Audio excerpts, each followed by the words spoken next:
The traveler Elbu has always found it peculiar why the Elbu of others, who traversed time, experienced a significant diminishment of combat prowess, while his own incarnation emerged invincible. 1. The Legend of Invincibility. Time: the 4th year of Guanghe, 181 AD. Location: Liangzhou, Beatty Commandery. Elbu stood atop a gentle slope, gazing at the elite cavalry of Bingzhou diligently clearing the battlefield ahead.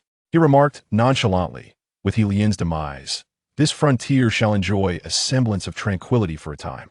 Behind him, a stout middle-aged man observed Elbu's silhouette, a fervent expression breaking through his otherwise stern visage. "Were it not for Fengxian," he said, "the people of Bingzhou would likely face another calamity. However, we have crossed beyond the boundaries of Bingzhou. It would be prudent for Fengxian to exercise caution and return to the army at the earliest. Otherwise, should malicious individuals seize the opportunity to slander him, despite his intentions to vanquish foes, he could become the subject of unwarranted gossip." Upon hearing this, Elbu nodded in agreement. "Rest assured, Gongzhang, once the soldiers have finished clearing the battlefield, we shall return to Bingzhou." Though it was the twilight of the Han dynasty, it was yet not the era of rampant warlords and the utter dissolution of the Han's authority. In such times, leading troops across borders was fraught with peril. It can be said without reservation that had it not been for the geographical proximity of Bingzhou and Liangzhou on the northern frontier, where generals must constantly contend with the northern nomads, the court's sensitivity to military movements in this region would not pale in comparison to that of the Central Plains. Otherwise, Elbu's mere act of advancing into Beatty Commandery could have drawn considerable ire in the court, even if his goal was to pursue the fleeing Xianbei cavalry. Ultimately, Elbu was merely the chief clerk of Bingzhou, while Beatty Commandery lay within the jurisdiction of Liangzhou. According to Han law, Elbu possessed no authority to pursue across borders. It was sheer misfortune that the Xianbei invasion of Bingzhou coincided with Elbu's presence. Had it been another leader, driving away the nomads might have sufficed, but Elbu's fiery temperament dictated otherwise. Bingzhou was not a place where one could come and go at will. If one could not best him in battle, they certainly should not entertain the notion of retreating unscathed. Thus, after leading his troops to vanquish the invading nomads, Elbu pursued the fleeing leader He Lian relentlessly, until he finally caught up with him in Beatty Commandery, where a single arrow ended the life of the villainous commander. He Lian's fate was indeed tragic. Having invaded from Huang Commandery, he found his route of escape severed by Elbu's decisive strike from Wuyuan Commandery. Outmatched in combat, he could only flee towards Liangzhou, only to be intercepted by Elbu in Beatty Commandery, thus concluding his nefarious existence. Alas, one could only lament that misfortune befell He Lian as he encountered the enhanced version of Elbu. Yes, the enhanced Elbu. The Elbu of the present moment was no longer the Elbu of Wuyuan in history. He was, in fact, a time traveler. However, when others don the guise of Elbu, they are often subjected to various pretexts that diminish their prowess, a lack of combat awareness or a dissonance between body and soul. Despite embodying Elbu, their displayed combat strength may fall short even of the likes of Yin Liang and Wen Shou. Yet, inexplicably, in his own manifestation of Elbu, his strength, speed, and reflexes have all ascended to a remarkable echelon. His combat capability surging to unprecedented heights, he felt capable of besting the original Elbu by 1.5 times. Moreover, since his transference to this world, he has perceived a daily augmentation of his power. To be more precise, it is this world that evolves in strength with each passing day. As the zenith of this realm, Elbu can distinctly sense that, following his arrival, the very air is imbued with an essence that could be dubbed the spiritual energy of heaven and earth. This ethereal energy subtly influences all living beings in this world, fostering an incremental growth in strength. For the average individual, the effects may be imperceptible, but for one like Elbu, who can perceive and actively harness this spiritual energy to bolster himself, the transformation in his power is nothing short of revolutionary with each passing day. As a traveler from another realm, Elbu quickly deduced that this phenomenon is a resurgence of spiritual energy. This leads to an intriguing inquiry. It is well established that, under the revival of spiritual energy, the combat effectiveness of all individuals tends to increase exponentially. Assuming Elbu's original combat strength was 10, with other top-tier warriors hovering around 9, his sudden elevation to a strength of 12 seems almost miraculous. Now, with the resurgence of spiritual energy, conservatively estimating, everyone's combat prowess could be squared thus. Elbu's strength would burgeon to 144, while others would find themselves at 81, significantly widening the gap. Moreover, this is merely the initial phase of the resurgence. As time unfolds, this disparity is bound to expand further. Over the long term, Elbu envisions himself approaching invincibility. This is predicated on the assumption that he and others are positioned on the same starting line. In truth, with the resurgence of spiritual energy, those of greater strength are likely to sense the existence of this ethereal essence sooner. In other words, Elbu is already ahead of others in this regard. As the adage goes, a step ahead leads to a swift pace. Being the original apex and the first to reap the benefits of this resurgence, the actual gap between him and others may prove even more staggering than anticipated. In summary, Elbu now embodies the essence of invincibility. This holds particularly true in the current situation, as the Xianbei chieftain has launched an incursion into Bingzhou. In the northern territories of the Han dynasty, particularly in the states of Yuzhou, Bingzhou, and Liangzhou, the threat of the Hu people looms large, with Bingzhou being the most severely afflicted. After all, Yuzhou is fortified by the presence of Gongsun Zan, a formidable force that sends the Hu people fleeing as if they were cursed with merely 2 legs. Unless absolutely compelled, they would scarcely dare to venture southward. Moreover, Luyu, the governor of Yuzhou, enjoys considerable esteem among the Hu, ensuring that, even in the absence of Gongsun Zan, the Hu would think twice before overstepping their bounds in the region of Liangzhou.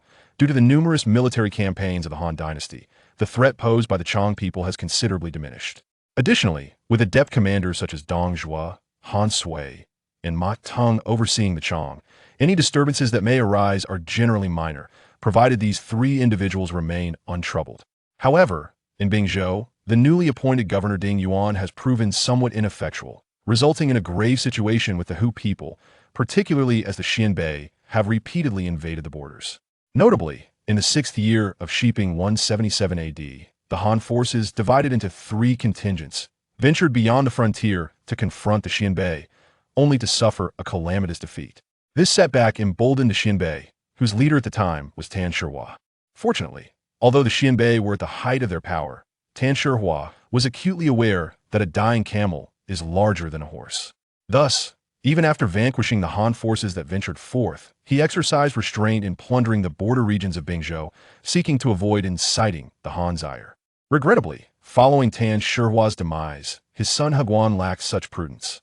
Shortly after ascending to power, Huang sought to assert his authority by rallying the various factions of the Xianbei and allying with certain Xiongnu and Wuyuan tribes, amassing an army of 300,000 to invade Bingzhou and conduct widespread pillaging.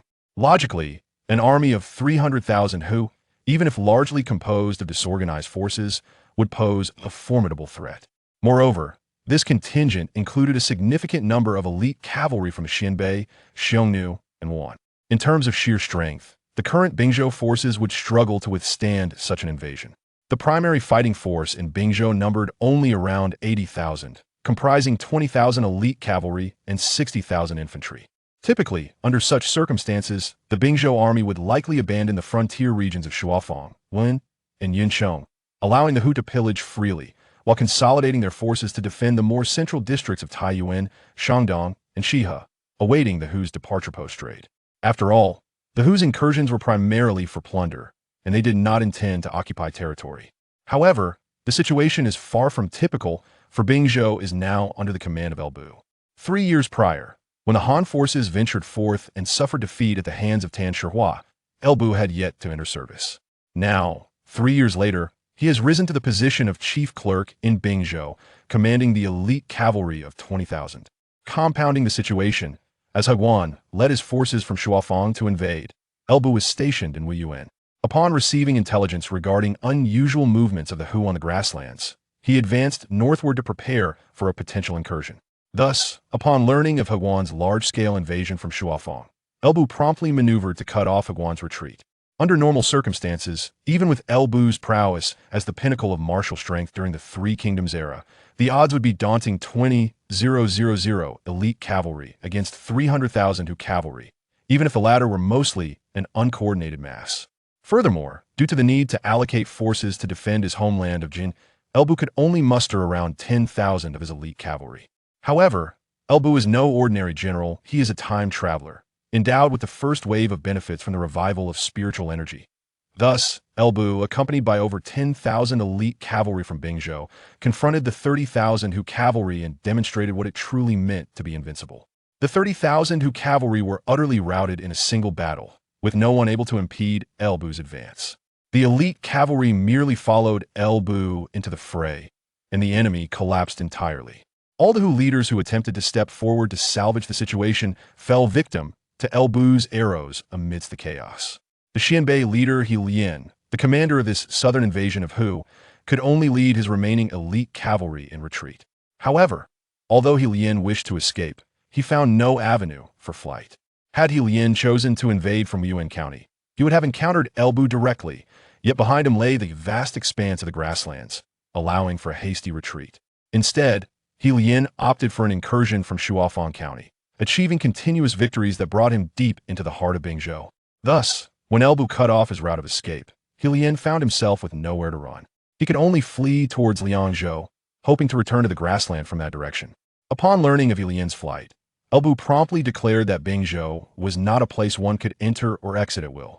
He left the majority of the Bingzhou elite cavalry to continue expanding their victory, while personally leading 1,000 elite cavalry in pursuit of He Lian. How vexing it must have been for He Lian. Despite his defeat, he still had over 20,000 Xianbei cavalry by his side. Yet, faced with Elbu's 1,000 men, he dared not retaliate. With 30,000 troops shattered, what could his 20,000 accomplish? Thus, He Lian, along with his remaining Xianbei cavalry, was relentlessly pursued by Elbu's 1,000 elite cavalry. Despite He Lian's desperate attempts to escape, he was ultimately caught in Beatty County. With no options remaining, He Lian and his 2,000 Xianbei cavalry confronted Elbu's 1,000 elite cavalry, refusing to surrender and attempting to resist. In full view of all, He Lian was struck down by Elbu's arrow.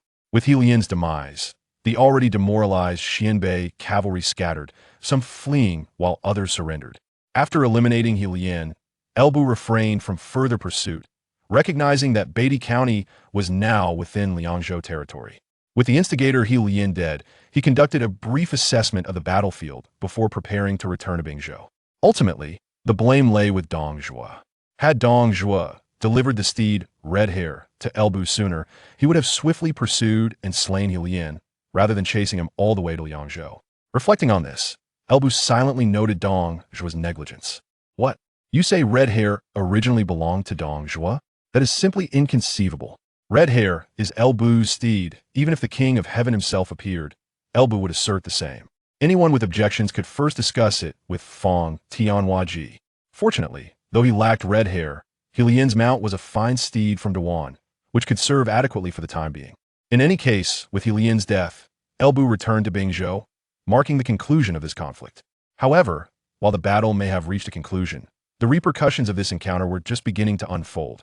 With an army of merely 10,000 Han cavalry, they vanquished a formidable force of 300,000 Hu cavalry. If we regard the champion Ho Tsubing, who valiantly fought against the Xiongnu and secured the Wolf's Ridge, as a mythical figure of Han history, then from this day forth, Elbu of Jiuyuan emerges as the living legend of the Han.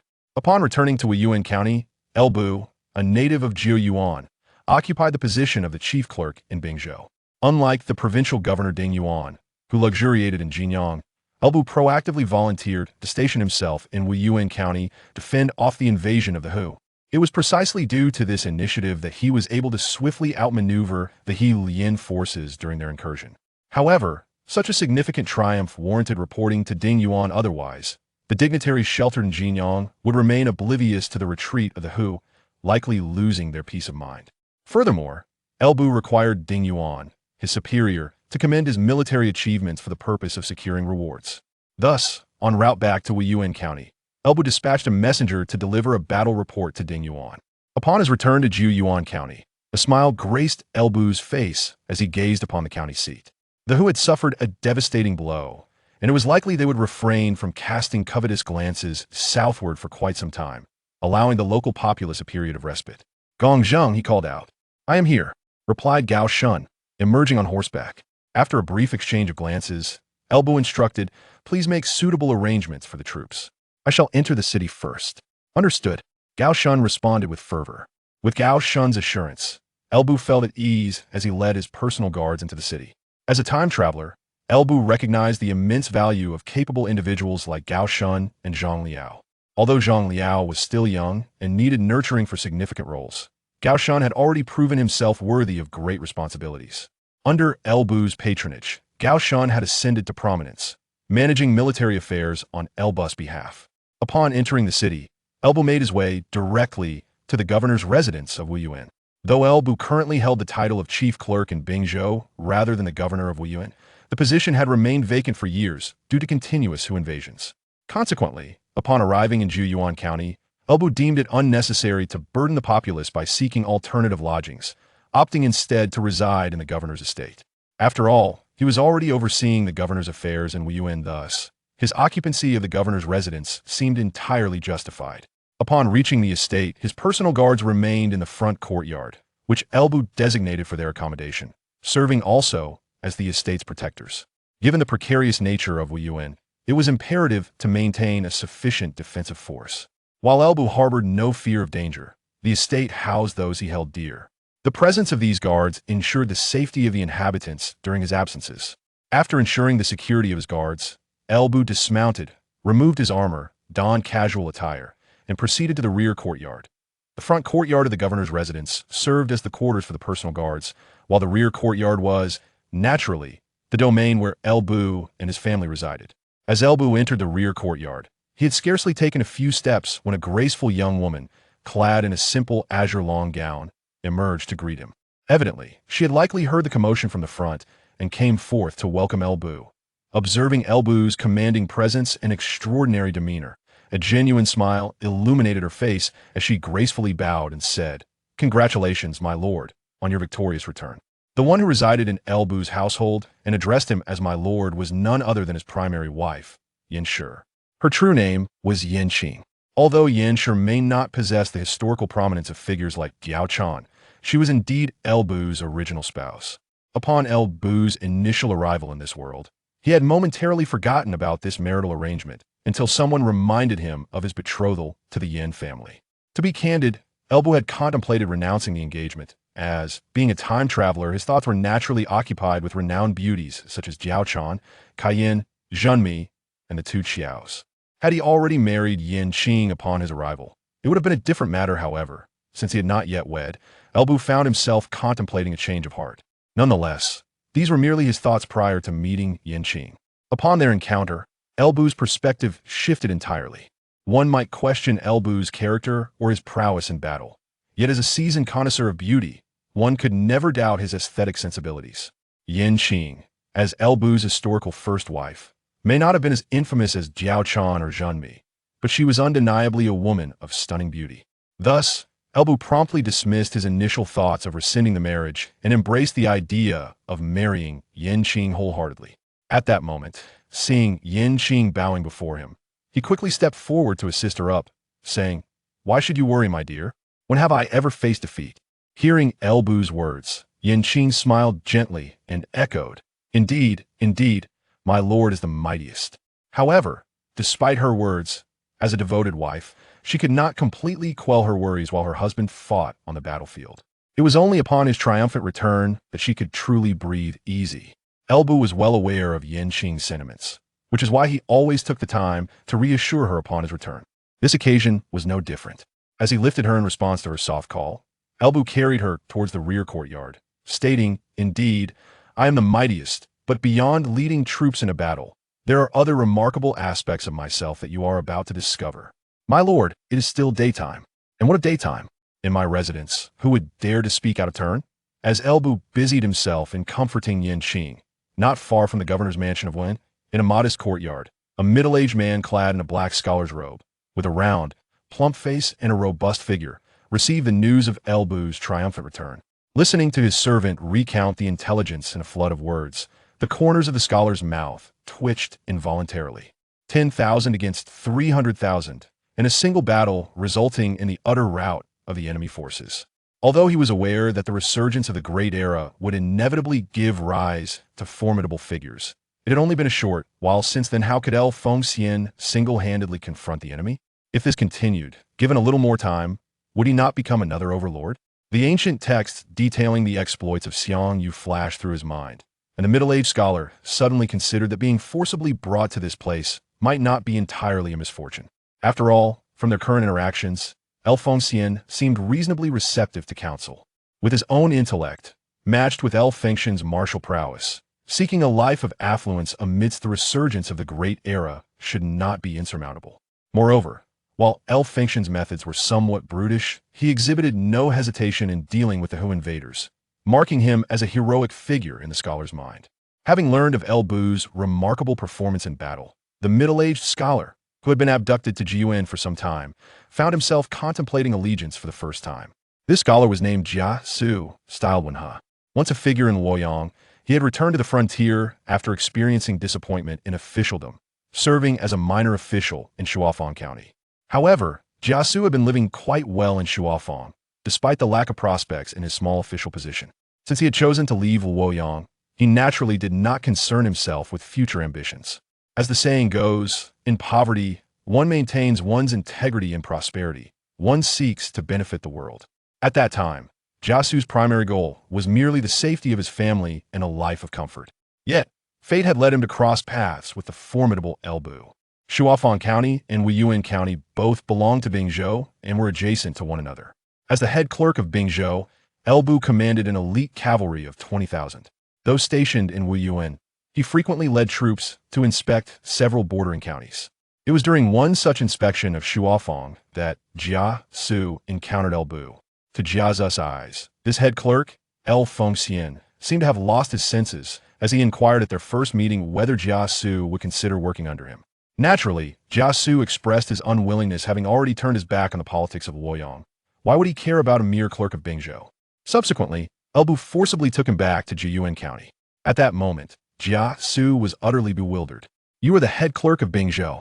You are not some mountain bandit. I am merely a middle-aged man, not a beauty to be coveted. Why would you bind me? Yet, he found himself powerless against Bu. Bu was the head clerk of Bingzhou, while he was just a minor official in Shuafang. With a single document submitted to Ding Yuan, he swiftly became a subordinate of Bu.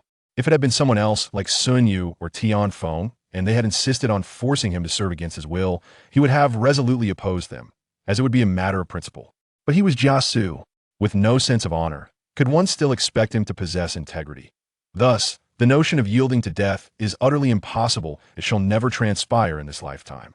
At most, he may merely drift through life, idly passing the time. However, Jia Xu is acutely aware that while one may linger for a moment, perpetually existing in such a manner is untenable.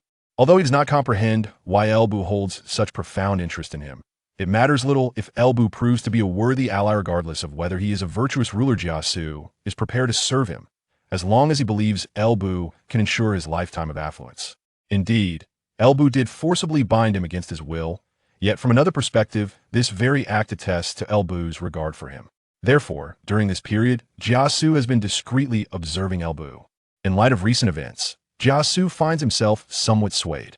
He contemplates that if Bu has already exhibited such extraordinary prowess, the trajectory of his development may indeed secure him a prominent position in the grand future that awaits. No, his decision to ally with Bu is not born from fear of potential harm. Should Bu's mood sour, Jia Xu, the esteemed heir of the Ghost Valley, would never be the type to cower in fear of death. Rather, it is simply that Bu's current conduct aligns with his aspirations, prompting him to extend an opportunity to Bu. Indeed, that is the essence of the matter. Greetings to all.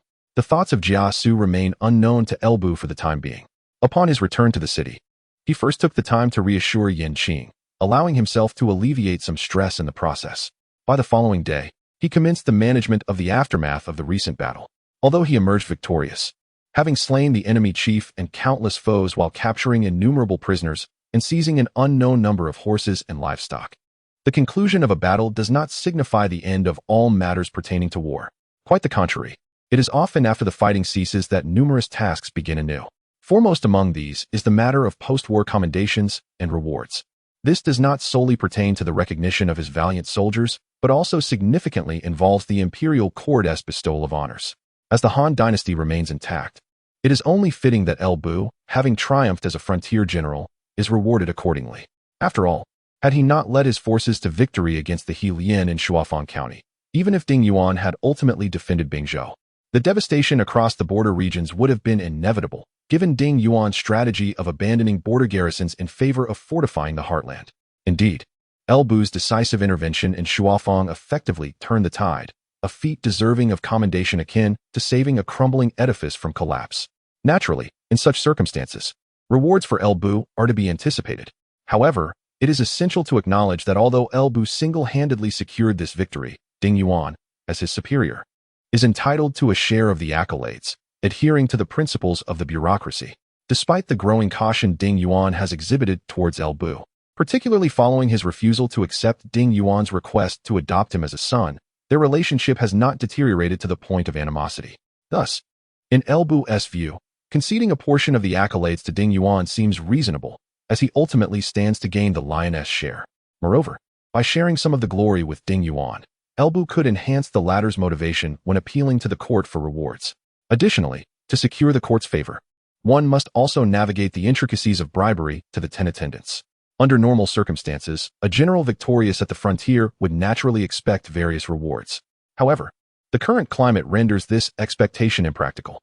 It is now the 4th year of Guangha, 181 AD, and Emperor Lu Hong has begun openly pricing official positions, a practice that commenced in the 1st year of Guangha, 178 AD. Initially, Lu Hong may have simply been selling positions, yet as time progressed, perhaps he found this method too slow for profit, or perhaps the 10 attendants engaged in corruption, embezzling funds. Ultimately, it has become commonplace that not only must one pay for an official position, but even after achieving merit, one must first offer a sum to the 10 attendants to receive the corresponding rewards. In other words, although Elbu achieved great merit this time, he must first offer bribes to convert his accomplishments into rewards. Elbu, however, harbored no significant resistance to this notion, as he was acutely aware that the Han dynasty would soon meet its demise. In such a context, the more corrupt the current Han became, the greater his opportunities to reap benefits before its inevitable fall. Nonetheless, while he did not oppose the idea, Elbu was reluctant to part with his money. Having done nothing of note, Ding Yuan had already taken a share of the credit. If he had any sense, he would surely take the initiative to provide the necessary funds. Of course, this was merely Elbu's current perspective, and the actual outcome would depend on his communication with Ding Yuan. Regardless, Elbu felt quite confident that Ding Yuan would likely cover the expenses. In addition to the distribution of rewards, Elbu needed to address the matter of post-war compensation. Although the recent battle had gone smoothly, the elite cavalry of Bingzhou suffered considerable losses due to the overwhelming number of Hu cavalry. Despite the fact that the Bingzhou cavalry merely needed to follow him into battle to secure victory, they ultimately incurred over 1,000 casualties. It can be stated without reservation that Elbu's triumph, and such a decisive one at that, was also attributable to a degree of luck. After all, the resurgence of spiritual energy had only recently begun, and its effects on ordinary people were not yet pronounced. Presently, the greatest beneficiaries were exceptional warriors like Elbu. The common soldiers had not yet adapted to the existence of such extraordinary combat capabilities, and the 30,000 Hu cavalry encountered Elbu for the first time, leaving them bewildered. If they were to wait a while longer, until the likes of Zhao Yun, Dian Wei, Guan Yu, and Zhang Fei emerged, and until ordinary soldiers strengthened their combat abilities under the influence of spiritual energy and grew accustomed to the presence of such exceptional prowess, it would become increasingly difficult for Elbu to replicate his astonishing achievements. After all, with the revival of spiritual energy, while the strength of these top martial generals would undergo exponential growth, the physical capabilities of ordinary people would also subtly enhance. In other words, the overall combat effectiveness of the army would improve over time. Although these changes may not be immediately apparent, there is ample reason to believe that in the near future, the army will discover methods to counter these extraordinary martial talents. However, all of this is a matter for the future. Elbu's current task is to manage the compensation process effectively. In this battle, the Bingzhou elite cavalry suffered over 1,000 casualties, including 814 fatalities, 321 light injuries, and 39 severe injuries. In large-scale cavalry engagements, the vast majority of the time, being injured and falling from one's horse equates to death, making the casualty ratio exceedingly dramatic. Among these individuals, those who perish shall receive compensation for their families from Elbu. For those severely wounded and unable to continue their martial endeavors, Elbu will provide a sufficient sum to facilitate their return home. As for the remaining individuals who sustained only minor injuries, which do not impede their future participation in battle, they too will be rewarded. Beyond the distribution of accolades and compensation for the soldiers, Elbu must also address the matter of spoils of war. In the confrontation against the He Lian forces in Shuafang County, Elbu decisively shattered their army, resulting in the rout of 30,000 Hu cavalry and an abundance of spoils left in their wake.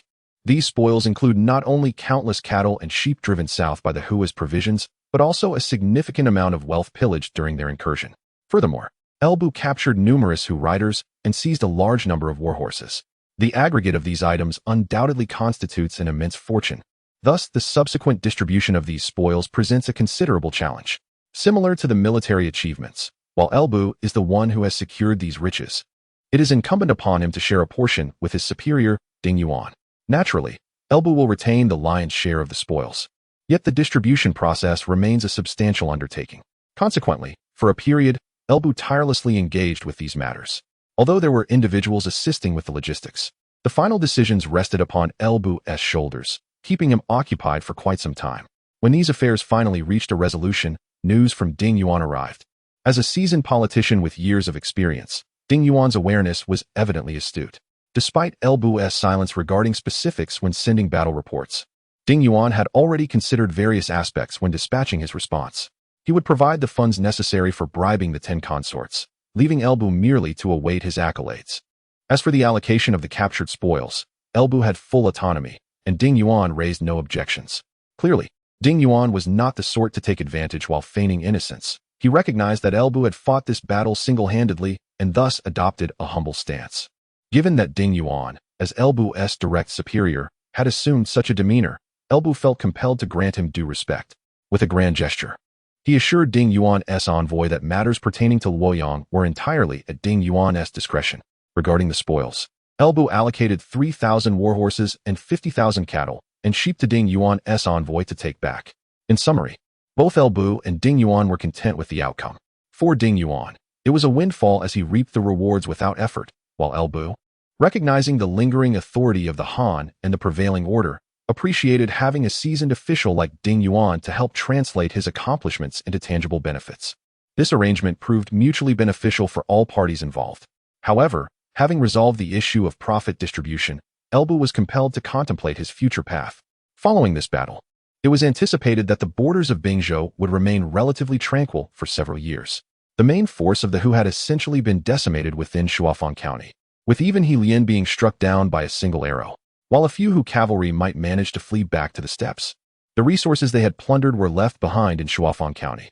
Without these supplies, it is uncertain how many Hu would survive after the winter. Moreover, even if the northern Hu retained some vitality, as long as Elbu remained in Bingzhou, it was unlikely they would dare to approach the region. Yet Elbu understood that although Bingzhou might enjoy a period of stability in the coming years, if history were to follow its course, the Yellow Turban Rebellion would soon commence. The Han dynasty, though waning, still retained a semblance of strength. The Yellow Turban Rebellion would undoubtedly serve as a further push towards the grave for the aging dynasty. For Elbu, the crucial task over the next few years would be to extract sufficient profit amidst the sweeping tides of this rebellion. After all, the prominent warlords of the late Han period primarily amassed their initial fortunes during this insurrection. Historically, Elbu had not participated in this grand feast, yet this time, he would not let the opportunity slip by. As for Jia Xu's decision, it is worth noting that northern Hu typically descended southward to plunder as winter approached. Their objective was to gather enough resources to survive the cold months back on the steppes, and at this time, the Han populace had just completed their autumn harvest, leaving them with ample surplus. Thus, after dealing with He Lian and engaging in a division of post-war benefits with his superior Ding Yuan, nearly a year had elapsed. Time swiftly carried them to the 5th year of Guanghe, 182 AD. In Wuyuan County, due to Elbu's decisive actions against the invading Hu during the previous winter, the turmoil had not spread to other counties, allowing the people of Wuyuan to enjoy an unusually stable year. Grateful for this newfound peace, the citizens celebrated the new year with great enthusiasm, marking the occasion with festivities. Although the new year had passed, traces of its spirit still lingered in Wuyuan County. After enjoying the holiday with Yin Qing at his residence, Elbu finally stepped out of his house on the 3rd day of the new year. Typically, this period serves as an excellent opportunity for fostering relationships between superiors and subordinates. However, Elbu had never been fond of such formalities. Consequently, those under his command, having become acquainted with their general's disposition, rarely visited in person during this time, often opting to send gifts through messengers as a token of goodwill. Especially for the elderly who have long followed Elbu, they are well aware that during festive seasons, their general is invariably accompanied by his lady. In such circumstances, who would dare to intrude? Moreover, in this frigid northern land, where the cold is biting, if one could remain cozy at home, few would wish to venture outside. Consequently, during the New Year celebrations, nobody dared to disturb Elbu. However, now that the New Year has passed a few days, and it is already the third day of the New Year, although no one has come to interrupt Elbu, he has begun to contemplate visiting others. Despite the persisting chill outside, Elbu, with his current strength, is no longer apprehensive about the cold or heat. Mere weather cannot confine him indoors. Since he had no intention of leaving the city and the destination was not far from the governor's office, Elbu chose to walk rather than ride, accompanied by a few loyal guards. As he strolled along the streets of Wuyuan County, absorbing the lively and harmonious atmosphere in the air, Elbu felt a twinge of pride. Located at the northernmost tip of Bingzhou, Wuyuan County had, in previous years, frequently faced the ravages of the Hu people. As the administrative center of Wuyuan County, Wuyuan was no stranger to such incursions. Thus, in earlier times, a peaceful celebration of the New Year was a wish almost deemed extravagant for the people of Wuyuan. However, everything has changed now. Because of Elbu, as long as he remains in Bingzhou, the Hu dare not cast their eyes southward. Consequently, the citizens of Wuyuan County and even the entirety of Wuyuan can now celebrate the New Year in peace, free from the fear of further incursions. Wuyuan is Elbu's homeland. Now, the residents of his hometown lead prosperous lives thanks to him, and Elbu feels entirely justified in his pride. Walking with his guards, he took in the festive atmosphere of the townsfolk. The people on the streets, upon seeing Elbu, generally bowed from a distance in a show of respect. In present-day Wuyuan County, it is nearly impossible to find anyone unfamiliar with Elbu. The citizens express heartfelt gratitude for the protection he provides. After indulging his vanity to a satisfying degree, Elbu, along with his guards, arrived at an inconspicuous courtyard nestled among the residences. Without the need for formality, Elbu pushed open the courtyard gate and strode inside, calling out loudly, "Jia Xu, what are you doing cooped up at home during the New Year?" Inside the house, Jia Xu, upon hearing the voice from outside, instinctively wrapped his robe tighter around himself, a hint of helplessness appearing in his eyes. When a scholar encounters a soldier, reason often fails to prevail. Although this phrase did not yet exist, Jia Xu could fully comprehend the sentiment. With a slight sigh, he instructed his attendant, prepare some food and wine. Brought to Wuyuan by Elbu. He had only this attendant with him, while the rest of his family and servants remained in Wuwei. The attendant responded promptly and departed, while Jia Xu also rose to his feet and walked outside. As he stepped through the door, the furrowed brow that had previously marred his countenance vanished, replaced by a semblance of cheer upon his portly visage. I wondered who had come, and it turns out to be General L. Yet, in this frigid weather, why would General L leave the comfort of his home and his lady to pay a visit to me? Observing Jia Xu, who appeared entirely like a prosperous gentleman devoid of any semblance of a cunning strategist, Elbu chuckled, having spent so many days at home with her. If I do not take a stroll, my bones shall surely rust. Besides, I was concerned that you, might find the New Year lonely on your own. Hence my visit. As he spoke, Elbu gestured to his personal guards behind him. Look here, I have brought you some festive goods to ensure no one accuses me of mistreating a worthy sage. With that, Elbu signaled for two of his guards to carry in the large bundles of New Year provisions. Truth be told, Elbu was not entirely aware of the specifics of the items he had brought. He had merely instructed his guards to select a few offerings from those sent by others. Watching the guards unload a plethora of unfamiliar goods into his abode, Jia Xu sighed softly. General L, you are indeed considerate. However, spending the New Year alone is truly disheartening. Perhaps when the weather warms, you could send some individuals to fetch my family from Wuwei, so we may gather together. Upon hearing Jia Xu's words, Elbu was taken aback momentarily. He regarded Jia Xu, whose expression remained unchanged, as if he had merely uttered a casual remark. With a hint of surprise in his eyes, has Wenhe come to this realization? It is known that Jia Xu is a figure whose loyalty is easily secured through coercion. Yet winning his heart and unwavering commitment is an arduous task. After all, the esteemed Jia is renowned for his prudence. Even if he were forcibly brought into service, he would comply without resistance, unlike other strategists who would rather perish than submit. However, should one desire Jia Xu's wholehearted assistance and counsel, it is essential to present something of genuine value. Otherwise, he would likely remain indifferent. In this instance, after Elbu discovered Jia Xu's whereabouts in Shuofang County and failed to extend a proper invitation, he resorted to forcibly bringing him along. Despite Jia Xu's irritation at this method, he could only suppress his displeasure, recognizing Elbu's formidable prowess. Although Elbu had successfully acquired Jia Xu's presence, he had yet to capture his heart. Thus, Elbu merely found a place to accommodate Jia Xu, planning to care for him in hopes of gradually winning his favor. In due course, when chaos reigns across the land, one can be assured that with the character of Lord Jia, a choice will undoubtedly be made. After all, the essence of self-preservation is almost inscribed in Lord Jia's very being. Historically, he had allied himself with figures such as Li Ju, Guisi, Zhang Ji, and Jeang Xiao for the sake of survival. Surely, Elbu believed himself to be superior to these individuals. Yet, who could have anticipated that today? Lord Jia would surprise him? Jia Xu hails from Wuyuan in He Lian. Although he previously held an official position in Shuafang County, his family resided in Wuyuan County. Despite Elbu forcibly bringing Jia Xu to his side, an unspoken understanding lingered between them. Jia Xu had never attempted to escape, nor had Elbu sought to threaten him by capturing his family. However, now Jia Xu boldly requested Elbu to fetch his family, a gesture that undoubtedly signified something profound. Observing the delight in Elbu's eyes, Jia Xu felt a sense of satisfaction. It is not every day that such an extraordinary entity bestows such importance upon an individual. Although Jia Xu remained puzzled as to why Elbu had taken an immediate liking to him, he nodded slightly and articulated, "General, your recent triumph over 300,000 barbarian foes, with merely 10,000 elite cavalry from Bingzhou, is indeed the mark of a true hero.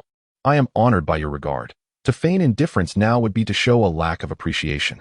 Elbu's heart swelled with joy at Jia Xu's affirmation. As a traveler from another time, he understood better than anyone the significance of a talent like Lord Jia. From a long-term perspective, his current faction was precisely lacking in strategists like Jia Xu. After all, in terms of martial prowess, Elbu was unparalleled, and even his subordinate, Gao Shan, was a military expert. Additionally, there was Zhang Liao, a promising asset. Others, such as Chao Xing, Wei Su, Song Xian, Hao Meng, and Ho Cheng, while perhaps not commanding armies, were still competent warriors. Yet, in the realm of strategists, both the historical Elbu and the present Elbu found themselves wanting. The former had at least had Chen Gong at his disposal, while the latter had no such figure. Hence, Elbu had resorted to forcibly bringing Jia Xu into his fold, hoping to take a gamble. Should he win, he would gain a remarkable strategist capable of ranking among the top 5 in the tumultuous era of the late Han Dynasty and the Three Kingdoms. Conversely, should he lose, he would suffer minimal loss. What Elbu did not foresee was how swiftly Jia Xu would arrive at his decision. He had anticipated a delay, possibly until the Yellow Turban Rebellion revealed the full extent of chaos. If one were to be candid, it could only be said that he had underestimated Lord Jia's foresight while overestimating his principles and restraint. Taking a deep breath to calm his excited heart, Elbu gazed at Jia Xu and earnestly declared, "To have the assistance of Wenha is indeed my fortune." In the chamber, a moment of understanding unfolded. Jia Xu made his decision, and Elbu resolved his long-standing inner turmoil, leading to a harmonious gathering. While the delicacies prepared by Jia Xu's attendant may not have matched the exquisite offerings arranged by Yin Qing for Elbu at the governor's residence, Elbu, in a good mood, found satisfaction in whatever was served. However, Jia Xu's intent to pledge allegiance to Elbu was far from a mere invitation for a drink. After several rounds of wine, Jia Xu proactively spoke.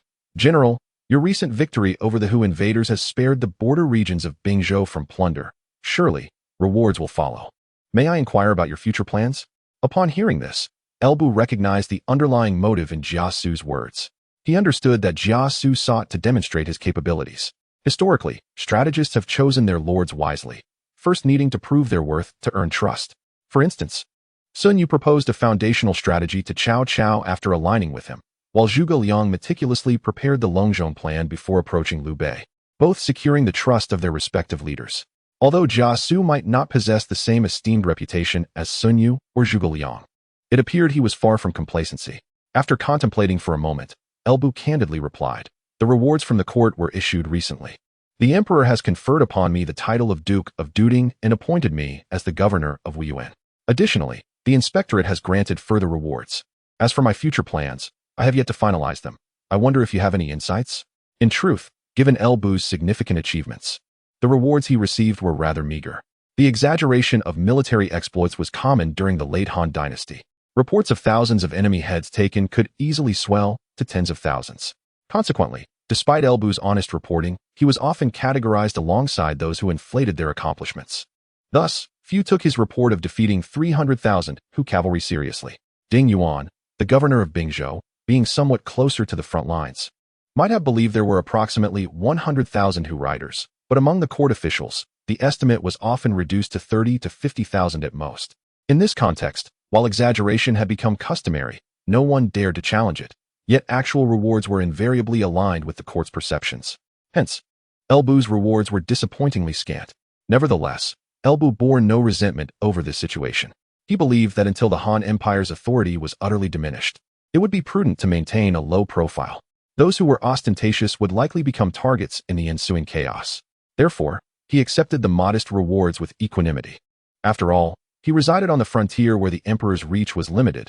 There were myriad ways to strengthen his power without relying on the court's accolades. Now, the court has appointed him as the prefect of Wuyuan, allowing him to legitimately operate independently from Ding Yuan's authority, which is already sufficient. Jia Xu, having navigated the political landscape of Luoyang, swiftly comprehended the implications of Elbu's promotion as soon as it was announced. However, he still clasped his hands in congratulations, saying, "I must extend my heartfelt congratulations to the general. Although the title of Duding Ho is merely nominal, the position of prefect of Wuyuan is indeed substantial, granting the general a solid foundation from henceforth." Previously, Elbu served as the chief scribe of Bingzhou, seemingly the foremost figure under Ding Yuan. In reality, however, he wielded no genuine power, which was incomparable to that of a prefect. It was solely due to Elbu's extraordinary martial prowess and unparalleled prestige within the Bingzhou army that Ding Yuan had to rely on him to confront the Hu people, thus reluctantly entrusting him with the command of Bingzhou's elite cavalry. Yet, the role of a prefect is distinctly different. A prefect is an authentic regional authority. At present, the Han Empire has yet to establish a provincial governor, rendering a prefect the pinnacle of local authority. According to the hierarchy of the Han dynasty, a prefect is, in fact, superior to a magistrate. While a provincial magistrate may oversee the affairs of a province and exercise some authority, he possesses little real power locally, as military and administrative control lies firmly in the hands of the various prefects. The only advantage a magistrate holds over a prefect is the power to supervise them.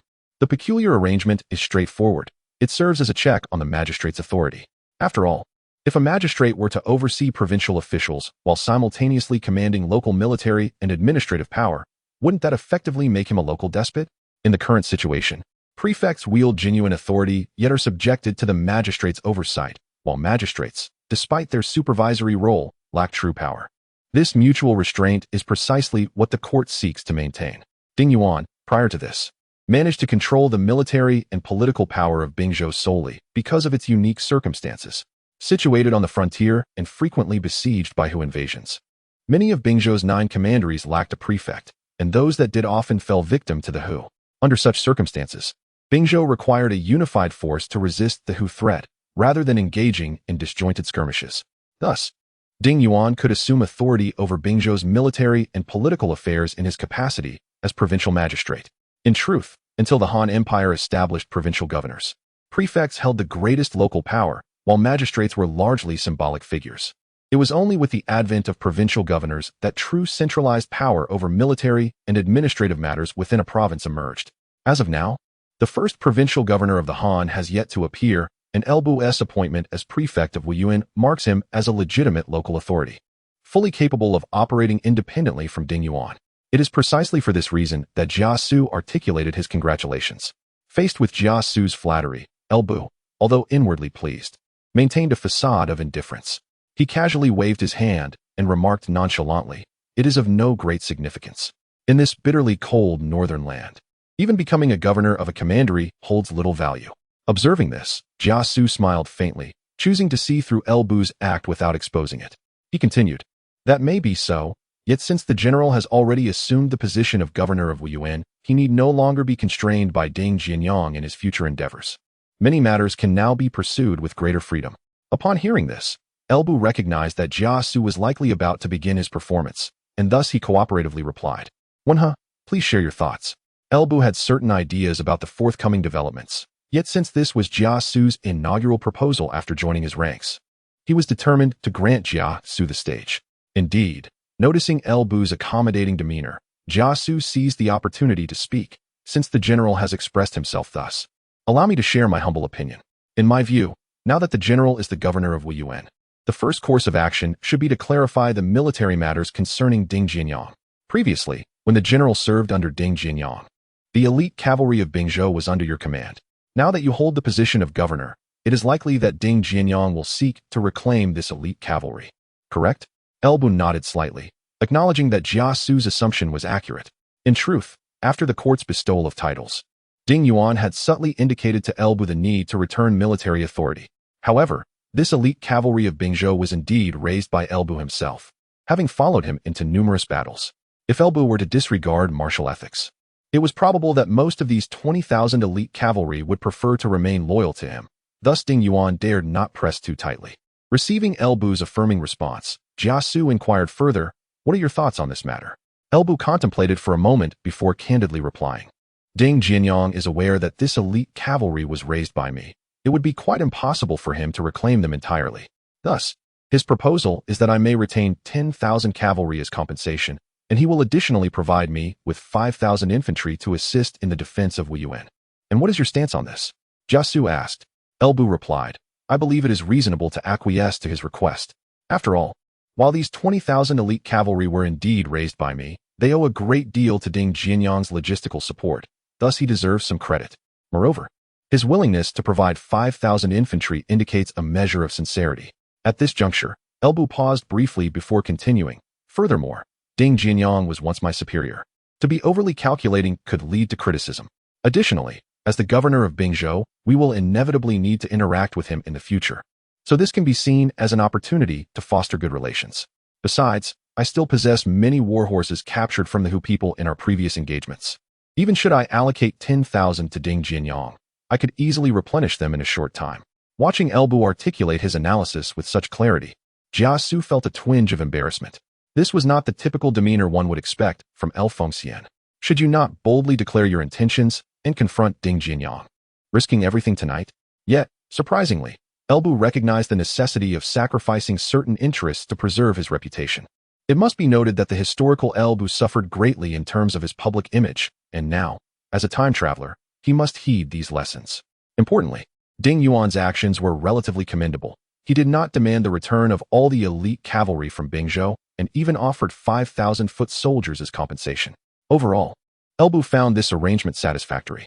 The sole issue at hand was that Jia Xu was quite perplexed. He initially believed that Elbu's character might overlook the finer details, prompting him to offer a caution to Elbu, lest he be tempted by fleeting gains at the expense of his reputation. To his astonishment, Elbu had considered every aspect so thoroughly, rejecting the 10,000 elite cavalry without a second thought, leaving Jia Xu's preparations in vain. After all, if Elbu was already thinking so far ahead, it rendered Jia Xu's role rather superfluous. With a resigned sigh, Jia Xu realized his plans to remain passive had fallen through. He would need to demonstrate his true capabilities going forward. In the chamber, Jia Xu, despite his confusion, continued to flatter. After hearing Elbu's insights, he sincerely exclaimed, General, your actions are truly commendable. As the saying goes, those who achieve great things do not concern themselves with trivial gains. After all, you have served under Ding Jianyang, and maintaining a good relationship with him will bring you countless benefits without any harm. If you were to jeopardize your reputation over such insignificant gains, it would indeed be a grave mistake. In response, Elbu smiled and said, What you say, Wenhe, is entirely correct. I share your sentiments. Although he has imposed certain restrictions upon me over the years, he remains my former superior, and I must afford him a measure of respect. As long as he possesses some discretion and maintains his dignity, it is a given that during the Han Dynasty, loyalty and filial piety were held in the highest regard. Filial piety speaks for itself, as the Han governed through it. It was the very foundation of the dynasty's rule. As for loyalty among the Han people, it can be viewed from two perspectives. Typically, the Han people pledged allegiance to two entities. The first, naturally, was the Emperor of Han, who, as the supreme ruler, deserved the loyalty of all. However, for the majority, the Emperor was more a symbol than a tangible object of allegiance. Thus, aside from the overarching loyalty to the Han Emperor, most individuals had a more immediate lord to whom they were devoted. This mirrors the early historical figures such as Yuan Shao, Cao Cao, and Chen Lin, who, although Han officials, were primarily loyal to the general He Lian. Similarly, the renowned figures of loyalty and righteousness, such as Guan Yu and Zhang Fei, were ultimately devoted to Liu Bei rather than the Han Emperor. Historically, Elbu was indeed loyal to Ding Yuan. It is precisely for this reason that, after betraying Ding Yuan and aligning himself with Dong Zhuo, he faced universal condemnation. For even if Elbu had not acknowledged Ding Yuan as his adoptive father, he would still be regarded as a traitor seeking personal gain, and if he had, it would only render him more contemptible. Similarly, this underscores the significance the Han dynasty placed on the relationships between superiors and subordinates. If one had once served under another, even without formally recognizing them as a lord, the value system of the Han dynasty would still perceive a close connection between the two. Particularly in the case of the superior, they would often be viewed as having a debt of gratitude towards the subordinate. This is the essence of the term former students and loyal officials. Hence, even if in this lifetime Elbu sought to avoid repeating past mistakes and did not pledge allegiance to Ding Yuan as he had historically, to outsiders it would still appear that, having served under Ding Yuan, he bore a debt of gratitude towards him. Even if Elbu were now prosperous, he could not simply disregard his former superior. Of course, this does not imply that in such official relationships, the superior solely benefits. In reality, these relationships are mutually advantageous. Should a subordinate find themselves in distress, and the superior, capable of providing assistance, choose to ignore them, they would surely face criticism. Likewise, if a superior were excessively harsh towards their subordinate, they too would be looked down upon. Thus, from Ding Yuan's perspective, he would judiciously allow Elbu to take away 10,000 elite cavalry from Bingzhou, compensating with 5,000 infantry. After all, when Elbu had served under him, it was understandable for Ding Yuan to impose certain restrictions to safeguard his own authority, but now that Elbu was departing, considerations for his own reputation necessitated a gracious parting. In essence, Elbu's significant contributions had also yielded considerable benefits for Ding Yuan. Should Ding Yuan now appear too miserly, it would undoubtedly invite gossip. Moreover, he would need to rely on Elbu to safeguard the northern frontiers of Bingzhou against incursions from the Hu people. Upon hearing Elbu's remarks, Jia Xu could only sigh, acknowledging that it was best for the general to hold such thoughts. It seemed his concerns were unfounded. In response, Elbu smiled and remarked, though he may not possess the illustrious talent of he could still comprehend such simple matters. Yet he was curious what further teachings he might impart. Observing Elbu's demeanor, Jia Xu felt a slight headache. Was Fengxian here today specifically to challenge him? It appeared that he must now adopt a more serious approach, given the current circumstances. If he did not demonstrate some genuine skill today, he might well fail to secure the coveted token of allegiance. Casting a slightly resentful glance at Elbu, Jia Xu ultimately relinquished his intention to deceive. Taking a deep breath, he finally adopted a more earnest expression. I never anticipated that beneath your rugged exterior, General, lay such delicate sensibilities. It appears I have indeed been overly cautious. In light of this, I have one further question I wish to pose to you. How do you perceive the current state of affairs in the world? Upon hearing Jia Xu's inquiry, Elbu inwardly rejoiced, thinking, at last, the moment has arrived. When other strategists emerge from their seclusion, do they not always cast their gaze upon the world and contemplate the future? Upon Su Yu's allegiance to Cao Cao, he arrived with a grand vision to pacify the entirety of the northern territories. Similarly, Zhuge Liang pledged his loyalty to Liu Bei, harboring the monumental ambition of dividing the realm into 3 parts. Even Zhou Yu's service to Sun Su was imbued with the aspiration to stabilize Jiangdong and govern the region with distinction. In stark contrast, here comes Zhao Wenhe, who, with his unassuming demeanor, seeks to brush aside these profound aspirations. How could that possibly suffice? In response, Elbu resolved to obstruct his path entirely. If he couldn't extract something of substance today, he would not be worthy of the name Elbu. Now, as Jia Xu attempts to engage him in a discourse about the state of the realm, Elbu finds himself unperturbed. As a time traveler, he may not match the strategic prowess of the finest advisors in specific tactics, yet he possesses an innate advantage in foresight, ensuring that his grasp of the grand dynamics of the world is not inferior to any. Therefore, when faced with Jia Xu's probing inquiries, Elbu exhibited no hesitation, declaring, "Since you, Wenhe, have initiated this discourse, I shall share my insights on the current state of affairs. Though the emperor currently engages in the sale of titles and the favoring of eunuchs, resulting in widespread discontent, the 4 centuries of Han might still maintain a semblance of stability for the time being. However, the emperor's reliance on eunuchs is a recipe for turmoil, compounded by the grievances of noble families due to the factional strife. Even if the realm appears stable now, prolonged indulgence in such governance will inevitably lead to chaos." Jia Xu, taken aback by Elbu's articulate analysis, found himself at a loss. He had not anticipated such profound insights from Elbu. It is fair to assert that many of El Bu's viewpoints resonated with his own. In fact, even if Jia Xu were to elaborate on the state of the realm, he might not articulate it as effectively as El Bu had done. Yet, today was supposed to be his moment to shine. Now that El Fengxian has expressed all that could be said, what remains for him to contribute? Is it truly fair to walk the path of another, leaving them bereft of options? Even Jia Xu, typically languid, felt a flicker of ambition ignited by El Bu's discourse. He could not believe that a figure of such formidable martial prowess could also possess an equally sharp intellect. Therefore, after El Bu concluded, Jia Xu refrained from offering his own insights and instead chose to pose another question. Since you speak thus, General, what do you believe will be the origin of this impending chaos, and when might it arrive? This query, one that few could answer amidst the current tumult, demanded extraordinary perception. After all, while many might engage in idle speculation about the state of the realm, addressing Jia Xu's specific inquiries requires a level of foresight that only a select few possess. Jia Xu's decision to challenge El Bu with such profound questions clearly indicated that he had been thoroughly roused by El Bu's previous assertions. Unbeknownst to Jia Xu, Lu Bu, as a time traveler, could simply copy the answers to such questions, rendering any deep contemplation unnecessary. While these inquiries might pose a challenge for others, they were trivial for Lu Bu. Thus, as soon as Jia Xu posed the two questions, Lu Bu responded without hesitation. In my view, within 5 years, chaos will surely ensue. As for the origin of this turmoil, have you ever heard of the Taiping Dao? Jia Xu was utterly taken aback. Gazing at Lu Bu, who exuded unwavering confidence, he felt a bitter taste in his mouth, momentarily at a loss for words. As one of the most esteemed strategists of the era, Jia Xu surely had his own answers in mind when he dared to pose such questions to Lu Bu. However, it was precisely because he harbored his own insights that he could fully appreciate the weight of Lu Bu's response. With a soft sigh, Jia Xu offered a wry smile. General, you truly possess the air of a sage. Upon hearing this, Lu Bu understood that Jia Xu's thoughts likely mirrored his own. Yet, it was Lu Bu's knowledge of the correct answers that enabled him to respond so effortlessly, while Jia Xu, situated within this era, could perceive such distant outcomes, a testament to his reputation as a top-tier strategist. With an increased admiration for Jia Xu, Lu Bu humbly remarked, "You flatter me, Wenhe.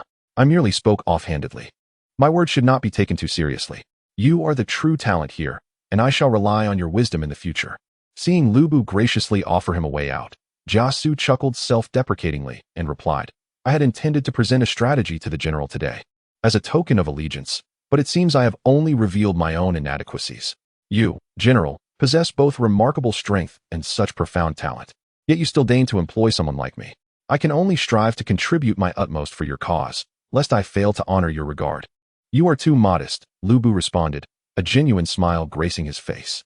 "Your words today have made my efforts worthwhile." Jia Xu smiled wryly, then rose to bow deeply.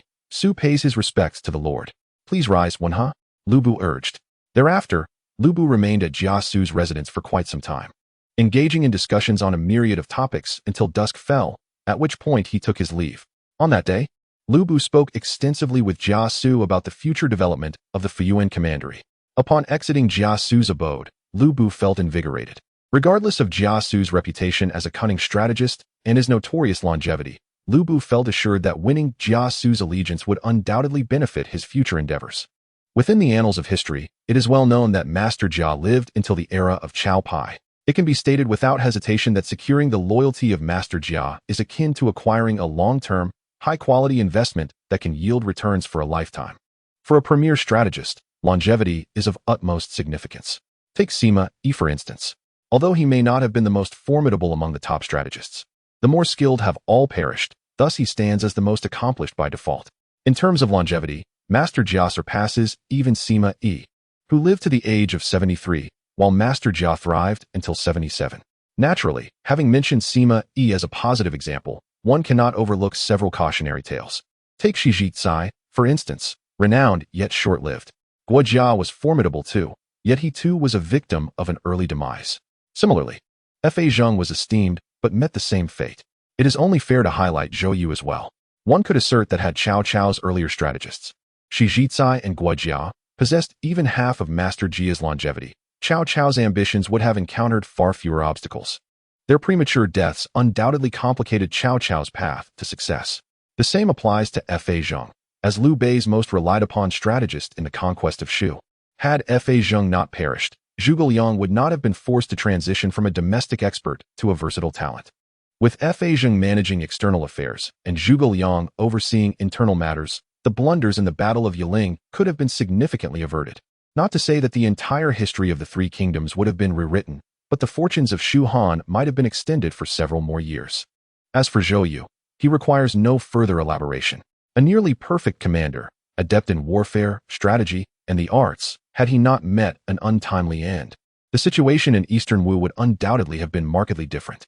After all, the historical Zhou Yu was the true protagonist of the Battle of Red Cliffs, overshadowing even the likes of Zhuge Liang, Pang Tong, and Lu Su, who could only play supporting roles in his presence.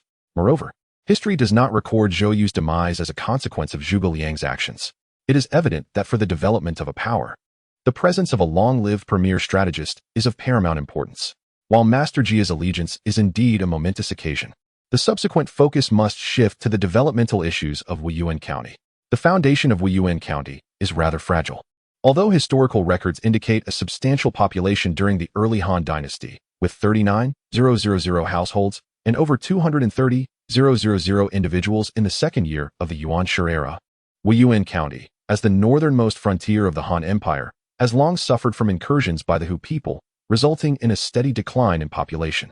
By the early years of Yonghe, 136 AD, the population of Wuyuan County had dwindled to merely over 4,000 households and more than 20,000 individuals. As a nearly forsaken border region, Wuyuan had, at this point, become a desolate wasteland, with the scant remaining populace clustering within the county seat of Jiuyuan, too fearful to venture beyond its confines. In recent decades, perhaps due to the concentration of the remaining inhabitants in Jiuyuan, where safety was relatively assured, the population of Wuyuan has seen a slight increase compared to earlier times. Currently, Wuyuan County's population hovers around 6,000 households, approximately 30,000 souls. Such statistics vividly illustrate the dire predicament that El Bu, the current governor of Wuyuan, has inherited. In a sense, the court's elevation of El Bu to the title of Duke of Duding serves as a form of compensation for this troublesome situation. Yet, El Bu, being a native of Jiuyuan, feels an undeniable obligation to defend his homeland, thus accepting this burden, no matter how arduous. This duty also underlines his necessity to maintain cordial relations with Dingyuan. Presently, El Bu commands a force of 10,000 elite cavalry and 5,000 infantry. Given the population of Wuyuan County, it is simply unsustainable to support such a military, especially considering El Bu's aspirations for further expansion. At this juncture, El Bu remains reliant on the provisions from both Dingyuan and the imperial court. It can be asserted without reservation that, while El Bu has ascended to the rank of a regional governor, he is yet far from establishing a solid foundation. Nevertheless, tranquility prevails across the land, allowing El Bu to rely on Dingyuan and the court for sustenance for his troops. After all, positioned at the forefront of defending against the nomadic tribes, and having recently achieved a significant victory, it is inconceivable for either Dingyuan or the court to neglect his supply needs. However, El Bu is acutely aware that this situation is subject to change. Should chaos ensue in the future, both of his sources of supply could be severed. Thus, El Bu must devise strategies to bolster the population of Wuyuan County in the coming years, transforming it into his true stronghold. After careful contemplation and the insights provided by Jia Xu, he has formulated a preliminary plan. Among the 9 counties of Bingzhou, there are 4 that directly border the vast grasslands: Shuafang, Wuyuan, Yinsheng, and Yinmen. Undoubtedly, these regions have borne the brunt of the incursions by the nomadic tribes. Although El Bu's presence in Wuyuan has deterred large-scale invasions from the northern tribes, minor skirmishes still occur, which even El Bu cannot effectively manage, as he lacks the ability to be in multiple places at once. Therefore, the first method to augment the population of Wuyuan County will involve addressing this issue directly. While other areas may face small-scale incursions that stretch El Bu's resources thin, as the Lord of Wuyuan, he can confront and eliminate any number of intruders that dare to invade his territory. In this context, although both are border counties adjacent to the grasslands, the living conditions in Wuyuan County will far surpass those of Shuafang County, Yunzhong County, and Yinmen County. To speak of it simply, with El Bu's presence, the populace of Wuyuan County no longer need to confine themselves to Jiyuan County as they once did. They can now cultivate their lands in various locales across Wuyuan County, akin to the citizens of the interior. Thus, El Bu can undoubtedly leverage this circumstance to entice the populations of the other 3 counties to migrate towards Wuyuan County. While it is often said that one's homeland is hard to leave, This notion applies primarily to the average person. For the inhabitants of the northern border counties, who have long endured the incursions of the Hu people, as long as one can offer them respite from such invasions, they would be willing to relocate without hesitation. Although the combined population of these three counties may not be substantial, even the smallest of contributions is valuable. For Elbu, whose domain comprises merely over 30,000 souls, any willing newcomers would be welcomed with open arms. However, merely attracting the populations of Huang, Yunzhong, and Yinmen counties to Wuyuan County is insufficient. Therefore, this marks only the initial phase of Elbu's plan. The second, and indeed the most crucial step, lies in the grasslands. Elbu posits that if the Hu people can descend to pillage, might they not also ascend to the grasslands to do the same? Just as the Hu can abduct Han people to serve as slaves for their herding, so too can Elbu reclaim Hu captives to bolster his own numbers. Moreover, it is worth noting that the grasslands are not solely inhabited by the Hu. Over the years, as the Hu have persistently raided southward, many Han slaves have been integrated into various Hu tribes. If Elbu can rescue even a fraction of these individuals, the numbers would be significant. From a more pragmatic perspective, should Elbu indeed venture northward to the grasslands and restore the abducted populace to the Han, the enhancement of his reputation would be monumental. Furthermore, those whom Elbu rescues would undoubtedly harbor profound gratitude towards him. It is evident that throughout history, the highest honor for a military leader has been the title of Feng Lang Ju Su, which fundamentally signifies the act of combating the Hu. In an era marked by an overwhelming sense of national pride and honor within the Han, a time when it is politically correct to assert that one Han can stand against 5 Hu, engaging in warfare against the Hu is deemed righteous. Moreover, even the Hu can be educated and assimilated, thus contributing to an increase in population. For Elbu, who has traversed time and possesses a deep understanding of the Han people's remarkable capacity for inclusiveness, controlling the demographic balance between Han and Hu, he could potentially transform willing Hu into loyal subjects. Even if one were to consider the situation from a different angle, these Hu could serve as a source of military manpower. After all, employing the subjugated nomads for warfare has long been a tradition among the border generals of the Han dynasty, especially given the current circumstances. With Elbu having recently triumphed over He Lian, the strength of the northern nomads has significantly waned. Many tribes have become acutely impoverished due to the failures of their recent raids, resulting in a considerable depletion of resources over this harsh winter. Under such conditions, even if Elbu refrains from employing military force, merely expressing a willingness to shelter the nomads could entice some tribes, unable to endure their plight, to voluntarily submit. In summary, the lengthy discourse between Elbu and Jia Xu has established a clear developmental direction for Wuyuan County in the years to come. As long as the realm remains stable, their primary endeavors will revolve around sustenance, rest, and confronting the nomads, aiming to expand the population of Wuyuan County while facilitating the resumption of agriculture among its denizens. However, Elbu is primarily a military leader. While he can offer suggestions, the intricate operational details must be managed by Jia Xu. Thus, he may only outline a general direction, leaving the specifics of policies to attract the nomads and the resettlement of populations from the other 3 counties to Jia Xu's expertise. As for himself, his role is simply to lead troops in a battle. The nomads have hindered the development of Wuyuan County, prompting a military response against them. With the population of Wuyuan County dwindling, further incursions into nomadic territories are warranted. When seeking to relieve the monotony, engaging in conflict with the nomads remains a viable option. After all, these nomads have ravaged the northern borders for many years. Returning the favor seems only just. Moreover, Elbu harbors an audacious ambition to decisively quell the nomads on the northern steppes of Bingzhou before the Yellow Turban Rebellion erupts. Simply put, while other regions may suffer from sparse populations due to barrenness, the northern expanse of Bingzhou is largely affected by the presence of the nomads. The rationale is straightforward. This area was formerly known as the Hetao Plain. Thus, if the nomads can be subdued, it presents a fertile land ripe for development. In truth, the rampant incursions of the northern nomads were not due to the Han court's incapacity to quell them. Rather, the influential figures within the court regarded the nomads as mere trifles, unworthy of extensive exertion to subdue. They believed that investing too much time and energy in the steppes would yield diminishing returns, allowing the nomads to persist in their transgressions. However, for Elbu, the suppression of the nomads could yield tangible benefits. He is thus willing to devote time and energy to pacifying these northern tribes. As for the likelihood of success, one must acknowledge that with an enhanced Elbu alongside Jia Xu, the northern nomads would face a formidable challenge, akin to a dimensional strike. As time swiftly passed, It was now the 6th year of Guanghe, 183 AD. With Jia Xu's allegiance secured and a comprehensive development plan established, Elbu's year unfolded with remarkable tranquility. With the capable Gao Shun overseeing military affairs and the astute Jia Xu managing internal governance.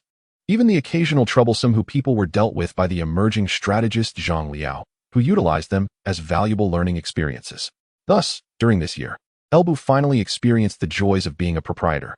Gao Shun, Jia Xu, and Zhang Liao effectively handled all matters within Wuyuan County, allowing him to leisurely wander about, exploring the nuances of the celestial energies, indulging in delightful culinary pursuits, and crafting puppets with Yin Qing in the evenings, as days slipped by in tranquil monotony. This lifestyle left Jia Xu envious. Was it not the very existence he yearned for? Who could have foreseen that one day he would find himself relegated to the role of a mere worker, observing his employer revel in such leisurely pursuits? Alas, the current pivotal developmental phase of Wuyuan County afforded him little opportunity for idleness. In truth, due to the concerted efforts of Jia Xu and his associates, Wuyuan County underwent a remarkable transformation over the past year. The most significant change pertained to its population. Through diligent endeavors, the population surged from approximately 6,000 households and 30,000 individuals last year to nearly 20,000 households and over 90,000 residents now.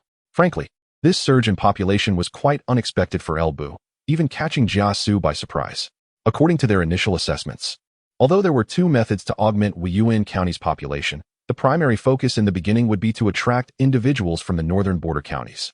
After all, it was only when the Han populace in Wuyuan County reached a substantial number that they could confidently integrate those from the grasslands. Not to mention, they were contemplating the naturalization of the Hu people. Even those Han individuals who had been captured and lived on the grasslands for an extended period might have been influenced by Hu ideologies. Therefore, if the number of Han residents within Wuyuan County was insufficient, hastily absorbing the grassland population could destabilize the foundation of Wuyuan County, sowing various seeds of potential peril. It was with this consideration in mind that Jia Xu's primary focus over the past year was to to encourage the migration of populations from the bordering counties of Shuafang, Yunzhong, and Yinmen to Wuyuan County. Originally, Jia Xu had planned that if Wuyuan County's population surpassed 10,000 households within the year, it would be deemed a success, given that the populations of the other bordering counties were also limited. Among them, Yunzhong County's demographic situation was comparable to that of Wuyuan County, with a population of around 20 to 30,000. Shuafang County fared the worst. Not only had the recent incursions from the Lian forces predominantly originated from Shuafang, but historical invasions by the Hu also frequently targeted this region. Consequently, Shuafang County now had the smallest population among the northern border counties, with fewer than 2,000 households and a total population of less than 10,000. Conversely, Yinmen County enjoyed the most favorable circumstances among these four border counties, thanks to its geographical positioning. Although Yinmen County bordered the grasslands, most of its territory was nestled within the heart of Bingzhou, with only a minimal expanse adjacent to the grasslands. Presently, Yinmen County boasted a population of 50 to 60,000 households, totaling over 250,000 individuals. However, it is precisely due to the geographical superiority of Yinmen County that attracting its population to migrate to Wuyuan County presents a considerable challenge. Most of Yinmen County's populace is concentrated in areas close to the heart of Bingzhou, where they reside comfortably. Thus, why would they be inclined to relocate to a region closer to the grasslands? Consequently, this year, Jia Xu's focus was primarily on enticing the populations of Shuafang County and Yinzhong County. In his estimation, these two counties combined accounted for approximately 8,000 households. And if Wuyuan County could absorb half of that population this year, it would be deemed a success. However, what Jia Xu did not anticipate was that once the news spread that Wuyuan County was willing to accept citizens from neighboring border counties, both Shuafang and Yunzhong counties were nearly emptied of their inhabitants. This was particularly true for Shuafang County. Upon receiving the news, the citizens of Shuafang County did not even pause to consider its veracity. They promptly packed their families and set off for Wuyuan County. The citizens of Yinzhong County, though slightly slower to react, soon followed suit. Even from Yinmen County, which Jia Xu had not expected to attract many people, and from Dingxiang County to the south of Yinzhong County, some individuals gradually began to migrate as well. It can only be said that Jia Xu had grossly underestimated the influence of Elbu in these border counties, especially right after Elbu had recently triumphed over He Lian. He also underestimated the allure of a relatively stable territory for those dwelling on the fringes. For the inhabitants of these border counties, life was akin to living with their lives dangling by a thread. Whenever the nomads invaded, they could only leave their fates to chance. Those fortunate enough might survive, while others would simply perish. The lofty officials of the court were utterly indifferent to their lives, and even the Bingzhou army showed no concern for their welfare. Typically, the Bingzhou army would station itself in the more central and populous regions such as Shangjuan, Shihe, Taiyuan, and Shandong, neglecting the border counties entirely. However, everything changed with Elbu's emergence. Elbu made the people of these border counties realize that the Han army would actively engage the nomads. They understood that they, too, could receive the protection of the Han forces. Nevertheless, Elbu was but one man, incapable of tending to all border counties. Therefore, upon learning that Elbu had become the prefect of Wuyuan and was willing to shelter them, who would not wish to migrate?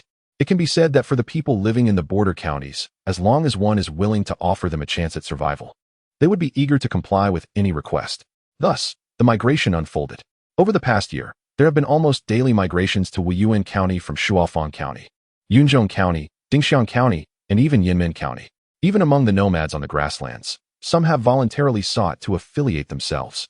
Consequently, the population of Wuyuan County has surged to nearly 20,000 households, totaling over 90,000 individuals. With this burgeoning populace, certain previously unattainable endeavors have now become feasible.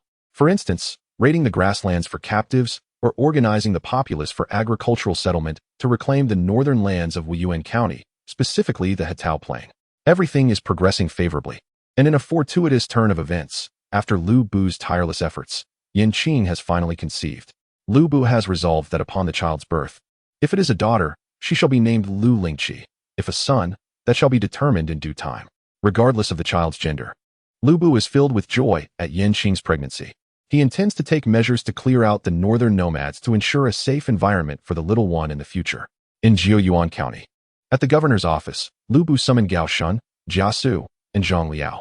Before he could take action against the nomads on the grasslands, he deemed it essential to consult with the three of them. Once they had gathered, Lu Bu first instructed the maidservants to present refreshments before addressing them. I have taken the time to understand the developments over the past year. Your military training has been exemplary, Gao Zhang, and the population initiatives led by Wen He have been outstanding.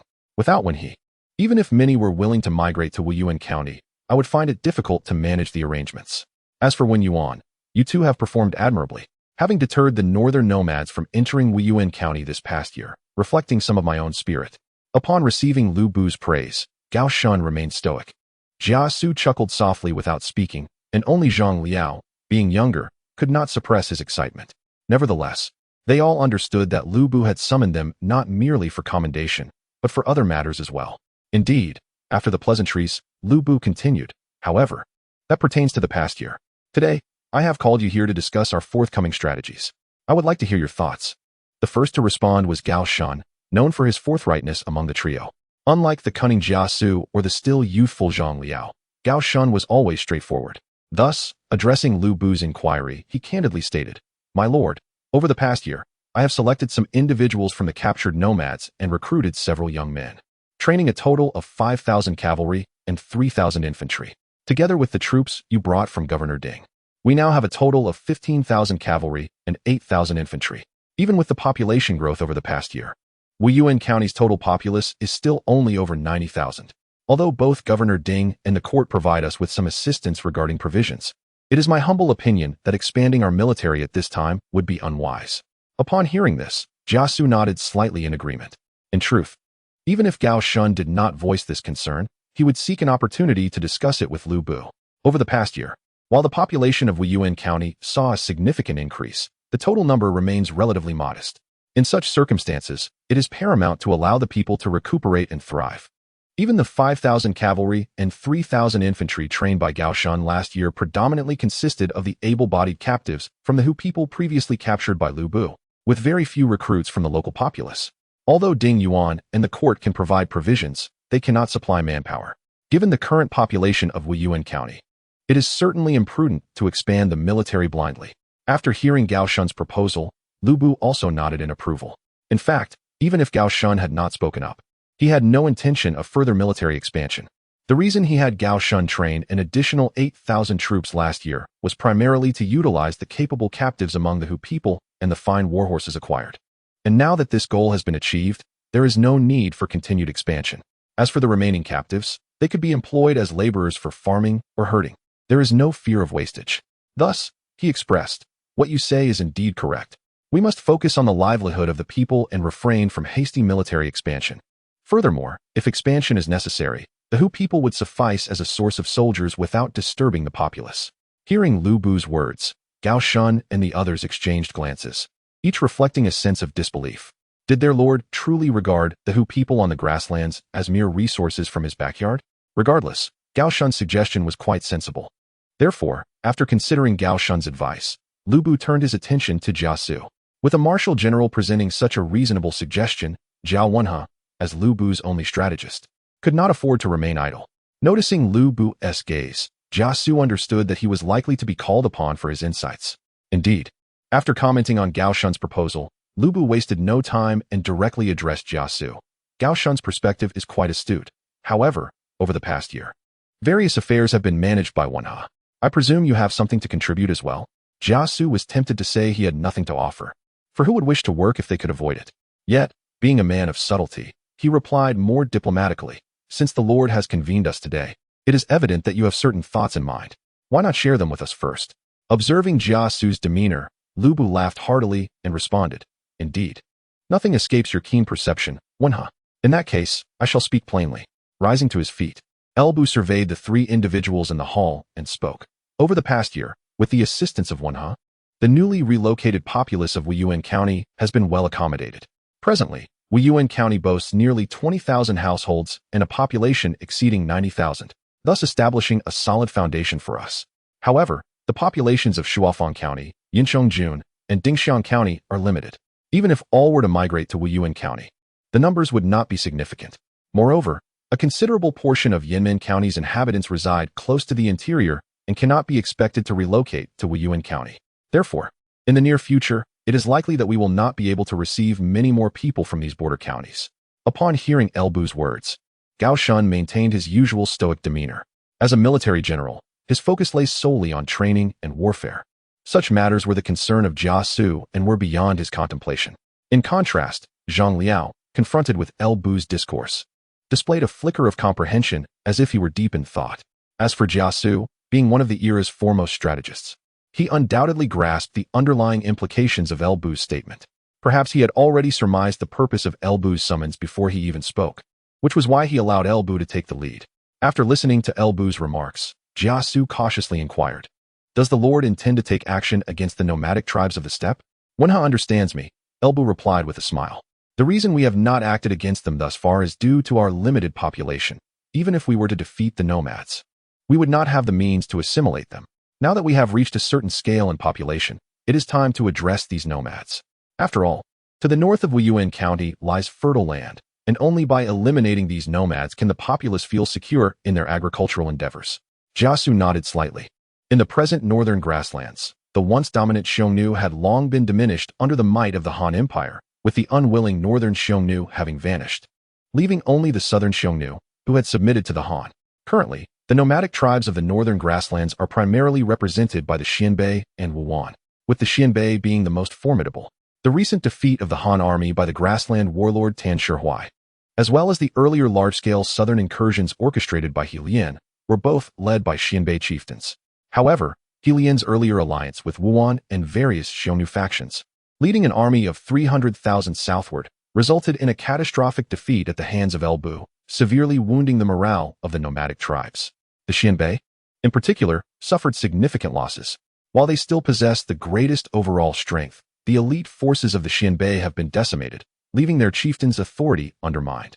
Consequently, despite He Lian's nephew, Ketu, having inherited the Xianbei leadership, other factions within the Xianbei are reluctant to heed his command. Simultaneously, due to the Xianbei's weakened state, both the Wuyuan and the Xiongnu are beginning to rise in prominence.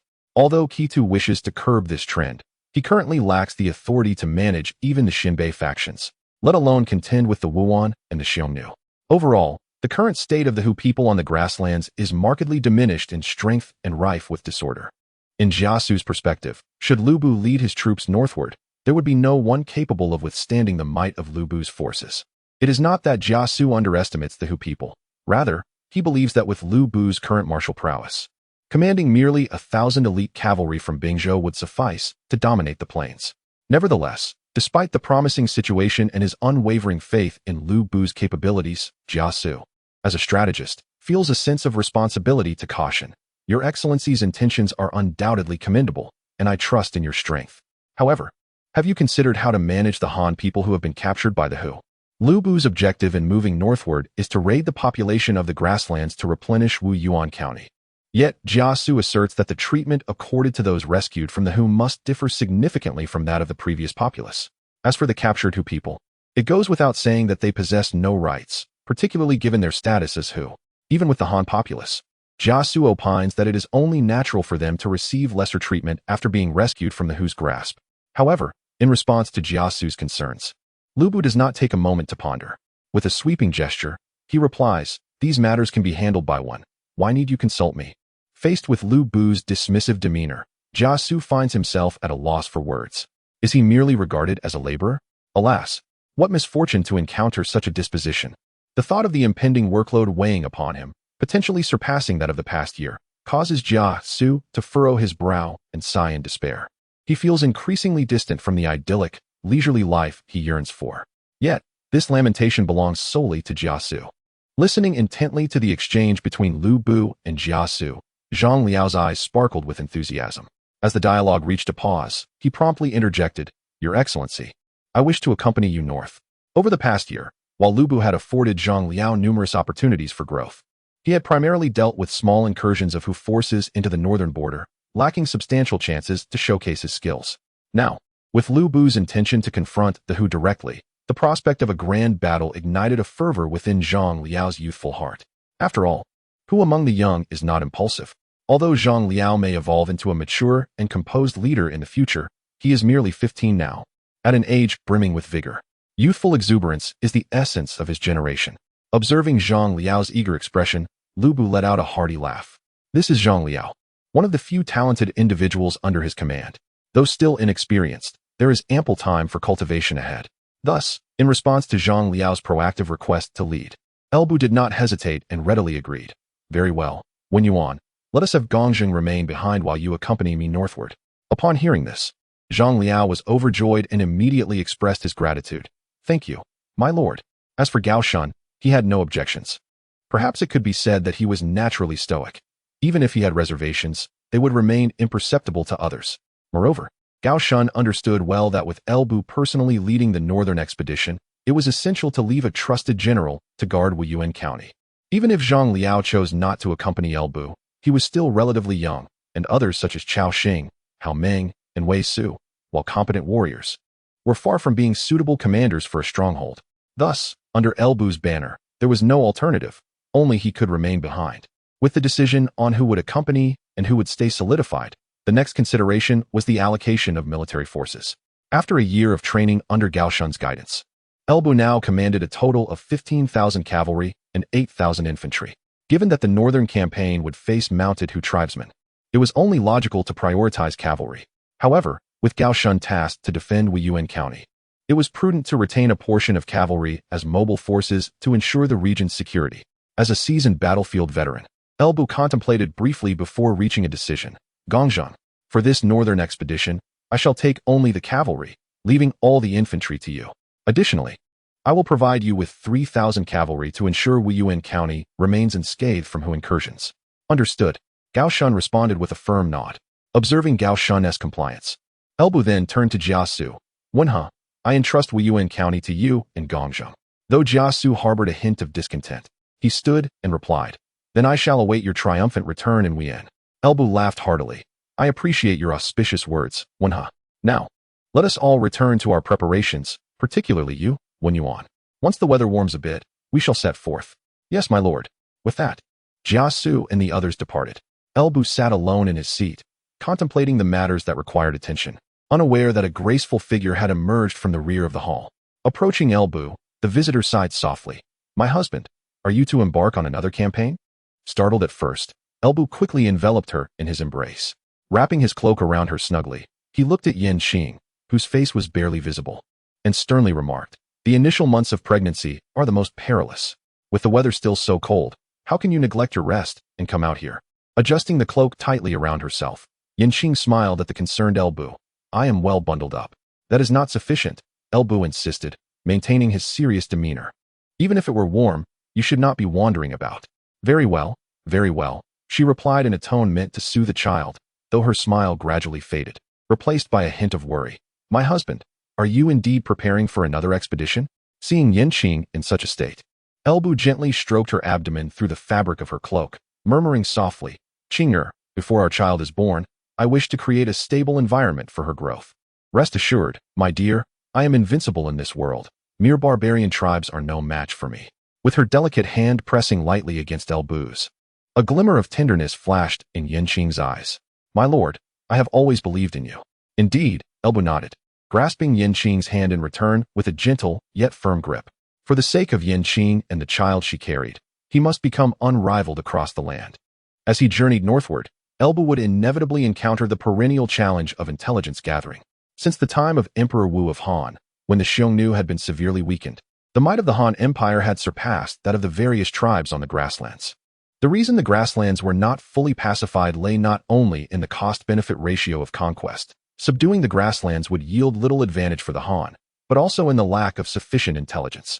Even if a grand army were to venture beyond the borders, accurately locating the positions of the various barbarian factions would prove exceedingly difficult, making complete victory elusive. Elbu's expedition to the north would similarly confront the issue of intelligence. Although he was confident that with his 12,000 elite cavalry from Bingzhou, he could sweep across the grasslands, he first needed to locate the barbarians. The vast expanse of the grasslands made aimless searching impractical. Thus, after much contemplation, Elbu concluded that finding a guide would resolve these issues. After all, the Xianbei, Wuyuan, and Xiongnu tribes were not united in purpose. It is well known that the Xiongnu Empire was once the singular dominant force on the grasslands. However, after suffering severe defeats at the hands of the Han Empire, the Xiongnu had been fragmented, their power diminished. Some Xiongnu chose to surrender to the Han, becoming the southern Xiongnu, while others, unwilling to submit, migrated westward to evade the Han, gradually fading from history. This led to a significant decline in Xiongnu influence on the grasslands, ultimately resulting in the loss of their hegemonic status. Tribes such as the Xianbei and Wuyuan only emerged as significant powers after the decline of the Xiongnu. Notably, the Xianbei, through years of development, formally established their dominance during the reign of Tan Shihua. Under the capable leadership of Tan Shihua, both the Xiongnu and Wuyuan were compelled to heed the Xianbei's authority. However, the Xiongnu viewed the Xianbei as usurpers of their former supremacy on the grasslands. Yet, during Tan Shihua's reign, the Xianbei's strength was such that the Xiongnu, despite their resentment, could not openly express hostility. Although Tan Shihua eventually passed away, the Xianbei's power remained undiminished, allowing them to continue commanding the various tribes. It can be said without reservation that as long as He Lian does not act recklessly, the Huns would find it exceedingly challenging to regain their former glory against the formidable Xianbei. However, the unfortunate reality is that He Lian chose to act foolishly. In an attempt to solidify his status among the nomadic tribes, he allied with various factions of the Hu people and marched southward into Bingzhou, seeking to establish his own reputation. Ironically, he encountered Elbu. The ensuing battle proved catastrophic. Not only did He Lian lose his life, but his 30,000 cavalry also suffered devastating losses. Some perished, while others scattered. The Xianbei cavalry, as the main force, faced severe casualties, particularly the elite troops of He Lian's own faction, who were either killed or captured, leaving scarcely anyone to return.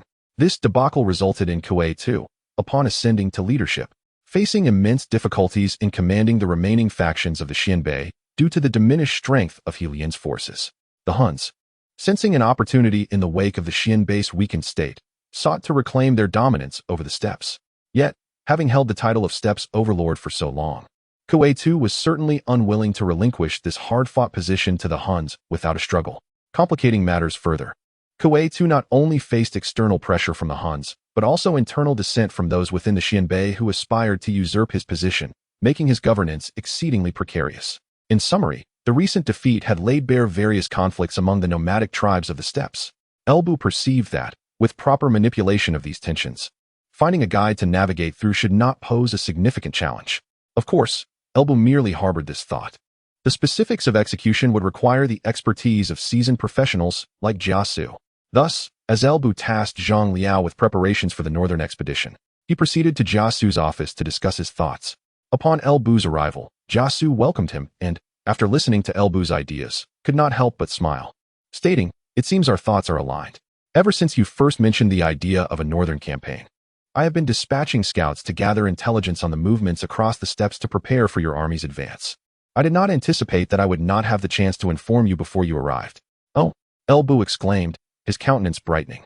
What useful information has he uncovered? Observing El Bu's eager anticipation, Jia Xu elaborated, "During this period, I have been closely monitoring the dynamics among the tribal factions on the steppes. It has come to my attention that conflicts between the Xianbei and Huns have been escalating, indicating that the Huns are no longer content to remain subservient to the Xianbei. Although Ketu has assumed leadership from He Lian, he lacks the trust of the various Xianbei factions, leading to insubordination that hampers his ability to withstand the pressure from the Huns, often placing him at a disadvantage during confrontations. Initially, it was just a few prominent Xianbei factions that were openly defying Ketu, but following his recent failures against the Huns, even more tribes are reluctant to heed his commands. Ketu now finds himself at a near impasse. Thus, in my humble opinion, should you wish to find someone to guide your army, Ketu would be the most suitable candidate." El Bu pondered for a moment before expressing his doubts, but the deaths of He Lian and the decline of the Xianbei are both attributed to my actions. How can the leader of the Xianbei willingly serve me? Upon hearing El Bu's words, Jia Xu explained, "My lord, you may not be aware that the nomadic tribes of the grasslands hold great reverence for the strong. When you led merely over 10,000 elite cavalry from Bingzhou to decisively defeat their army of 300,000, to these tribesmen, you appeared as if a deity had descended from the heavens. They would not dare to oppose you. According to the information I have gathered, the various factions on the grasslands now spread rumors that you are the reincarnation of the celestial wolf god, and your Bingzhou elite cavalry are considered the wolf riders under his command. They are in awe of you. Moreover, although this leader is He Lian's nephew, had it not been for He Lian's sudden demise, it is uncertain whether he would have even attained the position of leadership. Thus, he should be all the more grateful to you, my lord." With a smile, El Bu remarked, "The notion of the celestial wolf god and wolf riders indeed reflects the peculiar logic of these nomads. In light of this, what do you think we should do?" In response to El Bu's inquiry, Jia Xu contemplated briefly and replied candidly, "In my humble opinion, as long as you provide this leader with a glimmer of hope, he will become your loyal hound on the northern expedition. After all, it is these Xianbei who have experienced your formidable power most profoundly in the previous battle. As long as you are present, they would not dare to betray you." Nodding in agreement, El Bu continued, "Then what benefits do you think we should promise this leader?" "Benefits?" Jia Xu shook his head and chuckled. "To serve you, my lord, is surely the greatest gift he could receive. It is a matter of choosing whether to continue down the path of being gradually consumed by the Xiongnu, ultimately meeting a grim fate on the plains, or to align with you, becoming your loyal hound, and continuing as the overlord of the grasslands under your command. This decision should not be difficult for him." Pausing for a moment, Jia Xu added, "Furthermore, although the Xiongnu have long been in alliance with the Xianbei, they are still nominally subjects of the Han. If you were to take direct action against the Xiongnu, it might pose some inconveniences. However, if it were the leader who took the initiative, there would be no such concerns. The infighting among the nomads leading to the downfall of the Xiongnu would likely not be blamed on you by the court." El Bu was momentarily taken aback. He had not anticipated that Jia Xu would consider this angle. It can only be said that the thought processes of such top-tier strategists are beyond the comprehension of ordinary individuals. With a wave of his hand, El Bu declared, "Since you have spoken thus, I shall leave this matter in your capable hands as the weather warms. Once you can persuade the leader to submit and guide our army, both Wuyuan and I are ready to head north at any moment." Upon hearing this, Jia Xu rose and bowed respectfully to El Bu, smiling. "Then please await good news, my lord." Emerging from the government office, El Bu stretched lazily, his spirits soaring. Is this the joy of having top-tier strategists at one's command? How delightful. As long as Jia Xu can deal with the Xianbei leader, he can lead Zhang Liao and advance. Once the northern tribes are vanquished, the population will flourish, and the issue of military resources will cease to be a concern. Most importantly, without the Xianbei causing chaos, the Hetao Plain can be extensively developed. Given the fertility of the Hetao Plain, it can undoubtedly become a stable foundation in the future. The only pressing matter is to accomplish these tasks swiftly, for the time until the historical Yellow Turban Rebellion is swiftly approaching. On the grasslands, within the Xianbei royal tent, the Xianbei leader, Ketu, has indeed been enduring difficult times lately. The winter of the year before last, his uncle and the notorious Lian had ventured south to raid, only to encounter the fearsome Elbu, resulting in not only a lack of spoils, but also the loss of countless troops and resources, with Lian himself perishing at Elbu's hands. Of course, had Lian not fallen, Ketu would not have ascended as the leader of the Xianbei. Upon returning to the grasslands that winter, a lack of provisions for survival led to an uncountable number of Xianbei succumbing to the cold and hunger. Even in the following year, Ketu dared not venture south due to Elbu's presence. He still vividly recalls that fateful encounter, sometimes dreaming at night of the invincible figure wielding a halberd, cutting through the enemy ranks with ease. Such an unmatched existence should not even grace this world. Ketu wishes to survive a few more years. Fortunately, as the dominant force of the grasslands, the Xianbei occupy the most fertile pastures, and as their leader, Ketu resides in a royal tent that boasts the finest grazing lands. Thus, even without raiding, they manage to endure the winter. However, who could have anticipated that the treacherous Xiongnu would dare to seize the opportunity of the Xianbei's weakness and contest for their pastures? What infuriates Ketu further is that the other Xianbei tribes refuse to heed his commands, watching idly as he battles the Xiongnu. Most frustrating of all, without the support of the other Xianbei tribes, he truly cannot contend with those despicable Xiongnu. In recent skirmishes, he has already lost a prime pasture to the loathsome Xiongnu leader, Yufuluo, and those wretched Xiongnu show no signs of retreat. If this continues, Ketu, as the leader of the Xianbei, will become a laughingstock. The thought of it prompts him to curse the other Xianbei tribes for their insubordination. If the Xiongnu were to eliminate him, would they spare you? Truly a band of foolish allies. O divine wolf god, grant salvation to your loyal servant, Ketu. On this day, Ketu was fervently praying for the protection of the wolf god within the royal tent. Suddenly, a tumultuous noise erupted from outside. And as Ketu pondered the cause of the commotion, his trusted general, Huchua, rushed in, breathless. Huchua, what transpires? Why this hurried demeanor? Ketu admonished, displeased by Huchua's abrupt entrance without so much as a greeting. Yet, Huchua had no time to heed Ketu's reproach. He knelt on one knee and reported with urgency. My lord, the left noble king of the Xiongnu, Yufuluo, has attacked one of our grazing pastures. Their numbers are overwhelming. Our warriors could not withstand them, and both our herdsmen and livestock were driven back. They have seized a considerable portion of our cattle and sheep. Upon hearing Huchua's words, Ketu's expression darkened, and he gritted his teeth, exclaiming, Yufuluo, you have gone too far. Not long ago, Yufuluo had wrested a fertile pasture from him. And considering the limited number of archers within the tribe, Ketu had reluctantly conceded after failed negotiations. Who could have anticipated that Yufuluo would be so audacious as to covet another of his pastures? Although he was indeed the chieftain of the Xianbei, the lush pastures under his control were few, as each significant Xianbei clan held sway over certain fertile lands. Now, having lost one pasture, Yufuluo's greed for another left Ketu with no means of survival. A fierce glint flashed in Ketu's eyes. Steeling himself, he commanded, gather all the warriors of the tribe. We shall confront Yufuluo and demand an explanation. Yes, my lord, Huchua replied, and swiftly departed. Before long, the warriors of the tribe were mobilized. Ketu mounted his steed and rode forth to the assembly outside the encampment. Addressing the assembled warriors, he proclaimed, Xianbei warriors, we are the true sovereigns of the steppe. Now, those despicable Xiongnu, seizing upon our moment of weakness, seek to plunder our pastures and livestock. Shall we acquiesce to such indignities? Today, they may take our pastures and livestock. Tomorrow, they shall dare to seize our wives and daughters, enslaving our kin. Xianbei warriors, mount your steeds and grasp your bows. The vile Xiongnu now tread upon our lands, and we must demonstrate that even the weakened Xianbei are not to be trifled with by these contemptible Xiongnu. Ketu's voice resonated among the Xianbei cavalry, igniting their fervor. The simple-minded warriors soon became incensed, roaring in unison, slay them, slay them, slay them. Seeing their fervor, Ketu's heart eased slightly. He bellowed, Xianbei warriors, follow me. Upon concluding his words, he urged his steed forward, galloping towards the pastures with great fervor. Observing this, the Xianbei cavalry, previously stirred by their leader, roared in unison and followed suit. The royal tent of their leader was situated at the heart of the pastures under his control. So he guided his Xianbei cavalry from the tent, reaching the pasture that had been attacked by Yufuluo in no time.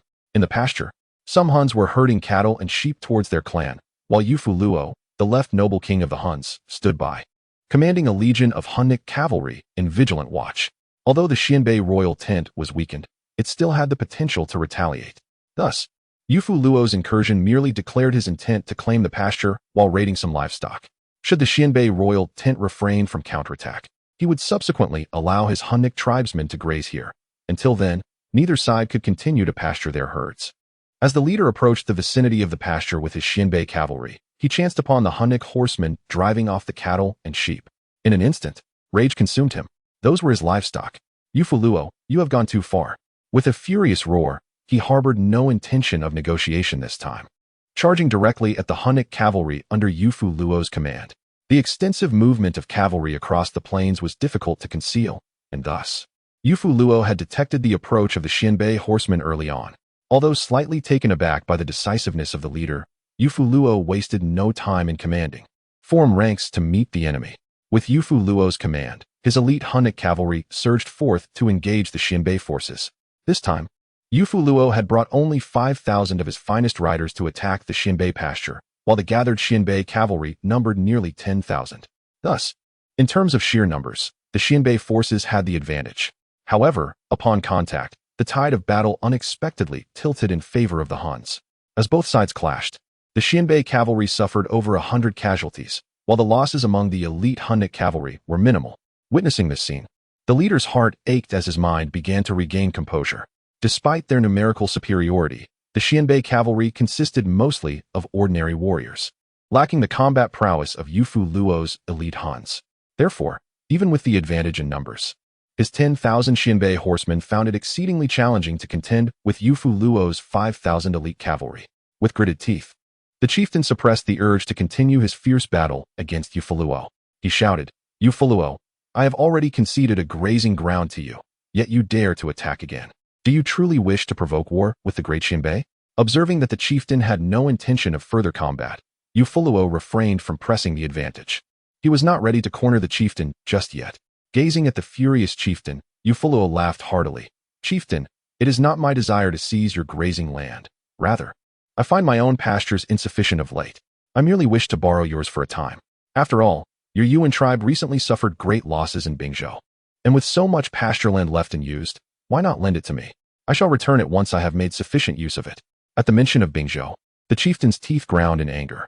Had it not been for the significant losses suffered by the elite forces of the Xianbei in Bingzhou, these despicable Huns would not dare to bully him. The reality was that if the Xianbei tribes united, the Huns would undoubtedly be no match for them.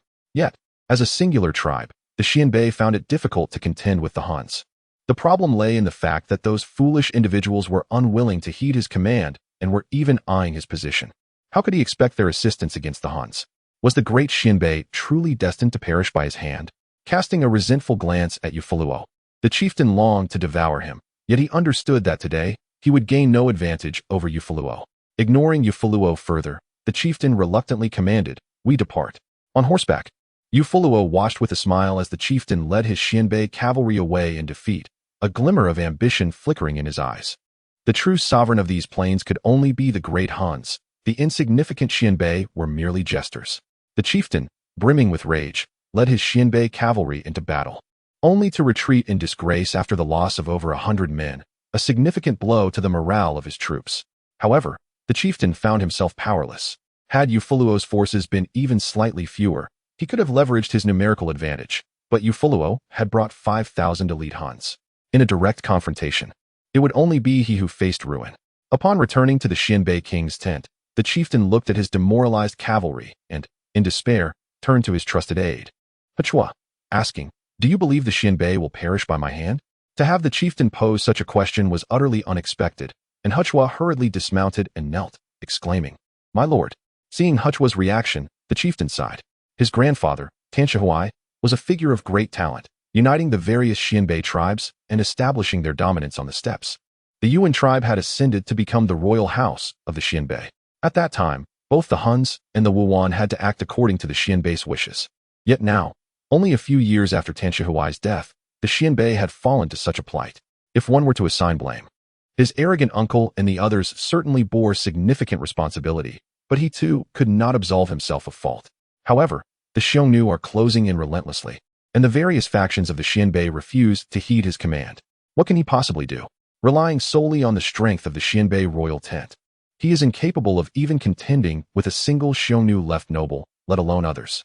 just as Ketu finds himself engulfed in uncertainty regarding the future of the Xianbei. In Wuyuan County, Jia Xu has been attentively observing the movements on the grasslands. Although he spoke lightly with Elbu earlier, Jia Xu is acutely aware that Ketu, as the current overlord of the grasslands and the leader of the Xianbei, would never willingly become a hound for the Han unless absolutely compelled. Thus, Jia Xu has been patiently waiting for Ketu to be driven into a corner. He understands that, confronted with a weakened Xianbei, neither the Xiongnu nor the Wuyuan would stand idly by while the Xianbei regained their strength.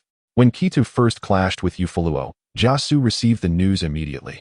However, at that time, Ketu and Yufuluo did not engage in battle, as Ketu chose to retreat, prompting Jia Xu to conclude that the moment was not yet ripe. This time, Ketu could no longer restrain himself and led his forces into battle against Yufuluo, only to suffer a crushing defeat, resulting in the loss of another grazing ground. Jia Xu now deemed it time to make a move.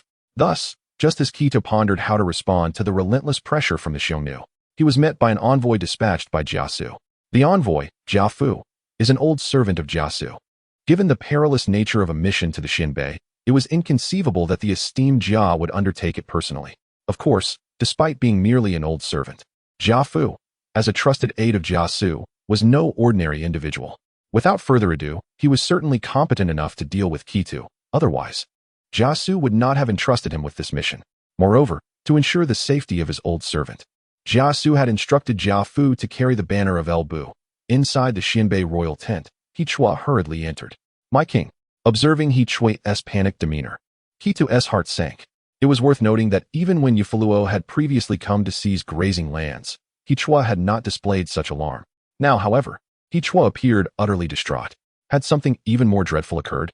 Struggling to quell his own unease, Ketu recognized that, as the leader of the Xianbei, he must remain composed in times of crisis. He took a sip from a nearby cup of wine to steady himself, striving to maintain an imposing demeanor. He then turned to He Chua and spoke in a grave tone. "He Chua, what has transpired? You cannot continue to act in such a flustered manner." Perhaps Ketu's calmness provided a modicum of reassurance to He Chua, who took a few deep breaths, attempting to rein in his inner turmoil. Addressing Ketu, he replied, "My king, an envoy from the Han has arrived, bearing the banner of Lu." Upon hearing this, the chieftain instinctively wanted to scold, merely a Han envoy. However, as the words were on the cusp of his lips, his voice abruptly ceased. A sudden realization struck him. It was in Huang Fuong County that a formidable Han cavalry, numbering 10,000, had mercilessly routed their own 30,000 Hu cavalry under a banner that bore the character Pharrell. Bang! The chieftain trembled, and the cup in his hand shattered upon the ground. He shakily pointed at He Chua, his voice inadvertently laced with tremors. What banner did that Han envoy bear? He Chua knelt on the ground, unable to raise his gaze to meet the chieftain's. He too was trembling, for he had been a participant in that fateful battle at Huang Fuong County. It was precisely this shared experience that allowed them to comprehend the depths of such despair better than anyone else. Witnessing He Chua's reaction, the chieftain collapsed onto the ground, overwhelmed. Ultimately, it was He Chua, struggling to suppress his own inner turmoil, who raised his head and spoke to the chieftain, "My lord. Since it is merely a Han envoy and not a grand army, there should still be room for discussion. There is no need for alarm." Upon hearing He Chua's words, the chieftain, momentarily paralyzed with fear by the mere mention of the character L, felt a flicker of hope. Indeed, it was only an envoy and not a military force.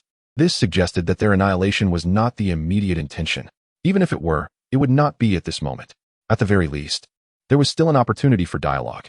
Having reached this understanding, the chieftain regained a modicum of composure.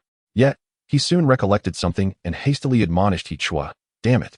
He Chua, how could you let our esteemed guest wait outside? Hurry and invite them in." Without awaiting He Chua's response, the chieftain continued, "No, this is far too impolite. I must personally go to greet them. He Chua, quickly give the orders to prepare the tenderest lamb and the finest mare's milk wine to welcome our most distinguished guest." "Yes, my lord." He Chua promptly acquiesced. After issuing his commands, the chieftain hurriedly made his way outside the grand tent. Outside the Xianbei king's tent, Jia Fu, accompanied by a dozen elite cavalry from Bingzhou, awaited. Surrounding them, dozens of Xianbei cavalrymen stood on high alert, their expressions vigilant. Yet, despite being encircled by the Xianbei warriors, neither Jia Fu nor his Bingzhou companions exhibited the slightest hint of fear. They were men of Elbu, and they came as envoys. These Xianbei would not dare to lay a hand on them unless they sought certain demise. As seasoned veterans of the borderlands, They fully understood the formidable reputation Elbu had instilled in the hearts of these nomads after the battle at Shuafang County. In truth, the situation unfolded as they had anticipated. Jia Xu and his entourage did not wait long outside the tribe's perimeter. Soon, they spotted a splendidly dressed Human hastily approaching from within the encampment. Unaware of the envoy's arrival, I, the young king, have failed to extend a proper welcome. I hope the envoy will not take offense. From a distance, before they even approached, upon spotting Jia Xu and his entourage, particularly the large flag adorned with the character L, Ketu shuddered and quickly raised his voice to offer apologies. Witnessing this scene, Jia Xu felt a profound sense of relief. The stance adopted by the Xianbei leader was remarkably humble, indicating that the mission at hand would likely proceed without complications. Jia Xu dismounted from his horse, accompanied by the elite cavalry of Bingzhou, who followed suit. Meanwhile, Ketu approached closer.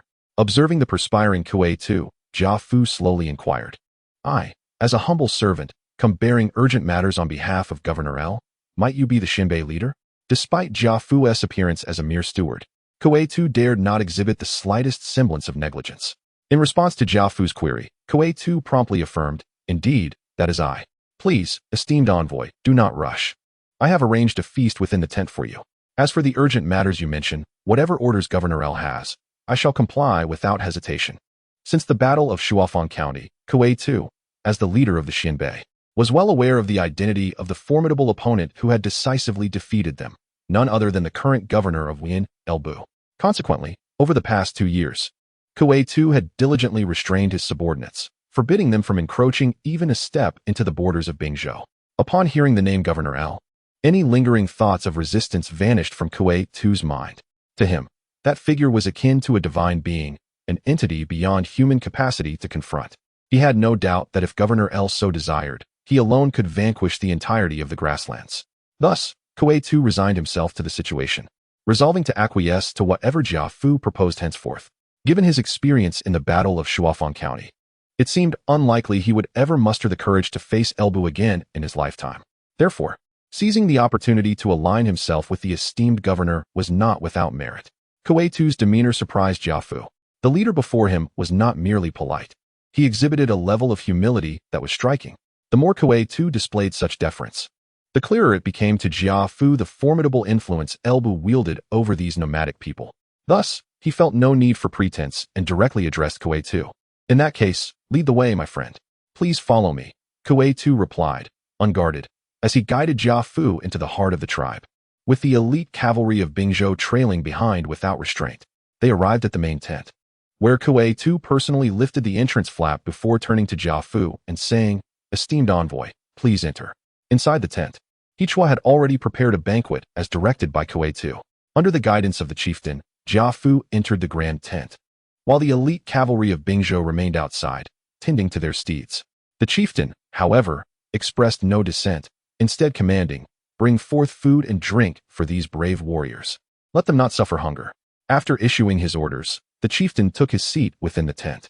As soon as Jia Xu settled down, 2 young maidens approached him. The chieftain, returning to his position, warmly addressed Jia Xu, saying, To honor the envoy, I have ordered the slaughter of the finest lamb and prepared the best mare's milk wine. I hope you find it to your liking. Were it an ordinary person, such a grand reception might easily ensnare them. Yet, as an old servant of Jia Xu was not so easily swayed by superficial offerings. Recognizing the opportune moment, he directly stated, Chieftain, I come with a mission. Other matters may be set aside for now. I hope you will assist me in fulfilling the wishes of Governor Lu. Upon hearing Jia Xu mention Lu Bu, the chieftain's expression tightened. He quickly replied, Please speak, envoy. Whatever Governor Lu requires, I shall comply without hesitation. Observing the chieftain's humble demeanor, Jia Xu refrained from revealing his intentions immediately and instead inquired, What is your opinion of Governor Lu? The chieftain, confronted with this question, could not help but recall the battle at Shuafang. The striking figure clad in gold and crimson, a lone warrior astride a steed, wielding a Fangtian-painted halberd, had rendered their 300,000 troops insignificant, causing entire swathes of cavalry to fall with each gesture. With a treasured bow in hand, every release resulted in the demise of a Hu leader. Their entire army of 300,000 had been shattered by that one man leading merely 10,000 riders. For the chieftain, who had lived through that nightmarish encounter, the memories remained vivid even to this day.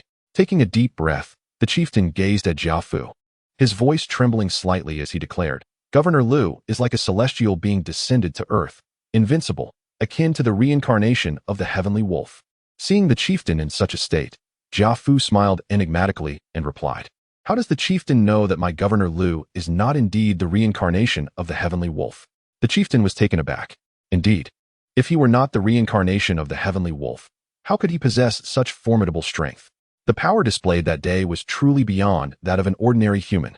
With a sudden thud, the chieftain knelt before Jia Xu. In that instant, he seemed to grasp something profound, yet equally felt lost in confusion. Seizing the moment, Jia Xu asserted, "My governor is the reincarnation of the heavenly wolf, destined to unify the steppes. However, the He Lian tribe, ignorant of divine will, recklessly invaded my governor's territory and offended celestial authority, prompting my governor to enact divine retribution upon them. Yet, while your Xianbei have already paid the price for their transgressions, the Xiongnu and Wuyuan clans continue to show disrespect toward my governor, inciting his wrath and desire to pacify the steppes.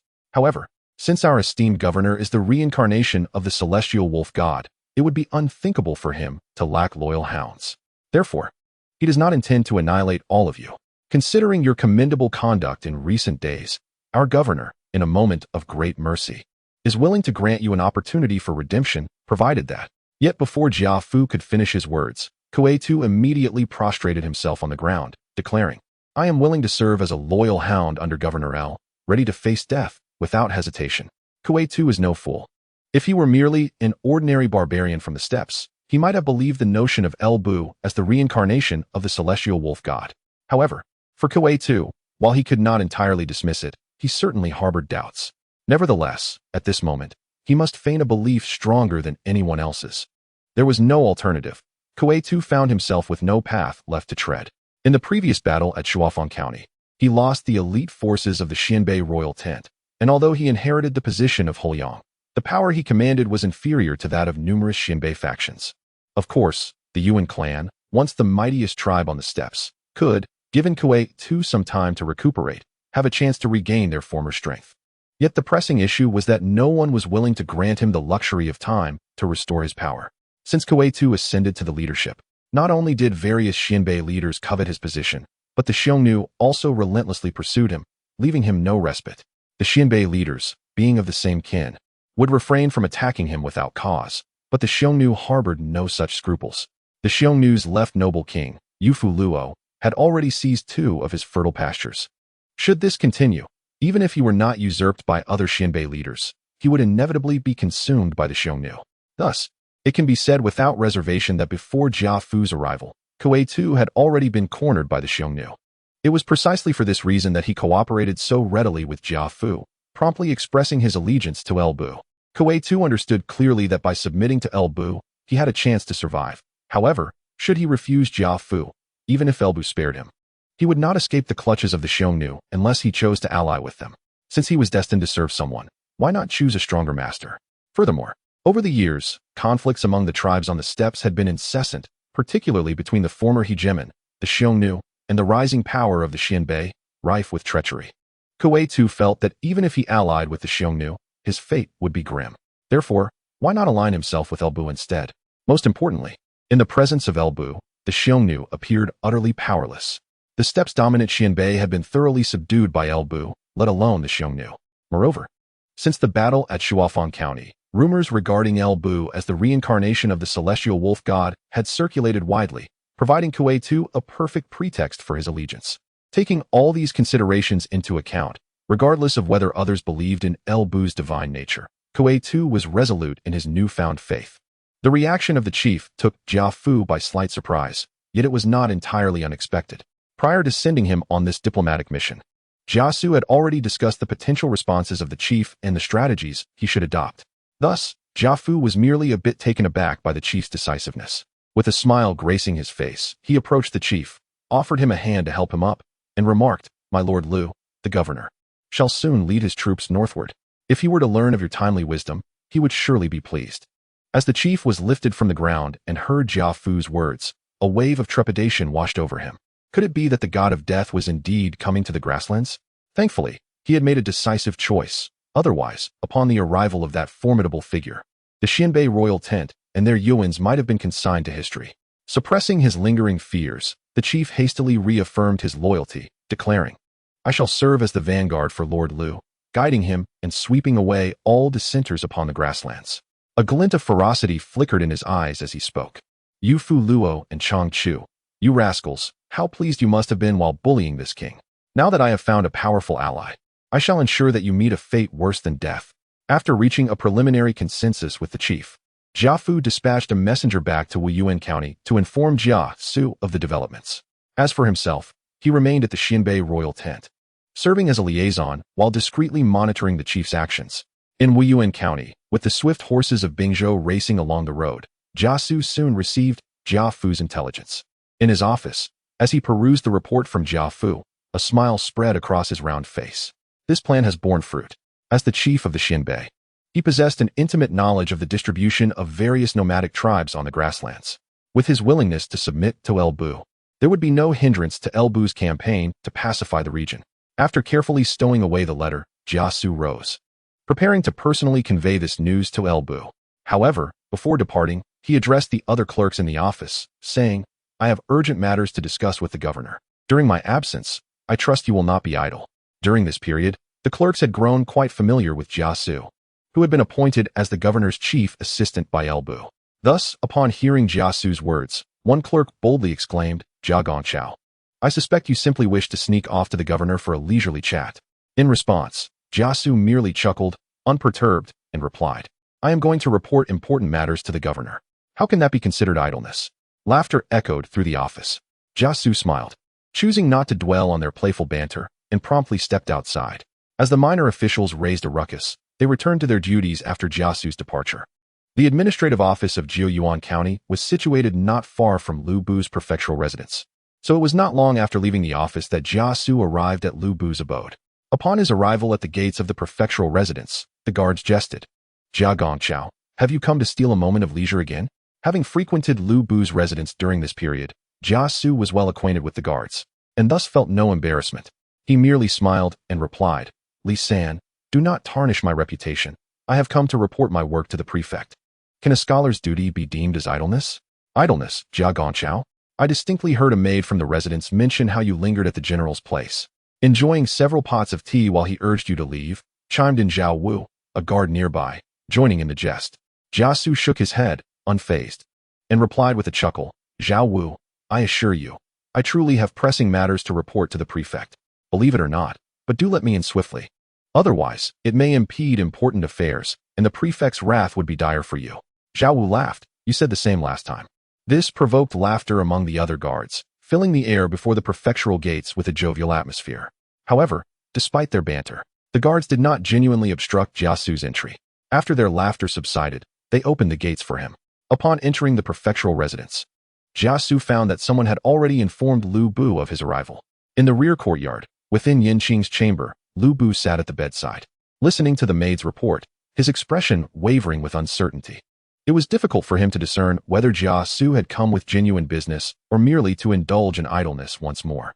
Last year, Jia Xu had been diligent, preoccupied with matters of population relocation in other border counties. However, now that he had a moment's respite, his true nature had resurfaced. Noticing Lu Bu's dilemma, Yanqing, resting in bed, smiled and said, "My husband, you should go see him. You have mentioned that Jeang Xiao is a remarkable talent. It is only natural for such a person to possess an eccentric nature. If he is willing to assist you, a brief respite now and then is not a concern. We have ample tea and refreshments to offer." In response, Lu Bu sighed. This is hardly an occasional indulgence. It seems he wishes to laze about daily. Nevertheless, despite his words, Lu Bu rose to his feet. He adjusted the quilt for Yanqing and instructed the maid in the room, "Take good care of my wife." With that, he turned and departed. Meanwhile, Jia Xu sat in the parlor, where the maids of Lu Bu's residence had already prepared tea and snacks, accustomed to his presence. By the time Lu Bu entered the parlor, Jia Xu was already enjoying refreshments. Upon seeing El Bu enter, Jia Xu did not cease his chatter, but rather smiled and said, "My lord has arrived. Do come and savor today's delicacies. I must say, the treats at your residence are truly delightful, and I could indulge in them endlessly." Observing Jia Xu's demeanor, El Bu felt a sense of helplessness.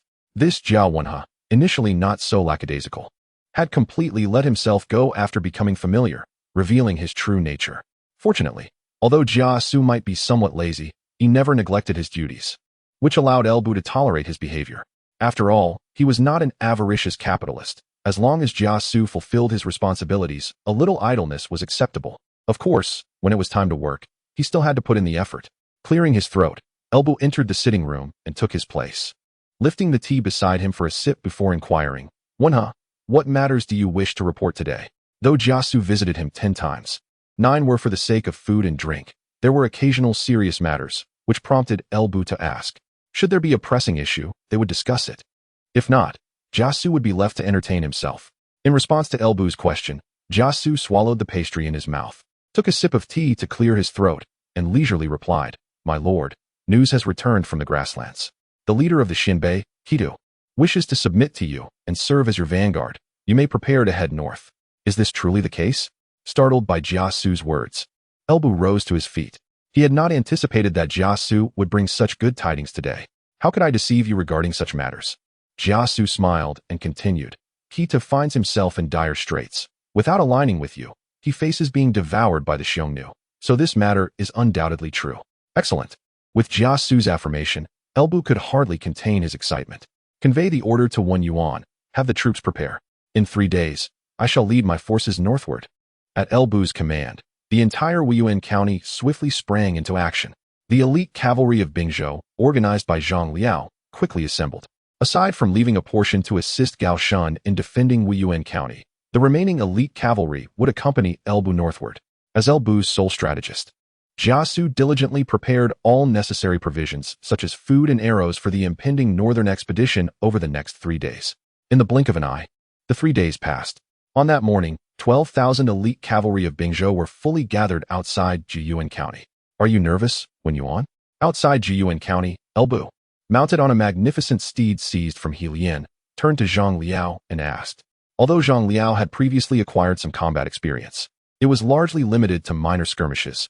He had even missed the major battle at Huang County.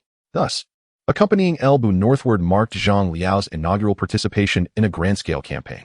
When confronted by Elbu's inquiry, Jeang Liao solemnly clasped his fists and replied, I report to you, General, that I am not anxious. Elbu, having merely posed a casual question, couldn't help but chuckle at Jeang Liao's earnest demeanor. It's good to hear you are calm. On the battlefield, nothing is more detrimental than anxiety. Once you become tense, even the finest skills may falter. I understand. Jeang Liao affirmed. Rest assured, General, I shall ensure your safety. Upon hearing this, not only Elbu but even his surrounding guards regarded Jeang Liao with peculiar expressions. Young man, let us maintain some self-awareness. Although we are nominally your guards, does the general truly require protection? Nevertheless, Elbu did not wish to dampen Jeang Liao's enthusiasm. He stifled a laugh and addressed Jeang Liao. Very well. Wuyuan, you are my chief guard. I shall entrust my safety to you. Elbu's guards, known as the Xianbei, were originally led by Gao Shun. However, since Gao Shun was tasked with defending Wuyuan County this time, the command was entrusted to Jeang Liao instead. Yet, even within the Xianbei, it was unthinkable to assert that Elbu needed their protection. Thus, it could be said that the youth was quite audacious. Amidst Elbu and Jeang Liao's conversation, a contingent of elite cavalry from Bingzhou was also prepared outside Wuyuan County. Several figures galloped forth from their ranks, dismounted, and saluted Elbu, stating, We report to you, General, that the troops are ready and await your orders. In response, Elbu nodded slightly and commanded, Chao Xing, lead 1,000 of your elite cavalry ahead to clear the path. The remaining troops should be organized under their respective leaders. Let us depart. Hearing this, Chao Xing, Wei Su, and Song Xian answered in unison, yes.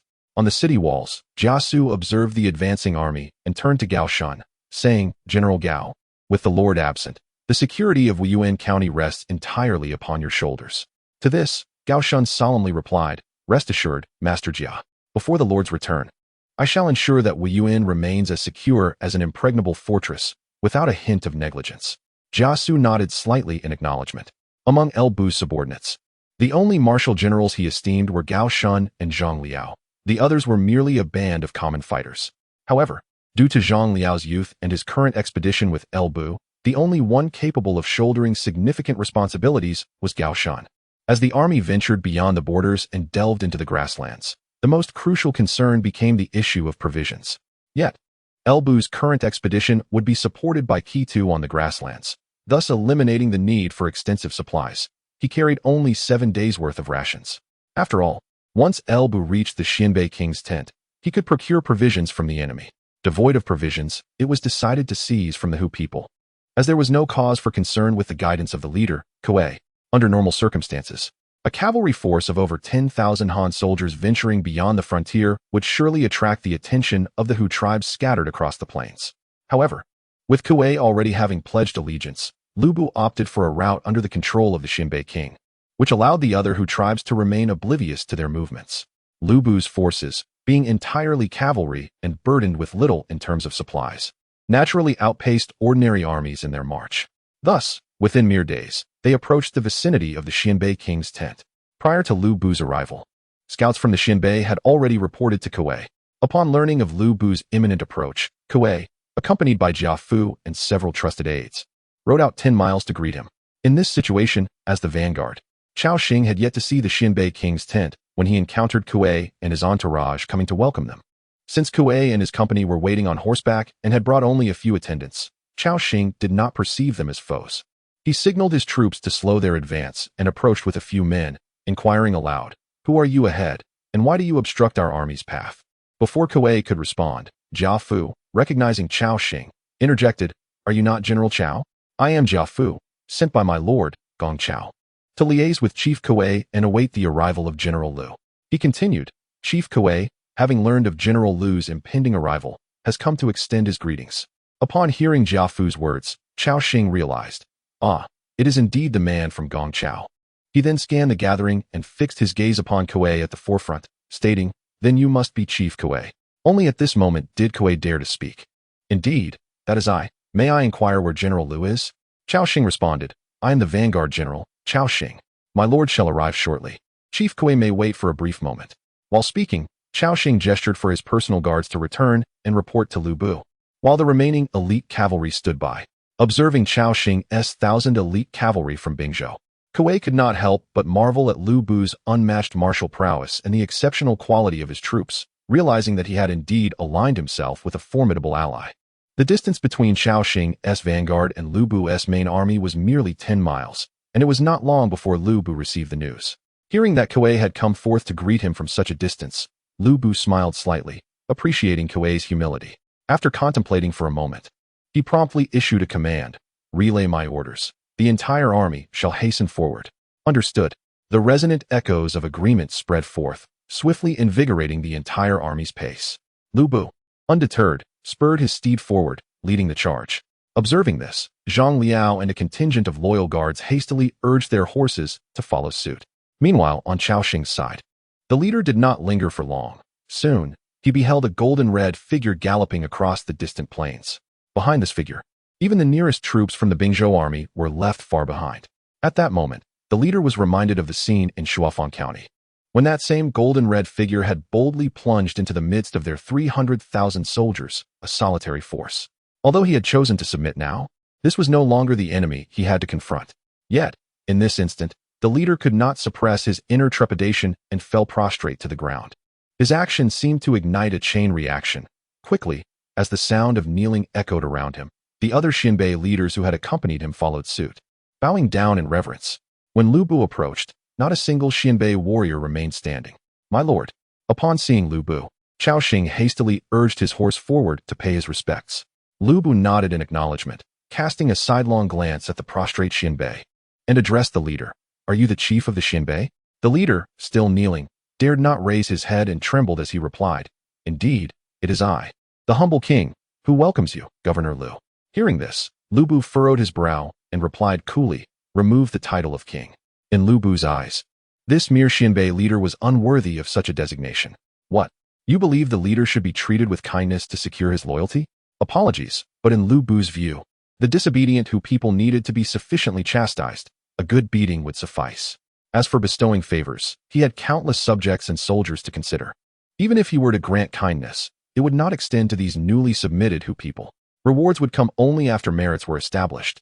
Despite Lu Bu's immediate intent to strip the leader of his title without offering any justification, the leader dared not exhibit any hesitation. He repeatedly bowed his head, confessing, "I acknowledge my transgressions. From now on, I am but the loyal servant of Governor Liu, no longer the Xianbei king. It was only at this moment that Zhang Liao, accompanied by his loyal guards, managed to catch up. The thunderous sound of hooves approached from afar, signaling the advancing army. Witnessing the leader's attitude, Lu Bu nodded in satisfaction and said, "Lead the way." At this, the leader finally dared to rise from the ground. Cautiously, he approached Lu Bu's steed, humbly stating, "Allow your loyal servant, the leader, to hold the reins for you." With no sign of dissent from Lu Bu, he gingerly took hold of the reins and began to guide the horse toward the Xianbei chief's tent. Upon witnessing this scene, Cao Xing could not help but approach the informed Jia Fu, wearing an expression of bewilderment. "Mr. Jia," he inquired, "is that leader truly a chieftain of the Xianbei? Why does he appear so submissive before our lord?" Hearing this, Zhang Liao and the others nearby could not resist leaning in, clearly intrigued by the unfolding drama. In response, Jia Fu offered a faint smile and began to elucidate. This is due to the fact that Governor L had previously inflicted considerable pain upon them in the Shuafang commandery, instilling fear in their hearts. These barbarians claim to respect the strong, yet they are fundamentally cowards who prey upon the weak. The chieftain has witnessed the battle at Shuafang. Do you think he harbors no fear of Governor L? Upon hearing Jia Fu's explanation, Cao Xing and his companions were struck with a newfound understanding. Their gazes towards El Bu's retreating figure now imbued with additional admiration. In the current realm, it appeared that only their lord could command such reverence from these barbarians. Under the chieftain's guidance, El Bu soon arrived at the Xianbei's royal tent. As they approached, other Xianbei warriors were astonished to see their leader so humbly leading a horse for another. However, once they learned of El Bu's identity, wherever the chieftain led El Bu's horse, Xianbei warriors fell to their knees in reverence. Witnessing this spectacle, El Bu's officers were rendered speechless. Zhang Liao, observing the kneeling figures murmuring incessantly, turned to Jia Fu with curiosity. "Mr. Jia, what are those Xianbei saying?" Jia Fu chuckled lightly and responded, "They are paying homage to the god of the heavenly wolf." Noticing the perplexed expressions on Zhang Liao and the others, Jia Fu continued, "In the eyes of these barbarians, Governor L is the reincarnation of the heavenly wolf god. Otherwise, how could he be so invincible?" Under the chieftain's guidance, the entourage entered the grand tent of the Xianbei.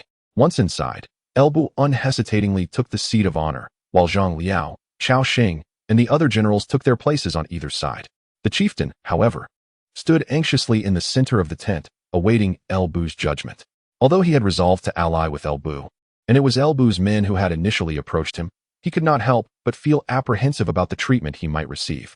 Given El Bu's prior demeanor towards their kind, the chieftain dared not hope for any favorable terms. Merely surviving was already a significant source of contentment for him.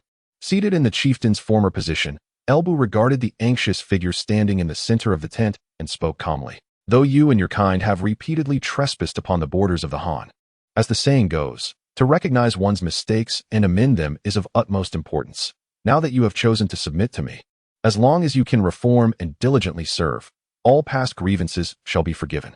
Should you achieve merit under my command, I shall not be stingy with rewards. Rest assured of that."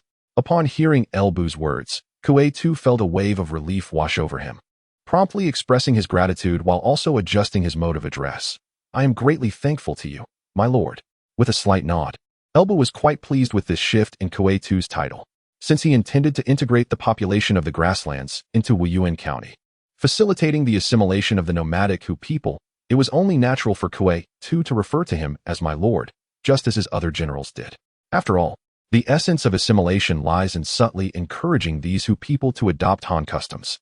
Therefore, aligning Ketu with his fellow commanders, rather than allowing for any special treatment, would undoubtedly promote this process of cultural integration. With this in mind, he continued, "Since you are willing to pledge your allegiance to me, it signifies a cleansing of your past and a rebirth.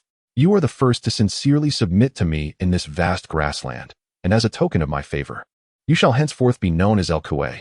Your original name, Kue, connotes leadership and being first. I bestow this name upon you in the hope that you will become a paragon for other Hu people. As for the surname El, it is a gift from me, and I trust you will not disappoint me." Upon hearing this, Ketu, now El Kue, was filled with immense joy. In the prevailing moral framework of the era, receiving a surname from a superior was a profound honor for someone of his status. Although he had once been a leader of the Xianbei, he had reached a point of desperation.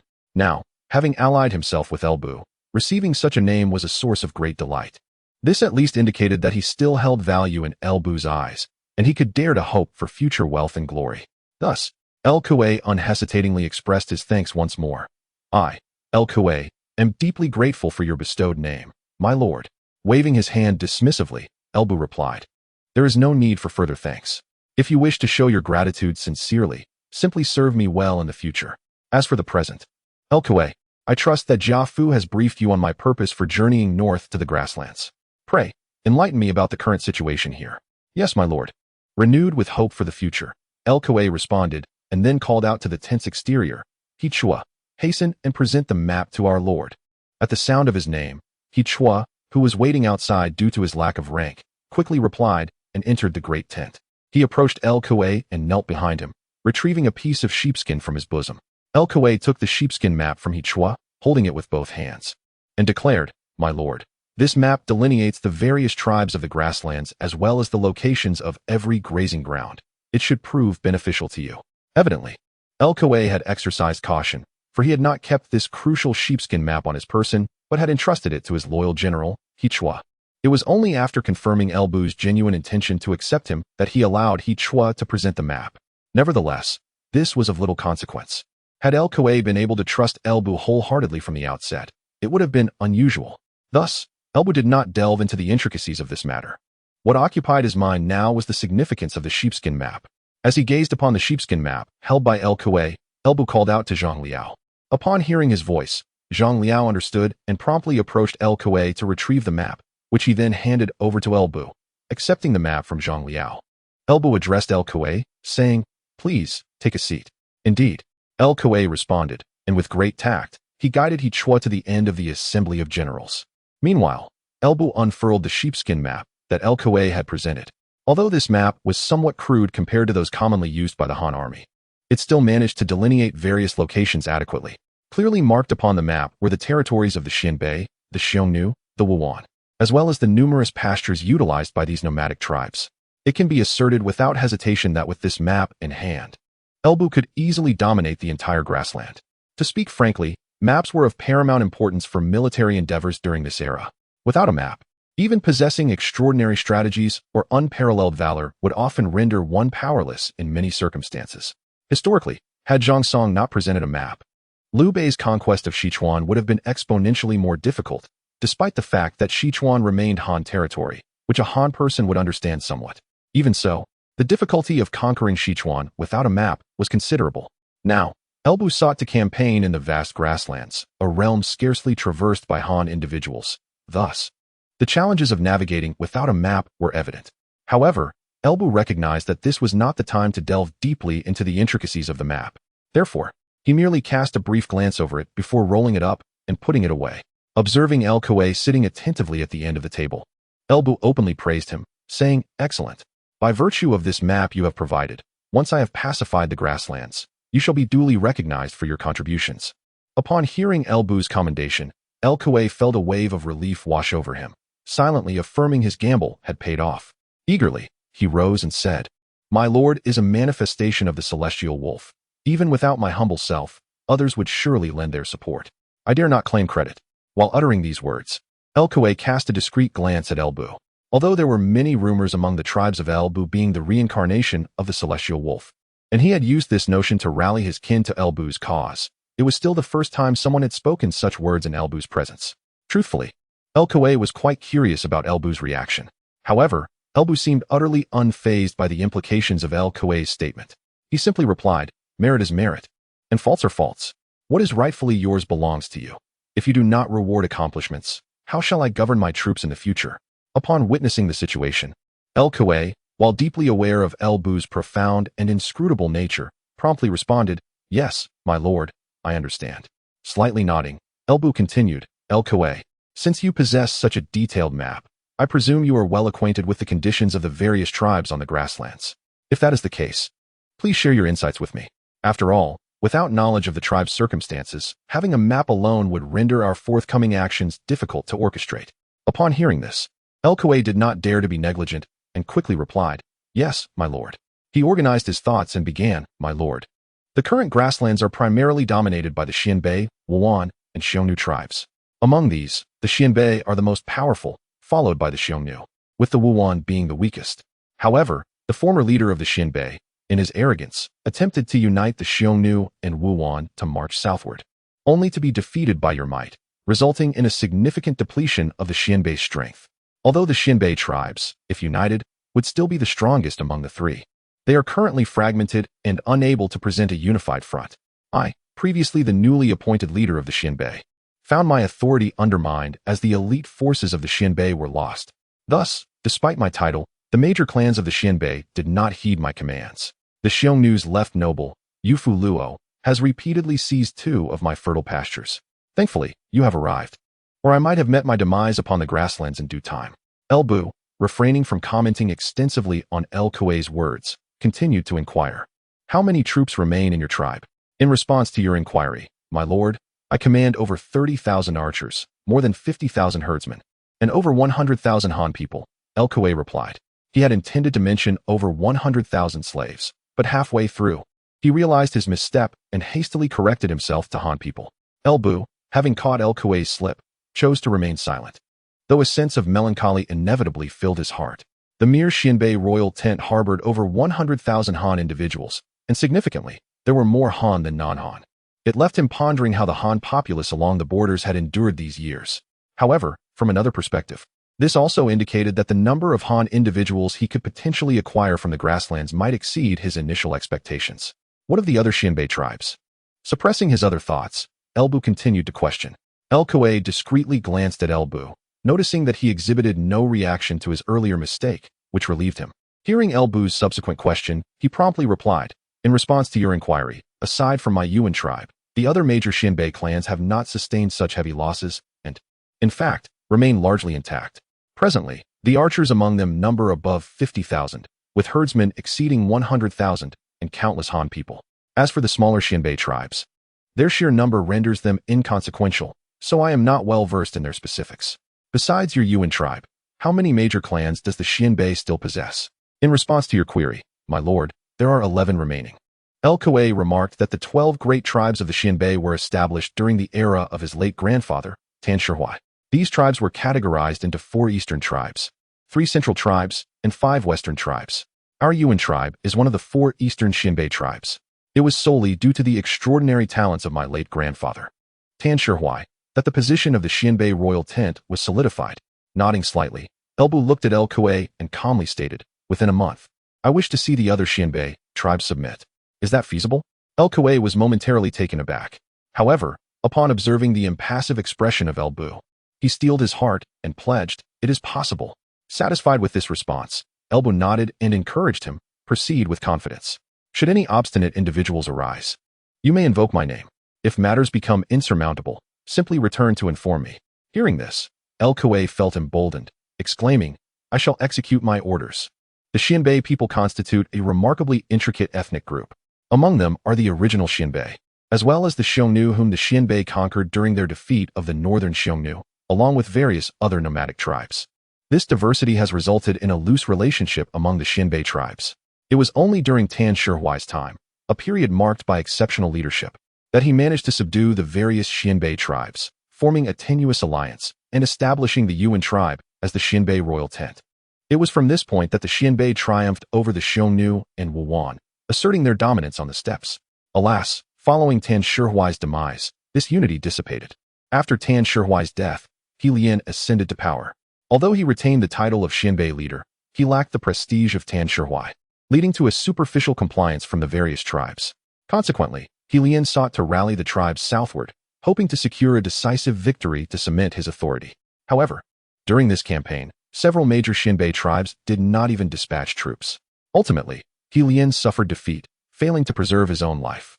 After Kuei Tu's ascension, the already weakened Xianbei royal tent garnered even less respect from the various tribes. Among the eastern Xianbei tribes, the Suli, Keiji, and Mijiao tribes refrained from hostility. But the central and western tribes eyed Kuei Tu's position with keen interest.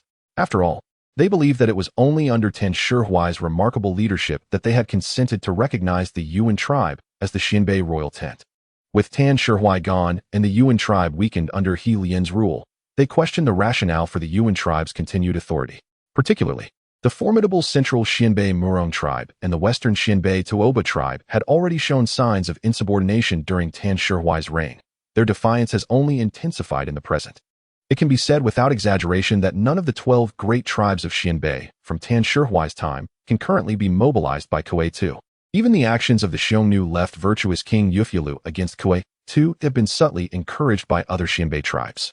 Fortunately, the person formerly known as Ketu has undergone a transformation and is now called El Kue. Behind him stands the man whom he regards as capable of suppressing all, El Fengxian. This man has now tasked him with subduing the various tribes of the Xianbei. It is time for these people to tremble. Thus, on the day following the council's conclusion, El Kue summoned his trusted general, He Chua, along with several high-ranking members of the Yuan tribe. In the grand tent, El Kue addressed the assembly of Yuan leaders, including He Chua, with a grave tone. Many of you accompanied my uncle southward in the past, and should be well aware of our Lord's formidable strength. Our Lord is the reincarnation of the celestial wolf god, and his wolf cavalry is invincible. I wish to lead the entire Yuan tribe to pledge allegiance to our Lord. I trust you will have no objections. Upon hearing El Kue's declaration, the Yuan leaders responded almost without hesitation. We are willing to follow our chief. Since El Bu had stripped El Kue of his title as king of the Xianbei, they could no longer refer to him as king, but only as chief. Their swift agreement was entirely reasonable. Among the nomadic tribes of the grasslands, El Bu had left the deepest psychological scars on the Yuan tribe. After all, during the initial southern expedition, he had taken away the Yuan tribe's finest warriors, and now, those in attendance were primarily survivors who had fled back from Shuafang County. Thus, they found no thought of defiance against El Bu. Seeing this, El Kue nodded in satisfaction. Very well. Our Lord has bestowed upon me the surname El, a tremendous grace. Therefore, we must fulfill our Lord's commands diligently. Now that our Lord has tasked me with uniting the Xianbei tribes, I ask you all to deliberate on our next steps. In response to his words, the Yuan leaders convened for a lengthy discussion, after which one individual spoke up. Chief, in my opinion, we should first reach out to our allied tribes, the Suli, Keiji, and Mijia. The 4 tribes of eastern Xianbei have always shared a close bond. When Chief Lian descended southward, these 3 tribes contributed the most troops, and they should be acquainted with our Lord's divine might. Given this, we could attempt to persuade them to join us in supporting our Lord. After all, our Lord is the reincarnation of the celestial wolf god, an entity beyond human resistance. If we can convince them to ally with our Lord, we would also be protecting them from his wrath, thus honoring our past camaraderie. Upon hearing this, El Kue felt a stirring in his heart.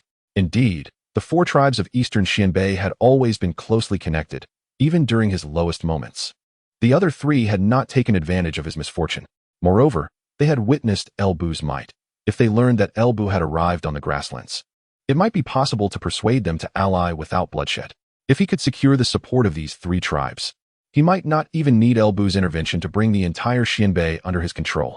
With this thought in mind, El Kue exclaimed with great enthusiasm, Yuan Luo, your idea is excellent. This matter shall be entrusted to your capable hands. In my name, extend an invitation to Suli, Keiji, and Mijia, stating that there are pressing matters to discuss. I am confident that upon meeting the Lord, they will make the wisest decision. As for El Kue's command, the one who proposed this suggestion, Yuan Luo, readily acquiesced. Yes, chief. El Kue swiftly made his decision. Soon, several swift steeds departed from the Yuan tribe, heading towards the other 3 divisions of the eastern Xianbei. Meanwhile, after issuing the order to El Bu to subdue the various Xianbei factions, he merely instructed his men to discreetly monitor the Yuan tribe before returning to study the map presented by El Kue. This does not imply that El Bu placed immense trust in El Kue, the newly allied Xianbei leader. Rather, he understood that to truly pacify the grasslands, one must utilize the barbarians against their own kind. While he was confident that his elite cavalry from Bingzhou could dominate the plains, his objective was not to annihilate the Xianbei, but to harness their strength while liberating the Han people enslaved by them. Thus, it became apparent that many issues could not be resolved solely through warfare. Given that El Kue was willing to ally with him and displayed such sincerity, El Bu saw no reason to deny him an opportunity. It can be said that if El Kue performs well in the coming days, El Bu would not hesitate to appoint him as his representative on the grasslands. After all, the number of Xianbei is considerable, and with the current scale of Wuyuan County, it would be nearly impossible to assimilate such a vast population all at once. Supporting a spokesperson like El Kue to help govern the grasslands would ensure a smooth transition, thereby preparing for the eventual incorporation of the population into his domain. Of course, should El Kue fail to meet expectations or display any signs of disloyalty, Elbu would not hesitate to seek another representative. He possessed absolute confidence in his ability to do so. Kuei, unaware of Elbu's internal thoughts, remained dedicated to serving him wholeheartedly. For Kuei, Elbu represented his last lifeline, and he was determined to cling tightly to Elbu's support.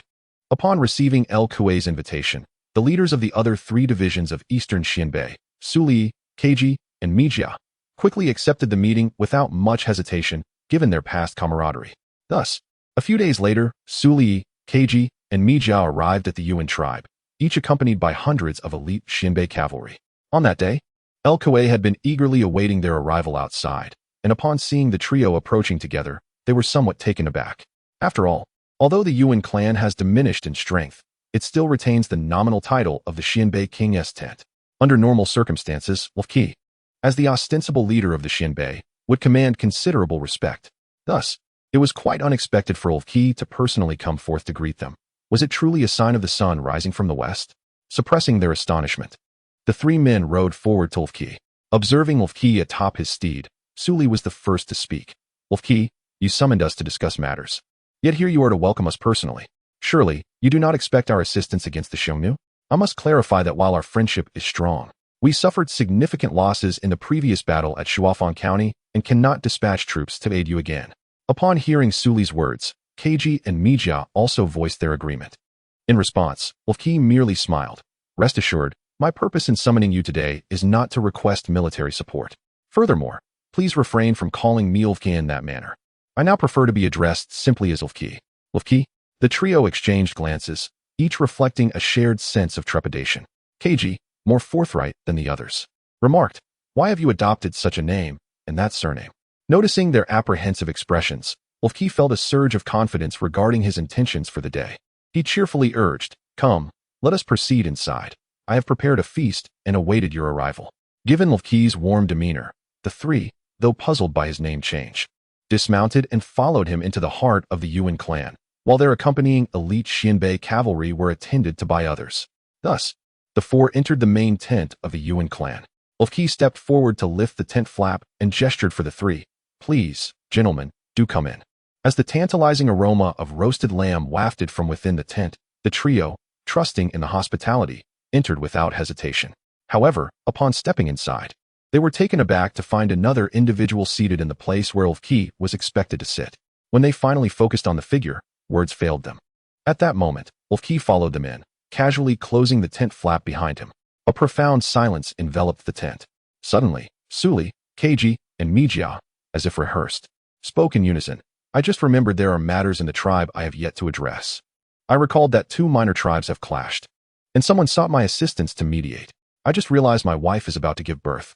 Yet, as they noticed that the other 2 shared similar intentions, an awkward silence fell upon them, and they ceased their chatter. Behind them, Wolf Qi chuckled and remarked, what could possibly be more pressing than the matter at hand? Allow me to introduce you to our lord, the prefect of Wuyuan, Wolf Kongxian. My lord is the reincarnation of the heavenly wolf god, unmatched in this world, and rightfully deserves to be the sovereign of the grasslands. The Yuan tribe has unanimously decided to pledge allegiance to our lord, and today I have specially invited the 3 esteemed brothers to serve as witnesses. Observing the beaming countenance of Kuei, the 3 of them inwardly cursed vehemently. Witness us. It seems you wish for our demise. Although we are aware of your recent hardships, how could you dare summon this god of slaughter to the grasslands? Of course, they only dared to voice their grievances inwardly. After all, they were acquainted with Elbu. That year, alongside He Lian, they were part of the major Eastern Xianbei faction, supporting He Lian and following him into battle. Hence, the 3 of them had indeed experienced that great conflict. However, since Elbu had focused his wrath on He Lian, they managed to escape a calamity, preserving their own lives and sustaining fewer losses than He Lian's forces. Nevertheless, they were still cognizant of Elbu's extraordinary martial prowess. Now, as Elbu sat there, they dared not act rashly, not to mention that they had brought only a few hundred elite guards. Even if they had summoned the finest warriors of their entire tribe, they would still feel no sense of security in Elbu's presence. Thus, no matter how much they cursed Kuei internally, they had to force smiles on their faces. Bowing to Elbu at the head of the table, saying, Ah, it is Lord El, I have long admired your esteemed name. Seeing you today, it is indeed well-deserved. Kuei, my dear brother, you have truly found an admirable lord. Kuei chuckled, seemingly oblivious to the murderous glares from the 3. He said, "Gentlemen, please sit down and speak." Upon hearing this, the three exchanged hesitant glances. After all, given El Kuei's demeanor, if they sat down, it would likely be difficult to leave afterward.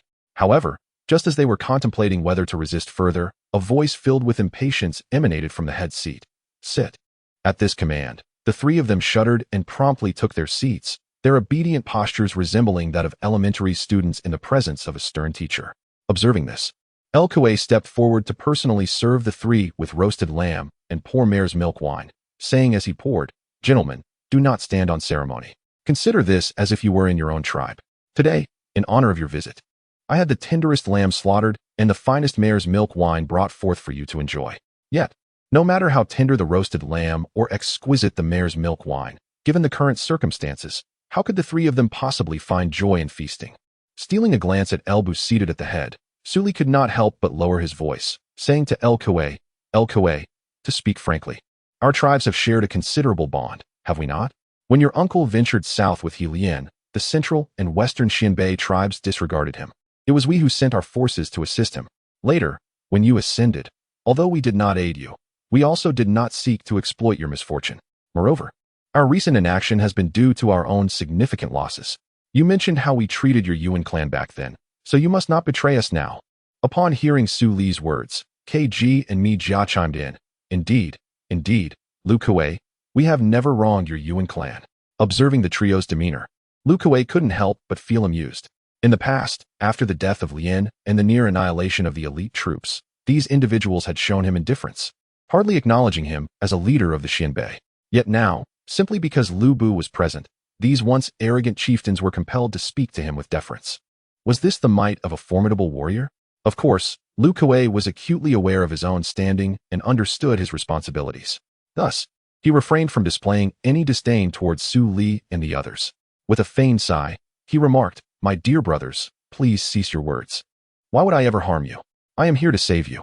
He continued, "As you mentioned, you were all part of the expedition southward. Our Lord is the reincarnation of the celestial wolf god, commanding the borders and instilling fear across the plains. That southern expedition was undoubtedly an affront to our Lord. My uncle and Lian have perished, and there's no need to elaborate further. Our Yuan clan, as a whole, has pledged allegiance to our Lord, who has graciously forgiven our past transgressions." The narrative continued, "It is only fitting that our Lord, as the reincarnation of the celestial wolf god, should be the sovereign of the plains. Now, our Lord has arrived upon the vast grasslands, and those tribes that have offended him shall face divine retribution. Out of consideration for our past camaraderie, I cannot bear to see your clans suffer punishment from our Lord, hence my invitation to create an opportunity for atonement." Upon hearing Lu Kuei's elaborate reasoning, Su Li and his companions felt a surge of indignation. They acknowledged Lu Bu's extraordinary martial prowess, capable of rendering thousands powerless. However, the idea of the celestial wolf god being reincarnated was something they could only dismiss as a ruse to placate the masses. They could not accept it outright. After all, if the celestial wolf god were to be reborn, it would surely be among their own people, not as a Han. Yet, with Lu Bu sitting there, they found themselves speechless and unable to counter Lu Kuei's assertions. Realizing that merely invoking the celestial wolf god's reincarnation might not suffice to sway Su Li and the others, Lu Kuei decided to lay his cards on the table. "To be candid, my brothers, our Lord's wolf cavalry has already arrived on the plains and is currently stationed within our Yuan clan. We have pledged our loyalty to our Lord and will surely assist him in unifying the grasslands. As co-conspirators in the previous expedition, should you feel capable of resisting our Lord's wolf cavalry, you are free to return today. Do not blame me for not forewarning you, my three esteemed brothers. Now is the time to ally with our Lord, and you may redeem your past transgressions, becoming as I am, a loyal aid to our sovereign. However, should you delay until our Lord takes matters into his own hands, you shall find yourselves as prisoners. At that juncture, it may well fall to me to oversee your tribes." Upon hearing El Kuei's words, the three of them turned pale. "El Kuei, are you truly not trying to deceive us? When have the Han ever shown willingness to venture onto our steppes?" Their alarm was entirely justified. Given El Bu's demonstrated martial prowess, it would be no arduous task to subdue their tribes. The crux of the matter is that while they previously evaded defeat, now with El Kuei as their guide, there would be nowhere left to hide. The sole concern was that the Han had never exhibited intentions of claiming the grasslands. Even when they ventured forth to confront the Hu, They returned home without establishing a permanent presence on the plains. Seeing the anxious expressions of the three, El-Kuei smiled. I have already stated, our Lord is the reincarnation of the celestial wolf god, destined to be the sovereign of the steppes. If you doubt me, I shall take you to witness the might of our Lord's wolf cavalry. However, my brothers, let me speak candidly. Allying with our Lord may not be as comfortable as before, yet if we aid him in vanquishing other tribes, surely we shall reap benefits. Moreover, when my grandfather was alive, did not all the tribes of the steppes heed his command? Our Lord, being the reincarnation of the celestial wolf god, surpasses my grandfather in wisdom and valor. Ponder this well, and do not fault me for not having forewarned you. Hearing El-Kuei's words laid bare, the three exchanged glances, revealing faint smiles tinged with bitterness. Indeed, Tan Shihua had nearly unified the grasslands. Yet he was a Hu, and El Fengxian is a Han. What would it signify to recognize a Han as the sovereign of the steppes? Yet, it appeared they had little choice. If El-Kuei was truthful, and El Fengxian was resolute in his intent to subjugate the grasslands, then none could withstand him. The pivotal issue was that El-Kuei had already pledged his allegiance to El Fengxian, rendering their previous strategies of exploiting their knowledge of the steppes against the Han army utterly futile. Most importantly, if they refused today, their very ability to leave this tent was uncertain. With this in mind, the three let out resigned sighs. Casting a fierce glare at El-Kuei, they rose from their seats and approached the center of the tent, bowing to El Bu in the main seat. Su Li, KG, Mi Jia, pays homage to our Lord. At the main seat, El Bu wiped the grease from his lips, gazing with satisfaction upon the kneeling figures. El-Kuei had, after all, not disappointed him. His display of power was indeed adept. He spoke with a measured tone. Since you have made your choice, we shall overlook the previous pillaging. Henceforth, follow El-Kuei. He will instruct you on your forthcoming duties. However, if you remain indecisive in the future, the consequences will be clear to you. Upon finishing his words, El Bu cast a glance at El-Kuei and said, El-Kuei, I leave them in your hands. Hearing this, El-Kuei promptly responded, Yes, my lord. As for El Bu himself, after giving his orders, he stood up and walked straight out.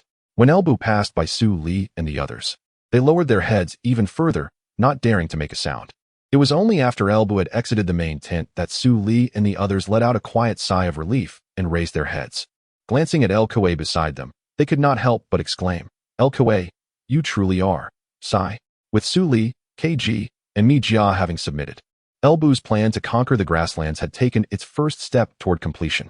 Nevertheless, El Bu did not forget his original intention of subjugating the grasslands. Therefore, after the three tribes submitted, he commanded them and the Yuan tribe to relocate all the tribesmen and Han people to the south to develop the Hetao Plain. Although Su Li and the others harbored discontent, they dared not express it in front of El Bu. They also understood that El Bu's separation of them from their tribes was a method of control, and with the Yuan tribe and El-Kuei as examples, they had no room to refuse. Thus, under El Bu's command, the Yuan, Su Li, KG, and Mi Jia tribes each retained only 30,000 skilled archers as combat forces, while the rest of the tribesmen and Han people were all relocated southward. However, the combined population of these four major Xianbei tribes and Han people amounted to several 100,000, making such a massive migration impossible to conceal from the other tribes on the grasslands. Therefore, it wasn't long before other Xianbei tribes, as well as the Xiongnu and Wuyuan, became aware of the situation. The infamous El Bu, who had defeated the He Lian at Shuafang County, had arrived on the grasslands, and the eastern Xianbei had completely submitted. As the news spread, the entire grassland descended into chaos. The central Xianbei, western Xianbei, Xiongnu, and Wuyuan could no longer remain passive. There was no denying that El Bu's actions had instilled great fear. Although the Han army had previously ventured beyond the frontier to confront the nomads, El Bu's unprecedented relocation of the grassland population was a first. Thus, any visionary nomadic leader could perceive that El Bu's approach posed a far greater threat to them than the past incursions of the Han army. If El Bu continued on this path, the nomadic peoples of the grasslands might indeed become a thing of the past. Driven by this sense of crisis, while El Bu was preoccupied with relocating the population of the eastern Xianbei, the remaining central Xianbei, western Xianbei, Xiongnu, and Wuyuan, who had yet to submit to El Bu, began to communicate with one another. Ultimately, under the leadership of the Xiongnu Chanyu Xiangxiu, they convened a council. Among them, apart from the Wuyuan, who were primarily active in the Yuzhou region and thus showed little enthusiasm, both the central and western Xianbei, as well as the Huns, regarded this as a paramount issue. Perhaps due to shared interests, these tribes, historically fraught with conflicts, remarkably reached a consensus after their alliance.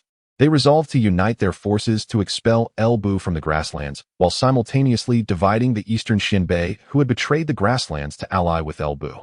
The collective mobilization of the Xianbei, Huns, and Wuyuan was a significant event that could hardly escape the notice of others.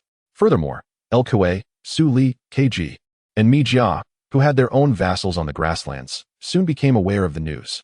The central Xianbei Murong clan, Keju clan, Kezue clan, Western Xianbei Tuoba clan, Luo Luo clan, Zhijian clan, Riel clan, Yanliu clan, the left noble king of the Huns, Yufu Luo clan, the right noble king, Huchuan clan, and the Han royal tent all joined forces. Even the Wuyuan people had a hand in this, amassing nearly 500,000 troops to expel El-Bu from the grasslands and divide the eastern Xianbei tribes among themselves. Upon receiving this news, apart from El-Kuei, Su Li, Kg, and Mi Jia were nearly in tears. They had initially intended to assist El-Bu in subjugating the other Xianbei tribes, but now it seemed that their own survival was at stake. Nevertheless, they understood that they had no choice but to follow El-Bu until the end. Even if they turned back now, their adversaries would not miss the opportunity to seize their tribes. Thus, the lamenting trio of Su Li sought El-Kuei to discuss strategies. The Yuan clan, once the seat of the Xianbei royal tent, had been vacated since the eastern Xianbei tribes that had aligned with El-Bu had migrated south. Consequently, Su Li, Kg, and Mi Jia had stationed 30,000 bowmen at this location not long ago. In this situation, they easily located El-Kuei's residence. The former royal tent was now occupied by El-Bu, while El-Kuei had relocated to a different tent. As Su Li and his companions entered the grand tent, Kg exclaimed, "El-Kuei, you have brought us great misfortune. That old Chang Chu is rallying the various tribes, amassing 500,000 troops to oust our lord from the grasslands and divide our people. What do you propose we do?" Seeing the trio, who appeared breathless from their hurried arrival upon receiving the news, El-Kuei smiled and replied, "My dear brothers, what has caused such urgency?" The three calmed slightly at his demeanor, but Su Li retorted, "El-Kuei, spare us the pretense. You must be aware of the news we have received. What shall we do now? That is an army of 500,000 capable warriors, nearly devoid of the weak and elderly.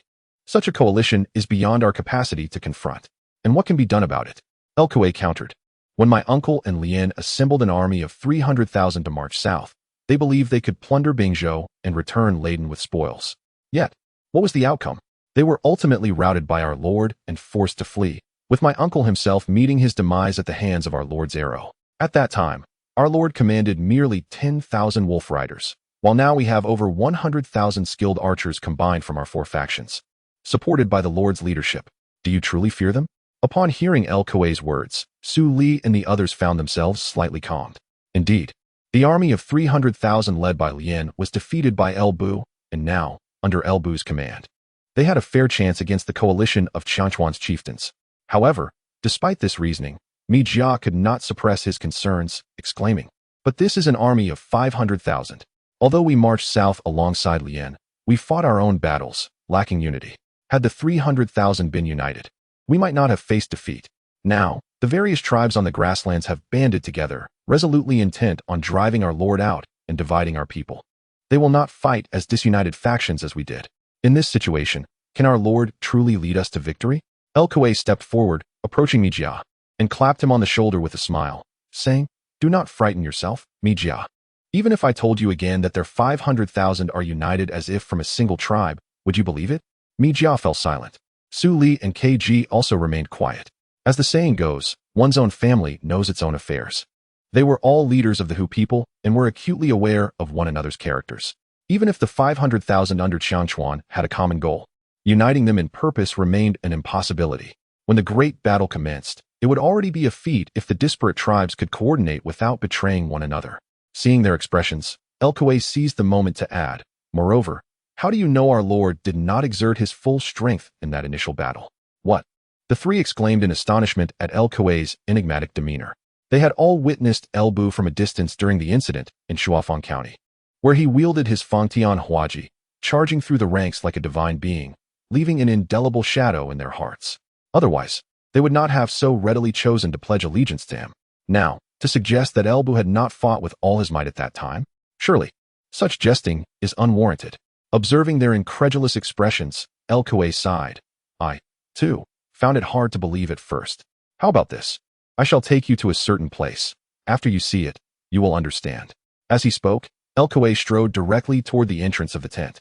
Observing this, Su Li and the other two exchanged glances and hurriedly followed suit.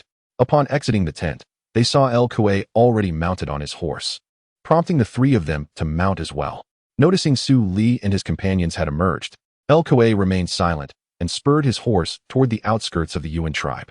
The trio exchanged another glance before hastily pursuing him. Once they had exited the Yuan territory, Su Li could no longer contain his curiosity and called out to Kuei, "Where are you taking us?" "We're almost there," Kuei replied, galloping forward with fervor etched upon his face. Thus, the four of them raced southward for a while until Kuei's horse gradually slowed. Su Li and the others caught up to him, scanning their surroundings and asking, "Kuei, what brings us here?" Seeing their puzzled expressions, Kuei pointed ahead with his whip and laughed heartily. "Su Li, KG, Jia, have you not noticed something amiss?" Following Kuei's gesture, Su Li furrowed his brow, observing, "Why is there such a large patch of barren grassland ahead?" Upon hearing Su Li's remark, Jia quickly grasped the situation. "Indeed. And wasn't there a small hill to the south of your tribe? Where has it gone?" As soon as Jia spoke, an eerie silence enveloped them. Su Li, KG, and Jia suddenly realized that the barren land before them seemed to be the size of a small hill. The small hill that once stood south of the Yuan tribe had vanished, leaving behind a large expanse of desolate earth. This alarming realization, combined with Kuei's earlier demeanor, instilled a terrifying notion within Su Li and his companions, rendering them somewhat parched and speechless. At that moment, Kuei turned back, gazing at Su Li and his friends, and continued to point at the desolate area with his whip, saying, "A few days ago, while you were relocating your people and the Han citizens of the tribe, I was also involved in the relocation. You are aware that there was a small hill south of the Yuan tribe, which necessitated a detour for those moving south. Coincidentally, that day, our Lord happened to pass by, and upon hearing about this, he deemed the detour a waste of time. Thus, with a single strike, he flattened the hill and then shot the remnants into oblivion. Consequently, the path southward from the Yuan tribe is now unobstructed." Su Li, KG, Jia. The three of them found it challenging to articulate their emotions. They were eager to understand whether such feats were genuinely achievable by human hands. To level a hill with a single strike, and then to obliterate the remnants with an arrow. Surely, only a deity could accomplish such wonders. When Fengxian was in Huang County, he was indeed already formidable, yet not to the extent witnessed now. One might say that the sentiments of Su Li and his companions were not entirely misplaced. Back in Huang County, Elbu had not yet reached his current level of power. After all, the resurgence of spiritual energy in the world had only recently commenced. While Elbu had grown stronger, his enhancements were still somewhat limited. Thus, during that battle, although it appeared that he had decisively defeated 300,000 Hu cavalry, he had actually exploited the Hu's tendency to fight individually. By first eliminating several Hu leaders as a show of force, he was able to instigate a panic among the remaining troops, prompting them to flee for their lives. Consequently, in the battle at Huang County, it was primarily the elite cavalry of the Xianbei under He Lian's who suffered significant losses, while the other Hu tribes did not incur substantial damage. However, over a year has passed, and the Elbu of today is utterly incomparable to the one from a year prior. At this initial stage of spiritual energy resurgence, powerful individuals experience the most rapid growth. The mightiest among them benefit the most from this surge. It can be said without reservation that Elbu has been growing stronger each day during this period. To this day, he remains unaware of the limits of his current power. As the fluctuations in spiritual energy have gradually stabilized, the rate of his growth has also begun to decline. Otherwise, Elbu mused, in a few years, he might be able to transcend boundaries entirely. Yet, even so, his current strength is nothing short of extraordinary. If he were to confront the 300,000 Hu cavalry of now, he feels there is no need to contemplate tactics. He could simply charge headlong into battle. This is precisely why Elbu is unfazed by the prospect of the various nomadic tribes uniting against him. It has been less than 3 years since the onset of spiritual energy resurgence, and most individuals have gained only modest benefits, relying on gradual accumulation through training. Perhaps in the near future, influenced by the spiritual energy of the world, ordinary soldiers may become remarkably powerful, leading to the emergence of various formidable capabilities within their armies, thereby curtailing his extraordinary combat prowess. However, that is certainly not the case at present. In Elbu's view, The only potential trouble he might face in the upcoming period would come from martial generals of the caliber of Guan Yu or Zhang Fei, who, having reaped the initial rewards of the spiritual energy resurgence, might pose some minor inconvenience. Yet, he surmises that even this would be limited in scope. Elbu believes that unless a dozen or so martial generals of Guan Yu and Zhang Fei's caliber were to confront him, he remains invincible. The presence of ordinary armies, no matter how numerous, would be of little consequence. Now, with all the Hu tribes on the grasslands having gathered together, it conveniently spares him the effort of subduing them one by one, despite having devised a strategy for conquering the grasslands at the beginning of this year. After extensive preparations and intelligence gathering, as well as subduing the likes of El Kuei and Su Li, followed by the relocation of their tribes and Han people to the south, it is now already June. If history has not undergone significant alterations due to his time travel and the resurgence of spiritual energy, then the Yellow Turban Rebellion is but a short time away. Historically, the Yellow Turban Rebellion lasted less than a year from its inception to its suppression. Thus, Elbu must quell the grasslands within this year. Delaying until next year could mean that the impending Yellow Turban Rebellion might not involve him at all. Elbu contemplates achieving his goals in one decisive battle. While the various tribes of the grasslands unite their forces to expel him, both sides yearn for a grand confrontation. Consequently, Elbu leads his over 10,000 elite cavalry from Bingzhou, augmented by the more than 100,000 Xianbei cavalry under El Kuei, Su Li, KG, and Mi Jia, directly advancing towards the encampment of the coalition forces. Upon receiving this news, Changchu Chanyu and other tribal leaders immediately suspect El, who has lost his wits. Although Elbu's fame soared after his victory in the battle at Shuafang County, they acknowledge his unparalleled valor. However, those with any discernment recognize that his triumph over the 30,000 Hu cavalry was largely due to the disunity among the Hu leaders at the time, which allowed Elbu to exploit their weaknesses. Now, with their 50,000 coalition forces united in purpose, they are resolute in expelling Elbu from the grasslands, determined not to repeat the previous mistakes with the Hu. In their view, even with the addition of over 10,000 Xianbei cavalry, Elbu could not hope to match their strength. Moreover, in recent years, many warriors from their tribes seem to have been blessed by the divine power of the heavenly wolf, suddenly becoming immensely strong and remarkably courageous. While Elbu was indeed formidable in the past, he may now find it challenging to rival the enhanced warriors of their tribes. Holding such thoughts, Changchu Chanyu and his peers show no signs of trepidation as they face the advancing Elbu. They choose to remain in place, waiting for Elbu to arrive, confident in their strategy of waiting for the enemy to exhaust themselves. It must be said that Changchu Chanyu and his companions are somewhat naive in their considerations. They fail to ponder that if their warriors have grown stronger than Elbu prior to the resurgence of spiritual energy, to what heights might Elbu's own strength have surged?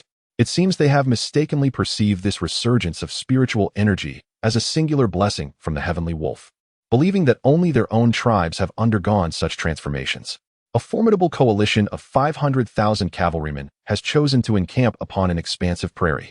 Should one gaze down from the heavens, they would observe the tents of this vast army stretching for dozens of miles. The logistics of sustaining such a colossal force are undeniably arduous. It is not an exaggeration to assert that throughout the entire prairie, no single tribe possesses the capacity to independently support such a grand army. However, as a coalition, it is unnecessary for any one tribe to shoulder this burden alone. In truth, the logistical support for this alliance is a collective effort among all participating tribes. To ensure the supply chain for this coalition, hundreds of thousands of Han civilians are coerced daily from various tribes to transport provisions to the army's encampment. During this grim endeavor, countless Han individuals perish from exhaustion or starvation. Yet, to the likes of Chanyu Xiangxiu and his compatriots, these Han people are merely slaves.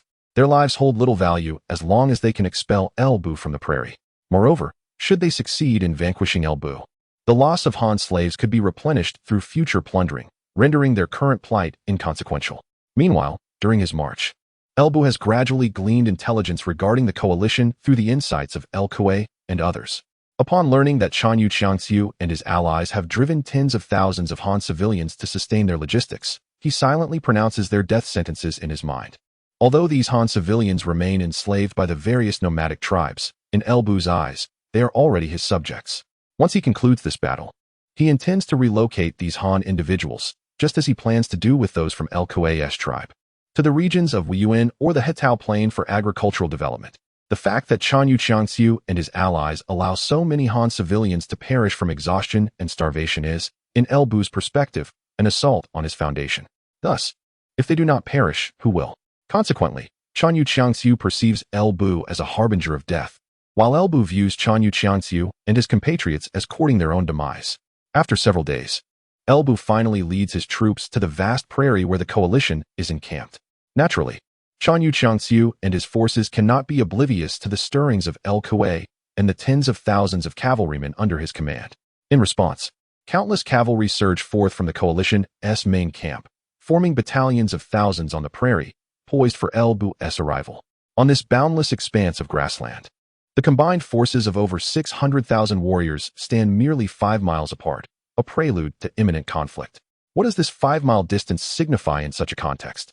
The 10,000 elite cavalry of Elbu, along with over 100,000 Xianbei horsemen, extend their formations far beyond that expanse, not to mention the 50,000 cavalry facing them.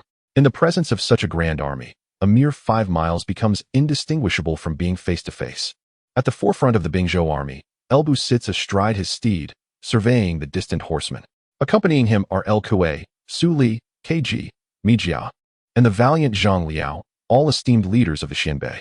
At this moment, when they truly confronted the 500,000 Hu cavalry, El Kuei remained fervently optimistic, evidently harboring unwavering confidence in Elbu, something even Zhang Liao might struggle to match. In stark contrast, Su Li and his companions were drenched in sweat, clearly reaching the pinnacle of their anxiety. Remarkably, the ordinary Xianbei cavalry under their command exhibited a steadier demeanor than Su Li and his fellows. The reason for this was straightforward. After Su Li and his group pledged their allegiance to Elbu, the narrative of Elbu being the reincarnation of the celestial wolf god was fervently propagated within the tribe.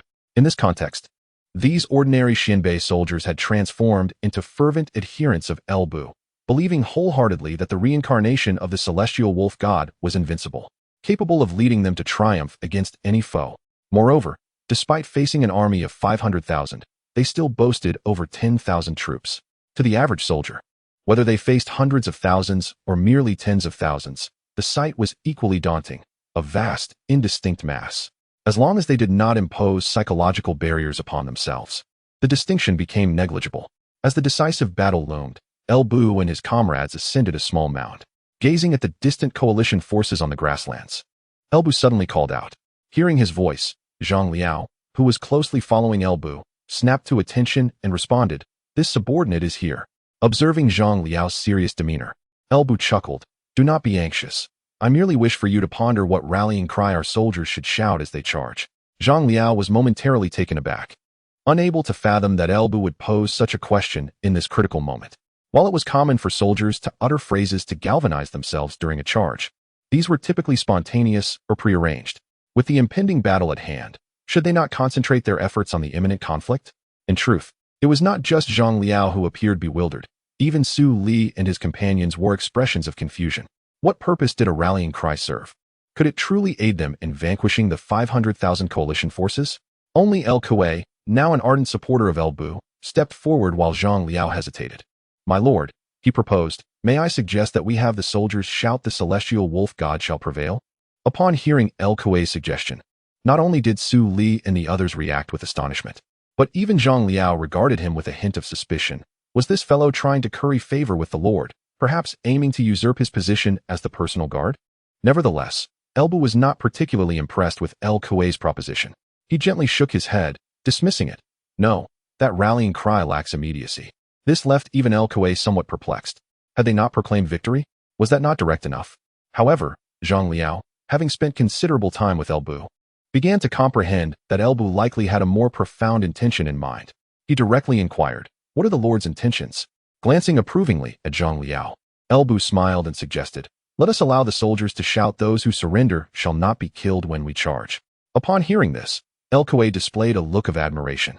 Indeed, the Lord was truly remarkable. This proclamation of mercy was far more formidable than any boast of assured victory. Meanwhile, Su Li and his companions appeared utterly bewildered. Could it be a mistake? They were facing an army of 500,000, while they had barely over 10,000. Nonetheless, Elbu's serene smile and unwavering confidence conveyed that he was not jesting. Their lord had never contemplated defeat.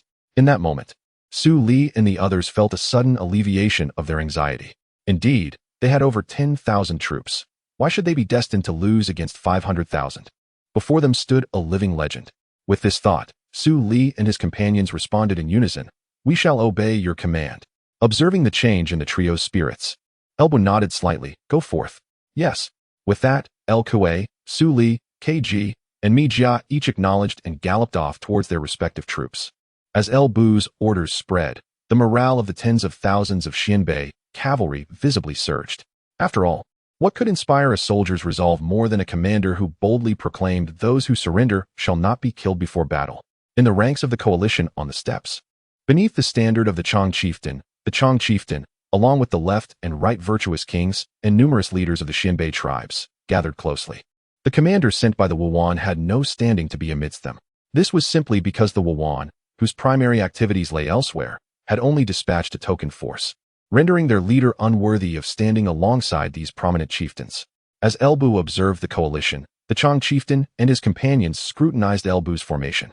Seeing the considerable forces arrayed before them, the Chang chieftain mounted on horseback could not help but comment, "If it weren't for those fickle allies, El Kuei, Su Li, KG, and Mi Jia, Elbu would only command a mere 10,000 Han cavalry, easily driven from the steppes.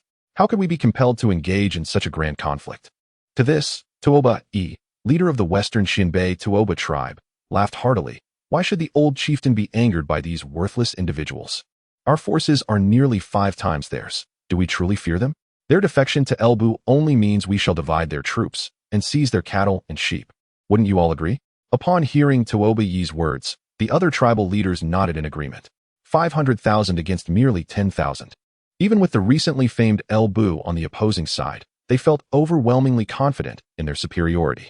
Though Elbu had once defeated a 30,000-strong army from the He Lian tribe, did they not understand the nature of that enemy? To speak candidly, although the battle has yet to commence, many among them are already contemplating how to divide the eastern territories of the Xianbei tribes post-conflict. However, amidst the jovial atmosphere surrounding Xianbei, a sudden restlessness among the troops of Elbu caught their attention. Noticing this, Xianbei furrowed his brow and remarked, "What is happening with the opposing forces? Send someone to investigate." Conversely, the left noble King Yufuluo, having observed the same commotion, chuckled and said, "Father, there is no need for such caution. I suspect the enemy is simply cowed by our formidable army and is in disarray." His words elicited laughter from several leaders, who concurred that Xianbei was being overly wary. With 500,000 against merely tens of thousands, how could they possibly lose? Yet, unbeknownst to them, 5 li away, Elbu had already locked onto their positions. 5 li, approximately 3,000 meters, may seem considerable to the average individual, but for Elbu, it was well within his striking range. Sensing that his troops, stirred by El Kuei and others, were becoming agitated, Elbu understood that his rallying cries had likely reached their ears. Gazing at the assembly of leaders, who were merrily conversing beneath the Chanyu's great banner, a cold smile crept across Elbu's lips. He hung his Fangtian Huaji on his saddle and picked up his precious bow. A golden-red radiance enveloped him, causing even his companion Jeang Xiao to take a step back. With casual finesse, he drew an arrow from his quiver, which was instantly shrouded in the same golden-red glow. Drawing the bowstring, a line from his mind surfaced. To draw the ornate bow as if it were a full moon, gazing northwest, I shoot at the celestial wolf. Beneath the Chanyu's banner gathered a majority of the Hu leaders on the steppe. Thus, it would not be an exaggeration to say this arrow was aimed at the celestial wolf. Indeed, in the eyes of many Hu, he was but an incarnation of the celestial wolf deity. The fleeting thought vanished, and in the next moment, Elbu released the bowstring. As he did so, Xianbei and his companions beneath the banner witnessed the towering golden glow emanating from the front lines of Elbu's army. For a moment, the previously jovial Hu leaders fell silent, their hearts shrouded in an unforeseen dread brought about by this inexplicable phenomenon. After a prolonged silence, the right noble king of the Xiongnu, Hachuquan, stammered, What is this?" Yet, no one could provide an answer, for in the following instant, a golden-red arc surged forth from the radiant light, cleaving the sky and ultimately descending directly beneath the Chanyu's banner. With a thunderous roar that echoed across the battlefield, the great banner was reduced to ashes, leaving devastation in its wake. Elbu sheathed his precious bow, shaking his head in mild disappointment. He could distinctly observe that the arrow he had just loosed had been significantly weakened by an inexplicable force as it neared the formation of the allied cavalry. Otherwise, not a single soul beneath that grand banner would have survived. As it stood, it was likely that only a few of them would manage to escape. However, the current army had, albeit unconsciously, developed a certain restraint against his formidable presence. It was foreseeable that in the near future, once the army discovered the correct approach to harnessing the resurgence of spiritual energy, even someone of his caliber would no longer be able to act with such impunity. Of course, this was not the moment for such reflections. Grasping his halberd, Elbu summoned his inner strength and bellowed, "Those who surrender shall not be harmed. Charge!" With that, he gallantly surged forward. It was only at this juncture that Jeang Xiao, momentarily stunned by Elbu's previous arrow, regained his senses and shouted, "Vanguard, charge! Spare those who surrender." As Jeang Xiao led the charge, other generals of the Bingzhou army, such as Cao Xing, Wei Su, and Song Xian, also reacted, joining in the fervent cry, "Spare those who surrender. Charge!" The elite cavalry of the vanguard, alongside the Bingzhou cavalry, began their advance, and the Xianbei horsemen under El Kuei and Su Li were not far behind. Although they had been momentarily struck dumb by Elbu's arrow, their initial shock quickly transformed into exhilaration, inspired by the presence of such a leader. What enemy could they not vanquish? In an instant, the rallying cry of "Spare those who surrender" reverberated through the skies. 10,000 elite Bingzhou riders, accompanied by over 100,000 Xianbei cavalry, charged against an enemy force that vastly outnumbered them. Conversely, the allied cavalry, despite holding a clear numerical advantage, was thrown into disarray. Though they could not comprehend the sudden turn of events, the sight of the crimson streak cutting through the sky and the banner of their chieftain reduced to ashes amidst the explosion gave the impression that divine retribution had befallen them. Amidst such turmoil, the notion that Elbu was the reincarnation of the celestial wolf god resurfaced in the minds of the allied soldiers. Could it be that their enmity with the reincarnated deity had invoked this divine punishment? In light of these factors, the morale of the allied forces suffered a catastrophic blow. Furthermore, with their core command structure effectively dismantled by Elbu's arrow, the soldiers of the allied forces, despite some leaders urging them to muster their spirits against the advancing Elbu army, could only do so in a disorganized and scattered manner. Thus, in a mere exchange, the vanguard of the allied cavalry crumbled. In the midst of the allied forces, beneath the once mighty banner of the chieftain, the loyal guards of the various leaders were thrown into chaos. Following the explosion, few of the chieftains who had been directly in its path remained unscathed. With their leader's fate uncertain and the enemy now charging, the guards clamored to push forward in a desperate search for their chieftain. However, the assembly of Huns gathered here numbered over a dozen leaders. Even if they had not brought their personal guards, the combined forces of those nearby amounted to several thousand. Now, with these thousands jostling together in search of their respective leaders, conflict was inevitable. As the din of battle drew nearer, some guards could no longer restrain themselves from engaging in skirmishes. Just as it seemed these guards were on the verge of clashing, an arm suddenly emerged from beneath a fallen horse, accompanied by a voice that, though somewhat weakened, resonated with authority. "Cease at once." Upon hearing this command, the guards closest to the center promptly halted and turned their gazes towards the source of the voice. To their delight, a portion of the Hunnic cavalry recognized their leader, the right wise king. Though his visage was smeared with blood and disheveled, they identified him as Hechuquan, the right wise king of the Huns. Hechuquan surveyed the ground littered with severed limbs, a flicker of dread crossing his eyes. Had he not reacted swiftly, dismounting at the moment of that inexplicable assault and taking refuge beneath his steed, he too might have been among the fallen. Yet, such a terrifying attack could hardly be wrought by mere mortals. Could it be that Elbu was truly the reincarnation of a celestial wolf deity? Gritting his teeth, Hechuquan suppressed his terror and commanded loudly, "Do not crowd. Each unit, send 10 men to search for survivors. The rest, form ranks to prepare for battle. Are we all gathered here to await our demise?" As a seasoned warrior, Hechuquan could already hear the shouts of battle drawing near. He understood that, following that dreadful attack, their banner had been shattered, and many leaders lay grievously wounded. The morale of the allied forces on the grasslands had undoubtedly plummeted. In such a scenario, where the disparity in morale was vast and their command structure lay in disarray, even with their numerical advantage, victory seemed elusive.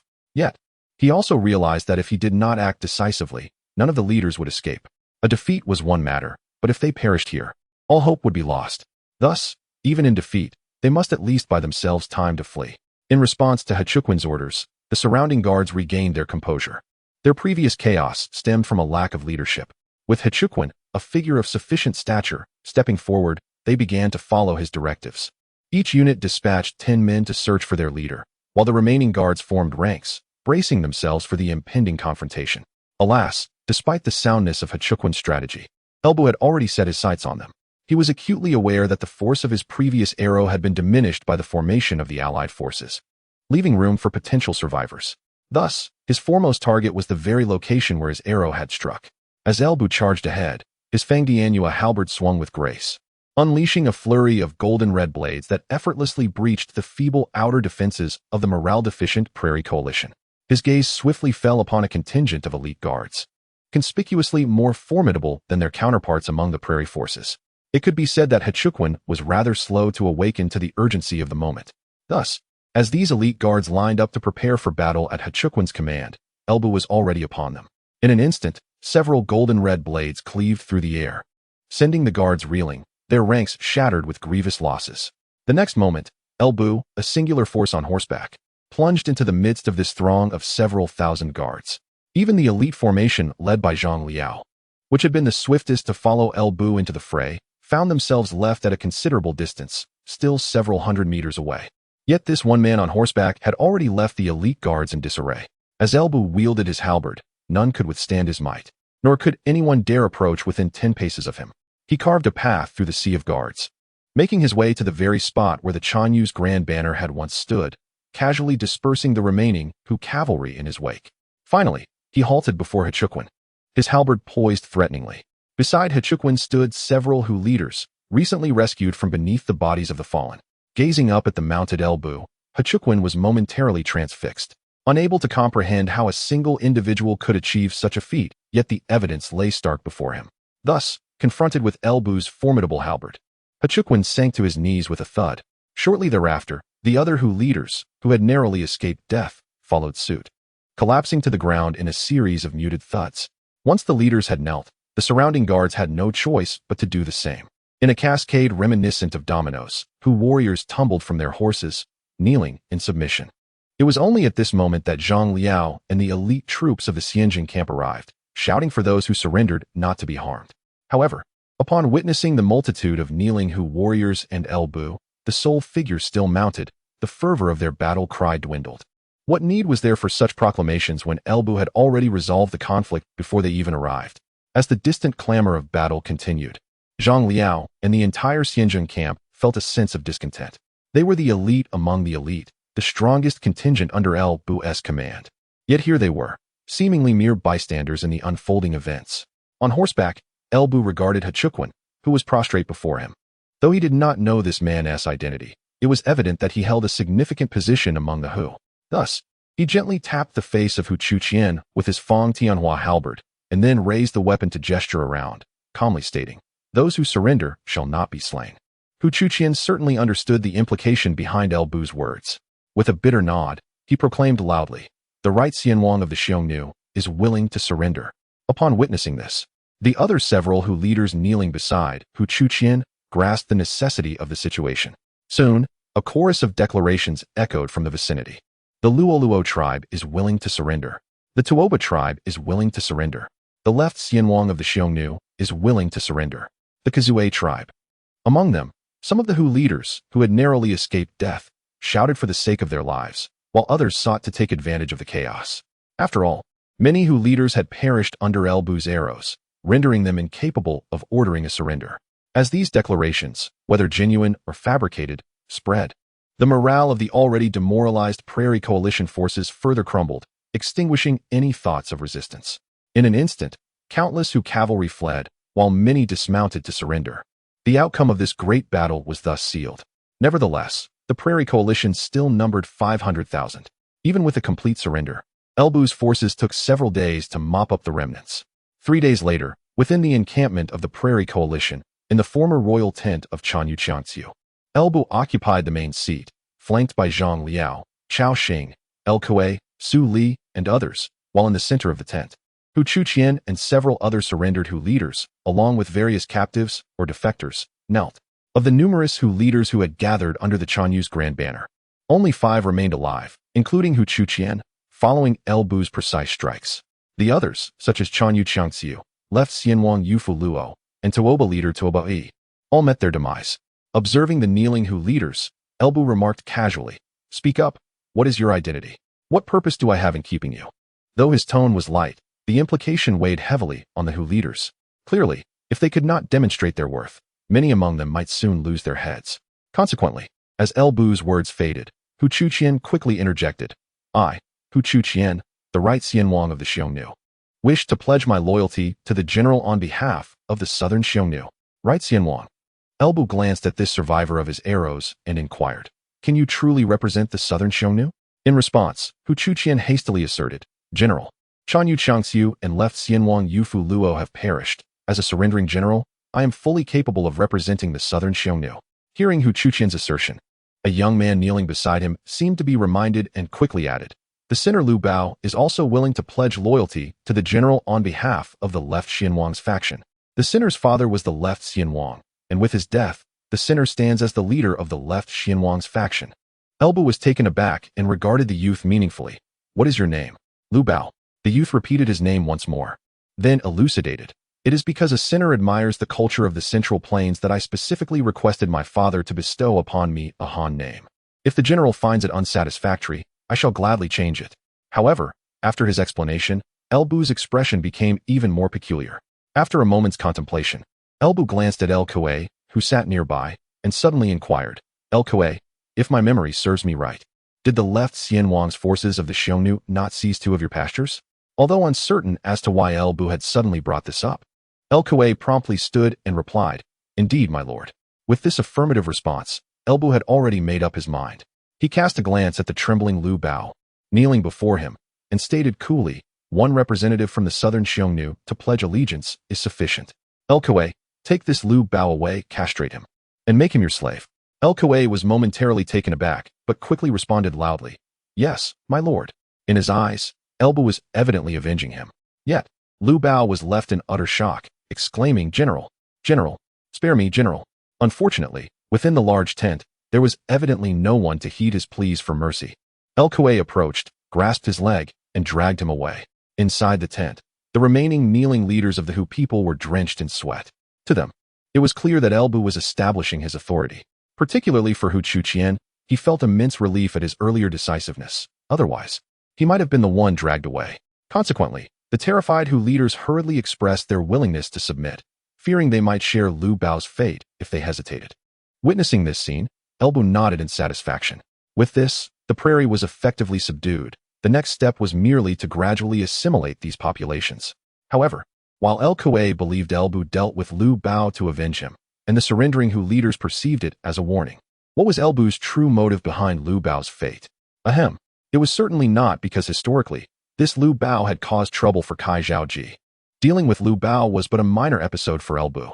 As for the remaining Hu leaders who submitted more decisively as a result, this was merely an unexpected delight. Elbu's subsequent focus would still be on how to integrate the prairie populations.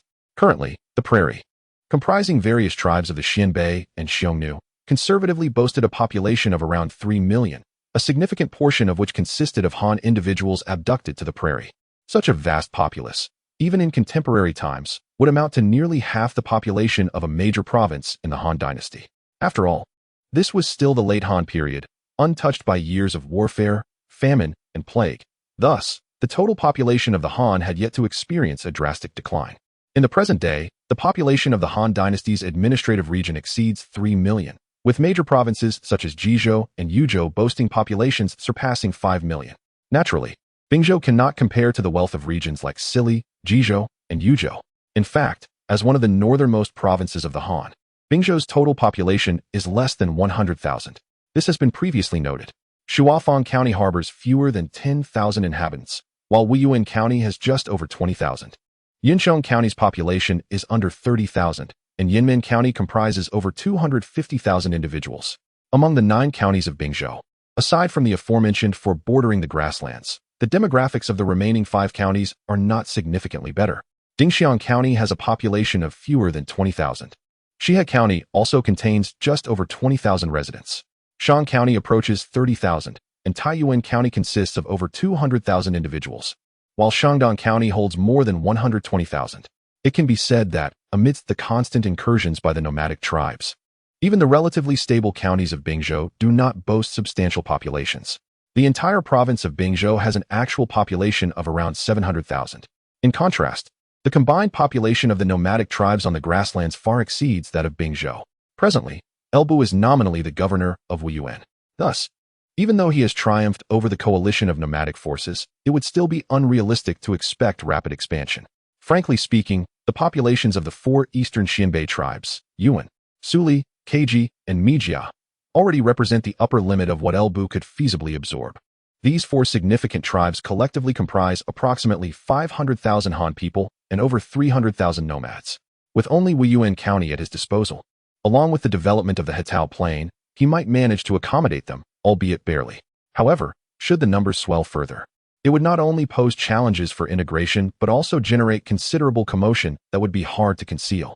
It is not an exaggeration to assert that should Elbu eventually gain dominion over the entirety of Bingzhou, he might be able to incorporate the entire population of the grasslands. Yet, as it stands, he governs merely Wuyuan County, which cannot sustain the entirety of the grassland populace.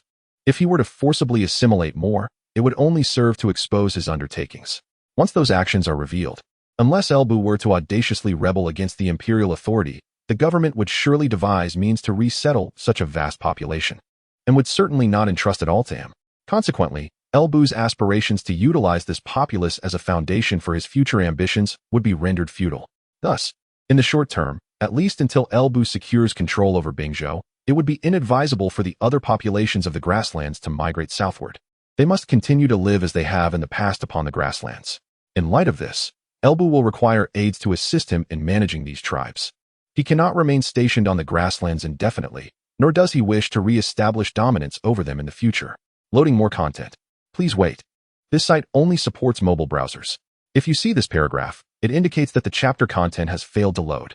Please disable the reading mode, browsing mode, and ad blocking features, or copy the URL to another browser for reading. In seeking assistance to govern the tribes of the prairie, loyalty is undoubtedly paramount, while capability is of secondary importance. Judging by this criterion, Lu Kuei is undoubtedly a suitable candidate. However, relying solely on Lu Kuei is insufficient and poses risks. Elbu understands the principle of checks and balances. Therefore, Su Li, Keji, and Mi Jia, who pledged allegiance earlier, are also on the shortlist. Additionally, to stabilize the hearts of the people on the prairie, those who later surrendered must also be considered, with Hu Chuan being a commendable choice due to his early loyalty and exemplary role. Nevertheless, this endeavor is a complex undertaking. Thus, Elbu decided to entrust the arrangements to Jia Xu.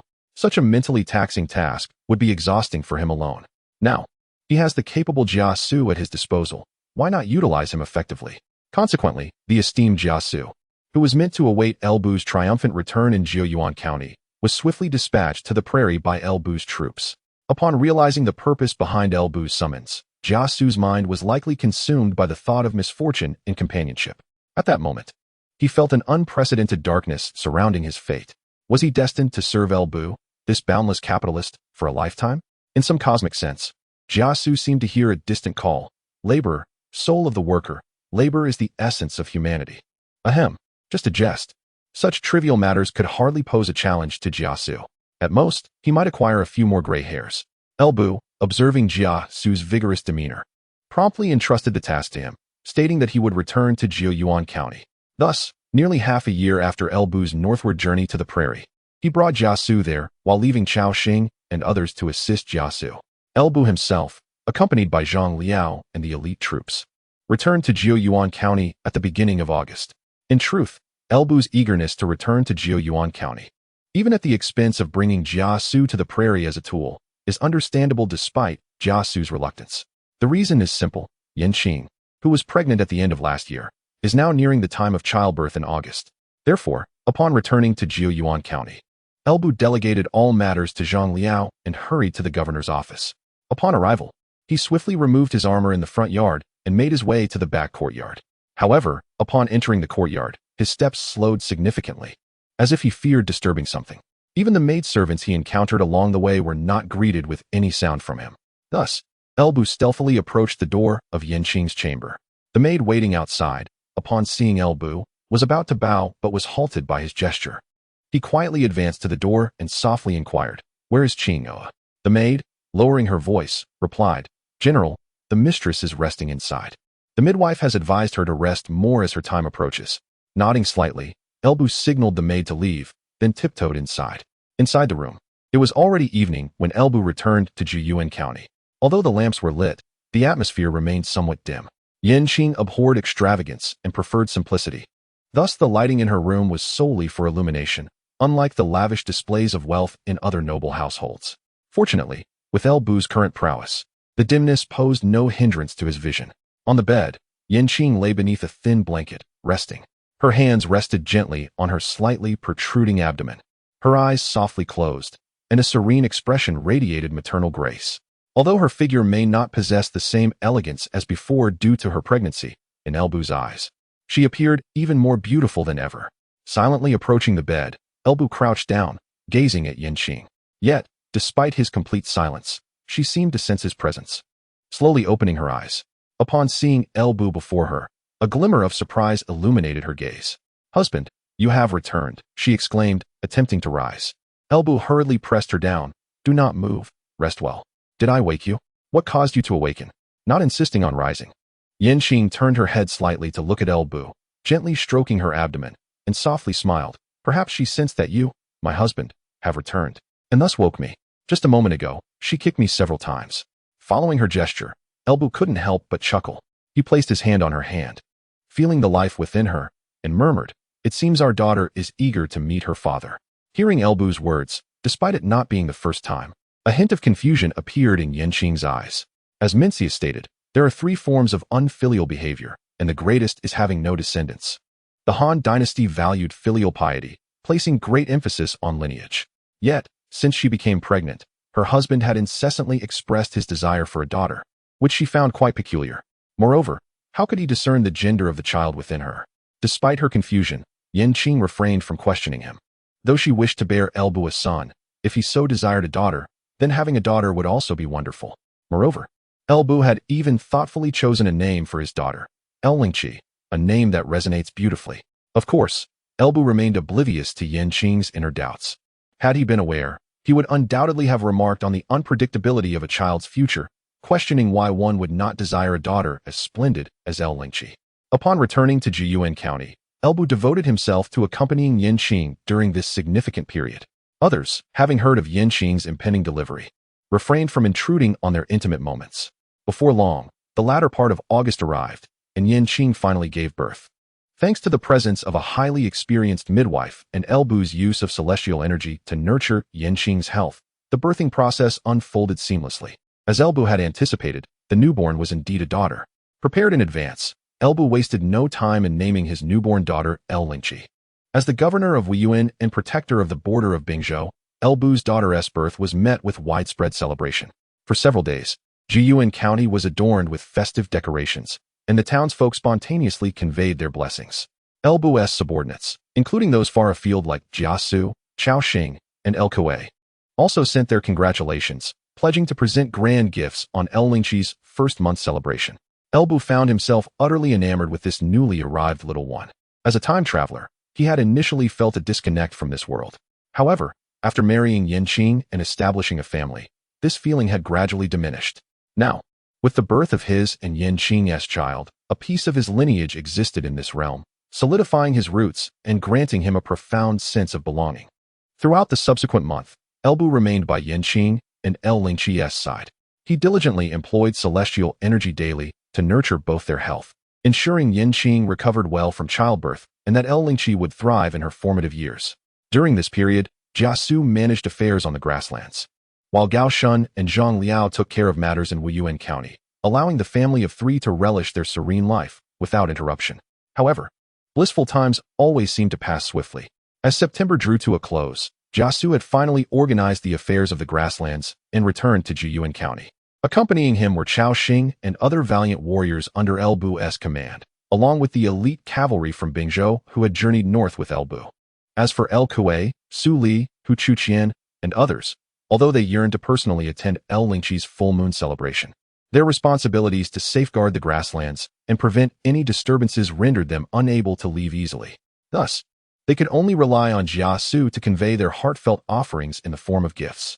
By this day, Elbu had officially fulfilled his promise to Yanqing, ensuring that the border of Bingzhou was free from any threats, thus providing Lingqi with a secure environment for her growth, thereby fulfilling the duties of a father.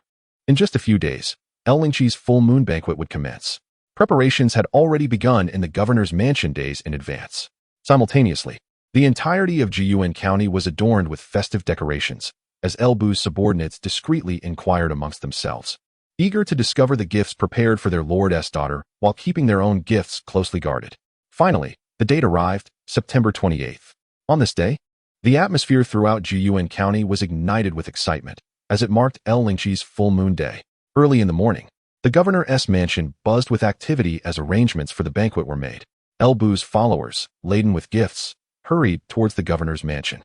Along the way, encounters among them were common, and even at such a time, they could not resist probing one another about their respective offerings, all the while meticulously concealing their own gifts. Particularly among Elbu's rowdy warriors, who typically lacked foresight, this occasion gave rise to a dramatic display of cunning and rivalry, with some friendships nearly leading to conflict. Fortunately, they were aware that today was Lingqi's special day, which deterred any real altercations, as they feared Elbu's wrath if they were to engage in such folly. Ultimately, all prominent figures under Elbu who were still in Jiyuan County successfully gathered at the governor's mansion. On this joyous day of Lingqi's full moon, it was only fitting that everyone joined in the celebration. Thus, not only was Jiyuan County festooned with decorations, but even the military camps distributed food and drink to all soldiers, allowing them to partake in the festivities. In light of this, Elbu did not overlook his personal guards from the Xianzheng camp stationed at his residence. Therefore, for this full moon banquet, Elbu arranged for the feast to be held in the front courtyard, ensuring that the soldiers could also partake in the celebration. In the rear courtyard, Yanqing cradled Lingqi, her face illuminated with a smile as she listened to the lively and joyous sounds emanating from the front. However, glancing at Elbu, who was closely following her, she gently chided, "My lord, the guests have arrived.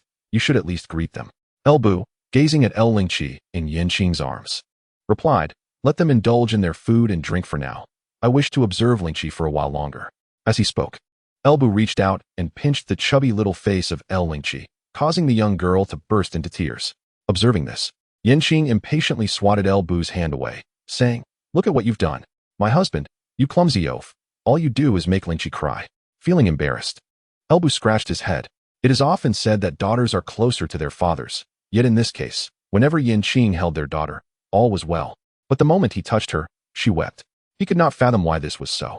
Yanqing soothed the crying Lingqi in her arms, and seeing Elbu at a loss, she felt both amused and exasperated. With a sigh, she said, "My dear husband, you go ahead first. Once I have calmed Lingqi down, I will bring her to you for you to show off." "Surely that will suffice? Who wants to show off?" Elbu mumbled in response to Yanqing's words. Nevertheless, his body moved obediently towards the front courtyard.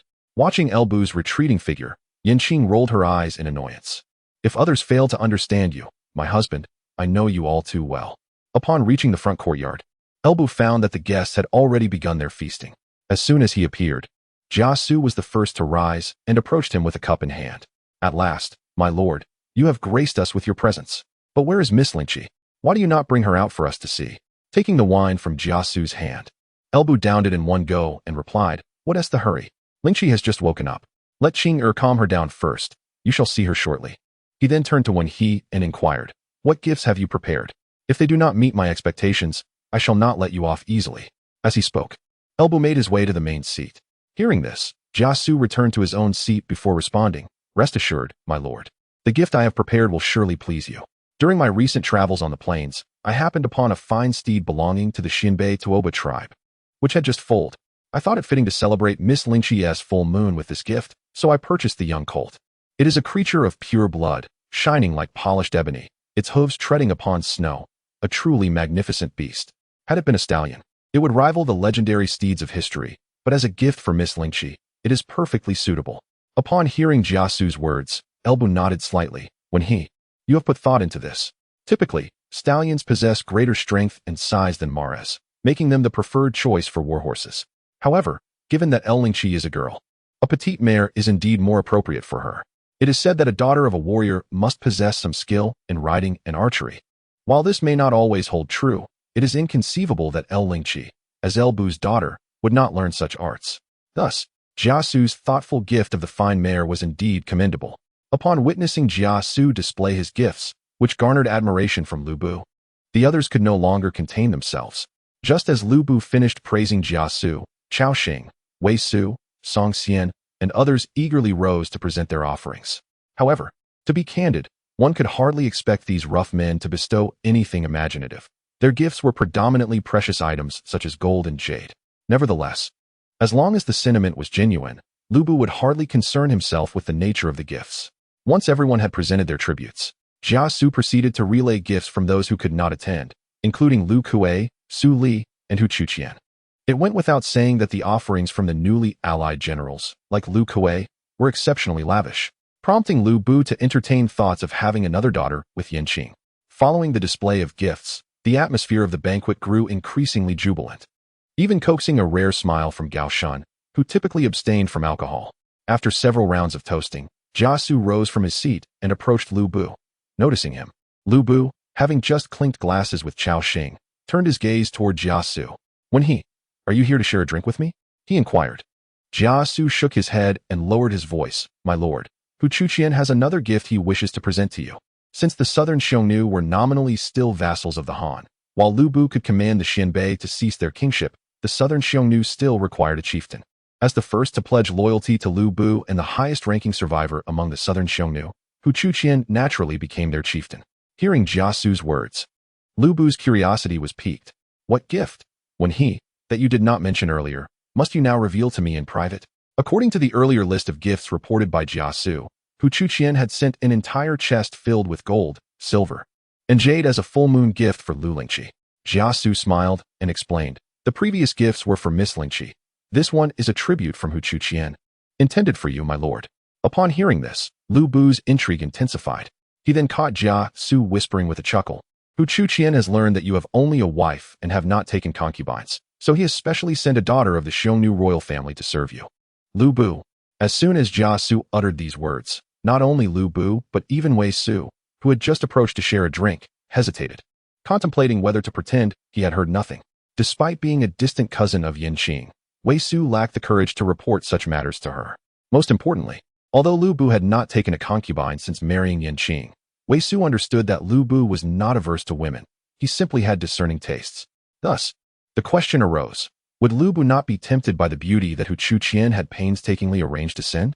The union of marriage Wei Su found himself in an awkward predicament, while Elbu felt a twinge of internal conflict. The fact that Hu Chuqian had so earnestly requested Jia Xu to deliver a beauty indicated that she was certainly extraordinary. Moreover, the notion of a princess from the Xiongnu royal family sounded quite thrilling. It could be said that had Hu Chuqian sent her at a different time, Elbu would have gladly accepted. Yet, it was precisely at this moment that Hu Chuqian chose to present her. However, casting a glance at the smiling Jia Xu stirred something within Elbu. Given Jia Xu's intelligence, it was inconceivable that he would overlook the intricacies of this situation. Nonetheless, Jia Xu had still chosen to assist Hu Chuqian in delivering the woman. Could there be an underlying reason for this? With these thoughts in mind, Elbu feigned annoyance, saying, it is one thing for Hu Chuqian, a barbarian, to send me a woman, but since he asked you to convey her, why do you not speak up on his behalf? Do you not consider that, at such a time, he presents me with a woman? How could I possibly accept her? Indeed, in response to Elbu's grievances, Jia Xu chuckled, my lord, in my humble opinion, it would be prudent to accept this woman. Doing so would also help to stabilize the hearts of the various tribes on the grasslands. Upon hearing this, Elbu furrowed his brow, realizing that there was indeed more to the matter. A flurry of thoughts crossed his mind, and he inquired, what do you mean? Is there a tribe on the grasslands that harbors ill intentions? Jia Xu shook his head and clarified, not at all, my lord. Your previous victory has thoroughly subdued the tribes of the grasslands. In their eyes, you are the reincarnation of the celestial wolf. Who would dare to defy you? However, my lord is ultimately of Han descent. Although these barbarians may now submit to you, their allegiance is largely born of fear. If time passes and some ill-intentioned individuals sow discord, change is inevitable. But how does this relate to Hu Chuqian sending me a woman? Elbu asked. Of course, it is relevant, Jia Xu replied with a smile. The woman Hu Chuqian has sent is no ordinary barbarian, but rather a daughter of the pure-blooded Xiongnu royal family. When the Xiongnu Empire split, the royal family did as well. The northern Xiongnu royal lineage gradually faded under various pressures, eventually vanishing without a trace, leaving only the southern Xiongnu royal family that had submitted. Yet, due to numerous circumstances, the chieftains of the southern Xiongnu have constantly changed and are no longer under the control of the former southern Xiongnu royal family. Once, the southern Xiongnu royal family could only exist as vassals to the southern Xiongnu chieftains. Nevertheless, in the eyes of the barbarian tribes on the grasslands, the Xiongnu royal family still represents the most noble lineage. Even though the power of the Xiongnu royal family has diminished significantly, each southern Xiongnu chieftain takes pride in the blood of the Xiongnu royal family that flows within them. Almost every southern Xiongnu chieftain seeks to marry a daughter of the Xiongnu royal family to preserve their rightful status. Thus, it can be said that the bloodline of the Xiongnu royal family symbolizes legitimacy in the eyes of the barbarian tribes on the grasslands. This is precisely why Hu Chuqian has sent a daughter of the Xiongnu royal family to you, my lord. As long as the lord accepts this daughter of the Xiongnu royal family, he can win the hearts of the various tribes on the grasslands. Should the lord and this Xiongnu princess bear offspring in the future? Jia Xu's words trailed off, yet Lu Bu comprehended his implication. It must be said that Jia Xu's reasoning was quite sound. Historically, marital alliances have proven to be a remarkably effective means of consolidating power and pacifying the populace. Take the Three Kingdoms period, for instance. Lu Biao entered Bingzhou by marrying into the Kai family. Cao Cao defeated Yuan Shao, and Cao Pai with the Jin family, while Liu Bei took a wife from the Wu family upon entering Yizhou. Jia Xu's suggestion to accept the Xiongnu princess sent by He Chuqin follows this same principle.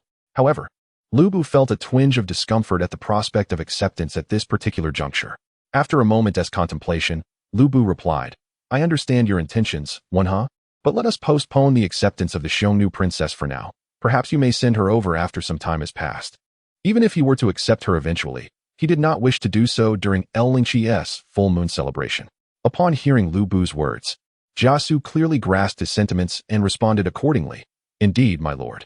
In Jia Xu's view, as long as Lu Bu was willing to accept her, the timing was inconsequential. Having concluded discussions concerning the Xiongnu princess with Jia Xu, Lu Bu then turned his attention to Wei Su. He patted Wei Su on the shoulder, raised his cup to him, and drank deeply, remarking lightly, Bian, I perceive you are somewhat inebriated. To which Wei Su, understanding immediately, replied, My lord, indeed I have indulged a bit too much. I did not quite catch what was said earlier. Pleased with Wei Su's astuteness, Lu Bu nodded in satisfaction. At that moment, as Lu Bu was playfully threatening and intimidating Wei Su, a maid emerged from the rear courtyard, approaching Lu Bu. General, the lady has successfully lulled the young miss to sleep, and she sent me to inquire when you would like to carry her out. The lady suggests that it would be best for you to do so while the young miss is still asleep, lest she awaken and begin to cry. Upon hearing the maid's words, Lu Bu momentarily set aside all other matters. He struck the table with his hand, drawing the attention of everyone present, and declared, Listen well. I shall go fetch Lingqi for you to see, but she is currently asleep, so I expect you all to keep your voices down. Should anyone wake her, I shall not hesitate to deal with them. With this proclamation, the previously raucous courtyard fell into a profound silence. The sound of a pin dropping could be heard. Everyone held their breath, waiting for Lu Bu to bring out Lingqi. Seeing this, Lu Bu rose and followed the maid toward the rear courtyard, where Yanqing had already succeeded in lulling Lingqi to sleep.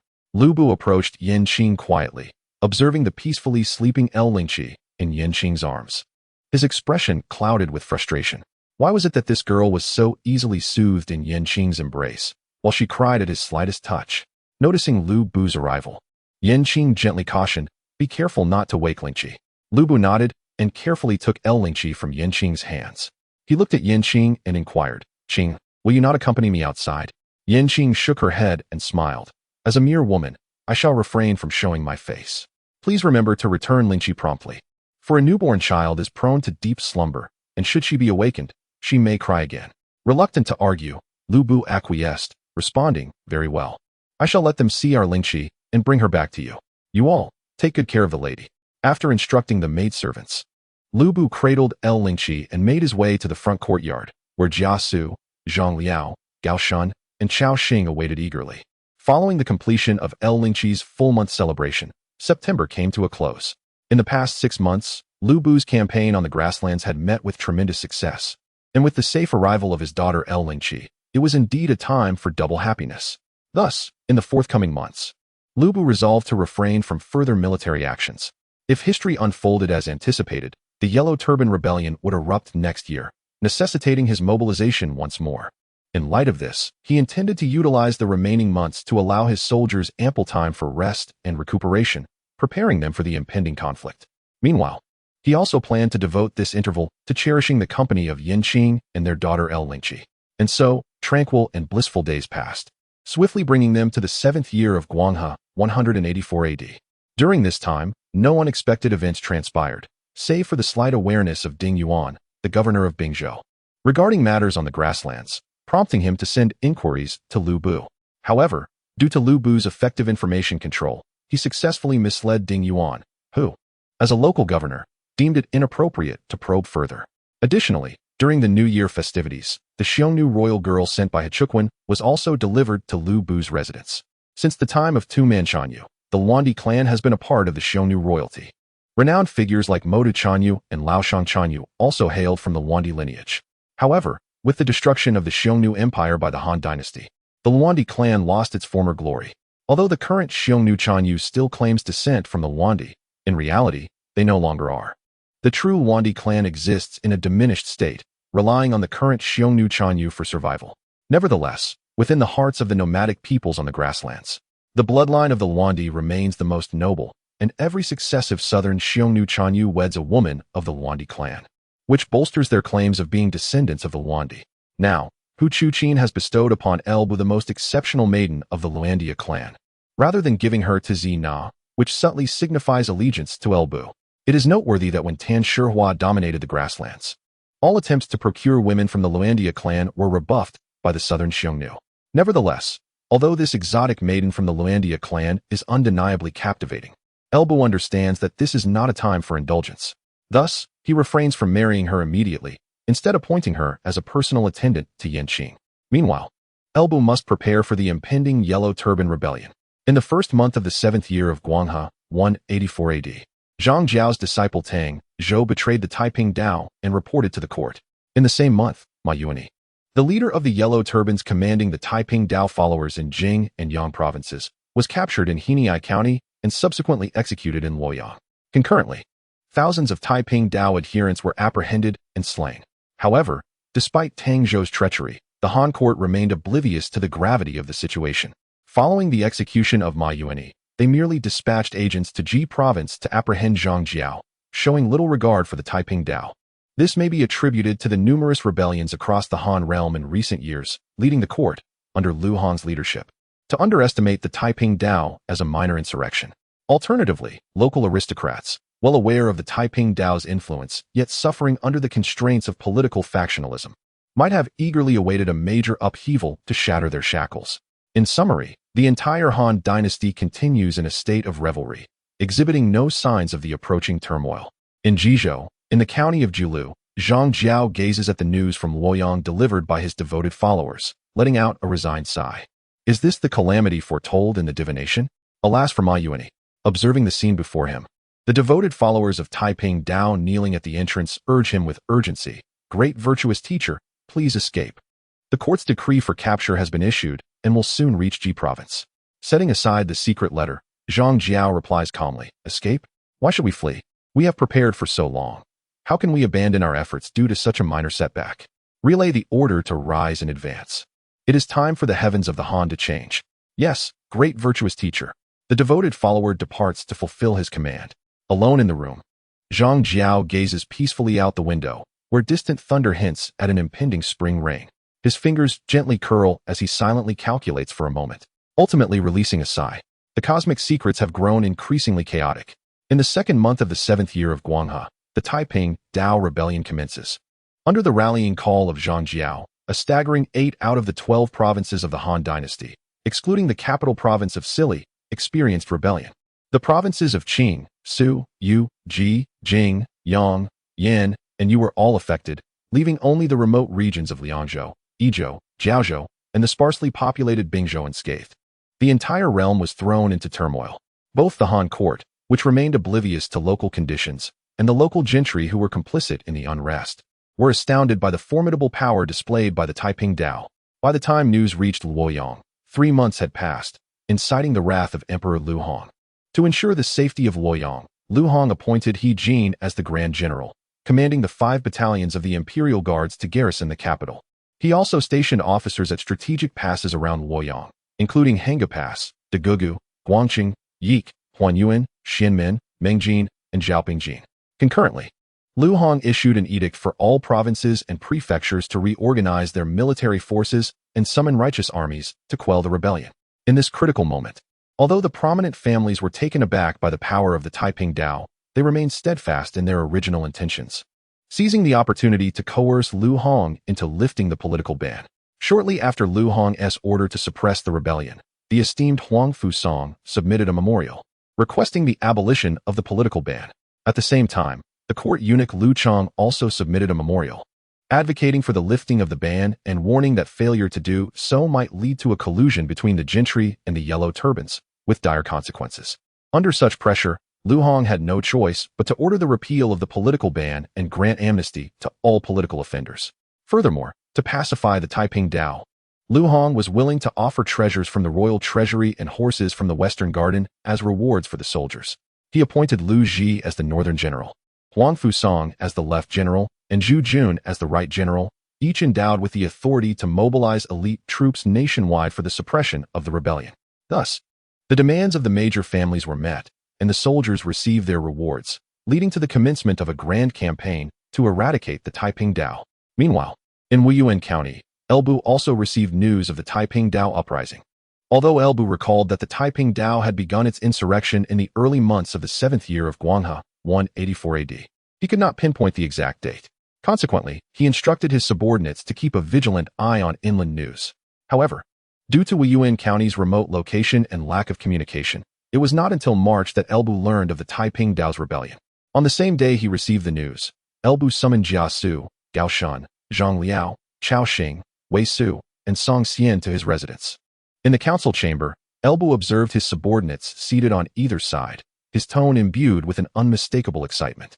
I have just received word that the Taiping Dao has rebelled with great momentum, spreading across several provinces in a matter of days. Upon hearing Elbu's proclamation, confusion filled the eyes of all present, save for Jia Xu. Taiping Dao? What is that? How audacious it is to dare to revolt, affecting several states in the process. Only Jia Xu, who had long established a rapport with Elbu, chuckled and rose to congratulate, saying, "Congratulations, my lord. With the Taiping Dao now in rebellion, an opportunity for you to achieve greatness has arrived." Previously, Elbu's northern campaign to the grasslands aimed to secure the populace there to solidify his foundation. However, due to this very population, he was unable to report his military accomplishments on the grasslands as merits. But now, with the Taiping Dao in rebellion, the situation is markedly different. Regardless of the era, suppressing a rebellion is one of the most straightforward means to earn accolades. Although generals such as Gao Shan, Zhang Liao, and Chao Xing were unaware of the specifics, they followed Jia Xu's lead and clumsily echoed, "Congratulations, my lord," even though they themselves were uncertain about the reason for their congratulations. Waving his hand to signal the others to sit, Elbu turned his gaze to Jia Xu and said, "One, with the Taiping Dao in revolt, as loyal subjects of the Han, it is our duty to assist the court in quelling this rebellion. However, when do you think it would be appropriate for us to mobilize?" In response to Elbu's inquiry, Jia Xu, aware that Elbu had awaited this moment for a long time, nonetheless advised, "General, do not be hasty. At present, we have only learned of the Taiping Dao's rebellion. The court's orders have yet to be issued, making it inconvenient for you to deploy troops. After all, there are no rebels from the Taiping Dao in Bingzhou, and logically, the insurgent forces in other states should not necessitate our intervention. However, since the rebellion has been long in the making, it will undoubtedly take time to quell. Once the court realizes the magnitude of the Taiping Dao's threat, it is likely that they will call upon the various states to unite against the rebellion, at which point you will be able to mobilize with legitimacy." Upon hearing Jia Xu's words, Elbu nodded in agreement. Even though the Taiping Dao had revolted, the Han Empire would not collapse in the short term. Thus, as the governor of the Han Empire, he must adhere to protocol to avoid igniting public gossip. With this thought, Elbu issued an order. In that case, let the soldiers prepare. However, it is quality rather than quantity that matters in warfare. We must also guard against the newly subdued tribes on the grasslands from rebelling again. Therefore, Gungjing, prepare the elite troops. Wuyuan and Benshan, Each of you shall select 3,000 elite cavalry to accompany me southward along with Gengxing. The rest will assist Gengxing in defending Wuyuan after I have departed south." Upon hearing this, the crowd responded with enthusiastic agreement. Even Gao Shan, though El Bu intended to take the elite troops without him, did not express any dissatisfaction. In truth, he had grown accustomed to this. After all, El Bu valued him highly. There was no alternative, for guarding the home front was not something that could be entrusted to just anyone. After issuing commands to his generals, El Bu turned his attention to Jia Xu, stating, "Wenhe, I shall require your assistance as we march south." Thus, upon learning of the insurrection led by the Taiping Dao, El Bu instructed his forces to prepare, awaiting the imperial decree to proceed southward to quell the rebellion. However, the resolve of Emperor Lu Hong and the court was far less steadfast than El Bu and Jia Xu had anticipated. They believed the court would wait for the situation to deteriorate before loosening its grip on local military forces, yet Lu Hong had not contemplated such complexities from the outset. Upon receiving the imperial edict in Bingzhou, Jia Xu and El Bu discovered that the court had initially commanded each province to independently organize their troops to suppress the uprising, even permitting localities to recruit volunteer armies. Fortunately, although the message took some time to traverse from Luoyang to Wuyuan, it was not too late. Consequently, upon receiving the news, El Bu immediately set forth with Jia Xu, Zhang Liao, and Xiao Xing, accompanied by the elite cavalry of Bingzhou, totaling 6,000, as they advanced southward. Naturally, El Bu's movements did not escape the notice of Ding Yuan, the governor of Bingzhou. Although Ding Yuan was unaware of El Bu's fervent interest in the suppression of the rebellion, he found no reason to impede his progress. Thus, under Ding Yuan's orders to allow all counties in Bingzhou to pass freely, El Bu traversed the province smoothly, arriving in Jizhou. The Taiping Dao's uprising, while affecting 8 provinces, was most severe in Jizhou, the stronghold of Jeang Xiao.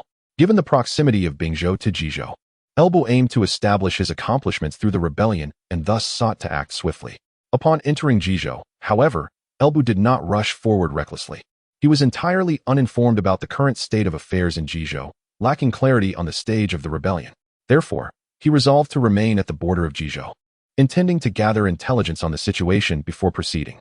With the resurgence of spiritual energy in the world, both the physical quality of ordinary soldiers and the steeds had seen marked improvement. Although El Bu found himself in Changshan County, which was somewhat distant from the main battlefield in Jizhou, the elite cavalry of Bingzhou could easily traverse the distance to gather intelligence. Thus, after entering Jizhou, El Bu temporarily stationed himself in Changshan County while dispatching Zhang Liao to scout for news from the battlefield in Jiulu, preparing to ascertain the current state of affairs.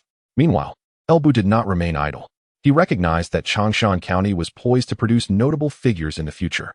Hence, he intended to take advantage of Zhang Liao's reconnaissance to explore the vicinity of Zhending. Although Zhao Yun might still be honing his skills in the mountains during this period, it was worth a chance encounter. Should fortune favor him and he cross paths with Zhao Yun, he could potentially recruit the young warrior on the spot, thereby enhancing his own stature. For those of future generations, Changshan may indeed be regarded as a relatively renowned locale. However, at this juncture, Changshan County was merely an unremarkable district among the 9 counties of Jizhou. Even the county seat, Zhending, was nothing more than a nondescript small town.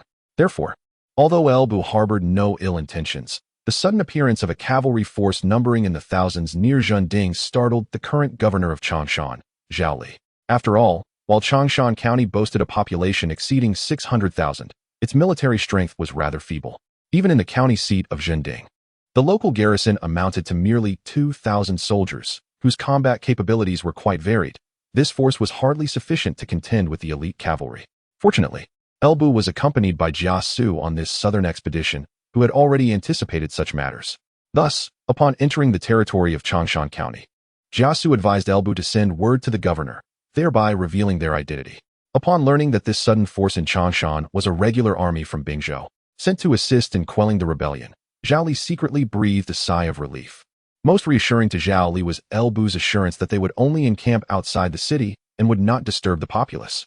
Otherwise, had El Bu requested entry into the city for rest, even as part of the regular army, Zhao Li would have found it difficult to remain at ease. Although El Bu's contingent had not engaged in any threatening actions, Zhao Li, motivated by a desire to swiftly see these unwelcome guests depart, took the initiative to send provisions of wine and meat to the troops.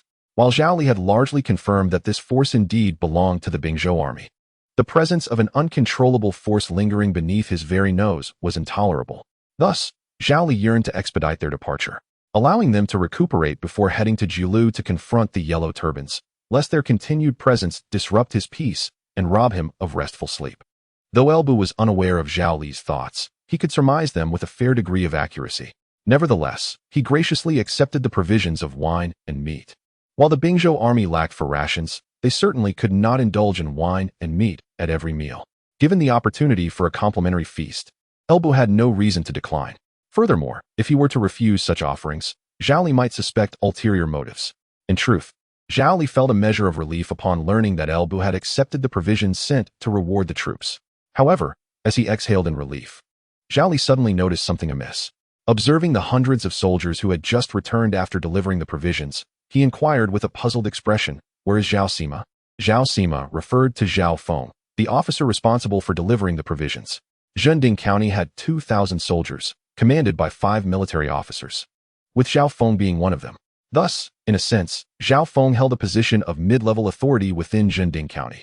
Yet, while the soldiers who had delivered the provisions returned, Huang Fuong was conspicuously absent, leaving Zhao Li somewhat bewildered. In response to Zhao Li's inquiry, the soldiers under Huang Fuong exchanged glances, revealing their hesitance.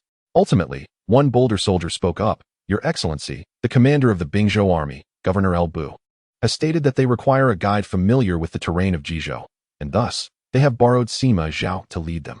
Hearing this, Zhao Li was both amused and bewildered. So, it seems that in sending this wine and meat, he has also lost a military officer? However, given that Elbu sought a guide, it indicated he did not intend to linger here for long. Once this realization dawned upon Zhao Li, he chose not to pursue the matter further. "Very well, I understand. You may leave now." After dismissing the soldiers, Zhao Li resolved not to investigate the matter any deeper. Although this Sima Zhao was quite capable, which was why Zhao Li had entrusted him with the delivery of wine and meat, he reasoned that as long as the Bingzhou army could be swiftly dispatched, it mattered little if they borrowed him. Zhao Li did not dwell on the fact that Elbu had detained Huang Fuong, but Elbu was indeed quite intrigued by this Huang Fuong. Otherwise, he would not have concocted a pretext to keep Huang Fuong with him. The notion of needing a guide was merely an excuse. The real reason Elbu wished to retain him was simply due to his name, Huang Fuong. Although this military officer in his 20s was not Zhao Yun, his age and name, coupled with the location of Changshan Jinding, left Elbu skeptical of any assertion that there was no connection to Zhao Yun. Of course, even if it were ultimately proven that Sima Zhao bore no relation to Zhao Yun, Elbu would not suffer any loss. He would simply consider it a fortunate acquisition of a guide. In any case, it was a harmless gamble. Thus, after Zhang Liao and Chao Xing distributed the wine and meat sent by Zhao Li among the soldiers, Elbu invited Sima Zhao, along with Jia Xu, Zhang Liao, and Chao Xing, to join him for a feast in his tent. Despite most of the provisions being allocated to the soldiers, Elbu certainly intended to enjoy a hearty meal himself. After all, he typically did not indulge in special treatment within the army. His rations were on par with those of ordinary soldiers, and he would not miss the chance for a good feast. By inviting Huang Fuong, Elbu also intended to assess him further. In the grand tent, Elbu occupied the seat of honor, with Jia Xu, Zhang Liao, and Chao Xing positioned on either side, while Huang Fuong sat at the end. To be honest, Huang Fuong was filled with many questions as he found the Bingzhou army to be rather peculiar. First and foremost was Governor L, who insisted on having him remain as a guide. Yet, if Governor L truly required a guide, there were certainly others more familiar with the terrain of Jizhou whom he could recommend. The fact that he insisted solely on Huang Fuong left him utterly perplexed. Moreover, the composition of the Bingzhou army instilled in Huang Fuong a sense of trepidation. From Zhao Feng's perspective, regardless of the numbers, the ordinary cavalrymen were evidently seasoned veterans, honed by countless battles. As for the personal guards surrounding Governor L, their prowess was even more astonishing. Huang Fuong, who considered himself somewhat skilled in martial arts, often found that even a dozen local soldiers would struggle to approach him in the camp. Yet now, he felt uncertain of his ability to best the guards at L's side, which was simply absurd. Nevertheless, Huang Fuong kept these doubts to himself, choosing not to voice them. In any case, he would soon discover the purpose of Governor L retaining him. With this thought in mind, Huang Fuong began to eat and drink heartily from the provisions before him. Although Elbu was also partaking in the feast, he was discreetly observing Zhao Feng's demeanor. At this moment, witnessing Zhao Feng's calm composure, Elbu's conviction in his judgment was further solidified. This Huang Fuong, confronted with sudden adversity yet remaining unfazed, was certainly no ordinary military officer. However, Elbu refrained from hastily inquiring, preferring to wait until he had finished his meal. In the great tent, aside from Elbu, there was another individual scrutinizing Huang Fuong, Jia Xu. While Elbu had chosen to retain Huang Fuong as a guide, Zhang Liao and Cao Xing saw no issue with it. Jia Xu, however, instinctively sensed something amiss. Unfortunately, Jia Xu's suspicions were merely conjecture, and without tangible evidence, he could not ascertain any further irregularities. Yet, observing Zhao Feng's unruffled demeanor, Jia Xu began to believe that this military officer was indeed remarkable. Perhaps his prowess was not extraordinary, but there was a certain poise in his every gesture. In Jia Xu's discerning eyes, such individuals, even if not exceptional in ability, were worthy of trust. After a brief interlude, those present, Elbu, Zhang Liao, Cao Xing, and Zhao Feng, were all warriors and consumed their meals with alacrity. Although Jia Xu ate more slowly, his appetite was not as great as Elbu and the others. Thus his overall pace remained swift. Once all had finished their repast, Elbu ordered the removal of the food and drink. He then turned to Zhao Feng and spoke earnestly. Sima Zhao, our army has recently arrived in Bingzhou and is not well acquainted with the local circumstances. In order to mount a more effective campaign against the Yellow Turban rebels in this region, I have specifically requested you to serve as our guide. I hope you will not take offense. Though Zhao Feng found this excuse somewhat tenuous, he had no intention of exposing it, given Elbu's assertion. Therefore, he rose and respectfully clasped his hands in greeting, replying, Governor L, you flatter me. The esteemed governor has traveled a great distance to lead troops to Bingzhou in order to assist in quelling the rebellion, which is indeed a commendable act for the people of the 9 counties of Bingzhou. It is only fitting that I, as a humble officer, offer some assistance to you. Your Excellency commands with great skill. General Zhang is a youthful hero, and General Chao undoubtedly possesses remarkable bravery and combat prowess.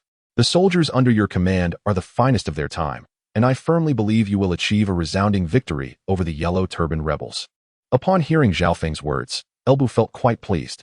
Setting aside Zhao Feng's inner thoughts, it was evident that his outward demeanor was commendable, marking a positive start. He smiled and said, Then I shall take your words to heart, Sima Zhao. However, we are not well acquainted with the terrain of Bingzhou, and we will require your assistance moving forward. In response, Zhao Feng, still uncertain as to why Elbu insisted on having him in this role, could nonetheless discern that Elbu's intentions to confront the Yellow Turbans were genuine. After a brief moment of hesitation, he nodded and replied, It is the duty of every citizen to assist in the suppression of the Yellow Turban rebels. Should your Excellency require my aid, I shall not hesitate. Seeing Zhao Feng's formal agreement, Elbu nodded in satisfaction. Meanwhile, Jia Xu, who had been listening to their exchange, began to question his judgment. Did Elbu truly seek merely a guide? Just then, Elbu shifted the conversation abruptly. Sima Zhao, you are a local, are you not? Zhao Feng paused momentarily but eventually nodded, responding, I am indeed a local. He then heard Elbu continue with his inquiry. Might I ask if there are any others in your family? At this question, Jia Xu immediately perked up his ears. In fact, it was not only Jia Xu. With Elbu's seemingly unrelated question, both Zhang Liao and Cao Xing cast curious glances in his direction, eager to understand the reason behind Elbu's sudden inquiry. Faced with Elbu's question, Zhao Feng hesitated. After a moment of contemplation, he refrained from providing a direct answer and instead countered. May I inquire why your Excellency is interested in matters concerning my family? Elbu, observing Zhao Feng's slight confusion along with the curiosity of Zhang Liao and Cao Xing, calmly delivered his premeditated response. Sima Zhao, please do not misunderstand. As the saying goes, military matters are urgent. Although we are currently stationed here, our scouts have already been dispatched. Should they return with any intelligence, we may need to mobilize at any moment. Consequently, if we are to march, you, Sima Zhao, as our guide, will certainly accompany us. Thus, I inquired about your family, to ensure that there are no matters requiring your attention or if you need to inform them beforehand. After all, if you join us in the campaign against the Yellow Turbans, you may be away for an indeterminate period, and it would be difficult to attend to any family matters that may arise during your absence. Faced with Elbu's reasonable explanation, Zhao Feng instinctively sensed that something was amiss, yet his rational mind assured him that there were no issues. Consequently, he candidly replied, It is indeed a testament to Lord L's thorough consideration. However, I must assure you, my lord, that both my parents passed away early, leaving only a younger brother and sister at home. Currently, my brother is away honing his skills and has not yet returned. Only my sister remains at home. Should I be called to serve in the campaign, I must inform my sister to alleviate her concerns. Although Elbu had a faint premonition when Zhao Feng mentioned having a younger brother and sister, he felt a tinge of surprise upon hearing that Zhao Feng's brother was away pursuing his studies. This Zhao Feng was most likely Zhao Yun's elder brother. It seemed fortune was indeed smiling upon him. Once he secured Zhao Feng's allegiance, enticing Zhao Yun would surely become a mere formality. If he could lure Zhao Yun over, he would have a fitting sparring partner whenever the urge struck him. However, if Zhao Feng's account was to be believed, with both parents deceased and a sister remaining, Zhao Yun undeniably fit the archetype of a protagonist. No wonder Zhao Yun's life could be described as nearly flawless. The root of this perfection lay here. While inwardly scoffing at this realization, Elbu maintained a composed exterior, merely stating with an air of nonchalance. It stands to reason that Zhao Sima's brother must also be a young talent. Upon hearing Elbu's words, Zhao Feng immediately perked up. It could be said without hesitation that a compliment directed at Zhao Feng himself might elicit little reaction, but praise for his brother would certainly spark a conversation. Of course, given that Zhao Feng was presently within the confines of the Bingzhou army camp and was not well acquainted with Elbu and the others, he moderated his response. He humbly remarked, "My lord, you flatter me. A Yun possesses only a slight talent in martial arts and hardly deserves the title of a young genius." A Yun. At the mention of this name by Zhao Feng, Elbu could not help but smile. It was clear now that there was no turning back. As for Zhao Feng's modest claim of slight talent, Elbu mused that Zhao Feng's interpretation of the term slight might differ significantly from the common understanding. 30.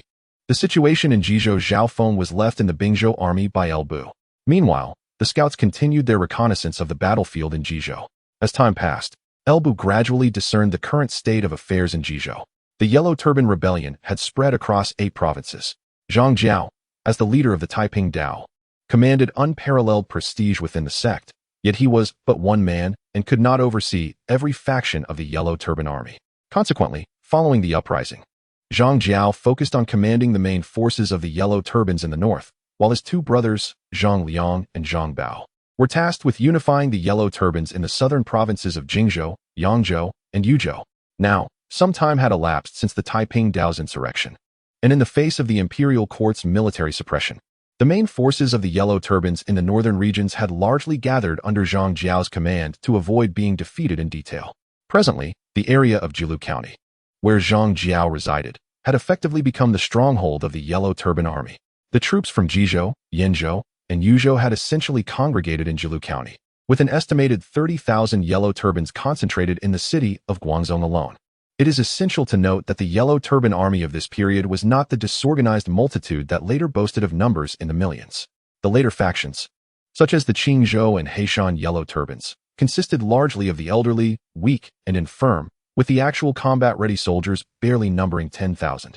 In contrast, the Yellow Turban Army under Zhang Jiao's leadership was in a phase of formidable strength, comprised predominantly of capable young soldiers. While they may not be considered elite, they were certainly not a ragtag assembly of the weak and infirm. Consequently, on the battlefield of Guangzhou, the presence of over 30,000 Yellow Turbans posed a significant challenge for the northern general Lu Ji.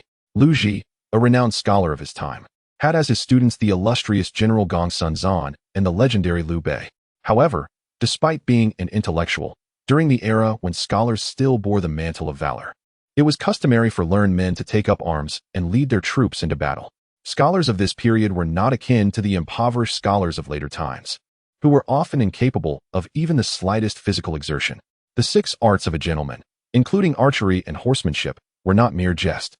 Thus, throughout the annals of Han history, one often encounters scholars who transformed into formidable warriors on the battlefield, with Ban Chao being a notable example. Of course, Lu Ji could not be compared to Ban Chao. Indeed, few throughout history could match Ban Chao's prowess. Nonetheless, as a prominent scholar of his time, Lu Ji possessed the capability to serve as a competent commander. Otherwise, the current Emperor Lu Hong would not have dispatched him to confront the main Yellow Turban forces in the north.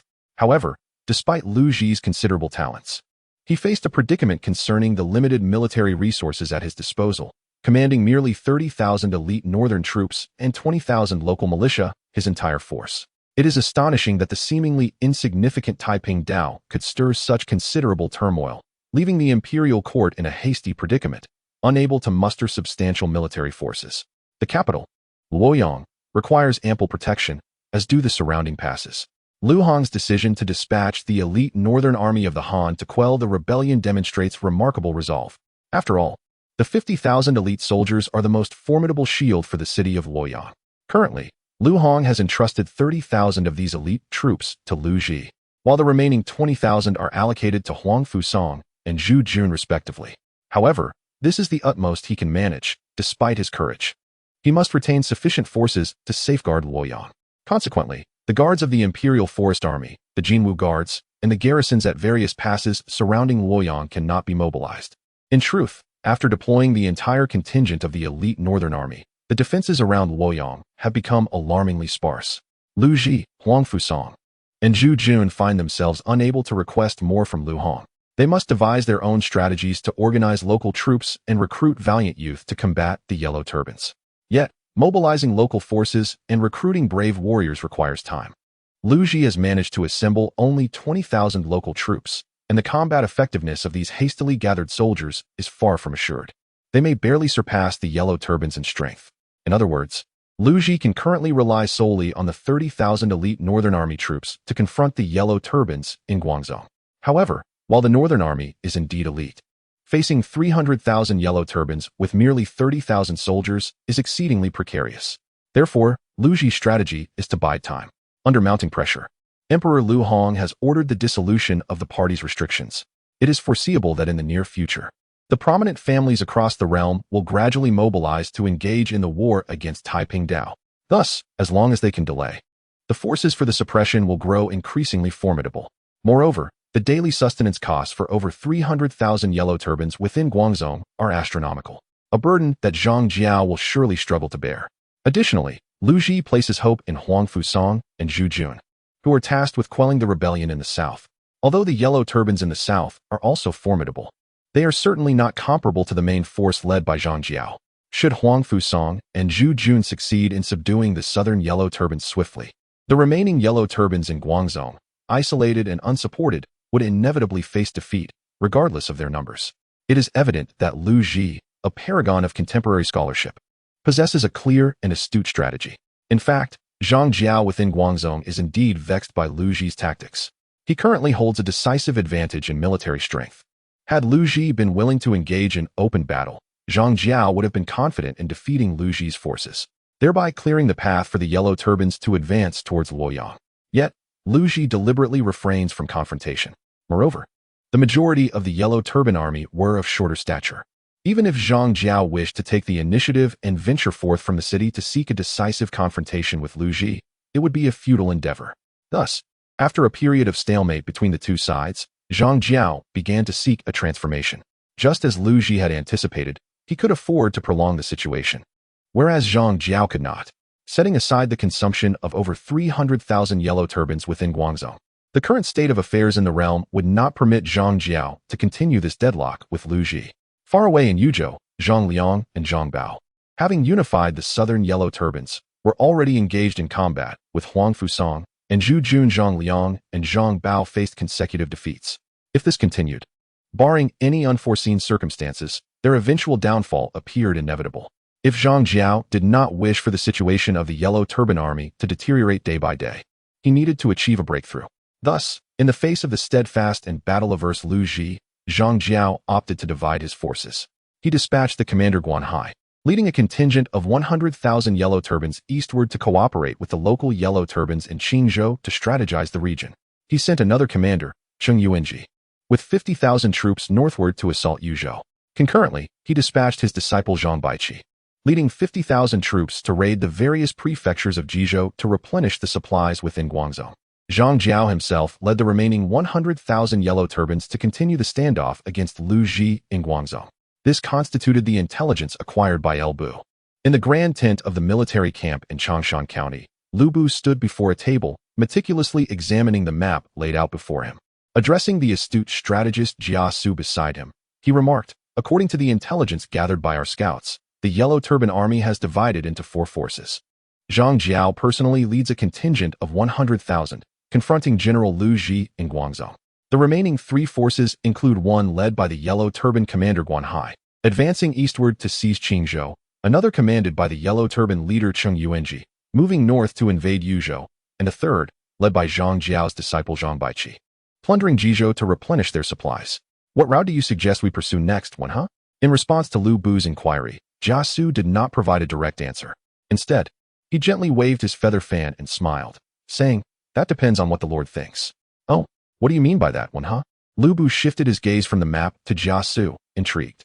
With an enigmatic smile, Jia Xu elaborated, "In light of the current situation in Bingzhou, I have formulated 3 strategies: upper, middle, and lower. I beseech the Lord to lend an ear." "Let us begin with the lower strategy," Lu Bu replied, his interest piqued.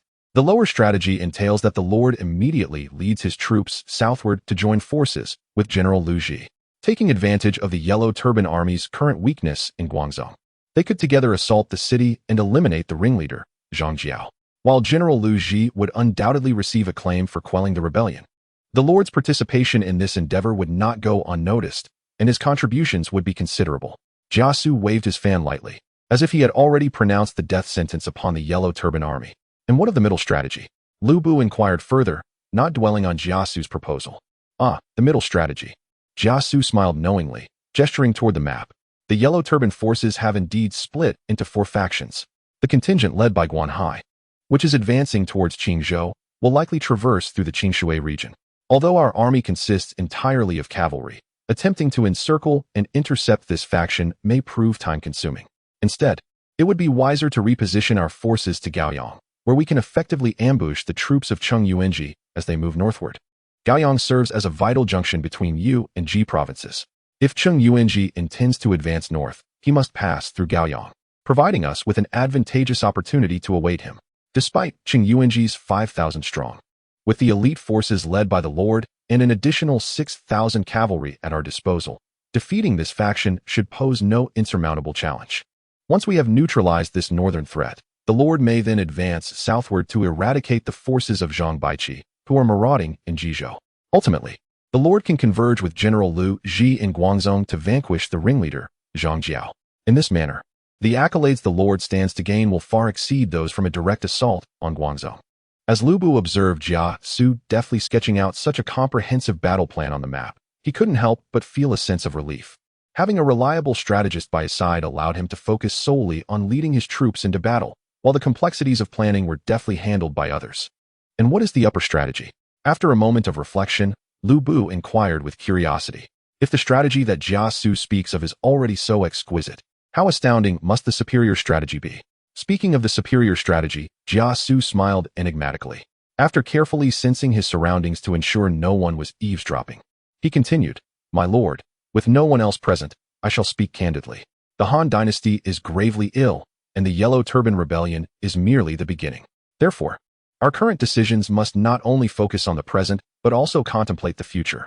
In my view, the superior strategy would be for you, my lord, to remain still and allow Cheng Yuanji to march north, while Zhang Baiji plunders Bingzhou. When the gentry and common folk of Yuanji are suffering profoundly from the Yellow Turban's afflictions, you can then strike with overwhelming force to eradicate the Yellow Turbans in both regions. In doing so, you will win the hearts of the people in Yuanji. And should the world undergo changes in the future, with Bingzhou as your base, the goodwill from these 2 regions will greatly facilitate your conquest of Yuanji. As the content continues to load, please hold on. This site only supports mobile browsers. If you see this paragraph, it indicates a failure to load the chapter content.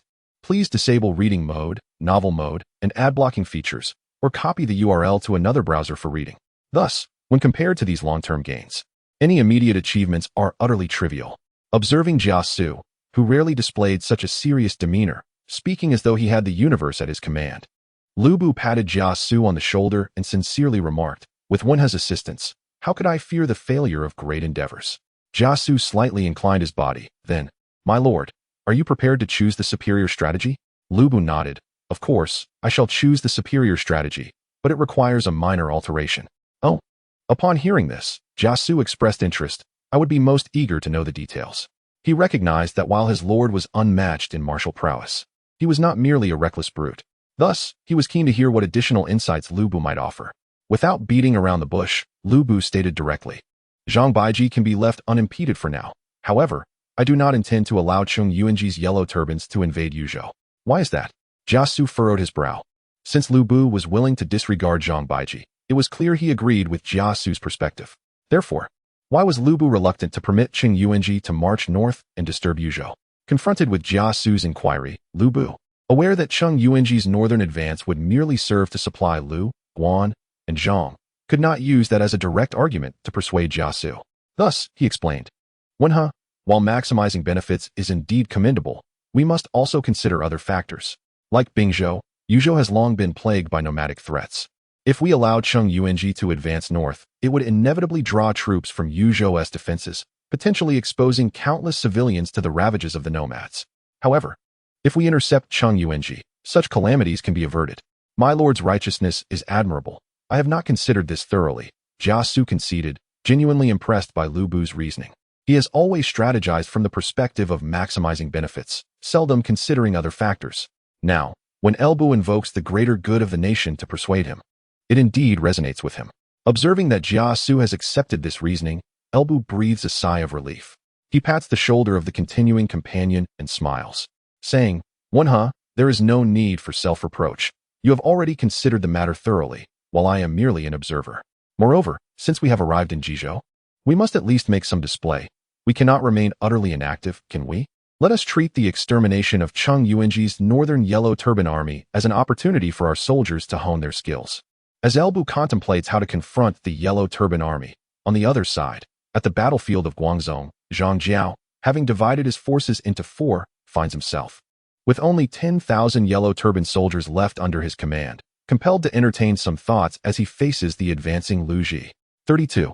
The Siege in the Realm of the New Keyboard Novel Network, the latest chapter of transcending into the revitalized Three Kingdoms, is promptly updated. Originally, on the battlefield of Guangzhou, Jeang Xiao commanded an impressive army of over 300,000 Yellow Turbans, while Lu Ji could muster no more than 50,000. Thus, Lu Ji was naturally cautious and refrained from making any rash moves. However, the situation had shifted. Jeang Xiao had divided his forces into 4, leaving only 100,000 Yellow Turbans in Guangzhou, while Lu Ji had received reinforcements from various local militias, bolstering his ranks to 70,000. In light of these developments, Lu Ji felt emboldened to confront Jeang Xiao. Although he could still opt for delay, Lu Ji understood that allowing this rebellion to fester would severely undermine the prestige of the Han dynasty with each passing day. His previous reluctance to act stemmed from a lack of alternatives, but with the tide now turning, Lu Ji, as a loyal minister of the Han, yearned to bring a swift resolution to the turmoil. Moreover, aside from the shift in military strength, a significant factor influencing Lu Ji's strategic pivot was the envoy, Huang Fuong, a minor official from the Han court. Emperor Lu Hong, troubled by the stagnation of the war in Jizhou, dispatched Huang Fuong to the front lines to oversee military affairs. Upon receiving this mandate, Huang Fuong eagerly made his way to the battlefield. It is worth noting that, in this era, military oversight was a lucrative position. With the 10 eunuchs wielding immense influence, commanders seeking additional troops and supplies found themselves compelled to bribe these overseers to gain favor in the eyes of the emperor. Even in the face of defeat, one needed to appease the overseers to evade accountability, and those who triumphed were similarly obligated to ensure their rewards through bribery. However, Huang Fuong arrived at the Guangzhou battlefield with high hopes, only to return disheartened. Although bribery had become an unspoken norm, Lu Ji, renowned as a paragon of virtue, remained unfazed by such practices. When confronted with Huang Fuong's overt and covert demands for graft, Lu Ji firmly stated that the soldiers at the front lacked adequate provisions and that it was utterly inconceivable for him to squander resources to bribe a eunuch. Not only was Lu Ji a celebrated scholar known for his integrity, but he had also invested his meager savings in the campaign against the Yellow Turbans, making bribery against his principles, regardless of his financial standing. Huang Fuong's attempts to extort bribes proved futile, and he was met with sharp ridicule from Lu Ji, which naturally engendered resentment in him. Lu Ji was acutely aware of the moral character of the eunuchs, recognizing that Huang Fuong would undoubtedly embellish the tale upon his return, tarnishing Lu Ji's reputation before Emperor Lu Hong. Yet, Lu Ji was confident that if he could vanquish the rebel leader Jeang Xiao, Huang Fuong's slander would amount to little in the emperor's eyes, for Lu Hong had not yet descended into complete folly. Nevertheless, the crux of the matter lay in Lu Ji's ability to defeat Jeang Xiao. Thus, procrastination was no longer a viable option. He needed to devise a strategy for open combat against Jeang Xiao. Embracing this notion, Lu Ji abandoned his previous strategy of evasion and began dispatching scouts daily to seek battle before Guangzhou City. Meanwhile, after finalizing the strategic directives with Jia Xu, Bu led his troops away from Changshan County, guided by Zhao Feng to the northern region of Daxing Mountain in Guiyang County.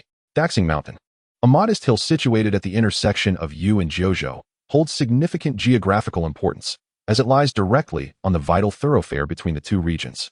Cheng Yuanji's Yellow Turban Army, intent on advancing northward to seize Yuzhou, would inevitably traverse Gaoyang County. Beyond Gaoyang, Daxing Mountain becomes a crucial passageway towards Yuzhou. Thus, upon arriving at Daxing Mountain, Elbu deployed a wide array of scouts, patiently awaiting the arrival of Cheng Yuanji's 50,000 yellow turbans. To be candid, Elbu regarded Cheng Yuanji's contingent of 50,000 yellow turbans with disdain. After all, he had faced hundreds of thousands of cavalrymen before. What were a mere 50,000 yellow turbans in comparison? Moreover, in the tales of old, the fledgling Liu Bei, along with Guan Yu and Zhang Fei, had managed to vanquish Cheng Yuanji with merely 500 men provided by Liu Yan. Although these narratives may have been embellished, they certainly indicated that the combat efficacy of Cheng Yuanji's forces was rather lacking. Elbu believed that even without direct intervention, Zhang Liao and Chao Xing, accompanied by the elite cavalry of 6,000 from Bingzhou, could easily obliterate Cheng Yuanji's army. In truth, employing elite cavalry against the Yellow Turbans felt somewhat like bullying. However, Elbu's intent to ambush Cheng Yuanji's Yellow Turbans at Daxing Mountain remained unknown to others, while news of Cheng Yuanji's advance northward with his 50,000 troops was widespread. Consequently, the governor of Yuzhou, Liu Yan, was also contemplating how to defend against this encroaching Yellow Turban force. A significant portion of Yuzhou's military was concentrated along the northern borders to guard against the Hu people, leaving the south relatively vulnerable. At this juncture, with other provinces preoccupied with their own troubles, the expectation of reinforcements was evidently unrealistic, and Liu Yan's mobilization of Yuzhou's forces southward would require considerable time for preparation. Fortuitously for Liu Yan, while he pondered how to address the threat posed by Cheng Yuanji's Yellow Turbans, three individuals, Liu Bei, known as Liu Xuanda, Guan Yu, called Guan Yinchang, and Zhang Fei, referred to as Zhang Ida, assembled a band of righteous warriors seeking to ally with him, the governor of Yuzhou, professing their desire to serve the nation and vanquish the traitors. Under normal circumstances, Liu Yan would have dismissed these few hundred local militia as inconsequential. As for Liu Bei, who claimed to be a scion of the Han dynasty, Liu Yan regarded him as even less significant, considering his own esteemed position as the Grand Minister of the Han. Yet, in the current context, Liu Bei's forces appeared quite valuable to Liu Yan. At the very least, they could help delay Cheng Yuanji's advance, while simultaneously probing the true strength of this Yellow Turban army. Thus, Liu Yan promptly waved his hand, expressing his appreciation for their willingness to serve the nation, declaring them to be loyal subjects of the Han dynasty. He then informed them of an impending threat, as a band of rebels was advancing upon Yuzhou, and requested their assistance in confronting the enemy. Liu Yan, being a man of considerable integrity, sought to ensure that Liu Bei's forces would not meet a swift demise. Therefore, he allocated an additional 500 troops for Liu Bei to command.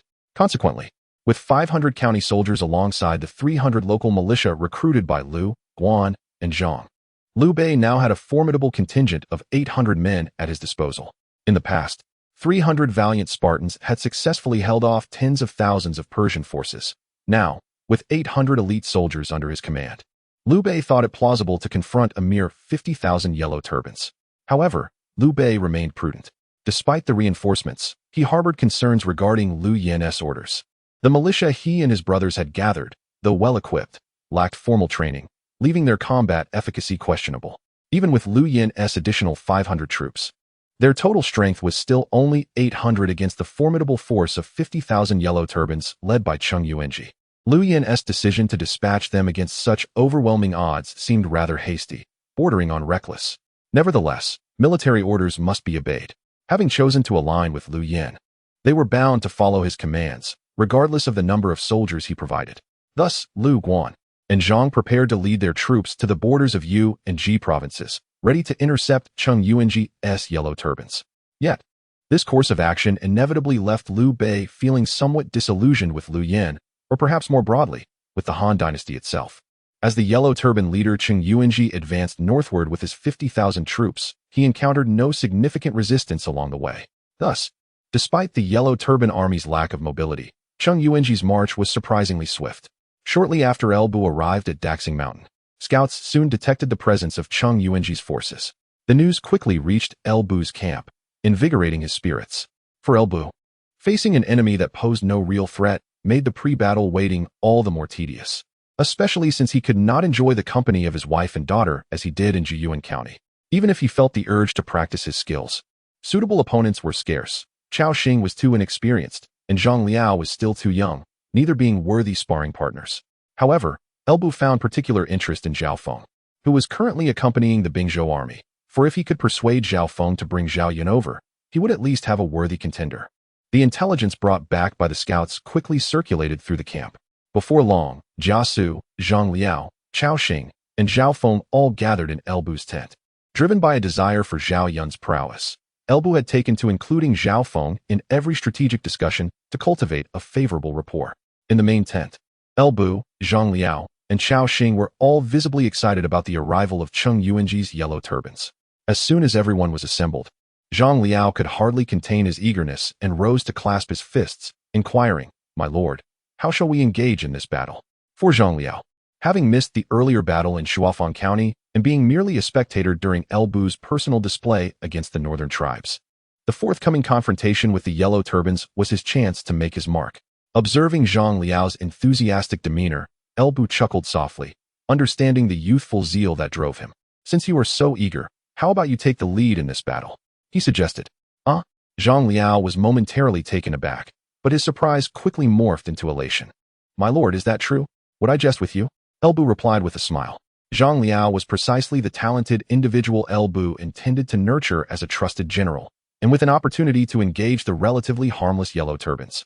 It was only fitting to let Zhang Liao shine. Rising from his seat, Elbu issued a direct command. "Zhang Liao, heed my orders." "I am here," Zhang Liao exclaimed, excitement illuminating his face upon realizing Elbu was serious. Seeing his enthusiasm, Elbu continued, "I command you to lead the vanguard troops and confront the yellow turbans head-on. You must ensure their defeat. Can you accomplish this?" Zhang Liao paused briefly, then resolutely replied, "I can." Although the vanguard consisted of only about 800 men against Cheng Yuanji's 50,000, they were Elbu's elite forces, each soldier capable of holding their own against 10 foes.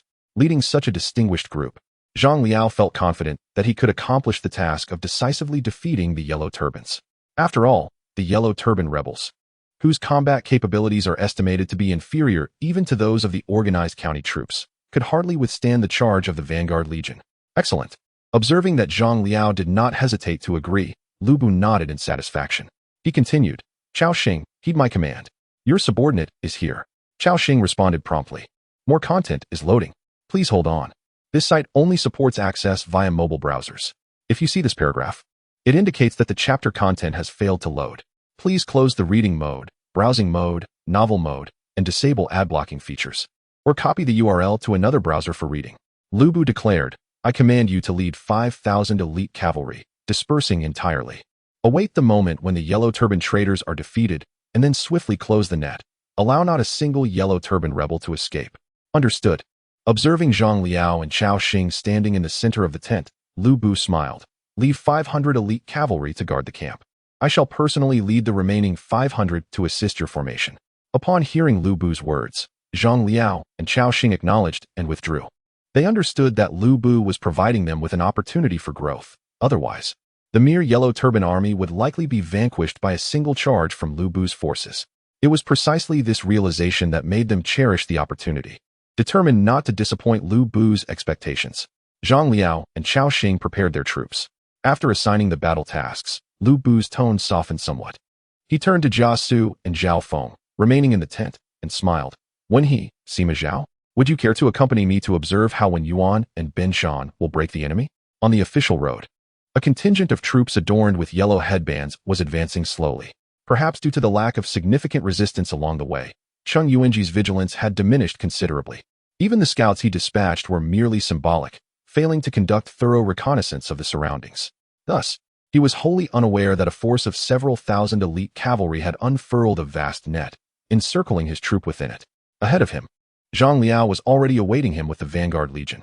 At Daxing Mountain, on a relatively open hilltop, Lu Bu, accompanied by Jia Xu and Zhao Feng, led 500 elite cavalry, preparing to witness the forthcoming performance of Zhang Liao, particularly focusing on him.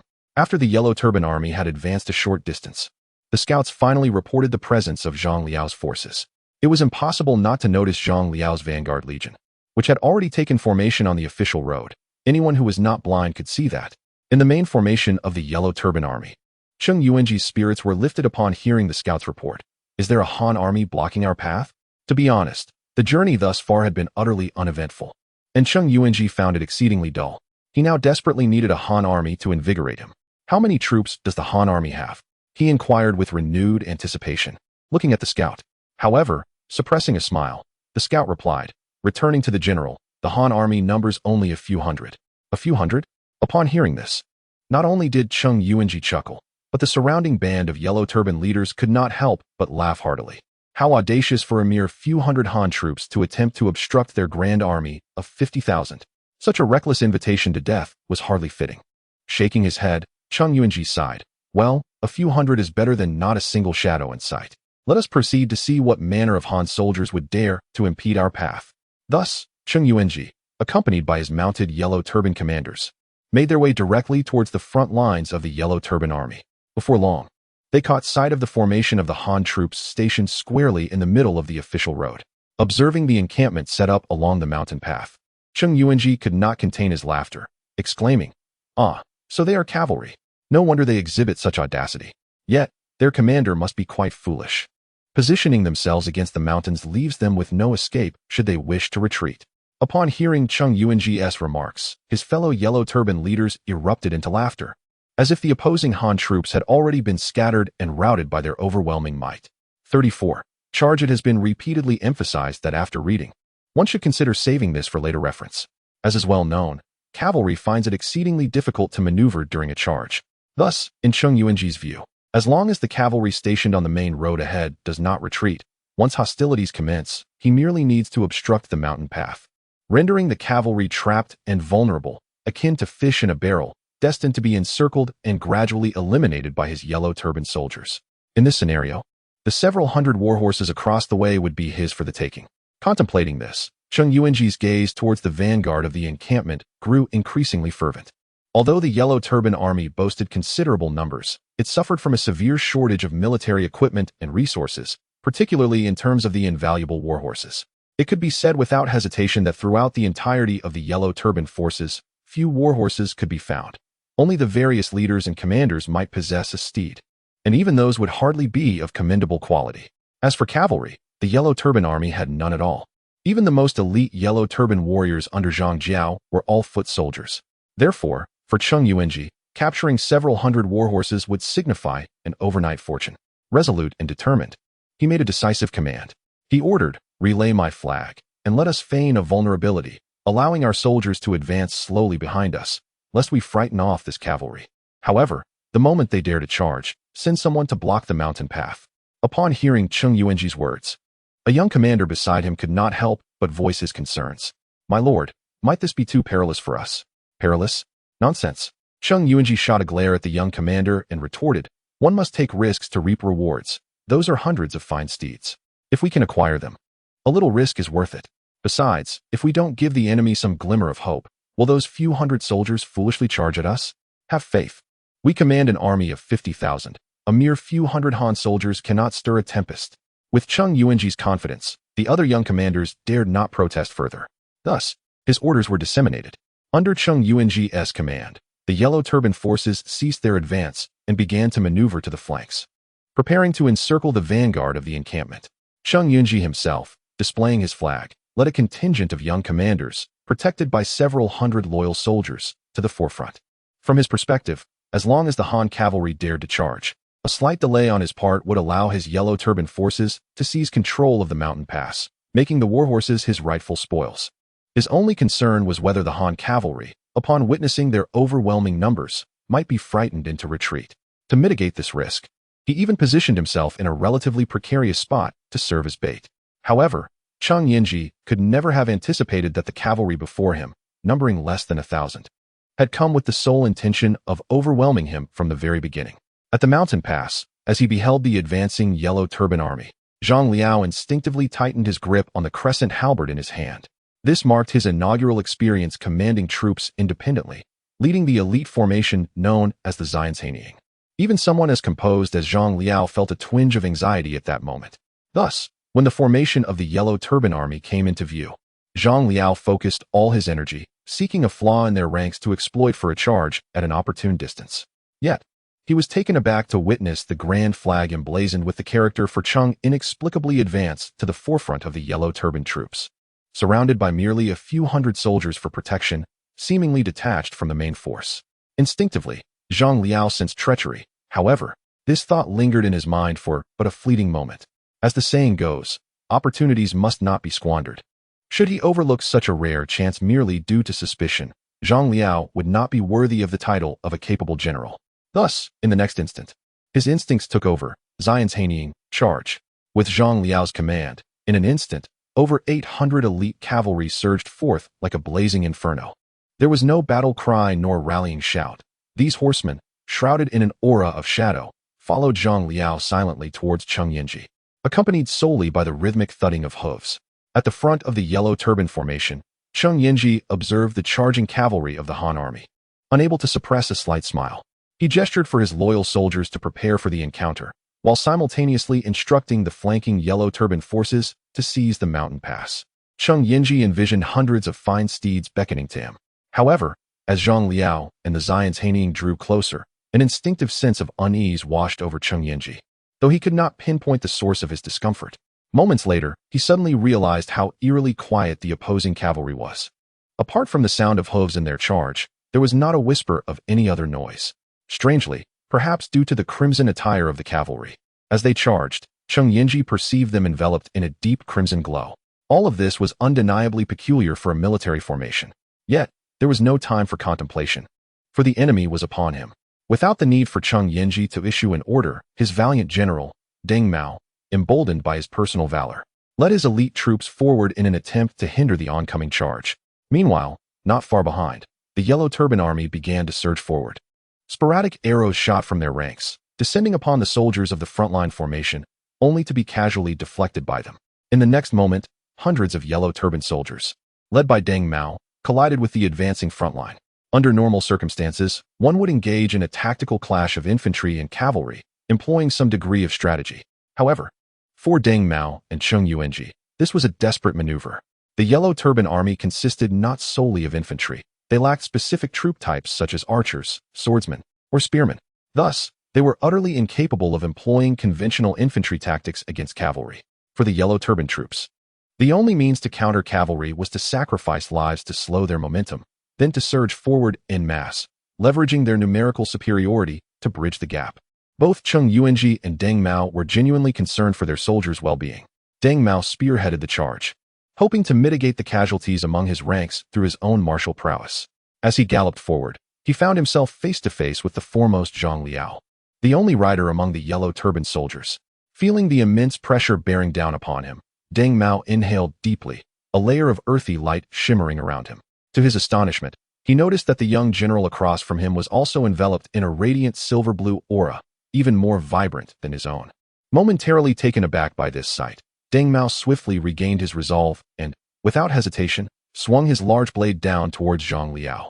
Deng Mao understood that retreat was not an option. Should he falter here, not only would his own life be in jeopardy, but the countless yellow turban soldiers trailing behind him would undoubtedly suffer grievous losses attempting to match the speed of the cavalry before them.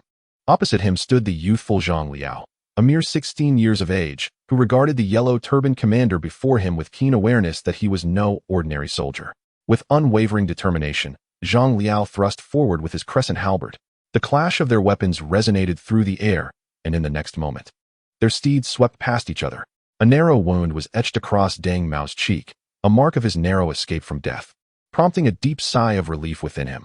This young Han general was evidently his superior in prowess. However, he had managed to endure this initial encounter. Now, he needed only to contend with the ranks of ordinary Han cavalry. With this thought, Deng Mao brandished his large blade, preparing to unleash a ferocious assault, striving to impede the advance of the Han riders. Yet, he soon discovered that these seemingly ordinary cavalrymen were enveloped in a crimson glow. At that moment, Deng Mao was taken aback. He could not fathom why this luminous aura, typically observed only among the most valiant leaders of the yellow turban army, was manifest in each of the Han cavalrymen. However, he had no time to ponder this anomaly. A tremendous pressure bore down upon him as several soldiers from the assault camp converged on him in a coordinated strike. In an instant, Deng Mao, who had withstood Zhang Liao's attack, met his demise under the onslaught of the assault camp, felled as easily as a chick, while the assault camp incurred only a minor injury to one of its own. This incident was but a mere glimpse into the ferocity of the assault camp's charge. The hundreds of yellow turban infantrymen trailing Deng Mao proved utterly ineffective as they were effortlessly trampled by the assault camp, which surged forth directly towards Cheng Yuanji. As the assault camp loomed closer, Cheng Yuanji felt his grip on his blade tremble. At such proximity, he could no longer dismiss the crimson glow surrounding the Han cavalry as mere illusion wrought by their red garments and armor. He had only witnessed this phenomenon among the yellow turban warriors under Jeang Xiao. In that moment, Cheng Yuanji realized that all his previous preparations had become farcical. If the opposing cavalry truly mirrored the might of the yellow turban warriors, they would inevitably charge forth, regardless of his actions. Yet, he had foolishly placed himself beneath their iron hooves. Resolutely clutching his sword, Cheng Yuanji understood that Deng Mao was likely lost. The main body of yellow turban soldiers had yet to arrive. His survival depended solely on his own resolve. Emitting a primal roar, Cheng Yuanji charged forward, bellowing for all who wished to live to follow him. As their leader, he inspired the surrounding yellow turban officers to rally alongside him into the fray, still oblivious to the gravity of their predicament. Regrettably, Cheng Yuanji's bravery could not bolster their combat effectiveness. In mere moments, both he and the dozens of yellow turban commanders at his side fell beneath the iron hooves of the vanguard. The banner embroidered with the character Cheng was severed by Zhang Liao's spear. The distant sound of hooves echoed from all directions, and soon, Cao Xing, leading 5,000 elite cavalry from Bingzhou, finally revealed their presence. The yellow turbans faced utter defeat. Without their leader, even a force of 50,000 was reduced to a mere flock of lambs awaiting slaughter. Upon the hill, Elbu observed the Bingzhou cavalry commencing the cleanup of the battlefield, stroking his chin and contemplating whether he had perhaps overreacted. After all, it was clear that the yellow turbans could be vanquished by Lu, Guan, and Zhang with merely a few hundred local militia and 500 county soldiers. Dispatching an entire vanguard along with 5,000 elite cavalry did seem somewhat excessive. Nonetheless, if it was an overreaction, so be it, as the outcome of the battle was of little consequence compared to the experience gained by Zhang Liao. In conclusion, the conflict concluded with bewildering swiftness. Even if one were to corral 5,000 pigs on the battlefield, it would likely take considerable time. Yet, tragically, these were not mere pigs, but 5,000 yellow turbans. Once stripped of their leadership, human beings can, in their disarray, prove even less formidable than swine. Under the siege of the Bingzhou cavalry, only a few thousand managed to escape, while thousands more were trampled or slain, leaving over 30,000 who surrendered. As the Bingzhou cavalry surveyed the battlefield, Liu Bei's sworn brothers, Lu Guan and Zhang, arrived with a few hundred local militia and 500 county soldiers, having been dispatched by Liu Yan to intercept Cheng Yuanji's yellow turbans. Unbeknownst to them, Liu Bei had no inkling of Elbu's forces, as he had not encountered the feared yellow turban army, but only scattered remnants along his journey. Ultimately, it was Zhang Fei who managed to capture a few straggling yellow turbans, thus piecing together the situation. Brother, are you saying that the 50,000 yellow turban bandits invading Yuzhou were vanquished by a cavalry unit at Daxing Mountain? Liu Bei's face was alight with astonishment upon hearing Zhang Fei's report. 50,000 yellow turbans had simply vanished? The pressing question was, from where had these cavalry emerged? In contrast to Liu Bei's astonishment, Zhang Fei was enveloped in frustration. In this campaign to quell the unrest, while Liu Bei harbored concerns, both Guan Yu and Zhang Fei were eager to engage in a significant battle. Yet, they had seen not a hint of the yellow turbans, only to discover that others had already dealt with them. This left Zhang Fei understandably discontented. However, Liu Bei was presently oblivious to Zhang Fei's vexation. He furrowed his brow, murmuring to himself, could it be the Shadow Cloud cavalry under Brother Bogu? Yet, Brother Bogu is far away at the frontier and cannot possibly be here. But if it is not Brother Bogu, then who could it be? Listening to Liu Bei's musings, it was ultimately Guan Yu who spoke up. If Brother truly wishes to know, why not proceed ahead and see for yourself? Upon hearing this, Liu Bei suddenly realized, you are right, second brother, I have been foolish. Let us go and discover which general has defeated these 50,000 yellow turbans. With Liu Bei's command, his 300 local heroes and 500 county soldiers set forth once again, following the trio of Lu, Guan, and Zhang towards the battlefield mentioned by the fleeing yellow turbans at Daxing Mountain. At Daxing Mountain, within the camp of the Bingzhou army, although the elite cavalry was still clearing the battlefield, figures such as Lu Bu, Jia Xu, and Zhang Liao had already returned to the main camp. Inside the central tent, upon seeing that everyone had gathered, Lu Bu candidly praised. Wuyuan, you fought splendidly in this battle. It was decisive and clean, maintaining the esteemed reputation of the frontline camp, and you have not disappointed me. Receiving Lu Bu's affirmation, Jeang Xiao was visibly thrilled. Yet he rose to clasp his fists and replied, "This victory is entirely due to the performance of the frontline camp. My contributions are insignificant." Waving his hand, Lu Bu chuckled, "Do not be overly modest in my presence. Now, please take a seat." However, regarding our capture of numerous yellow turban soldiers in this battle, what do you think we should do with them? As he spoke, Lu Bu turned his gaze towards Jia Xu. Lu, Guan, and Zhang, along with Jia Xu, had been in the presence of Elbu for several years. Hence, when Elbu spoke, Jia Xu did not dare to claim he could fully fathom Elbu's thoughts, yet he could at least ascertain them with considerable accuracy. However, Jia Xu was also acutely aware of the repercussions of such actions. He delicately advised, "My lord, I comprehend your intentions, but these captives are, after all, rebels of the Taiping Dao. If handled improperly, it may adversely affect your reputation. In my humble opinion, it would be prudent to hand these captives over to the imperial court for their management." Upon hearing Jia Xu's words, although Elbu felt a twinge of regret, he recognized the truth in Jia Xu's counsel. With a soft sigh, Elbu remarked, "It is indeed a pity for these able-bodied men." He recalled the fate that befell the yellow turban prisoners when they fell into the hands of the imperial court. The decree was merciless extermination. This was the court's stance towards traitors, at least in the initial phases, in order to instill fear among the rebellious factions. Figures such as Huang Fuong and Zhu Jun had acted in this manner. It was only in the later stages, to expedite the suppression of the insurrection, that they resorted to measures of surrender. However, by that time, the Yellow Turban rebels were predominantly composed of the aged, infirm, and weak, leaving little room for the able-bodied. Nevertheless, Elbu was acutely aware that this time, the captured Yellow Turbans numbered over 30,000. It was impossible for him to discreetly transport such a multitude of able-bodied men across a significant expanse of Bingzhou to Wuyuan County. Having contemplated this, Elbu, albeit feeling a sense of loss, resolved, in that case, Wuyuan, select 500 from this batch of captives. The remainder shall be surrendered to the court. Understood. Zhang Liao rose in affirmation. After issuing his instructions to Zhang Liao, Elbu turned his gaze to Zhao Feng and said, "Zhao Sima, although my forces are predominantly cavalry, and arranging foot soldiers is challenging, it would be a pity to transfer all these captives to the court. I have asked Wuyuan to select 500. I hope you can assist in overseeing their training." Zhao Feng was momentarily taken aback, realizing that Elbu's selection of 500 captives was indeed intended for him to command. Once he regained his composure, he quickly stood and responded, "Your Excellency is too kind. I am honored by your trust, and I shall accept this command." Seeing Zhao Feng acquiesce, Elbu nodded in satisfaction. Although Zhao Feng had already been retained within the military, he still held the nominal position of military governor of Zhending County. Now, Elbu aimed to devise a method to bring Zhao Feng under his command, preparing for the eventual confrontation with Zhao Yun. As for Jia Xu, despite Elbu's decision to retain 500 captives, he harbored no objections.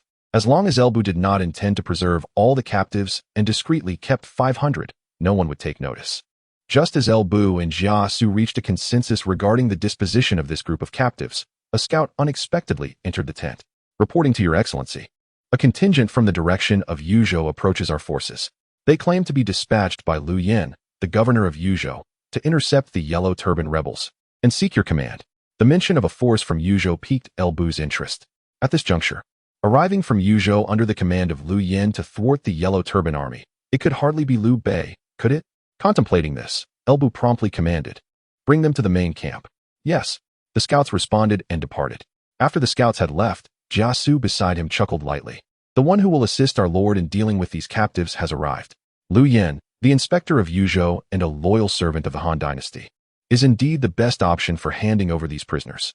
Given Lu Yan's stature, he is unlikely to covet our lord's merits. By entrusting the captives to him, our lord demonstrates loyalty to the court while avoiding the infamy of executing prisoners, achieving a dual advantage." Hearing this, Elbu nodded in agreement.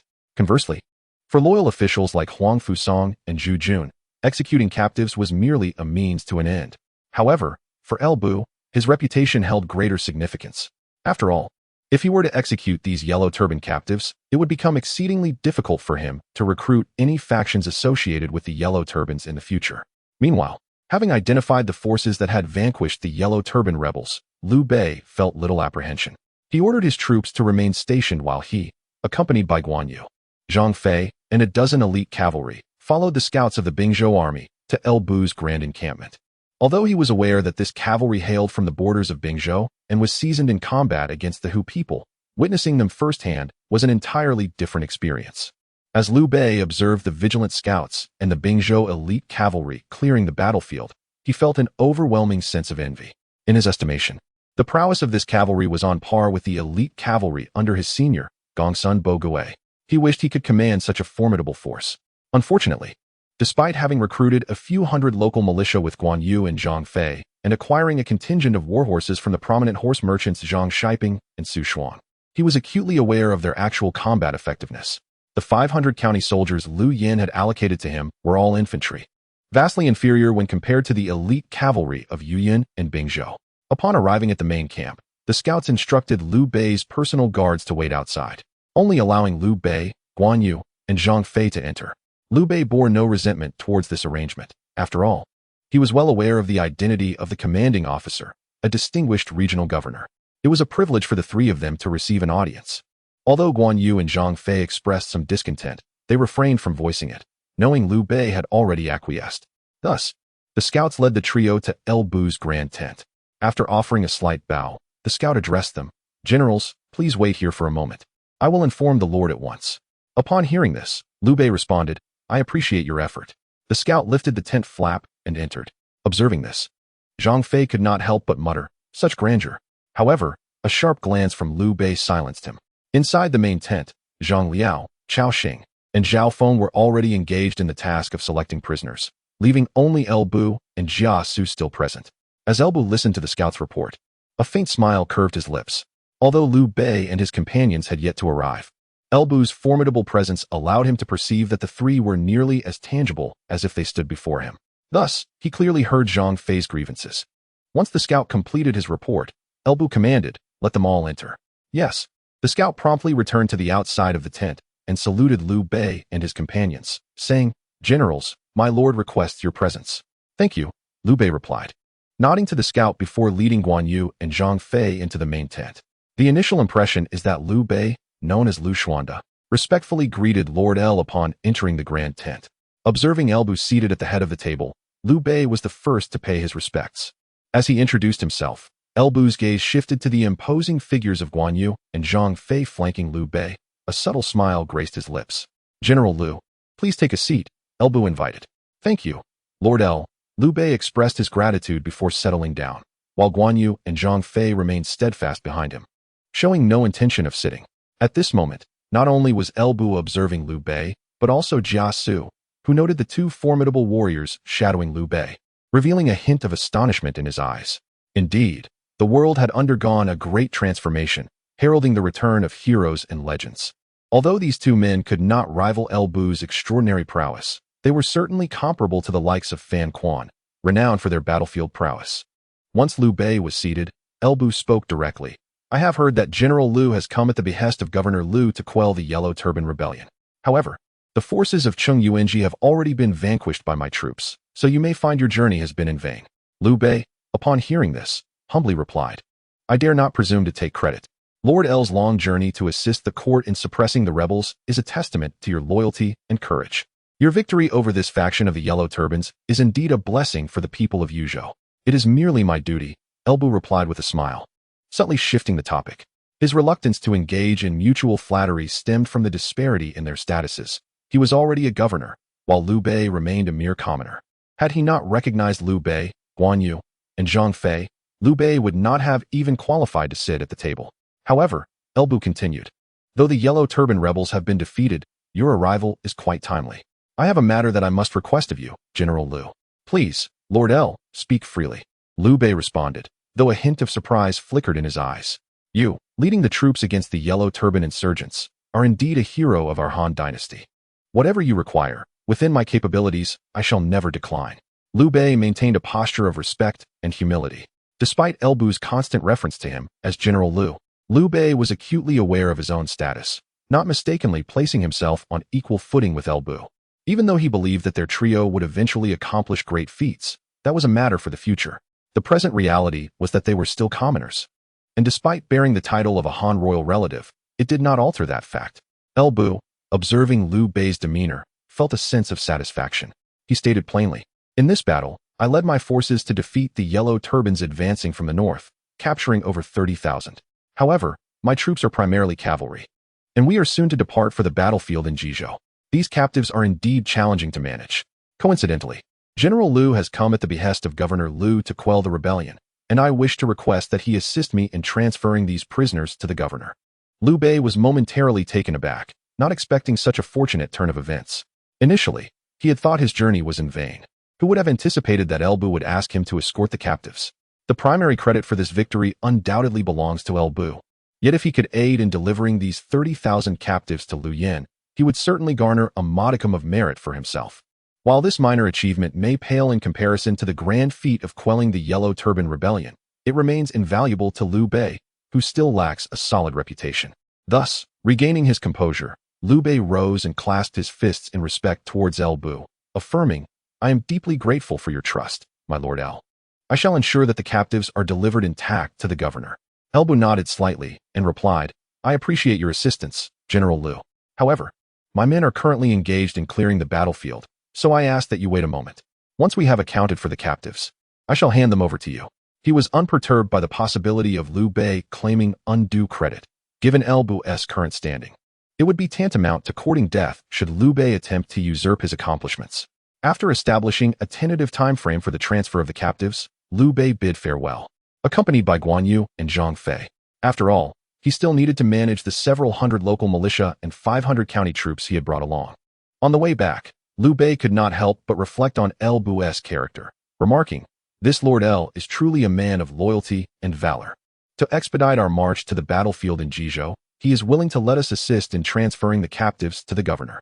If it were anyone else, we would likely not have had the opportunity to gain such advantage." Guan Yu and Zhang Fei followed closely behind Liu Bei on horseback, remaining silent, though their expressions revealed a palpable seriousness. Frankly, both Guan Yu and Zhang Fei held a considerable degree of confidence in their own abilities.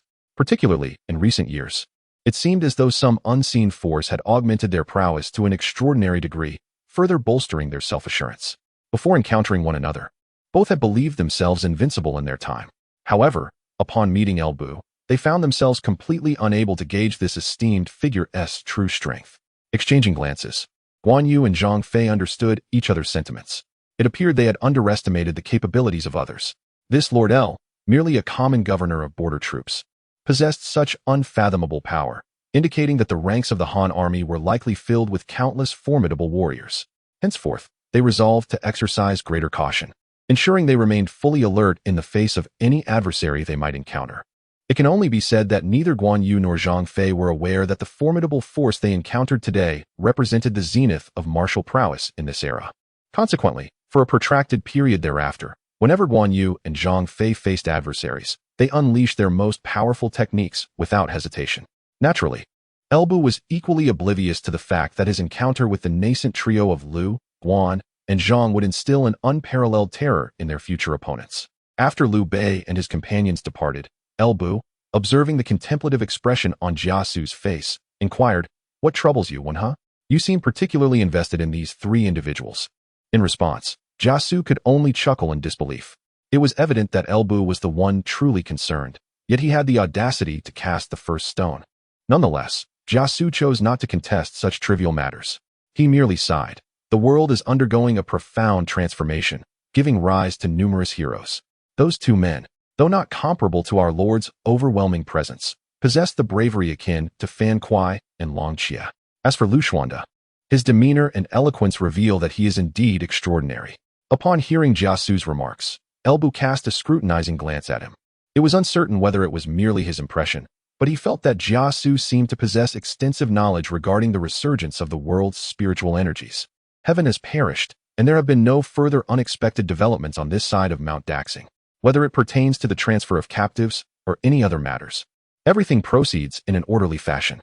Meanwhile, on the battlefield of Bingzhou, outside the city of Guangzhou, a monumental conflict is gradually unfolding. The elite force of 30,000 Northern Han troops, supplemented by 40,000 local militia and volunteer soldiers, stands against the 100,000 Yellow Turban soldiers. Lu Ji is convinced that this battle is entirely winnable. Therefore, after Jeang Xiao's forces divided into 4 routes and the minor officials Huang Fuong made his rounds on the front line, Lu Ji took the initiative to seek battle. However, Lu Ji's desire for a decisive confrontation with Jeang Xiao is mirrored by Jeang Xiao's own longing for conflict. The earlier avoidance of battle by Lu Ji had deprived Jeang Xiao of the opportunity to engage, thus delaying this inevitable clash. Now that Lu Ji is actively seeking combat, Jeang Xiao has no reason to decline. 30 miles outside Guangzhou City, the formation of the Han army has been completely established. To allow Jeang Xiao to venture out and engage in open combat without concern, Lu Ji deliberately maintained a considerable buffer zone for safety. Furthermore, to entice Jeang Xiao to emerge for a field battle, Lu Ji employed a subtle ruse. Jeang Xiao likely remains unaware of the 2,000 reinforcements that had recently arrived at the battlefield, assuming his forces still number around 50,000. Thus, Lu Ji only deployed 50,000 troops to the front lines, which included the 2,000 new reinforcements and 2,000 militia. The elite Northern Han troops, numbering merely 10,000, were positioned in the center. The remaining 20,000 elite Northern Han troops were strategically concealed, poised as a decisive force for a conclusive strike. Lu Ji's strategy was unbeknownst to Jeang Xiao, and even if he were aware, it would hold little significance for him. In this battle, Jeang Xiao's objective is simply to overwhelm the enemy from the front. The 100,000 yellow turban soldiers formed rudimentary square formations outside Guangzhou City. In stark contrast, the overall disposition of the Han army is remarkably different. Among the 50,000 Han troops, the advance guard consists of 20,000 volunteers who had just arrived at the battlefield, flanked by 1,000 militia on each side. Lu Ji personally commands the 10,000 elite Northern Han troops stationed at the center. In Lu Ji's tactical arrangement, the 2,000 advance troops are intended as sacrificial pawns to obstruct the Yellow Turban Army's wave tactics. As long as they can withstand the initial surge of the Yellow Turbans, their losses are inconsequential for these gentry families and local magnates. The sacrifice of their assembled volunteers is of little concern to Lu Ji. Once the advance guard holds the Yellow Turbans offensive, the 2,000 militia on the flanks will press forward, dragging the Yellow Turbans into a protracted struggle. The 10,000 elite Northern Han troops led by Lu Ji serve as the assurance that this defensive line remains unbroken. By keeping the main force of the Yellow Turbans engaged on the battlefield, Lu Ji's hidden 20,000 elite troops can exploit the ensuing chaos, encircling the enemy and decisively shattering the main force of the Yellow Turbans, while simultaneously severing their route of retreat to Guangzhou City. In contrast, the formation of the Yellow Turbans is entirely dissimilar to that of the Han army. The banner of Jeang Xiao's General of Heaven was prominently erected at the forefront of the Yellow Turban Army's formation, surrounded by 5,000 soldiers clad in yellow, wielding large sabers and adorned with yellow headscarves. The remaining Yellow Turban soldiers formed several phalanxes of 5,000, closely flanking Jeang Xiao's formation on both sides and behind. The inherent quality of the Yellow Turban forces did not permit them to execute overly intricate tactical maneuvers. Thus, in stark contrast to the meticulously devised strategies of Lu Ji, Jeang Xiao's tactics were singular.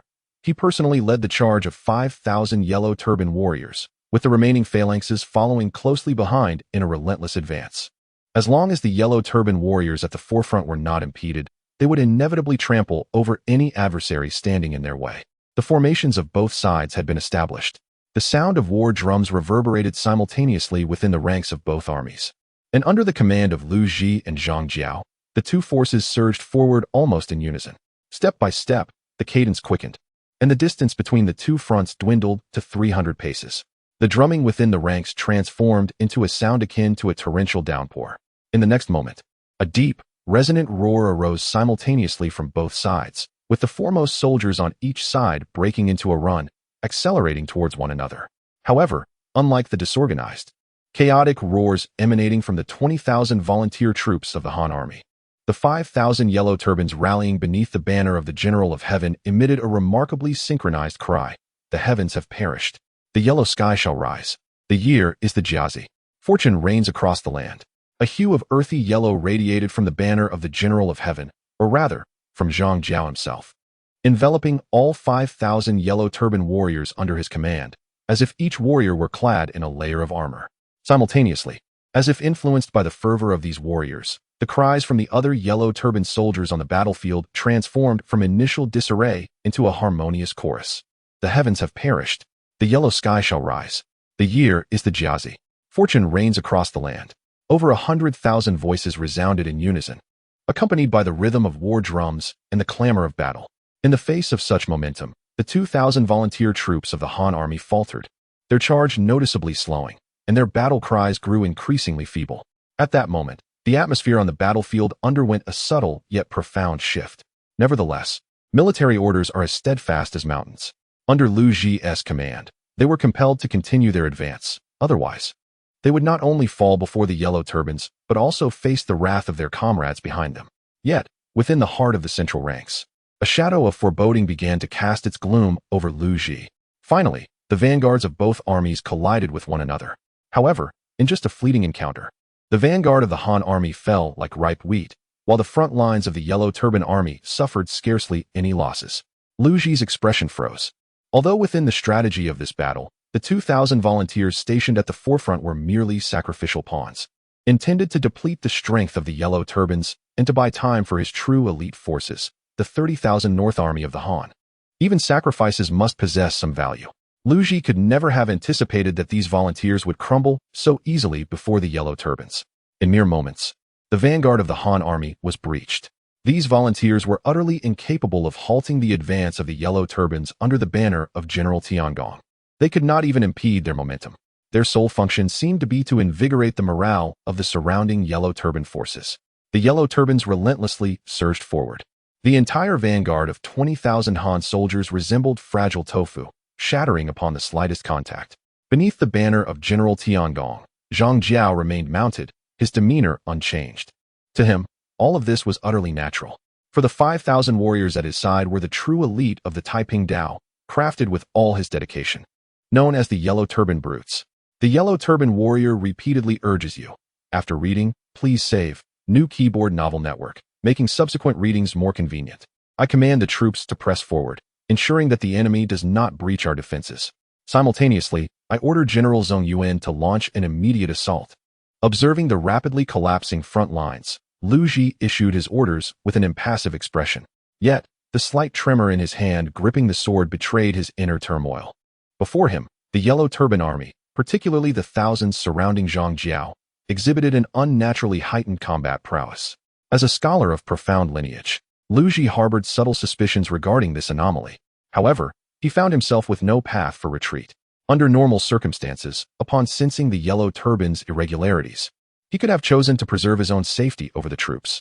After all, even if the 20,000 militia were to suffer catastrophic losses, as long as the main force of the Northern Han army remained intact, he would still possess the means for a turnaround. Yet, he had recently fallen out with the eunuchs. Given their character, they would undoubtedly incite trouble before the emperor. Still, as long as he could secure victories against the formidable Yellow Turbans, the eunuch's machinations would prove futile. Conversely, should he face defeat, Lu Ji dared not contemplate such dire consequences. This battle must yield a victory without failure. The vanguard, comprised of 2,000 militia, had completely crumbled under the onslaught of the Yellow Turban warriors. Fortunately, the two flanks, bolstered by another 20,000 regional troops, alongside Lu Ji's central forces, timely reinforced the position. In the face of the aggressive Yellow Turbans, the 10,000 elite soldiers of the Northern Han, under Lu Ji's command, formed an unwavering line of defense. Crossing the line means death. A layer of crimson light emanated from them. Though not as earthy in hue as that of the Yellow Turban warriors, it was still distinctly visible. The charge of the Yellow Turban warriors was halted. Despite the fact that the exchange ratio still favored the Yellow Turban warriors, the fierce charge of the Northern Han army managed to uphold the defensive line. The Yellow Turban warriors began to fall in increasing numbers.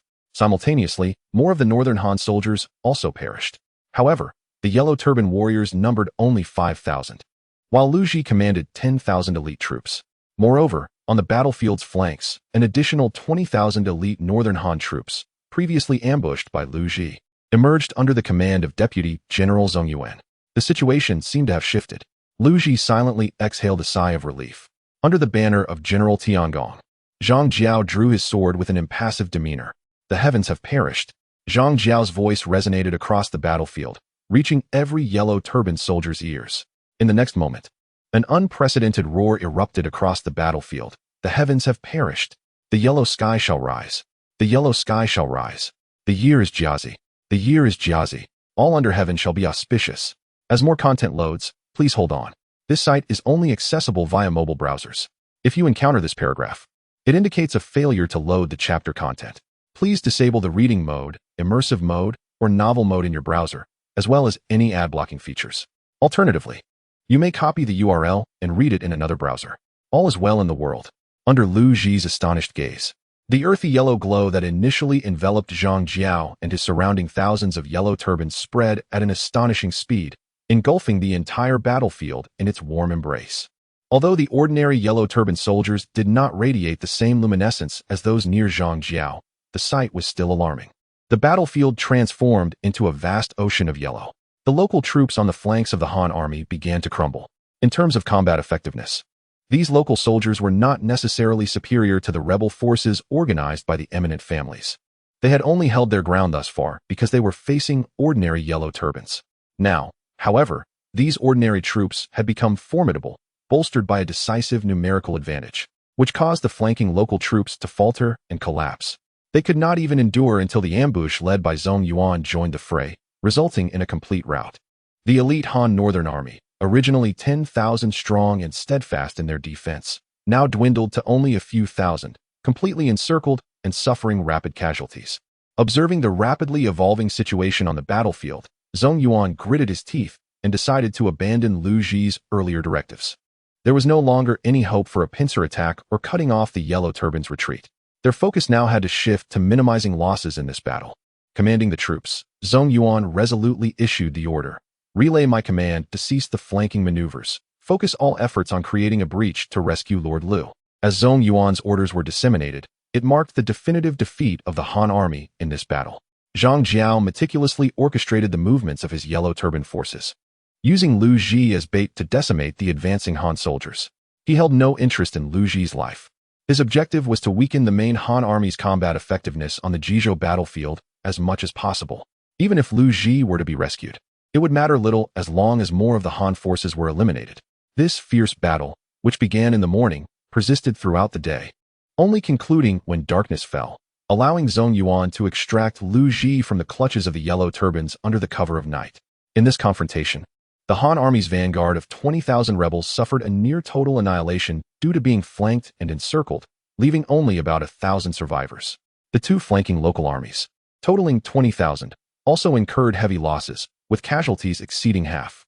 As for Lu Ji's absolute main force, the 30,000 elite northern Han troops, less than half remained capable of fighting.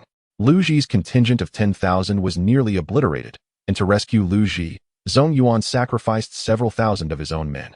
The main force of the Bingzhou Han army was gravely weakened. Conversely, Jeang Xiao's Yellow Turban forces sustained casualties of under 20,000, including over 1,000 among the Yellow Turban warriors. Although this exchange may seem slightly inadequate in the context of a resounding victory, considering the quality of the ordinary Yellow Turban soldiers, it is undoubtedly a significant triumph. The news spread like wildfire, invigorating the Yellow Turban forces across the land. While the Han court found itself unexpectedly engulfed in fury, in Luoyang, at the South Palace, within the Zhongde Hall, Emperor Lu Hong was furiously bellowing. What is this Lu Zigan doing? It was my trust that led me to assign him 30,000 elite troops from the Northern Army, granting him the authority to mobilize forces at will. Is this how he repays my trust? Not long ago, someone informed me that Lu Zigan was idly fortifying and demoralizing the troops, and I chastised them for their remarks. Now it seems I was gravely mistaken about Lu Zigan. In the face of Lu Hong's wrath, none among the officials dared to speak in Lu Ji's defense, merely uttering a few words to calm the emperor. Lu Ji's defeat was too humiliating, and failure to penalize him would certainly not quell Lu Hong's fury. Indeed, after venting his anger, Lu Hong immediately decreed, "Convey my orders. Dispatch someone to Guangzhou and bring Lu Ji back to face punishment." Noble lords, do you have any recommendations for a suitable replacement for Lu Ji? Upon hearing Lu Hong's words, General He Jin finally spoke. Your Majesty, Dong Zhuo, the governor of Hedong, possesses considerable martial prowess and can replace Lu Zigan in overseeing the military affairs of Bingzhou. Recognizing He Jin's recommendation, Lu Hong wasted no time, declaring, "Then appoint Dong Zhuo as Zhonglong general and send him to Bingzhou to take over for Lu Ji." On the battlefield of Bingzhou, after suffering a crushing defeat, Lu Ji, faced with significant losses, had no choice but to abandon the large camp outside Guangzhou and lead his remnants to the vicinity of Guangping to await orders. He realized that following this defeat, the court would likely dispatch someone to replace him, and his position as the northern Zhonglong general would soon be lost. Indeed, it was not long after Lu Ji withdrew to Guangping that an edict arrived from Wuyuan, relieving him of his post and summoning him back to face judgment. Simultaneously, Dong Zhuo, the new governor of Hedong, assumed Lu Ji's responsibilities. When the news reached Elbu, he had just completed the exchange of captives with Liu Bei and returned to the borders of Bingzhou. Surprised to learn that Lu Ji had been defeated by Jeang Xiao, Elbu reflected on the situation. After all, he only recalled that Dong Zhuo had succeeded Lu Ji after a significant defeat, not anticipating that Lu Ji himself had already faced a loss prior. It was only logical to conclude that if the mere whispers among the eunuchs prompted Lu Hong to replace Lu Ji mid-battle, it would seem rather unreasonable. However, if Lu Ji had indeed suffered a defeat first, leading to Lu Hong's inquiry and Dong Zhuo's subsequent appointment, that would make much more sense. Regardless, apart from Elbu seizing credit for the eradication of Cheng Yuanji, the unfolding situation gradually aligned with Elbu's familiar recollections. In this context, Elbu returned to Changshan County with his troops as originally planned, pausing to observe the situation in Guangzhou. Meanwhile, Jeang Xiao became aware of the complete annihilation of the 50,000 strong Yellow Turban army led by Cheng Yuanji. Consequently, upon learning that an unknown Han army was operating in the north, coupled with the reinforcements brought by Dong Zhuo to the Han forces in Guangping, Jeang Xiao, despite having just secured a significant victory, hesitated to act impulsively. As for Dong Zhuo, upon his arrival in Guangping, he inherited a chaotic situation left by Lu Ji, requiring time to reorganize before taking any action. However, Elbu's intention to remain in Changshan County was to observe the conflict between the main forces of the Yellow Turbans and the Han army, waiting for the opportune moment to reap the rewards once both sides had sufficiently weakened each other. With both Jeang Xiao and Dong Zhuo currently refraining from action, Elbu found himself displeased. At the main camp of the Bingzhou army in Changshan County, Elbu summoned Jia Xu privately. After hearing Elbu's thoughts, Jia Xu, fanning himself, contemplated briefly before speaking. "My lord, you do not wish for the stalemate in Guangzhou to continue, and we must devise a method to compel them to act, which is not particularly difficult." Oh, hearing Jia Xu's assertion, a smile graced Elbu's face. Indeed, having a strategist of Jia Xu's caliber by his side was a source of great relief. He inquired, "Has Wenhe devised a plan?" Jia Xu nodded and replied, "My lord, I do have some ideas." Dong Zhuo was sent by the court to replace Lu Zigan, making intervention on that front challenging. However, it is not difficult to provoke action from Jeang Xiao. Although Jeang Xiao previously divided his forces into four, there remain over 100,000 Yellow Turbans within Guangzhou, and their supply of provisions is still a pressing concern. Jeang Xiao's current reluctance to act is entirely due to the 50,000 Yellow Turbans led by Zhang Baiqi, who are plundering Bingzhou, ensuring his logistical support. If my lord were to sever this supply line, Jeang Xiao would be forced to take action. Elbu nodded thoughtfully and then countered, "But did not Wenhe previously suggest that we allow Zhang Baiqi's forces to operate freely until an appropriate opportunity arises to gain the goodwill of the Bingzhou populace?" In response, Jia Xu smiled and clarified, "I have not suggested that my lord take immediate action against Zhang Baiqi. What my lord needs to do is merely cut off Zhang Baiqi's supply to the Yellow Turbans within Guangzhou. Therefore, it suffices to deploy several cavalry units to ambush the Yellow Turban supply caravans around Guangzhou." Lowering his voice slightly, Jia Xu continued, "Moreover, in plundering Bingzhou, Zhang Baiqi will undoubtedly seize not only provisions, but also a substantial amount of wealth and treasures. The treasures and riches, cumbersome for Zhang Baiqi to transport with the army, would undoubtedly be sent back to Guangzhou as an offering to Jeang Xiao. If the lord could seize them, it would significantly advance the development of Wuyuan County." Before Jia Xu could finish his sentence, Elbu's eyes sparkled with newfound admiration for him. "Truly, you are remarkable, Jiao Wenhe. Whether for the growth of Wuyuan County or for recruiting soldiers, substantial wealth is essential." Hence, Elbu found himself in dire need of funds. Although he could amass considerable wealth on the grasslands, it consisted mainly of horses and cattle, which were not easily liquidated. Undoubtedly, the wealthiest individuals in the realm were the aristocratic families and local tyrants. Unfortunately, Elbu could not directly rob these individuals. However, if the Yellow Turbans were to carry out the theft, he could seize the spoils from them without issue. Patting Jia Xu on the shoulder, Elbu declared, "This matter shall be left to you, Wenhe. I will ensure that when Yuan and Ben Shan follow your orders, and should the need arise, I will personally take action." Although it seemed somewhat excessive for Elbu to personally raid the Yellow Turban supply lines, there was no shame in pursuing wealth. After finalizing the strategic direction with Jia Xu, the troops of Bingzhou sprang into action that very day. With Jia Xu having highlighted this opportunity, Elbu felt as though each moment the Bingzhou army lingered in the camp was a loss of substantial wealth. Thus, that afternoon, Zhang Liao and Chao Xing set forth with their respective contingents of 3,000 elite Bingzhou cavalry, leaving behind only the Xianjin battalion and 500 foot soldiers under Huang Fuong. It must be said, Elbu had not completely lost his sense of reason. He refrained from deploying the Xianjin battalion for the raid, as that would have been absurd. However, sending the elite Bingzhou cavalry to plunder the yellow turban supply lines was, in itself, quite audacious. In a mere fortnight, one after another, the yellow turban supply convoys fell victim to the onslaught.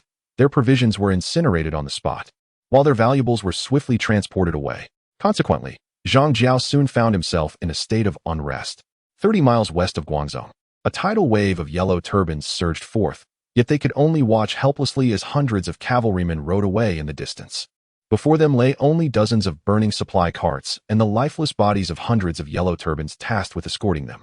I gazed upon the vanishing figures of the elite cavalry of Bingzhou, while the leading general of the yellow turbans cursed vehemently before issuing orders: salvage the grain and supplies.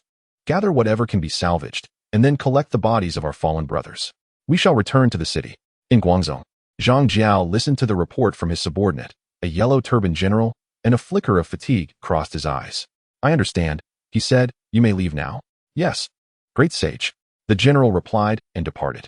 Watching the retreating figure, Jeang Xiao let out a deep sigh. In the past half-month, this was not the first instance of the transport convoy being ambushed. However, without cavalry, the yellow turbans could not counter such swift hit-and-run tactics unless they mobilized a large army for encirclement. Yet, Jeang Xiao also had to guard against the Han forces from Guangping, leaving him unable to muster significant troops to eliminate these cavalrymen.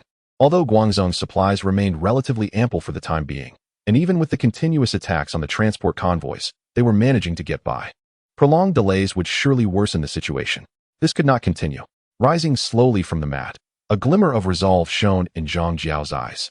Days later, the 50,000 yellow turbans under Zhang Baiqi, who had been pillaging across Jizhou, began their return to Guangzhou. Such a large-scale troop movement could not escape the watchful eyes of the elite cavalry of Bingzhou, and soon, the news reached Elbu. Listening to the reports from the scouts dispatched by Zhang Liao and Chao Xing, Elbu chuckled. After being tormented by Wuyuan and Binshan for over half a month, Zhang Jiao can no longer endure. Alas, this means there will be no transport convoy left for us to plunder. In response, Jia Xu, seated nearby, remarked, in truth, my lord, there is nothing to lament. In fact, aside from their initial gains, Generals Zhang and Chao have only managed to burn supplies in the latter stages. Elbu nodded in agreement. His previous complaint had been rather casual. After all, Zhang Jiao was no fool.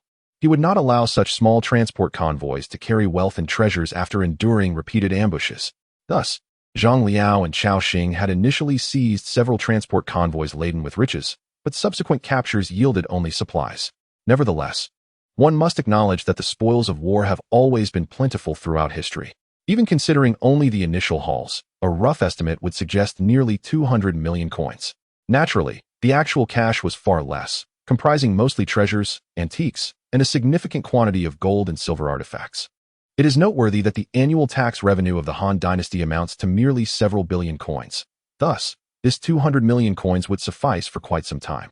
Pondering this, Elbu declared, in that case, let us recall Wuyuan and Binshan. Zhang Jiao's mobilization likely aims to first neutralize the threat from Guangping before concentrating his forces against us.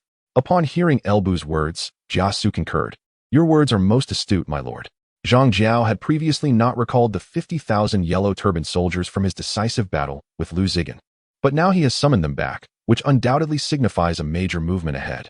Our lord must prepare accordingly. Elbu remained silent. However, his thoughts drifted to Guangzhou. With the resurgence of spiritual energy and the great upheaval of the world, many have begun to possess extraordinary powers. One wonders if the legendary immortals might truly emerge. Zhang Jiao, Zuo Yu Ji, Nanhua. If immortals do exist, these individuals would likely be the most probable candidates. Yet, the question arises, how many moves could an immortal withstand beneath his Fangtian Huaji? A surge of battle intent emanated from Elbu, albeit unintentionally. Yet it still startled Jia Xu, who stood nearby. Just as he began to ponder the sudden emergence of Elbu's battle spirit, Elbu spoke. When he Do you believe there are immortals in this world? Jia Xu was taken aback. He realized he no longer needed to ponder this matter, as everything became clear to him. However, recalling the accounts within the Gu secret scroll regarding Xiang Yu's ruthless extermination of the self-proclaimed immortals during the waning days of the Qin, Jia Xu's gaze towards Elbu grew somewhat peculiar. Receiving no response from Jia Xu, Elbu continued, calling forth wind and rain, commanding thunder and lightning. You must have sensed the changes in this world. I am the finest example. Under such circumstances, the emergence of legendary immortals is not entirely implausible, is it? After a moment of hesitation, Jia Xu finally replied, according to the Gu secret scroll, with the resurgence of spiritual energy and the end of the age of decline, the appearance of immortals is indeed a possibility. Gu? Elbu glanced at Jia Xu in surprise. This was the first instance of Jia Xu mentioning his lineage. Yet, if we speak of Gu, would Jia Xu be aligned with its vertical or horizontal teachings? And aside from Jia Xu, who else could there be? Jia Xu nodded. Since he had begun, he continued, however, what we term as immortals are essentially merely highly skilled qi refiners. Qi refiners have existed since ancient times. Yet during the era of decline, attaining any significant progress was nearly impossible. Only with the resurgence of spiritual energy can true accomplishments be realized. While the elite among them are indeed remarkable, to label them as immortals would be to deceive oneself. So it is thus. Hearing Jia Xu's words, Elbu felt a tinge of disappointment. Nevertheless, he inquired, given your profound understanding of such matters, has history ever recorded such instances? According to the Gu secret scroll, the last resurgence of spiritual energy occurred during the late Qin dynasty, and it was not until the restoration of the Guangwu era that the age of decline returned, leading to the disappearance of the world's spiritual energy, Jia Xu elucidated. As he spoke, Jia Xu paused momentarily before continuing. Historical records indicate that during the tumultuous end of the Qin dynasty and the struggle between Chu and Han, certain self-proclaimed immortals among the alchemists asserted that the high ancestor was destined by heaven to eradicate the overlord and establish his reign through merit. However, the overlord was ultimately vanquished at Pengqing. In the end, the high ancestor relied on the unparalleled strategy devised by the Marquis of Huaying to trap the overlord at Gaixia, employing a psychological tactic that led the overlord to take his own life at the banks of the Wu River, thus securing the realm for himself. I see, Elbu remarked, as the fervor of battle within him gradually waned. Truthfully, he felt a tinge of disappointment regarding the so-called immortals that Jia Xu had mentioned. If these so-called immortals were of such caliber, he would rather anticipate a duel with Zhao Yun. Sensing Elbu's disillusionment, Jia Xu continued, nonetheless. Many of these self-styled immortals are merely pretenders seeking fame. Among the alchemists, there are indeed remarkable figures, such as the renowned Huang Fuong and Wei Liaozi. Yet, even they would likely struggle against the might of the overlord. Elbu nodded in understanding. That makes sense. If immortals were truly so feeble, there would not be an abundance of legends surrounding them. I hope Jeang Xiao is of the latter ilk. At least that would compel him to take the matter seriously. Having no worthy adversary would render the experience rather solitary. The Battle of Guangping, the battlefield at Guangzhou, was once more stirred by Elbu's relentless cavalry incursions. However, before the situation could stabilize, a chilling piece of news spread like wildfire. On the southern front, the previously victorious Huang Fuong and Zhu Jun suffered a devastating defeat at the hands of the Yellow Turban leader Bo Kai, forcing them to retreat to Changxi, where they found themselves besieged within the city. In an instant, the southern situation took a dramatic downturn. Compounding matters, following Lu Ji's recent defeat, the court found itself compelled to further relax restrictions on local officials recruiting soldiers and the private militias of noble families, in an attempt to quell the Yellow Turban forces with their aid. Nevertheless, regardless of the shifting circumstances in the south, they would not immediately impact the conflict in Jizhou. Given Zhang Jiao's resolute decision to address the threat from Guangping, he would not easily waver. Thus, after redeploying the Yellow Turbans under Zhang Baiqi back to Guangzhou, Zhang Jiao made some adjustments and launched an offensive against the Han forces in Guangping. Yet, in the face of Zhang Jiao's assault, Dong Zhuo, commander of the Han troops in Guangping, showed no inclination to retreat. Although the Han forces had dwindled to fewer than 30,000 following Lu Ji's defeat, Dong Zhuo had brought along 30,000 reinforcements, and with the arrival of various volunteer armies from different regions, the total strength of the Han forces in Guangping had now surpassed 100,000, including approximately 80,000 volunteers. Of course, as the Han forces swelled in number, so too did the Yellow Turbans. During this period, accounting for the Yellow Turbans converging from various locations and new recruits, The number of yellow turbans gathered in Guangzhou had exceeded 200,000 after Jeang Xiao had recalled Zhang Baiqi's forces. This time, Jeang Xiao aimed to thoroughly eliminate the threat posed by the Han army from the Guangping direction. He left only a small contingent of yellow turban troops to garrison Guangzhou, while he personally led an army of 200,000 yellow turbans to assault Guangping. In response, Dong Zhuo, brimming with confidence, opted to confront them head-on. To Dong Zhuo, his forces comprised 30,000 elite soldiers he had brought from Hedong, over 10,000 of Lu Ji's remaining select troops from the Northern Han Army, nearly 10,000 local militia, and more than 80,000 volunteers organized by powerful families, totaling over 130,000 troops, sufficient reason for him to dismiss any fear of Zhang Jiao. Thus, under Dong Zhuo's command, he personally led over 50,000 Han troops as the central force, while the 80,000 volunteers were divided into two flanks to directly engage the approaching 200,000 yellow turbans. This arrangement stemmed from Dong Zhuo's incomplete control over the 80,000 volunteers. These forces were assembled by the aristocratic families, with many commanders being the scions of these prominent clans, seeking glory on the battlefield. Initially, Lu Ji had successfully integrated 20,000 volunteers into his ranks, even utilizing them as cannon fodder to draw enemy fire, owing to his esteemed status as a Confucian scholar and his unwavering loyalty to the Han dynasty, which rendered him indifferent to the opinions of the powerful families.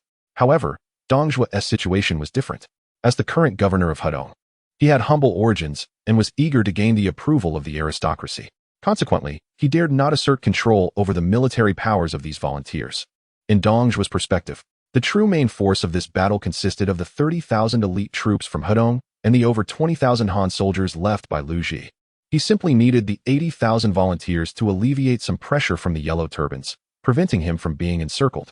It can be said that Dong Zhuo, at this juncture, not only retained considerable loyalty to the Han dynasty, but also possessed the capability and confidence to match.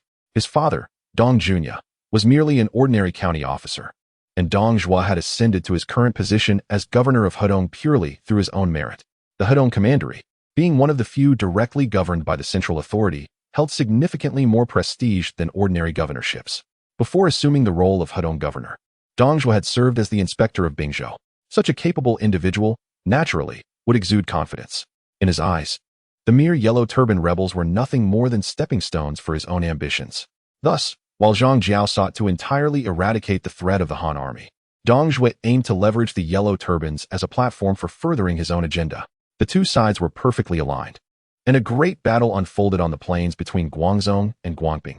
200,000 yellow turbans against over 50,000 Han troops and 80,000 volunteers.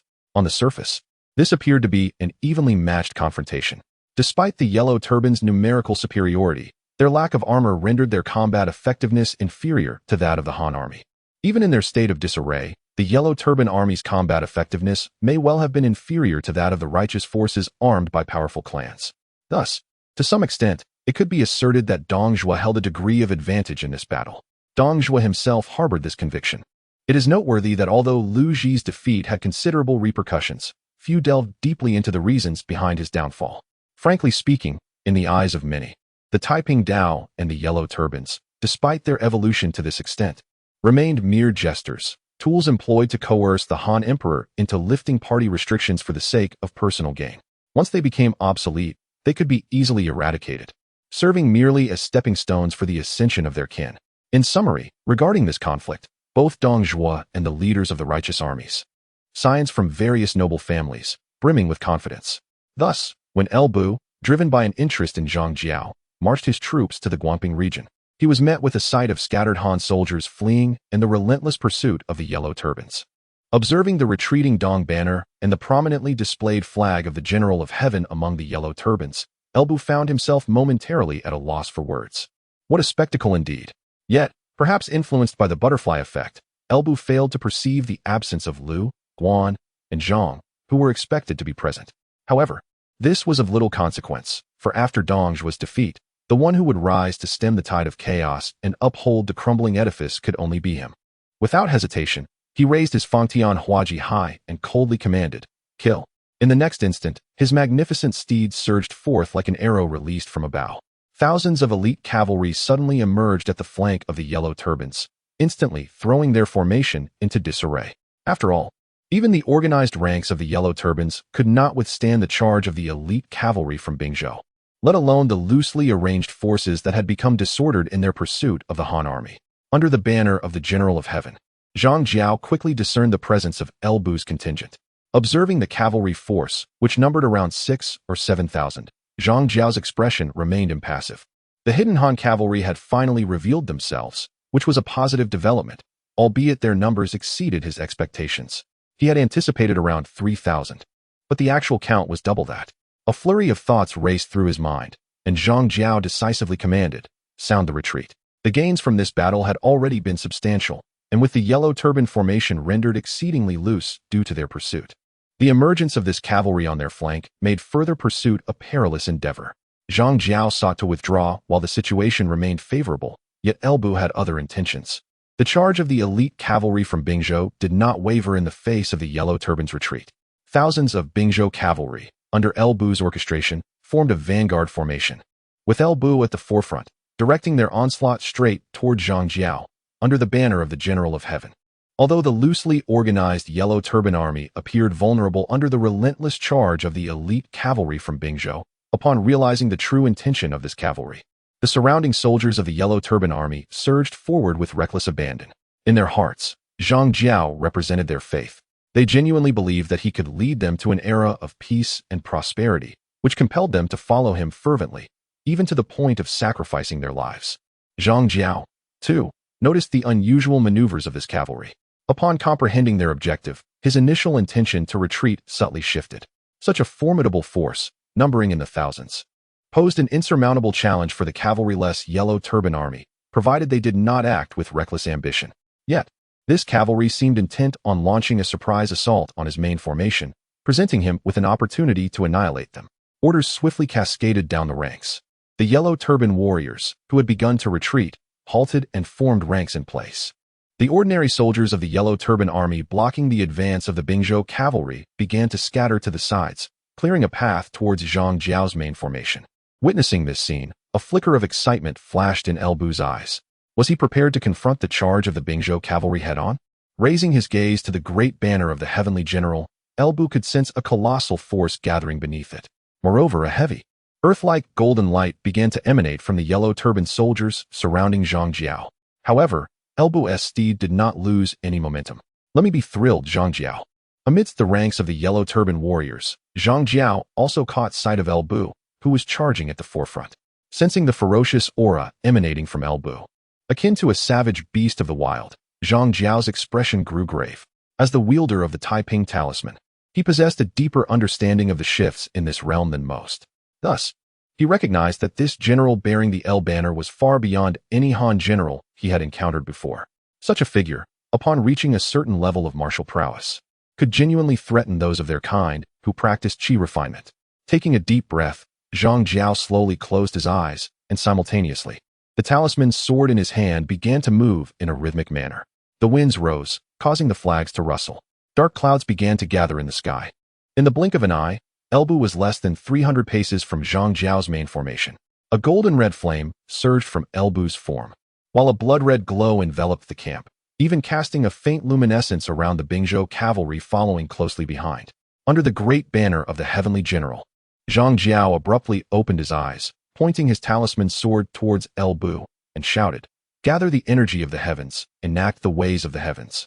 Thunder Lord and Lightning Mother, heed my call." With a thunderous roar, a bolt of lightning, resembling a dragon or serpent, fell from the heavens, striking directly towards Elbu, who charged at the forefront. In a fleeting moment, everyone stood in stunned silence. Even the Yellow Turban army could scarcely believe that their revered master could truly summon the winds and command the storms. However, before the thunder could descend, a brilliant golden-red flame surged skyward. Within that radiance, a figure wielding a Fangdianhua halberd boldly advanced towards the formidable thunder, defying the divine forces. A resounding thunderclap echoed, as a colossal shockwave radiated outward from Elbu, the center of this tempest. To the astonishment of the onlookers, the serpentine lightning was cleaved apart by the halberd, dissipating into the ether. Under the banner of the heavenly general, Jeang Xiao's face turned pale as he swallowed the surge of blood that threatened to escape his throat. Commanding a retreat, without hesitation, the Yellow Turban warriors encircled Jeang Xiao, slowly withdrawing to safety. Meanwhile, as Elbu descended to the ground, he observed the majestic Dawan steed, now cowering in fear, kneeling before the awe-inspiring thunder. Though he himself remained unscathed, it was evident that such celestial might was too great for an ordinary warhorse to withstand. Turning his gaze back, he noted that the charge of the elite cavalry from Bingzhou had been abruptly halted by the overwhelming force of the lightning and the ensuing shockwave. As he looked up at the retreating banner of the heavenly general, Elbu chose not to pursue. Instead, he called out with a booming voice, "Jeang Xiao, your fright has unsettled my steed. Remember, you owe me a fine horse." Among the ranks of the Yellow Turban Army, Jeang Xiao, hearing Elbu's voice as he withdrew, could not help but smirk bitterly. The emergence of another formidable being, akin to the previous tyrant, was a troubling thought for the world of Qi practitioners. How could a mere mortal stand defiantly against the forces of nature? Fortunately, this individual lacked the resplendence of the previous tyrant's steed. And since there was no animosity between them, Jeang Xiao felt a measure of relief. As the Yellow Turban forces retreated on the battlefield, Zhang Liao managed to calm the warhorse while Cao Xing hurried to Elbu's side. "My lord, are you unharmed?" Waving his hand dismissively, Elbu replied. "Do I appear to be in distress?" Approaching Cao Xing, Elbu took the reins from him and pointed to the frightened Dawan steed still prone on the ground. "Find a way to get this horse up. We must withdraw. Though timid, it has served me well, and there are no other suitable steeds available, so it will suffice for the journey back." With that, Elbu mounted Cao Xing's horse and rode away. Though he could not capture Jeang Xiao in this battle, repelling the Yellow Turban forces amidst the chaos of Dongzhuo's army's collapse was indeed a significant achievement. As he gazed at the departing figure of Elbu, Cao Xing exchanged a knowing glance with Zhang Liao, then approached Elbu's steed with a wry smile. Only a talent like Elbu could deem the magnificent steeds of Wuyuan insufficient. The Yellow Turbans had retreated, prompting Elbu to cease his pursuit. With the threat of the Yellow Turbans diminished, Dongzhuo, who had been fleeing, finally found the opportunity to regroup his disheartened troops. A gentle drizzle fell from the heavens, seemingly heralding a cessation of hostilities. Outside Guangping, within the temporary encampment of the Bingzhou army, Jia Xu observed Elbu returning to the main camp unscathed, letting out a sigh of relief. The tumult of the battlefield had left even him somewhat bewildered. Hurrying to Elbu's side, Jia Xu, unable to contain his curiosity, inquired, "My lord, what of Jeang Xiao?" In response to Jia Xu's question, Elbu pondered for a moment as he made his way to the grand tent, replying, "He may have wounded me, but I can slay him." Due to Elbu's unexpected intervention, Dongzhuo had managed to tenuously consolidate his scattered forces and maintain control over Guangping. However, Elbu held little concern for Dongzhuo's current predicament. His participation in the battle was primarily driven by his intrigue regarding Jeang Xiao, and secondarily to present himself in a manner befitting the eyes of the world. The moment Elbu laid eyes on Dongzhuo's steed, which was not the famed red hare, his interest waned completely. To expect him to regard Dongzhuo with any seriousness was futile. Perhaps once Dongzhuo had secured the red hare, then he might consider him worthy of attention. At this juncture, Dongzhuo was merely an ordinary governor of Hedong, fresh from defeat, and facing the possibility of imprisonment and inquiry. Elbu saw no merit in concerning himself with Dongzhuo's fate. Meanwhile, upon discerning the identity of Elbu's contingent, Dongzhuo extinguished some of his underlying ambitions. Despite the significant disparity in their actual statuses, with Elbu as the governor of Wuyuan and himself as the governor of Hedong, they both held the title of governor, ostensibly of equal rank. Thus, Dongzhuo realized he could not manipulate Elbu's forces to alleviate the responsibility of his recent military failure. Yet, as he recalled the Bingzhou cavalry's gallant charge on the battlefield, a twinge of envy stirred within Dongzhuo. If only he could command such elite cavalry, he mused, he would not have suffered such a devastating defeat. In the future, he vowed to cultivate an invincible cavalry of his own. For now, however, his foremost concern was to mitigate his own culpability. The news of his defeat could not remain concealed, and without a strategy to address the fallout, he would inevitably face dire consequences. To absolve himself, manipulating the narrative of the battle report was the simplest course of action. After all, while all defeats share the label, the reasons, circumstances, and repercussions vary, and so too does the gravity of the blame. For Dongzhuo, manipulating the battle report was a familiar endeavor. If he could provide a plausible reason for his defeat and invest some resources to mend relations, any punitive measures he faced would likely be less severe than those imposed on Lu Ji. The only complication was the presence of Elbu in this campaign. To craft a favorable narrative in the report, he needed to synchronize his account with Elbu. Otherwise, no matter how eloquently he spoke, it would be futile. With this in mind, Dong Zhuo awaited the stabilization of morale in Guangping before hastily inviting El Bu to the city for a banquet, ostensibly to express gratitude for El Bu's assistance. Upon receiving Dong Zhuo's invitation, El Bu was not taken aback. In the political landscape of the Han Dynasty, personal connections were paramount, whether between superiors and subordinates or amongst peers. His intervention during Dong Zhuo's moment of defeat, which thwarted the pursuit of the Yellow Turban Army, warranted Dong Zhuo's gratitude, both morally and logically. Nevertheless, while the invitation to the banquet was reasonable, El Bu sought the counsel of Jia Xu to discern his perspective. In the tent, after El Bu recounted the circumstances, Jia Xu pondered briefly before articulating, "My lord, in my view, Dong Zhongying's invitation to you is genuine in his gratitude. Yet it likely conceals ulterior motives." "Oh," El Bu replied, intrigued. "Pray, elaborate one, huh?" Truth be told, El Bu was grateful for Jia Xu's insights. Left to his own devices, he would have struggled with such intricate matters. Jia Xu continued, "Although you successfully halted the Yellow Turban Army's pursuit, thereby averting a total loss for Dong Zhongying's forces, he ultimately suffered defeat. Given that Lu Zigan was summoned to Luoyang for retribution after his loss to Jeang Xiao, Dong Zhongying will undoubtedly seek to avoid a similar fate. Regardless of his plans, he must first align his narrative with yours. Otherwise, no matter how grand his claims, discrepancies with your account will surely reveal the truth." El Bu, astonished, remarked, "A defeat is a defeat. Can it be interpreted otherwise?" Jia Xu chuckled softly. "Ah, my lord, you may not yet grasp this. Even in the face of defeat, the reasons behind it, the attribution of blame, and the consequences all offer considerable room for maneuvering. If one can navigate the intricacies of the court and provide a reasonable explanation, even a defeat need not result in severe repercussions." El Bu scoffed slightly. Though a seasoned commander, these subtleties were indeed foreign to him, for he had yet to experience defeat himself. Waving his hand to signal the end of the topic, El Bu remarked, "In that case, I shall observe what Dong Zhongying truly intends. If he seeks to silence me, he must offer sufficient incentives." Upon finishing his statement, El Bu exchanged a knowing glance with Jia Xu, and both men shared a hearty laugh. Once their amusement subsided, Jia Xu clasped his hands and said, "I wish you, my lord, a fruitful journey." Having gained a rough understanding of Dong Zhuo's intentions, the following day, El Bu set off for Guangping with Zhang Liao to attend a banquet. As for personal guards, what use were they? If trouble arose, who could guarantee anyone's safety? It was far simpler to bring along just Zhang Liao. However, Dong Zhuo remained oblivious to El Bu's thoughts, and having been preoccupied with his escape in their previous encounter, he had not witnessed El Bu's confrontation with Jeang Xiao. Thus, when Dong Zhuo arrived outside Guangping to welcome El Bu, he was momentarily taken aback by the sight of the two riders, one in front of the other. He couldn't help but express his admiration to those around him. Such audacity. This El Taisho is indeed a seasoned warrior of the battlefield. Although they were both part of the Han army, it was a rare occurrence for someone to venture alone into enemy territory for a banquet during wartime, something Dong Zhuo had never witnessed before. Consequently, his esteem for El Bu grew. Perhaps it was also due to Dong Zhuo's own origins in Liangzhou that he felt a natural affinity for El Bu, who shared a similarly humble background.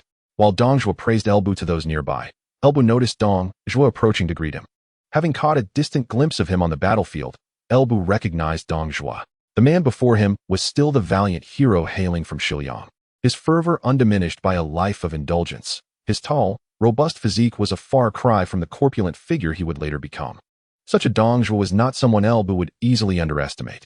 Formulating a silent assessment in his mind, El Bu urged his horse forward.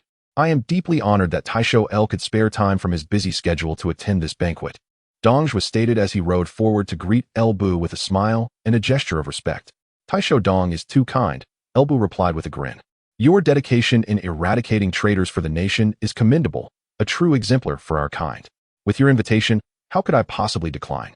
Dong Zhuo was left in a quandary, uncertain whether to laugh or cry at El Bu's words. On the surface, it appeared as though El Bu was paying him a compliment, yet commendable dedication? Was this not a veiled mockery? After all, he had just suffered a defeat. Nevertheless, seeing El Bu's cheerful demeanor, Dong Zhuo attributed this to El Bu's forthright nature and chose not to dwell on it further. Thus, he accepted El Bu's words as a genuine compliment. Thus, he continued, "Not at all. Dong Zhuo merely acts on orders, unlike Governor El, who is deeply concerned for the nation and takes the initiative to mobilize troops against the rebels. He is truly a paragon for us." Dong Zhuo then added, "Governor El, I have prepared a modest feast in the city, and I sincerely hope you will not find it lacking." To be frank, these words reflected Dong Zhuo's true sentiments. During the Yellow Turban Rebellion, aside from the officials dispatched by the court to quell the unrest, such as Liu Ji, Huang Fuong, and Zhu Jun, those who actively participated in suppressing the rebellion were either individuals like Liu Bei, of humble origins seeking to make a name for themselves, or figures like Yuan Shao and Cao Cao, who, despite their noble lineage, lacked significant official positions and sought to enhance their prestige. As for the genuine provincial governors, unless the Yellow Turban Army directly threatened their gates, none would take the initiative to march out. After all, for those who have ascended to such heights, further advancement cannot be achieved merely by accumulating minor merits. Therefore, rather than exerting effort to no avail, it is wiser to conserve strength and observe others engage in conflict. In this context, someone like Bu, a county governor who actively dispatched troops to aid the court in quelling the rebellion, is indeed a rarity. Bu, of course, was unaware of Dong Zhuo's thoughts. However, this did not hinder him from sensing Dong Zhuo's warmth. Observing Dong Zhuo's beaming smile, Bu reciprocated, saying, "Governor Dong, you are too modest. It is our duty to share in the nation's troubles. It is truly nothing worth mentioning." Thus, the two conversed while riding side by side into the city. If an unknowing observer had witnessed this scene, they might have mistaken these two for loyal ministers with singular devotion. Little did they know that one was an out-of-time traveler devoid of any fealty to the emperor, while the other was capable of unspeakable acts, such as consorting with palace maidens and spending the night on the dragon bed. One could hardly expect him to be loyal to the Han dynasty. In essence, it was merely a performance. Guangping City, once the administrative center of Guangping Commandery, was undoubtedly a large city. Although Guangping Commandery was later amalgamated into the Julu Commandery, and Guangping City transformed from a commandery seat into an ordinary urban locality within Julu, its foundational significance remained intact. Consequently, the county office in Guangping City was somewhat larger than that of an average county. Of course, this county office had been requisitioned by Dong Zhuo. Bu accompanied Dong Zhuo to the county office, where a banquet had already been prepared. The guests took their seats according to their status, with Zhang Liao settling behind Bu. As for Dong Zhuo, besides himself, he was accompanied by his son-in-law and confidant, Niu Fu. Although Dong Zhuo had invited Bu to ensure a unified narrative regarding the battle reports, it was only fitting that they enjoy good food and drink before discussing serious matters. Thus, Dong Zhuo did not hastily discuss battle reports with Bu, but instead instructed his servants to serve copious amounts of wine and sumptuous food for the gathering. After several rounds of drinking, and as the guests began to feel pleasantly intoxicated, Dong Zhuo slowly opened the conversation.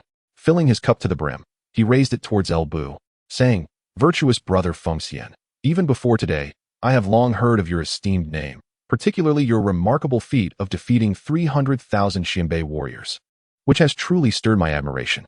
I lament not being able to partake in such glory. Meeting you today, you indeed possess a gallant demeanor. Those so-called fierce generals I have encountered pale in comparison to you, and even I feel somewhat ashamed." Bu styled Fengxian. Dong Zhuo's words were a blend of truth and embellishment. It was true he had heard of Bu's exploits, yet he, like the majority, harbored doubts about the authenticity of the claim regarding the defeat of 300,000 Xianbei, suspecting it to be an exaggerated figure. His intention in stating such was merely to forge a closer bond with Bu. Nevertheless, Bu was undeniably tall and handsome. After all, how could he be referred to as the peerless El? Thus, Dong Zhuo's praise of his valor was, in essence, heartfelt. As for the assertion of Bu's ferocity, it was genuine, yet Dong Zhuo remained unaware of the true extent of Bu's prowess. His flattery served primarily to strengthen their rapport. However, these matters were of little concern to Bu. What truly captured his attention was the manner in which Dong Zhuo addressed him. Hearing Dong Zhuo repeatedly refer to him as brother and old brother, Bu began to harbor serious doubts about Dong Zhuo's inclination towards familial ties. Historically, Dong Zhuo had sought to adopt Bu as a son shortly after their first meeting, but given the shift in their respective statuses, he could no longer assume the role of a father and now sought to be a brother instead.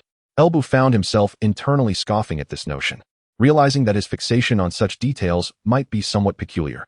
Thus, he too filled his cup and responded, "Brother Zhongying, you are too modest. I have long heard of your prowess as a hero of He Lian, and seeing you today, it is indeed a reputation well-deserved. It is my fortune to be acquainted with you." Dong Zhuo styled Zhongying. As the saying goes, it takes a crowd to carry a flower-laden palanquin. With Dong Zhuo showering him with compliments, Bu felt obliged to return the favor. After all, strictly speaking, as long as Dong Zhuo bestowed upon him the steed red hair, and refrained from harboring designs on Diao Chan, their interests did not conflict. In fact, Dongzhu's actions in undermining the last vestiges of the Han dynasty's authority could be seen as beneficial to Elbu, provided Dongzhu could ascend to the heights of power as history suggests. Thus, the two exchanged accolades in a harmonious atmosphere. Among the others present, Zhang Liao, being somewhat inexperienced, remained silent behind Elbu, while the seasoned Niu Fu readily echoed Dongzhu's praises towards Elbu. After some mutual flattery, Dongzhu sensed the moment was ripe and gradually steered the conversation toward more pressing matters. He then proclaimed, "Virtuous brother Fengxian, it is truly a pleasure to meet you today. I feel as though I have long awaited this encounter. Regrettably, my dear brother, I have just suffered a defeat. Unless an unforeseen circumstance arises, I fear I shall soon be held accountable by the court, at which point, I will be unable to share a hearty drink with you." Upon hearing this, Elbu silently mused that the moment had finally arrived. Nevertheless, he maintained a facade of warmth and exuberance. He remarked, "Victory and defeat are commonplace in the realm of warfare. Brother Zhongying, your unwavering loyalty to the nation will surely be recognized by the court. I have faith that they will render a just decision regarding your situation. Of course, if there is anything I can do to assist you, do not hesitate to speak. We are like old friends now, and your troubles are my own. Should you encounter any difficulties, I shall not stand idly by." Having conferred with Jia Xu prior to this meeting, Elbu had formed a general understanding of Dongzhu's intentions, and thus, his words were carefully chosen. Dongzhu, upon hearing Elbu's statement, recognized it as mere flattery, yet he laughed heartily, exclaiming, "Ha, Fengxian, you truly possess a grand spirit. I did not misjudge you. Although I have faced a setback, you have repelled the enemy forces and salvaged our plight. Indeed, you have achieved great merit. I intend to report this to the Emperor and request recognition for your contributions. However, I wonder if there is anything else you wish to add, so that I may include it in my report." At this, Elbu found himself somewhat amused. These seasoned bureaucrats were indeed adept at transforming failure into triumph, turning public matters into personal accolades. It was clear that Dongzhu sought to absolve himself of blame, seeking to establish a unified narrative to avoid exposure. Yet, in his words, it had morphed into a request for commendation for Elbu. Despite being acutely aware of Dongzhu's ulterior motives, Elbu chose not to unveil them. Instead, he laughed heartily, adopting a strategy of feigned humility, stating, "There is no need to trouble brother Zhongying with this matter. I have already instructed the scribe to prepare the report on our campaign, which I shall submit shortly. I appreciate your goodwill, but it is our duty to share the burdens of the nation. I dare not claim undue credit." Observing Elbu's demeanor, which seemed to declare him a loyal subject, Dongzhu hesitated. He was now uncertain whether Elbu was performing or genuinely believed his own words. Nevertheless, as the report was pivotal to his future, Dongzhu could not afford to lose his advantage in this negotiation. After a moment of contemplation, he casually inquired, "You truly possess a loyal heart, my dear brother. I admire you greatly. But I am curious, how did you articulate the events in your report?" Gazing at the somewhat anxious Dongzhu, Elbu poured himself another cup of wine, smiling lightly as he replied, "Of course, I spoke nothing but the truth. However, as I am of lowly rank, my previous reports were submitted by Governor Ding. This is my first time presenting a report directly to the court, and I am unsure if my phrasing is apartment brother Zhongying, having weathered many battles, must be well versed in such matters. Perhaps you might enlighten me?" At this point, Elbu paused momentarily and then spoke with significant intent. "Why not, brother Zhongying? Allow me to peruse your battle report. It would provide me with an opportunity to learn and draw inspiration from it, and if there are any discrepancies, I could amend my own report accordingly." Upon hearing Elbu's words, Dongzhu's heart became as clear as crystal. This seemingly magnanimous and loyal Fengxian was undoubtedly acutely aware of his ulterior motives. Otherwise, he would not have expressed a desire to review his battle report. This implied that discussions regarding a unified narrative were indeed possible. With this thought, Dongzhu felt a quiet sense of relief. He was not particularly concerned that Elbu might use this opportunity to extort him. Rather, he feared Elbu's obstinacy. In Dongzhu's eyes, as long as Elbu was willing to cooperate in presenting a unified front, thereby alleviating his own culpability for this defeat, it was only fitting that he extend certain benefits to Elbu. Having made up his mind, Dongzhu turned directly to Niu Fu and commanded, "Fetch the battle report."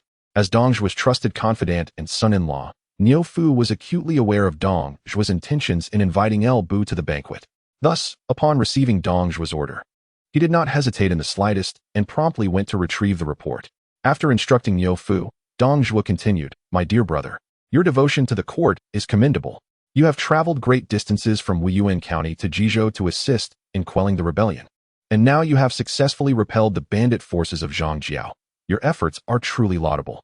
Should you triumph over the bandits at Guangzhou in the future, you shall rightfully be recognized as the chief contributor. By the way, during your expedition, I wonder if there have been any shortages of provisions or funds within your ranks. If there is anything you require, do not hesitate to inform your elder brother. In making such statements, Dongzhuo was essentially promising Elbu rewards for him. Should he face imprisonment and questioning due to this defeat, it would yield nothing but loss. Therefore, if he could align with Elbu to mitigate his own culpability, bestowing Elbu with the lion's share of credit when the Yellow Turbans were ultimately vanquished would not be an issue. Of course, such future expectations were contingent. In contrast, the matter of provisions was an immediate and tangible concern. Provisions, beyond grain, there is also money, is there not? Dongzhuo was confident that Elbu would grasp the essence of his intentions. Elbu, for his part, found Dongzhuo's attitude quite satisfactory. He harbored no animosity toward Dongzhuo. Whether Dongzhuo faced imprisonment or not was of little consequence to him. Even if Dongzhuo were to be dismissed from his position, it would not affect Elbu, although they both held the title of governor. In the eyes of the court, Elbu was merely a marginal governor with little standing. Dongzhuo's ability to oversee military affairs in the north was not solely due to his role as the governor of Hudong, directly subordinate to the capital. Rather, it was also due to his affiliation with General He Jin's faction. Given this context, allowing Dongzhuo to continue managing the northern military operations might indeed prove to be more advantageous for him. After all, Dongzhuo now needed to align with him to absolve himself of blame.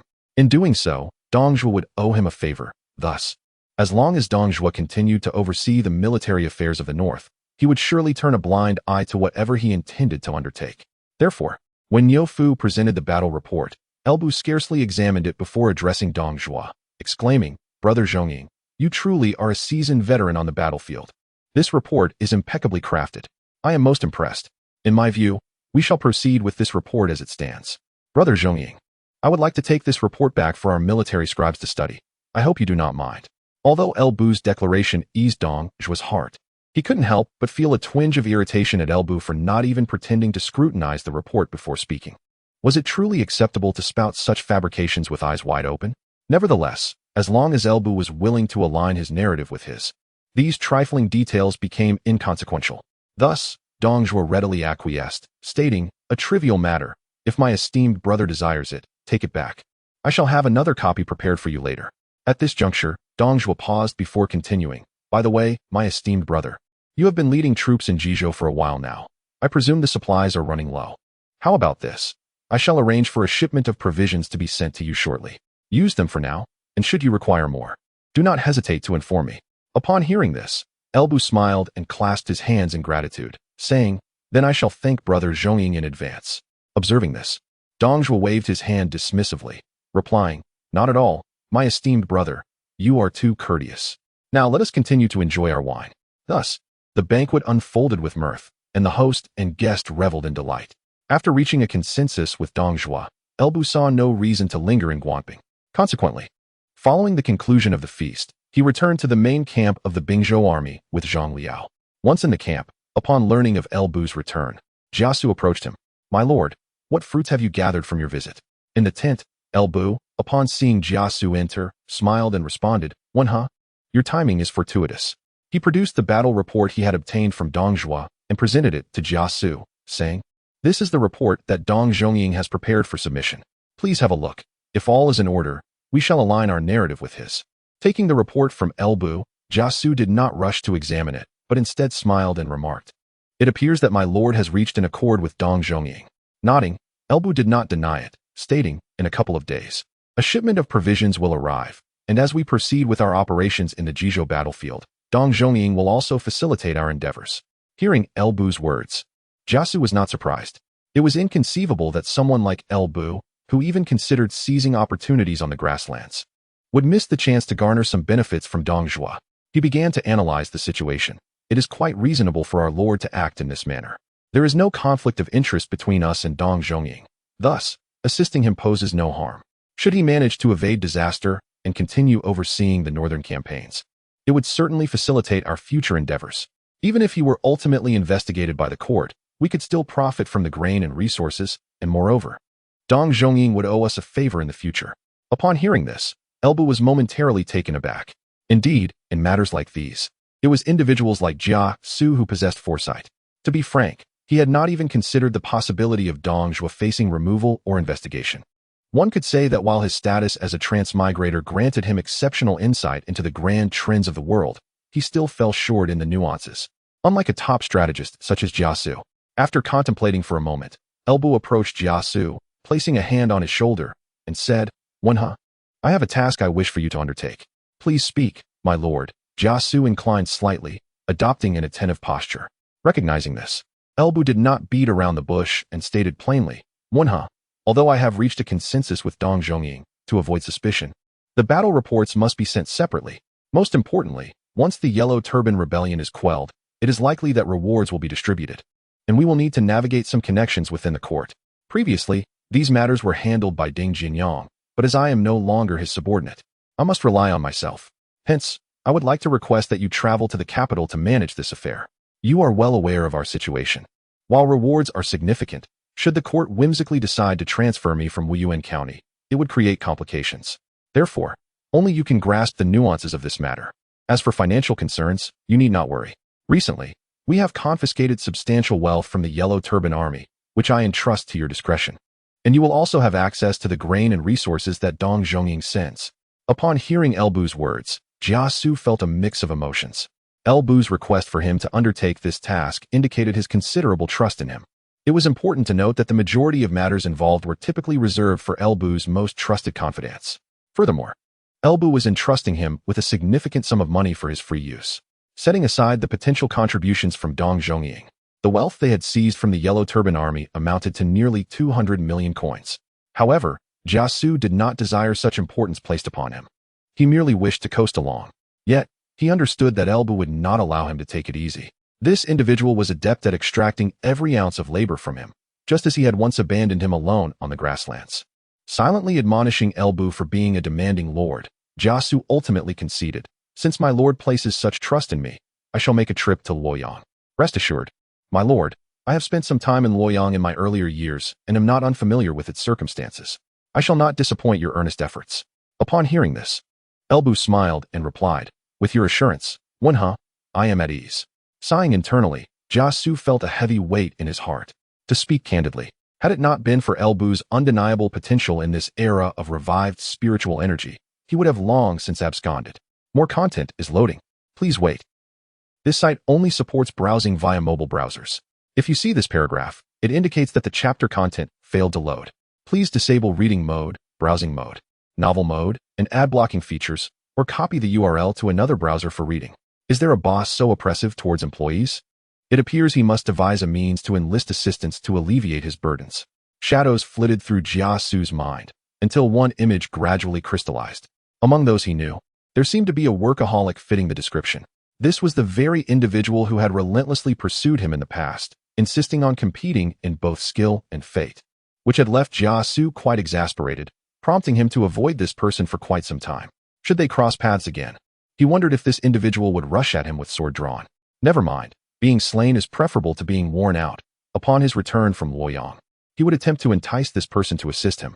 Elbu remained oblivious to Jia Xu's thoughts. Had he known, he would surely have lamented not having exploited Jia Xu's capabilities further in the past. After all, a little more pressure on Jia Xu could yield another strategist acquainted with him. Was there a better opportunity? He would certainly seek to extract every ounce of potential from this troublesome sprite. Dong Zhuo was indeed generous. When he promised to send money and provisions, he did so without reservation. Merely a few days after Elbu returned to the camp, Dong Zhuo dispatched a substantial sum of money and grain. The monetary contribution amounted to 20 million, alongside 100,000 measures of grain. One must concede that Dong Zhuo's sincerity was commendable. Setting aside the grain for the moment, the cash was substantial. Dong Zhuo could have easily utilized the imperial grain reserves for favors, yet this money came from his own coffers. To put it into perspective, 20 million in currency equated to the salary of a high-ranking official with a rank of 2,000 measures for 20 years.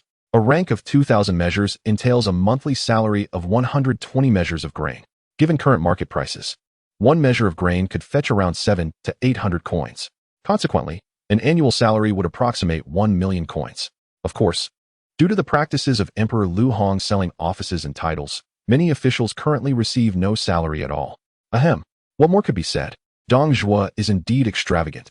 He had toiled to seize nearly 200 million coins from the Yellow Turban Army, yet here Dong Zhuo casually gifted him 20 million. For this reason alone, Elbu felt firmly committed to Dong Zhuo as a friend. No one could deter him from this bond. Following the arrival of Dong Zhuo's funds and provisions, as per their prior agreement, messengers from both sides set forth to present battle reports to the court. Jia Xu, adhering to Elbu's arrangement, took with him the operational funds entrusted to him by Elbu and accompanied the messengers to Luoyang. 48. The unpredictability of life, both Dong Zhuo and Elbu had meticulously calculated their strategies, yet reality swiftly imparted the lesson of life's unpredictability. Had Dong Zhuo followed his own inclinations, he would have noted that the southern commanders, Huang Fuong and Zhu Jun, had just suffered a recent defeat and were now besieged by Bo Kai, Xianbei, and Zhang Liang in Changsha. The situation for quelling the rebellion was indeed perilous. In such circumstances, although he too faced defeat in battle, the intervention of Elbu meant that his losses were relatively manageable. Thus, by employing a touch of historical narrative in his reports and leveraging financial resources to cultivate connections within the court, he might evade the fate that befell Lu Ji, who was imprisoned and interrogated. After all, he had not incurred the ire of the eunuchs as Lu Ji had.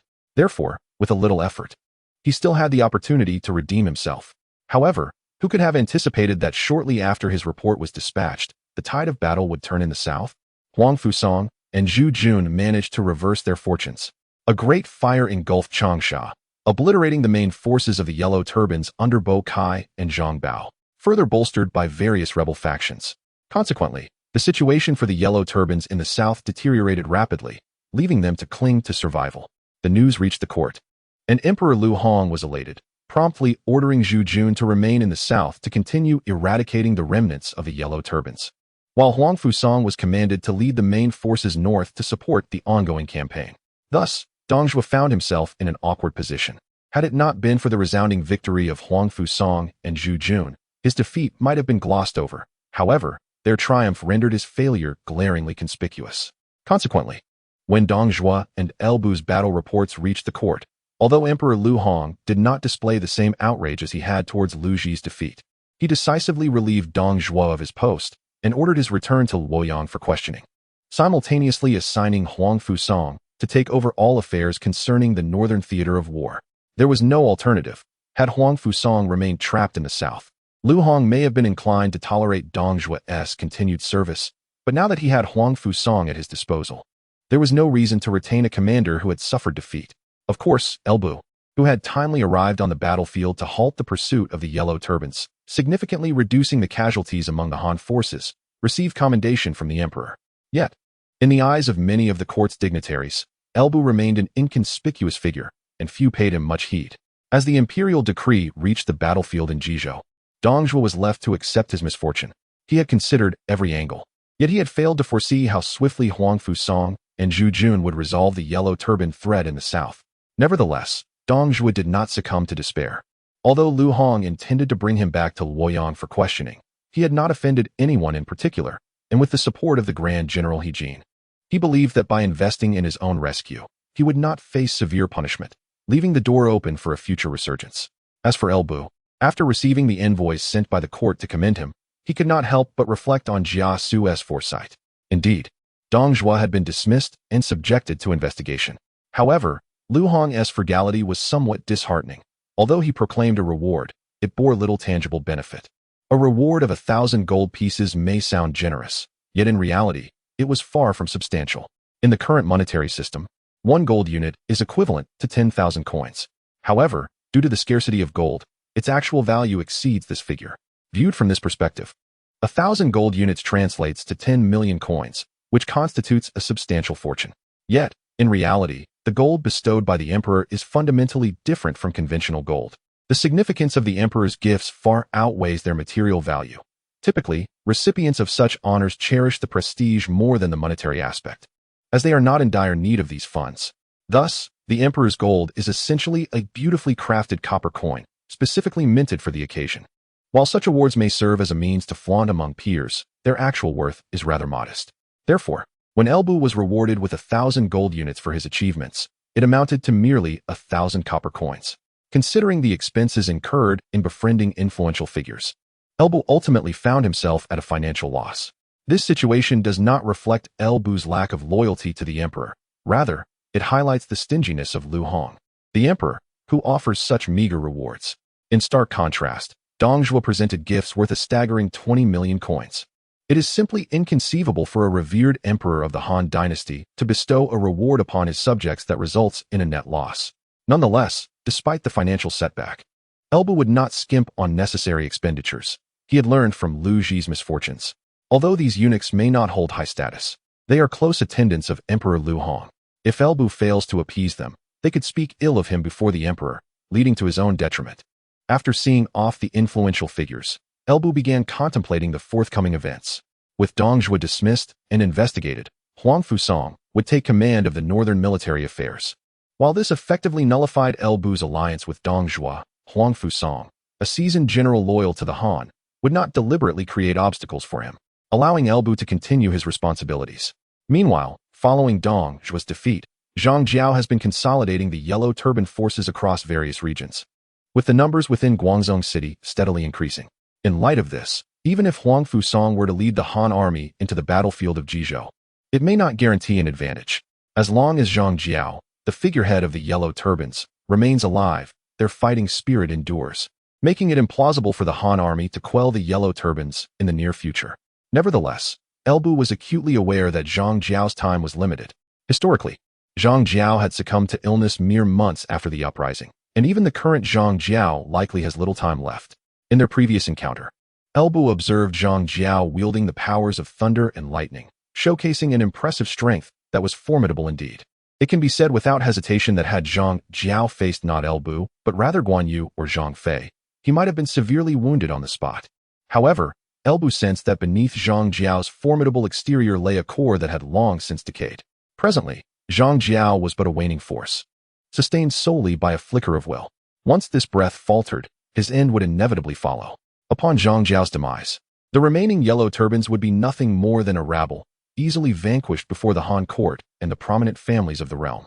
Thus, Elbu's next course of action was to seize upon the pivotal moment of Jeang Xiao's death to reap the utmost benefit. The only dilemma was that Jia Xu had already departed for Wuyuan, leaving Elbu to navigate the myriad details and opportunities alone. In the 6th year of Guanghe, 184 AD, in August, Huang Fuong formally led his troops to Guangping. Although the Yellow Turbans in Guangzhou remained robust, discerning eyes could perceive that, with the main forces of the Yellow Turbans in the south obliterated and the remaining factions lacking cohesion, even the most formidable contingent under Jeang Xiao was ultimately isolated and on the verge of collapse. In Guangzhou City, Jeang Xiao gazed upon his kneeling brothers, Zhang Bao and Zhang Liang, and in that moment, he appeared to age a few years. "Where's Bo Kai?" After a moment of silence, he finally inquired. In response, Zhang Bao, head bowed and voice heavy with sorrow, replied, "Bo Kai fell in battle, sacrificing himself to cover our retreat." Jeang Xiao let out a weary sigh. Although Bo Kai was neither his disciple nor related by blood, he was the one among the Yellow Turban leaders whom Jeang Xiao valued most. In Jeang Xiao's eyes, Bo Kai was the only one among the higher echelons of the Yellow Turbans with the potential to become a commander. In his original vision, regardless of who succeeded him in the Taiping Dao, Bo Kai would have been his most capable aide. Yet now, with Bo Kai gone, Jeang Xiao slowly raised his gaze to the increasingly tenuous aura of the Yellow Turbans hanging over Guangzhou City, a bitter taste forming in his mouth. Could it be that heaven truly intended to extinguish the Taiping Dao? "Please, leave me. I wish to be alone for a while," he commanded. And Zhang Bao and Zhang Liang withdrew.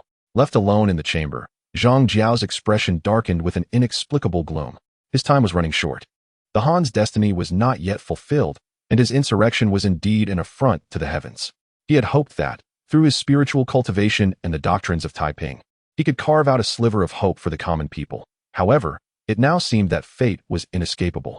As his life waned due to his defiance of celestial order, what future awaited the common folk and the path of Taiping after his passing? Cough, cough. A violent fit of coughing erupted from Jeang Xiao's lips. Habitually, he retrieved a handkerchief from his sleeve to cover his mouth. Once the paroxysm subsided, his complexion appeared exceedingly pale, and the handkerchief in his palm bore several vivid crimson stains. However, Jeang Xiao seemed entirely indifferent to these marks. His fingers moved with a subtle grace as he engaged in calculations, murmuring to himself, "What variables? What variables? Who could be that variable?" In Changshan County, after the imperial envoy had apprehended Dong Zhuo and returned him to Luoyang, Elbu led his troops back to Changshan. With Dong Zhuo gone, the military affairs would soon fall under the command of Huang Fuong, with whom Elbu had no established rapport. Should Huang Fuong request coordinated action, it would be difficult for Elbu to decline. Thus, he considered it prudent to vacate the main battlefield before Huang Fuong's arrival, allowing him to dictate the timing of his own maneuvers, making it unlikely for Huang Fuong to exert influence from such a distance. Yet, it was perplexing how Jeang Xiao, having recently secured a victory, did not seize this fortuitous opportunity to expand his gains. Instead, he remained holed up in Guangzhou City.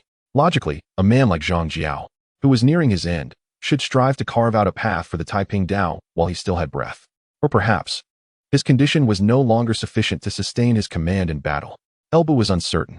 In the village of Zhao family, situated within the ordinary expanse of Zhending County, Elbu sat at a stone table in a humble farmhouse courtyard, accompanied by Zhang Liao and Zhao Feng. The table was adorned with several simple dishes, complemented by some wine and food procured from the town of Zhending.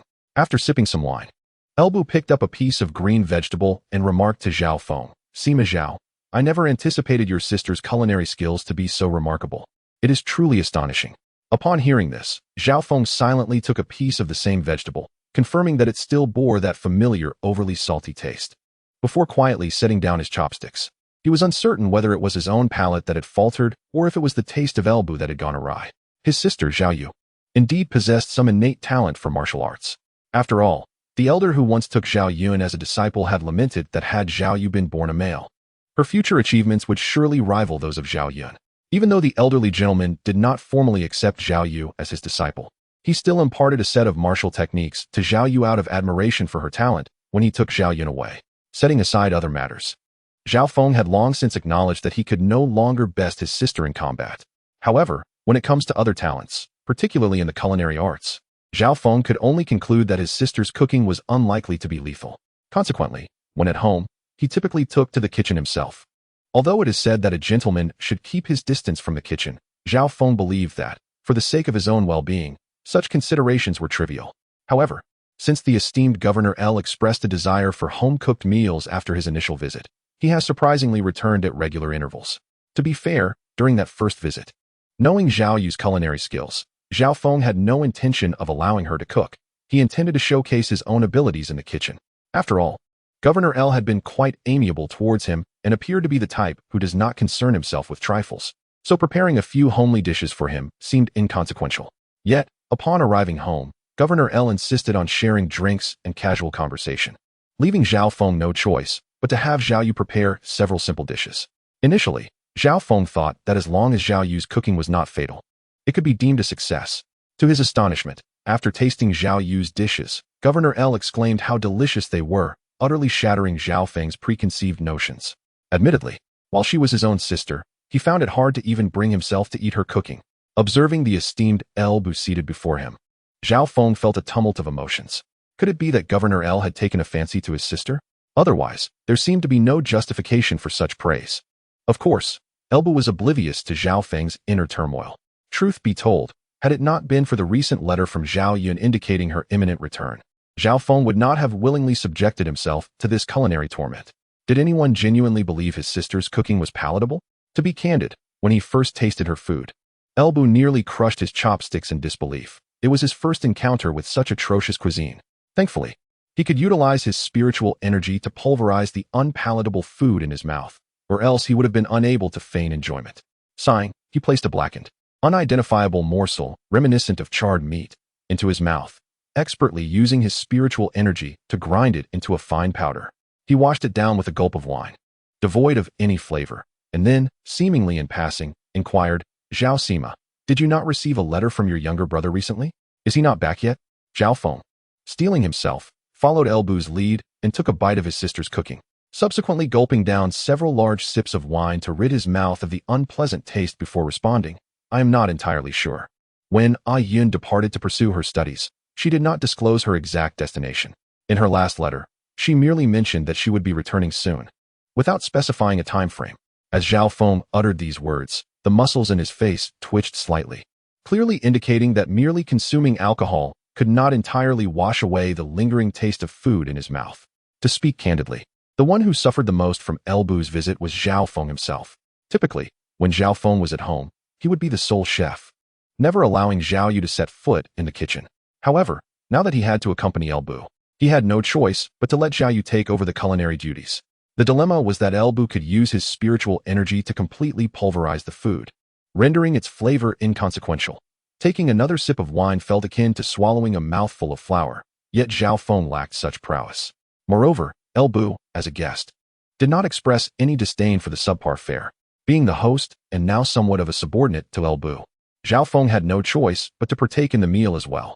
Consequently, he felt that his sense of taste had been utterly ravaged over this period. Having discussed Xiao Yun's situation, Xiao Feng observed Elbu seemingly lost in contemplation. He hastily picked up a pair of chopsticks and placed a serving of vegetables into Zhang Liao's bowl. Wuyuan, please don't be polite, eat more. If there's not enough, I shall have you prepare more. When one suffers in solitude, what is one to do? Naturally, one should invite another to share in the misery. This was precisely Xiao Feng's approach. During these days, his only solace lay in the fact that he could have Zhang Liao accompany him in his suffering. Like Xiao Feng, Zhang Liao had also been thoroughly tormented during this time. Unfortunately, as Elbu showed no aversion to the unpalatable dishes, Zhang Liao, as a subordinate, seemed to have no other option but to endure the meal alongside Xiao Feng.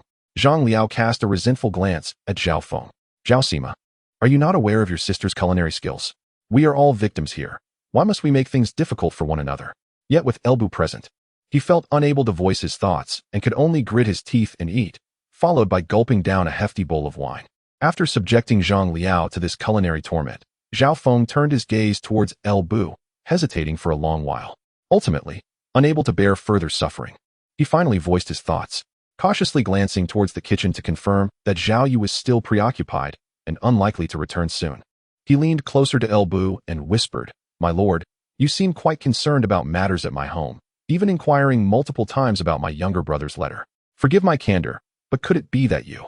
Upon hearing Xiao Feng's words, Elbu's heart skipped a beat. Could it be that Xiao Feng had seen through his intentions regarding Xiao Yan?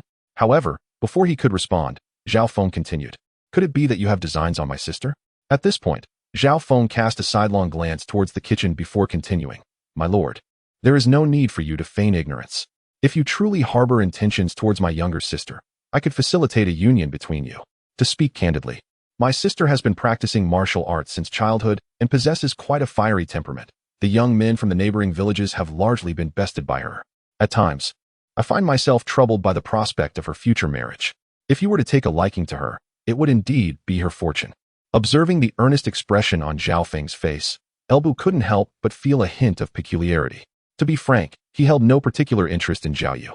This young lady, having trained in martial arts from a tender age, exhibited a forthrightness that often surpassed that of the boys. Although she was undeniably beautiful, clad in her martial attire with a striking demeanor, Elbu's sentiments leaned more towards admiration rather than any romantic inclination. Who would be inclined to entertain feelings for a strikingly handsome girl? Except for Xiao Yun, of course. If Elbu were to entertain thoughts of Xiao Feng's sister, it would surely be Xiao Yun who captured his interest rather than Xiao Yu. After all, what could be more exhilarating than having Xiao Yun accompany him in a sparring match? It had been quite some time since Elbu encountered a worthy opponent who could exchange blows with him. Among his subordinates, Gao Shun was preoccupied with military training, while Zhang Liao was still too youthful and primarily a strategist, lacking prowess in physical combat. As for the likes of Chao Xing and Song Xian, they were commendable warriors in their own right, but facing Elbu, they would be fortunate to last a single exchange. Previously, he had faced Jeang Xiao, who was indeed formidable, yet Jeang Xiao was nearing his end, and his strength belonged to an entirely different realm. Engaging with someone like Jeang Xiao, a practitioner of energy manipulation, offered Elbu no thrill of battle. The encounters with Liu, Guan, and Zhang had also proven to be underwhelming. Perhaps in the future, once Guan Yu and Zhang Fei had matured fully, they might pique his interest, but as they stood now, Elbu felt confident they wouldn't pose a threat to him.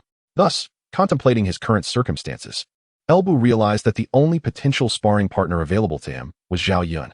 While Xiao Yun might still be a bit young and not yet at his peak strength, he could still provide some measure of enjoyment.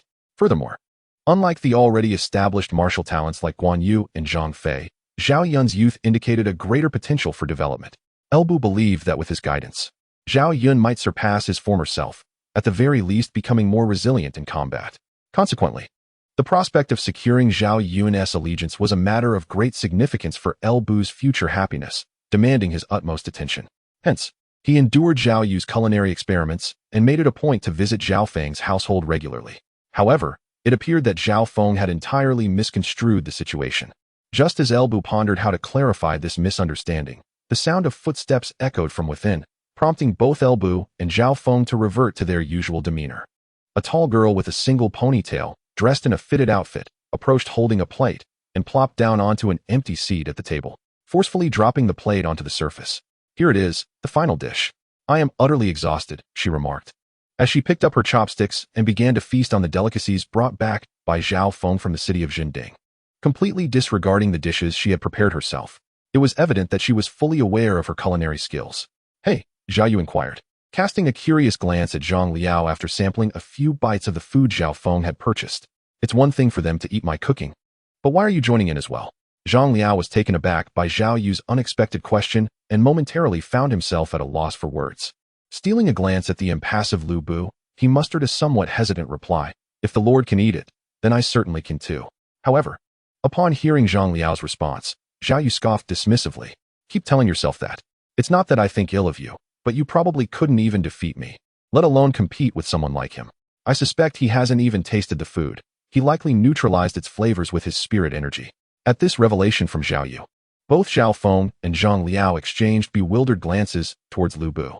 So that's it. No wonder Lu Bu can consume these abominable dishes with a straight face. It appears he is cheating.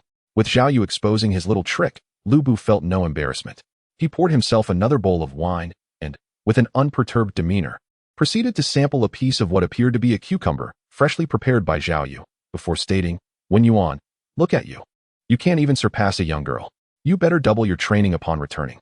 Zhang Liao could only respond with a resigned acknowledgement, though he harbored a lingering curiosity.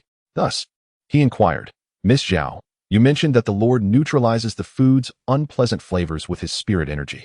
What about Sima Zhao?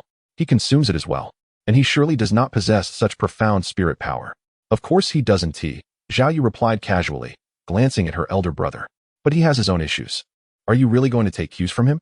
Without awaiting Zhang Liao's reaction, she turned to Lu Bu and added, "And you, do not refer to me as a young girl. How am I small? Someone like him probably couldn't even defeat me." As she spoke, Zhao Yu pointed a finger at Zhang Liao. "Zhao Feng." Zhang Liao. Looking at the proudly beaming Zhao Yu, Lu Bu yearned to inform her that the concepts of size and strength are not necessarily correlated. Some things remain immutable regardless of one's capability to fight. Large is large, and small is small. However, considering Zhao Feng's presence, he refrained from voicing this thought to prevent any further misunderstandings. He merely chuckled, remarking, "Miss Zhao, a woman of remarkable prowess, indeed possesses extraordinary martial skills." Frankly speaking, Elbu found himself intrigued. Despite being family, Zhao Yun's innate talent was undeniable, and Zhao Yu had honed his spear techniques to an impressive level, showcasing equally remarkable potential. Yet, he pondered why Zhao Feng, their elder brother, seemed to lack such endowment. Unbeknownst to Zhao Feng, Elbu's thoughts were far from him, yet Zhao Yu's actions certainly caused him some anxiety. It wasn't until he perceived that Elbu appeared unperturbed by Zhao Yu's impudence that he felt somewhat reassured. This, however, only solidified his original convictions. As Zhao Feng contemplated how to create opportunities for Elbu, a sudden clatter of hooves echoed from outside, drawing nearer until it halted at the courtyard entrance. Upon hearing the sound, the expressions of those within the yard subtly shifted as they turned their gazes toward the door. There stood a striking youth, seemingly around 16 or 17, leading a majestic horse of pure white, devoid of any blemish. Meeting the eyes of the onlookers, the young man revealed a hint of excitement. "Brother, Xiao Yu, I have returned. Have we guests at home?" Observing the youth, who had noticeably matured since their last encounter, Zhao Feng was overwhelmed with joy and sprang to his feet. "Lian, you have finally returned." He hurried to the youth, embracing him tightly and patting his back several times before releasing him. "Come, Lian, allow me to introduce you. This is Governor L, and I am currently serving under him. This is General Zhang, a young talent under Governor L's command. You should learn much from General Zhang." Grasping Zhao Yun's hand, Zhao Feng led him to the table, sequentially introducing him to Elbu and Zhang Liao. Meanwhile, Zhao Yu, witnessing his long-absent second brother, felt a surge of emotion, yet wisely refrained from interrupting Xiao Feng's introductions. Elbu gazed at the youthful Zhao Yun before him, silently admiring his grace. Truly, he was a handsome young man. Should he mature, he might rival even Elbu's own striking appearance. However, outward appearance is but a fleeting concern. True strength reigns supreme. Elbu could discern that, despite Zhao Yun's youth, his prowess was already formidable. Among those Elbu had encountered, neither Gao Shun nor Zhang Liao could match Zhao Yun's current capabilities, with only the likes of Guan Yu and Zhang Fei potentially holding an edge over him. Yet, it is crucial to note that Zhao Yun was merely a 16 or 17-year-old youth, in a phase of rapid growth. Given a few more years, the outcomes could be entirely unpredictable. Zhao Yun, Zhao Zilong, pays respect to Governor L and General Zhang. Although he was unsure how his elder brother came to serve under the esteemed Governor L, Zhao Yun nonetheless respectfully acknowledged Xiao Feng's introduction. Upon hearing this, Xiao Feng chuckled, remarking, "A Yun has received a courtesy name, bestowed by that venerable Master Tong, I presume? That is splendid, as your elder brother.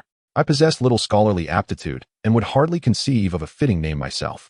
With Master Tong's choice, I am relieved of that burden."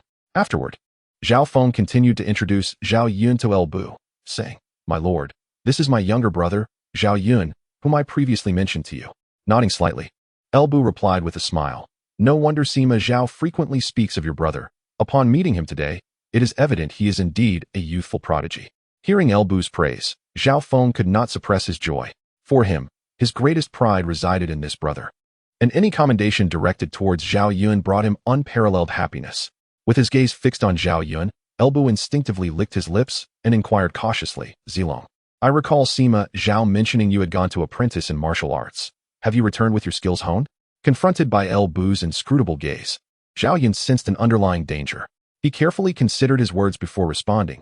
"Indeed, I did study under a master, but over the years, I have only acquired some rudimentary martial techniques. I cannot claim to have achieved mastery." Rudimentary martial techniques? Observing Zhao Yun's feigned modesty, Elbu could not help but think, whom do you intend to deceive? He mused that if Zhao Yun's skills were deemed rudimentary, then few throughout the entire realm could be considered formidable warriors. However, as Elbu's personally chosen sparring partner, it would not suffice for Zhao Yun to dismiss his prowess so lightly. Thus, Elbu candidly countered Zhao Yun's excessive humility, stating, "Sima Zhao, your younger brother is overly modest. If he considers his abilities rudimentary, I fear there are scarcely any skilled warriors in this world." Upon hearing such high praise from Elbu, Xiao Feng's eyes sparkled with surprise. "Ah Yun, are you truly this formidable now?" The embarrassment of being publicly contradicted by Elbu left Zhao Yun feeling somewhat awkward, as he could not deny his elder brother's inquiry. He merely nodded slightly, tacitly acknowledging Elbu's assertion. In truth, while Zhao Yun was inherently gentle and not overly competitive, he was still young and possessed a touch of youthful pride. Moreover, having studied under Tong Yuan, who regarded him as an exceptionally rare martial talent, Zhao Yun could not help but feel a surge of confidence as he descended from the mountains, despite his naturally mild disposition. However, all of this dissipated upon his meeting with Elbu. As a disciple of Tong Yuan, Zhao Yun may not have reached the pinnacle of his martial prowess, yet his vision was undoubtedly among the finest of his time. Thus, he was acutely aware of the formidable presence that sat before him in the form of Lord L. Even though Elbu merely sat there quietly, to Zhao Yun, he resembled a volcano that could erupt at any moment. This pressure was something Zhao Yun had never felt even from his master, Tong Yuan. Consequently, upon encountering Elbu, the slight restlessness that had arisen from his previous ease vanished, and his mindset was elevated, returning to its original state. It was as if the weight of Elbu's presence had rendered him excessively modest. Receiving Zhao Yun's acknowledgement, Xiao Feng excitedly patted his shoulder, exclaiming, "Excellent, excellent. It seems that sending you to study under that venerable old master was indeed the right choice." Observing this scene of fraternal respect, Elbu seized the moment to speak. "Young Zilong, a prodigy indeed. Now that you have completed your studies, what are your plans?" In response, Zhao Yun pondered for a moment before replying. "In answer to Lord L, I have yet to determine my path. However, having acquired these martial skills, I am certain that I shall enlist and serve my country in the future." Upon hearing Zhao Yun's words, Elbu nodded slightly, approvingly stating, "As men of our ilk, we must indeed serve our nation by vanquishing foes." Here, he shifted his tone, continuing, "However, as the saying goes, a jade must be carved to become a gem. Although you have acquired excellent martial skills, you lack military experience. Should you rashly enlist without preparation, You may find it difficult to adapt. Your elder brother is currently serving under my command. Why not accompany him to gain some experience in my army? Before Zhao Yun could respond, Huang Fuong interjected, Wuyuan, why are you hesitating? You should express your gratitude to the Lord. You may not know, but Lord El possesses a heart of loyalty and righteousness. Despite the Yellow Turban Rebellion not affecting his territory, upon the Emperor's decree, he took the initiative to lead troops to Ji province to assist in the battle. During this time, Lord El not only dealt a crushing blow to the Yellow Turbans attempting to advance northward, sparing the people of Yuzhou from devastation, but also, amidst the collapse of the imperial forces, he turned the tide by repelling the rebel leader Jeang Xiao, thereby preventing significant losses to the imperial army. With Lord El offering you the chance to follow him, what are you still pondering? Originally hesitant, Zhao Yun, recognizing his brother's words, wisdom akin to a father's, decided to acquiesce. I shall heed my brother's counsel. I am grateful for Lord El's esteem, and I willingly offer my service in your army. Seeing Zhao Yun's acceptance, Elbu nodded in satisfaction. Zhao Zilong had successfully unlocked his potential. Once Zhao Yun was nurtured, his future happiness would be assured. After all, there could hardly be a more fitting punching bag for him than the pinnacle Zhao Yun. In a fit of joy, Elbu waved his hand and declared, Wuyuan, I entrust Zilong to you. Allow him to serve as your deputy and guide him to become familiar with military affairs. Yes, my lord, Zhang Liao replied readily. Truth be told, Zhang Liao felt a considerable weight upon his shoulders. He was the most favored in the Bingzhou army, always accompanying Elbu in his endeavors. Moreover, Zhang Liao was quite capable, having honed remarkable martial skills at a young age. Although merely 16, his prowess had already surpassed that of Chao Xing, Wei Su, and Song Xian. Aside from Elbu, only Gao Shun could rival him. Now, with the sudden emergence of Zhao Yun, who appeared to be of a similar age, Zhang Liao sensed a threat to his esteemed position. It felt akin to being the sole favorite in a harem, only to have a rival appear, vying for affection. It seemed he would have to strive even harder henceforth. Little did Zhang Liao know the formidable opponent he was about to face. Once he truly understood Zhao Yun, he would realize that effort pales in comparison to innate talent. At this moment, Elbu remained oblivious to Zhang Liao's inner turmoil. Observing Zhang Liao's acquiescence, he turned to Zhao Yun and said, Zilong, you shall follow Wuyuan.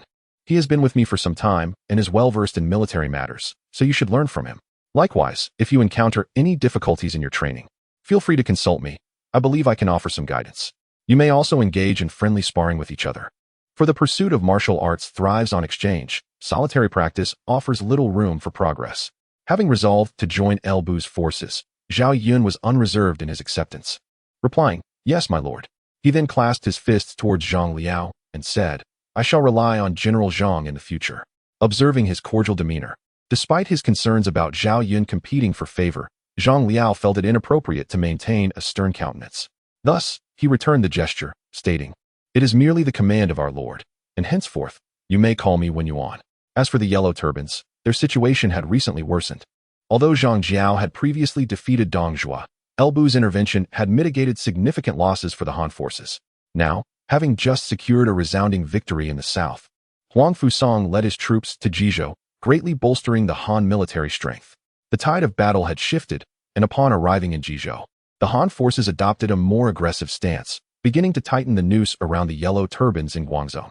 During this period, due to health issues, Zhang Xiao was unable to personally lead his troops into battle, thus entrusting the command to Zhang Bao, Zhang Liang, and others such as Zhang Youjiao.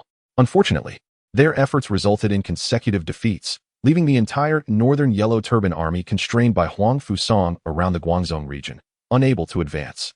It must be acknowledged that renowned generals are indeed exceptional.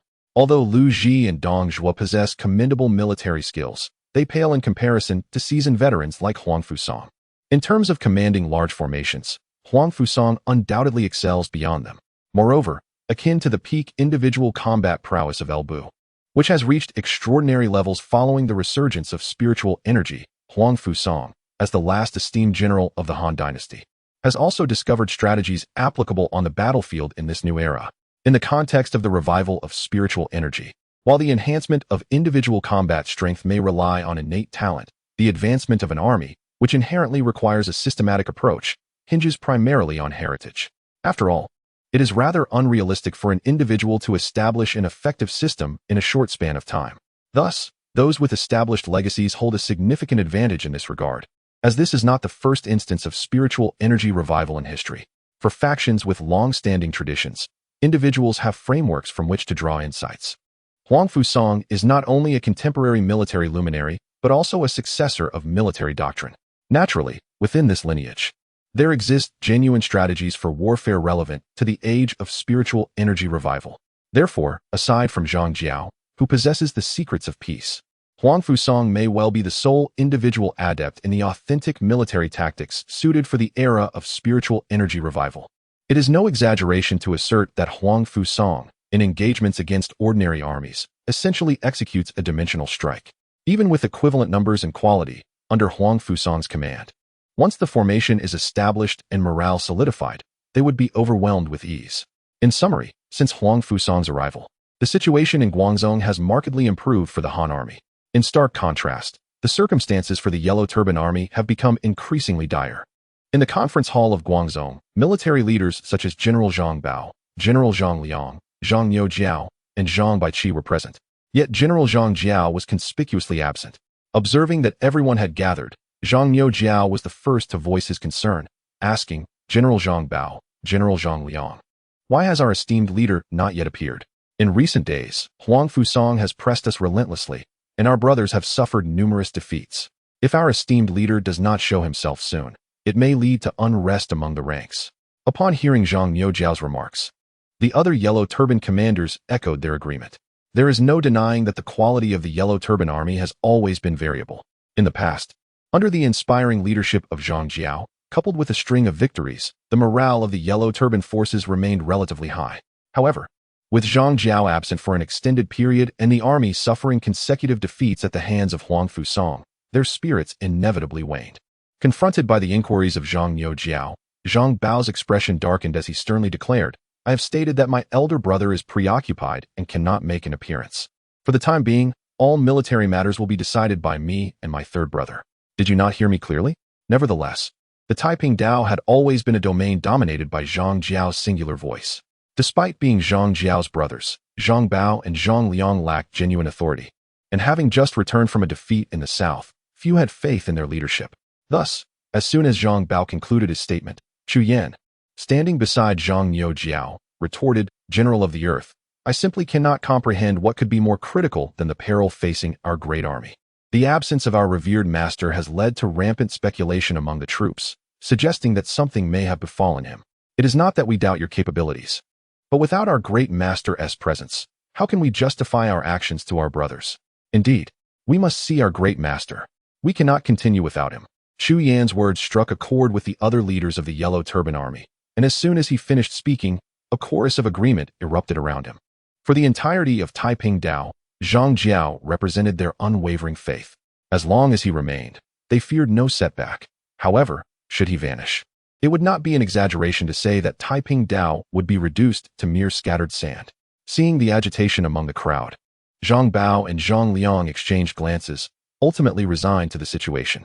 Everyone, please calm down. I assure you, my elder brother is well. Here is the plan. Since you all wish to see him, my third brother and I will seek an audience with him and ascertain his thoughts. How does that sound? Upon hearing Zhang Bao's words, the hall gradually quieted. Zhang Bao and Zhang Liang understood that further deliberation would yield no fruitful outcome. So after a brief discussion, they hastily concluded the meeting and set off to find Zhang Jiao. In Guangzhou City, there stood a modest courtyard that appeared no different from that of an ordinary family. This was Zhang Jiao's residence within the city. Despite being the esteemed master of Taiping Dao and the general of the Yellow Turbans, Zhang Jiao led a life of simplicity, sharing the same basic needs as the common folk. Upon entering the courtyard, Zhang Bao and Zhang Liang proceeded to Zhang Jiao's study, where they found him seated behind his writing desk, absorbed in his work. Beside him, a young girl was diligently grinding ink for him. Without raising his head, Zhang Jiao casually remarked, "What brings you here?" Gazing at Zhang Jiao from behind the desk, Zhang Bao managed a wry smile. "Brother, you are well aware of the situation. Though we may be called the generals of the earth and the people, how many truly place their trust in us? Now they have begun to create a disturbance. Brother, if you do not intervene, we shall be unable to contain them any longer." "Indeed, brother." After Zhang Bao finished speaking, Zhang Liang echoed, "How is your recovery progressing, brother?" "Both are good, and I truly cannot endure this any longer. Their ruckus is a minor issue. The real trouble lies with Huang Fuong, who is relentlessly pressuring us.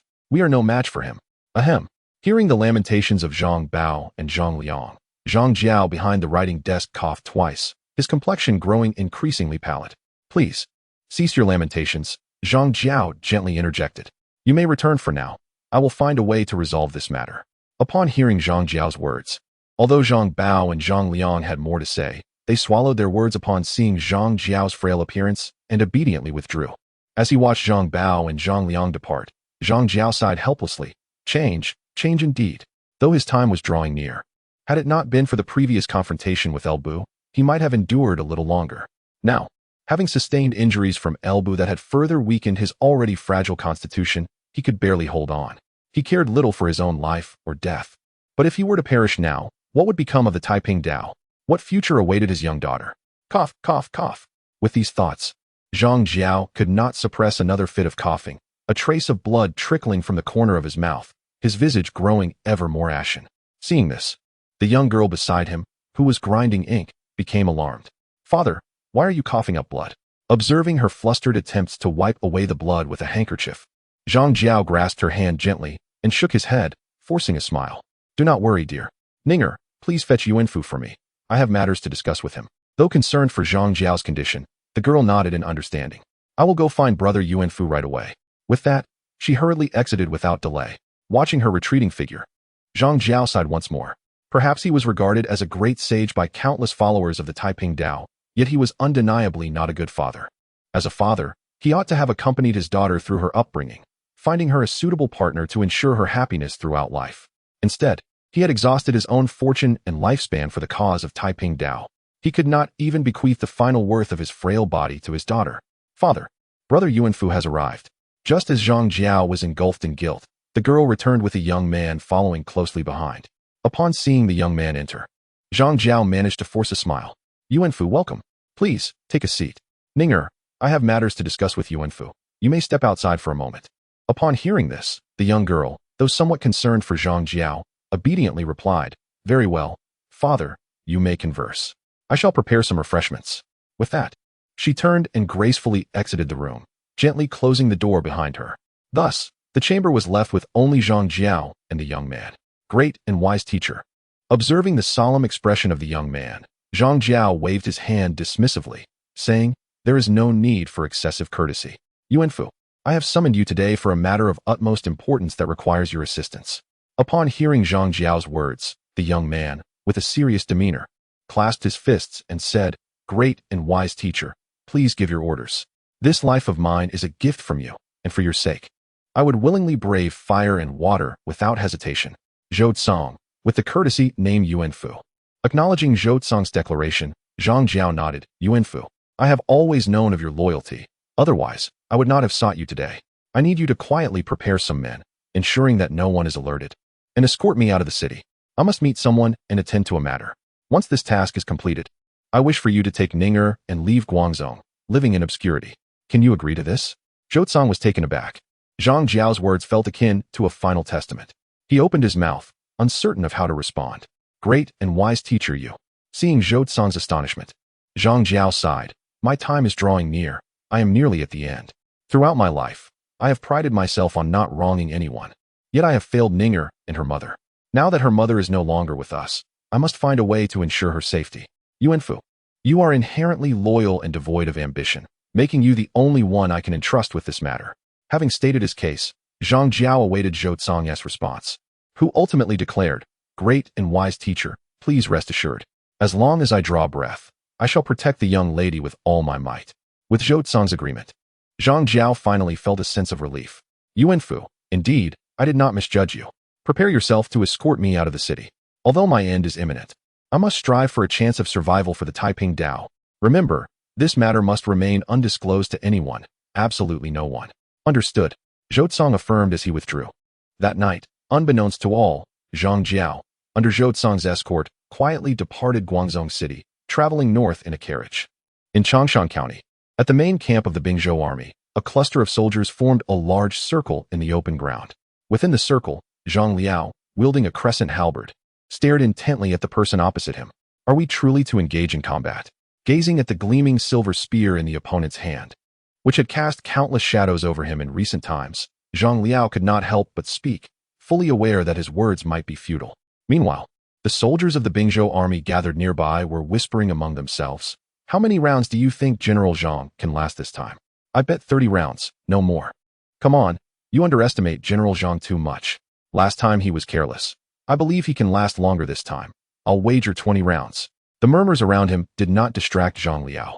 In fact, at this very moment, even if it was merely to avoid an embarrassing defeat, he dared not lose focus. Opposite him, the young girl wielding the silver spear raised an eyebrow and declared, "Of course we shall fight. Did you not say last time was due to your carelessness? Now, I am giving you the chance to engage me seriously." Zhang Liao. Indeed, the person standing before him was not Zhao Yun, but Zhao Yu. Zhao Feng had lost his parents at a young age, leaving the three siblings to rely on one another. Now, Zhao Feng served in the Bingzhou army, and upon his recent return, Zhao Yun had joined as well. Under these circumstances, Zhao Feng requested Lu Bu to allow Zhao Yu to accompany them, so the three siblings could march together to Bingzhou. After all, they had no other relatives. Wherever the three of them went, that would be home. Lu Bu, having no reason to refuse Zhao Feng's request, agreed. Thus, Zhao Yu joined her brothers in the army. Once they arrived, Lu Bu, eager to witness Zhao Yun's prowess, hastily incited Zhang Liao and Zhao Yun to spar. Unexpectedly, after their duel, Zhao Yu expressed her desire to challenge Zhang Liao as well. To everyone's astonishment, she emerged victorious. Zhang Liao was left bewildered, convinced that his defeat stemmed from being careless against a girl. Zhao Yu, however, remarked, "Then I shall take it as your carelessness. Shall we have another match?" Thus, the recent scene unfolded. Beside them, Lu Bu watched with keen interest the standoff between the young man and woman, tilting his head to Zhao Feng and Zhao Yun, who were also spectating. "Who do you think will win this time?" he inquired. Zhao Feng remained indifferent, while Zhao Yun found the question somewhat absurd. "Why ask us? Who among us can discern the outcome better than you?" Nonetheless, given that Zhang Liao was currently at a disadvantage, Zhao Yun found the situation rather clear and ultimately replied, "My lord, I believe General Zhang will struggle against my sister." Upon hearing this, Lu Bu chuckled, "How delightful. I share the same sentiment. However, to be bested publicly by a young girl twice, Wuyuan, you have truly lost face this time. Let us see if you dare to become complacent again." Observing the gleeful expression on El Bu's face, Zhao Feng and Zhao Yun discreetly distanced themselves from him. Indeed, this formidable individual possesses remarkable strength, yet at times, his behavior is undeniably eccentric. In the open space, Zhang Liao gazed intently at the opposing Zhao Yu, his mind still in a state of bewilderment. To be fair, he was merely an innocent bystander. And despite his exceptional talent, Zhang Liao, though young, had already established himself as a powerful warrior within the Bingzhou army. It suffices to say that he was more than a match for renowned generals like Cao Xing, Wei Su, and Song Xian. So why was it that he suddenly found himself unable to contend with anyone? While it was understandable that he could not best Zhao Yun, a figure even El Bu praised, it was perplexing that he was also unable to triumph over Zhao Yu. In fact, he felt that he had lost even more decisively to her. In that moment, Zhang Liao found himself questioning the very essence of his existence. Of course, Zhao Yun remained oblivious to Zhang Liao's current thoughts. Otherwise, he might have been able to assuage Zhang Liao's inner turmoil. When Tong Yuan accepted Zhao Yun as his disciple, he did not take Zhao Yu under his wing due to her gender, but out of a genuine appreciation for talent. He imparted upon her a set of techniques known as the Rainstorm Pear Blossom Spear. Although Zhao Yu, lacking proper guidance, might have been slightly inferior in true strength compared to the current Zhao Yun, the techniques she learned were more suited for overpowering weaker opponents.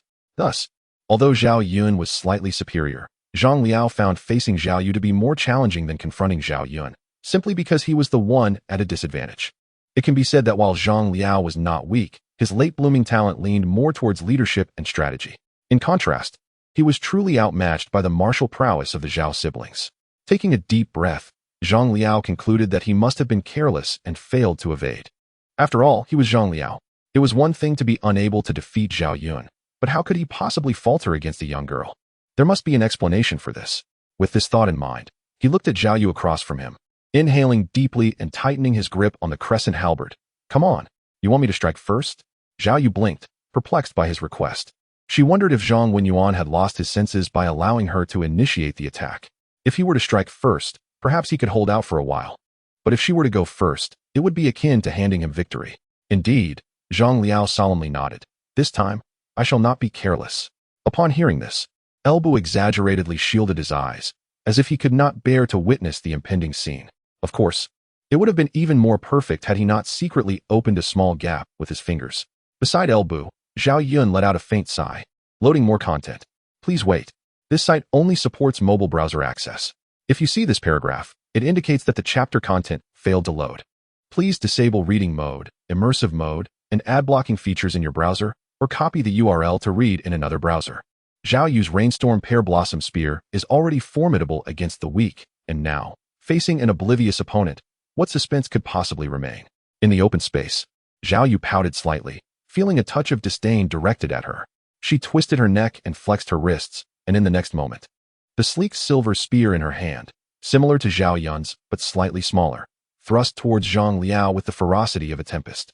With a cacophony of clashing weapons, a collective sigh of disappointment soon escaped the lips of the surrounding Bingzhou soldiers. TCH. Despite their numbers, none had guessed correctly this time. Some had wagered on 30 exchanges, others on 20, yet who could have predicted that Zhang Liao would not even last 10 rounds? The spear halted before Zhang Liao's throat as Zhao Yu raised an eyebrow and teased. Have you let your guard down again?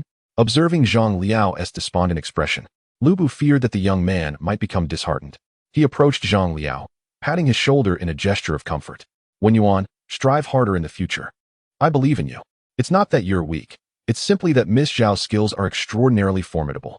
Lord, Zhang Liao felt a stir of gratitude at Lu Bu's unexpected encouragement, his spirits lifting slightly. Just then, Zhao Yu, eyeing Lu Bu as he stood before Zhang Liao, suddenly interjected, Hey, how about you spar with me? Since your elder brother and second brother are willing to leave their homes for you, I imagine your skills are not lacking. Let us give it a try? Before Lu Bu could respond, Zhao Feng hastily admonished, Ayu, that is impolite.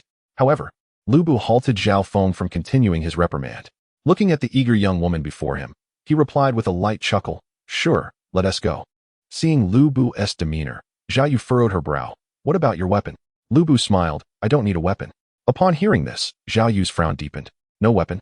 Humph, if you lose, don't make excuses like he did. Without further ado, Zhao Yu thrust her gleaming silver spear with precision. Then, there was nothing further. Lu Bu effortlessly pinched the spear's tip between two fingers, regarding the young girl whose face was flushed with embarrassment, and earnestly remarked, Your speed is commendable, though your strength could use improvement. Yet, for a young lady, achieving this level is quite impressive. Zhang Liao. He was tempted to ask his lord, Did you not say Miss Zhao was very strong? Of course, if he had posed the question, Lu Bu would have had to affirm that Zhao Yu was indeed quite strong. It was simply that he was even stronger. Zhao Yu gazed at the composed and seemingly unserious El Bu, her eyes widening in disbelief as she listened to his remarks about her. You mustn't call me a little girl, she exclaimed, simultaneously exerting all her strength in an attempt to reclaim the gleaming silver spear from El Bu's grasp. Yet, despite her efforts, the spear remained utterly immovable.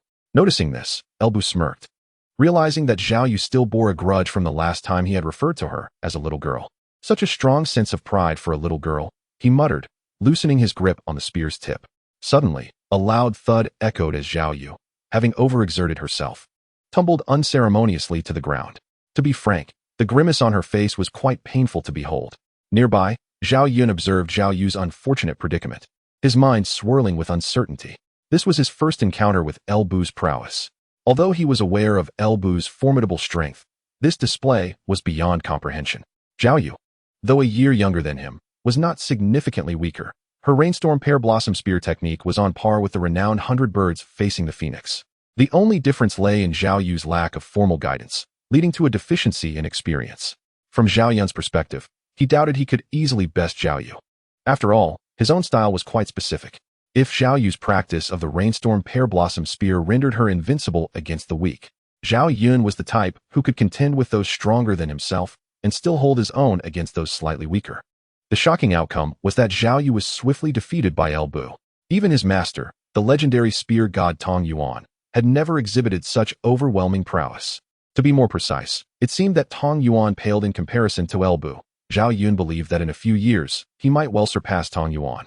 Yet the strength El Bu displayed felt insurmountable, like a chasm that could not be crossed. How could such a monster exist in this world? On the open ground, Zhao Yu grimaced as she rubbed her backside, rising from the ground. Looking up at El Bu, who loomed over her like a mountain, she huffed defiantly.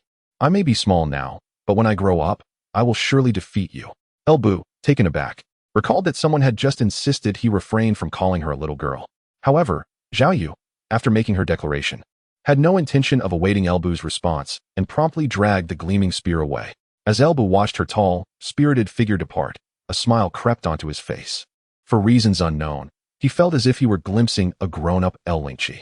Though she was still a child, he was convinced that his daughter would embody such vigor and grace when she matured. Observing Zhao Yu's exit, Huang Fuong approached with Zhao Yun in tow. "My lord," he said, "a Yu's demeanor is simply her nature. She does not mean to offend. I hope you will not take it to heart."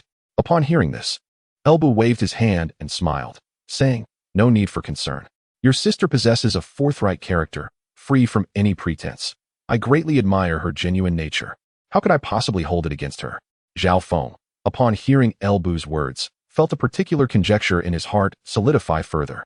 After speaking, Elbu noticed the somewhat despondent Zhang Liao nearby, approached him, and patted him on the shoulder, saying with a smile, "Wuyuan, you needn't be disheartened. The martial prowess of Zilong and his sister is indeed rare in this world. You are merely a year younger than Zilong, and achieving such results against them is commendable. Moreover, for a general, while martial skill is important, it is not the sole facet. Strategy and leadership are equally vital. Do not get caught in a narrow mindset." Zhang Liao was touched by Elbu's personal words of comfort, and he replied, "Thank you for your concern, my lord. I shall continue to strive for improvement." Satisfied, Elbu nodded and continued, "In the future, you will partner with Zilong. He can learn about military affairs from you, while you may seek his counsel on martial skills. Together, you shall learn and progress, and feel free to consult me with any uncertainties."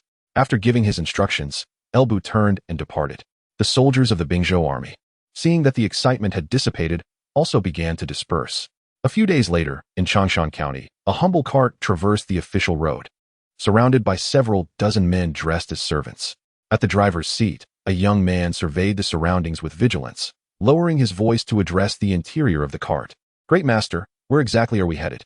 Since entering Changshan County, the patrols of the Han army have become increasingly frequent. If they discover our identities, it could spell danger. The person to whom the young man referred as Great Master was undoubtedly Jeang Xiao, who had stealthily departed from Guangzhou City, while the young man was none other than Zhou Tsang, tasked with escorting him. The men surrounding the cart were Huangjin warriors disguised as servants. Inside the cart, upon hearing Zhou Tsang's voice laced with concern, Jeang Xiao offered a weak smile. "Yuanfu, there is no need for worry. My purpose in this journey is merely to meet someone. There is no danger involved. Just follow the route I provided." With Jeang Xiao's reassurances, Zhou Tsang fell silent and continued driving the cart. However, as he adhered to Jeang Xiao's instructions, his confusion deepened. He could distinctly sense that, as they progressed, the frequency of Han army patrols intensified. Had it not been for the concealment techniques taught by Jeang Xiao, they likely would have been detected long ago. Despite their disguise, the elite Huangjin warriors, even while masquerading as servants, could easily be recognized by those with discerning eyes. It can be said without reservation that if they were discovered by the scouts of the Han army, Zhou Tsang did not believe that their meager disguise could truly deceive anyone. However, the dilemma lay in the fact that as long as Jeang Xiao remained silent, he had no choice but to press on with determination. On this day, they finally strayed from the main road and arrived at the outskirts of a valley. Observing the valley, where scouts intermittently entered and exited, Zhou Tsang felt a prickle of apprehension. He finally comprehended their location. It was evident that a large encampment of the Han army resided within this valley. Yet, why had Jeang Xiao brought them here? He claimed to be meeting someone. But who within the Han army could be the person Jeang Xiao sought? Inside the cart, Jeang Xiao lifted the curtain and gazed towards the valley, a smile gracing his lips. "We have finally arrived. Yuanfu, let us proceed." Although the site of this encampment was relatively concealed, to Jeang Xiao, the aura emanating from within the valley was more radiant than the sun itself, leaving no room for misdirection.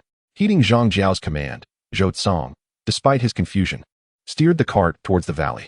Within the valley, at the encampment of the Bingzhou army, Elbu, who often incited duels between Zhang Liao and Zhao Yun, suddenly lifted his gaze towards the outside with a glimmer of intrigue in his eyes.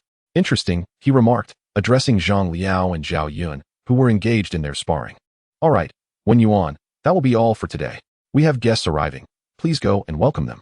Upon hearing this, both Zhang Liao and Zhao Yun immediately ceased their combat. Wiping the sweat from his brow, Zhang Liao clasped his fists in acknowledgement. "Yes, my lord." With that, he mounted his horse and rode towards the entrance of the encampment. During this time, Zhang Liao and Zhao Yun's practice had solely focused on foot combat. There was no alternative. Zhang Liao could not match Zhao Yun, and with Zhao Yun wielding the Xiaoyu Jade Lion, the odds were even more unfavorable for him. As Zhang Liao approached the entrance of the valley, he observed a cart being halted by the soldiers guarding the area. Realizing that this was likely the guest Elbu had mentioned, Zhang Liao hastily urged his horse forward and called out to the soldiers, "My lord has issued an order. These are his guests. Please allow them to pass." Given Zhang Liao's notable reputation within the Bingzhou army, the soldiers promptly retreated upon his command. After dismissing the guards, Zhang Liao turned his attention to the cart surrounded by soldiers. "My lord has sent me to welcome you. Please follow me." However, despite his words, curiosity lingered in Zhang Liao's mind. After all, they were in Jizhou, not Bingzhou. What sort of guest could Elbu possibly have? Indeed, the sense of bewilderment was not confined to Zhang Liao alone. Zhou Tsong, seated at the driver's position, was momentarily taken aback upon hearing Zhang Liao's words. Could it be that there was indeed someone of great wisdom among the Han army who sought an audience? It appears they are acquaintances. Otherwise, who would have come forth to greet them? However, the question arises, how could the esteemed sage know such a person? Taking a deep breath, Zhou Tsong suppressed his curiosity and cupped his fists towards Zhang Liao, expressing his gratitude. Having said that, he proceeded to guide the carriage into the valley, closely followed by those Huangjin warriors disguised as servants. This time, with Zhang Liao having made the introductions, the guards stationed at the valley did not impede their passage.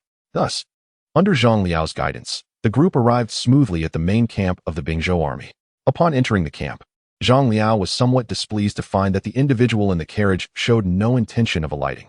He felt that this person was exhibiting an excessive air of superiority, remaining in the carriage even upon entering the camp. Nevertheless, since Elbu had only instructed him to bring the person in without further orders, Zhang Liao, despite his discontent, led the carriage towards Elbu's tent. As they approached the grand tent, Zhang Liao was astonished to discover that Elbu was already waiting outside. A flicker of inscrutable emotion passed through Elbu's eyes as he observed the approaching carriage. He commanded, "Wuyuan, you may disembark first, and ensure that no one approaches the tent without my command." Upon hearing Elbu's words, Zhang Liao became increasingly aware of the extraordinary status of the individual within the carriage. Thus, he refrained from further inquiries and promptly replied, "Yes, my lord." Once Zhang Liao departed, leaving only the carriage and Zhou Tsong, Elbu addressed the carriage. "Why does the esteemed sage remain inside? Since you have arrived, will you not come forth to converse?" Inside the carriage, Zhou Tsong regarded Elbu with a sense of trepidation. As a follower of Jeang Xiao, he had recognized Elbu as the formidable figure who had directly clashed with Jeang Xiao on the battlefield, inflicting significant harm upon him. Although he was acutely aware of his inability to match Elbu, he resolved to protect Jeang Xiao at all costs should any threat arise. In contrast, Jeang Xiao remained considerably more composed. Having chosen to come here, he had already contemplated various possibilities. Thus, he simply stated, "Yuanfu, assist me in disembarking." Upon hearing this, Zhou Tsong, though still vigilant, responded, "Yes, esteemed sage." As he spoke, Zhou Tsong carefully lifted the curtain of the carriage and cautiously helped Zhang Xiao down. Observing the now gray-haired and aged Zhang Xiao, Elbu furrowed his brow. The current Zhang Xiao appeared to have aged decades since the last time he had seen him from afar. Previously, Zhang Xiao had exuded an air of vitality and ethereal grace, whereas the man before him now seemed to embody the frailty of old age. Suppressing his doubts, Elbu turned and entered the main tent, saying, "Come in." At this, under Zhang Jiao's subtle cue, Zhou Tsong assisted Zhang Jiao into the tent. Once inside, Zhou Tsong helped Zhang Jiao to a seat on one side. Elbu regarded Zhang Jiao, who appeared on the verge of collapse, and remarked nonchalantly, "I am quite curious as to why you have come here. In your current condition, have you come to deliver your own head? You must be well aware that even in your prime, I could have slain you, let alone now." Upon hearing Elbu's words, Zhou Tsong grew tense once more, but Zhang Jiao gestured for him to remain calm. Looking at Elbu in the main seat, Zhang Jiao smiled and said, "I merely wish to witness for myself the nature of the variable under the mandate of heaven." Variable? Elbu cast a glance at Zhang Jiao, his thoughts awhirl. With the resurgence of spiritual energy in the world, it seemed these mystical individuals had indeed become increasingly eccentric. If one were to speak of variables, was he not a variable himself as a time traveler? Nonetheless, Elbu kept his inner musings concealed. He asked, "So what have you discerned?" Coughing lightly, Zhang Jiao let a trickle of blood seep from the corner of his mouth.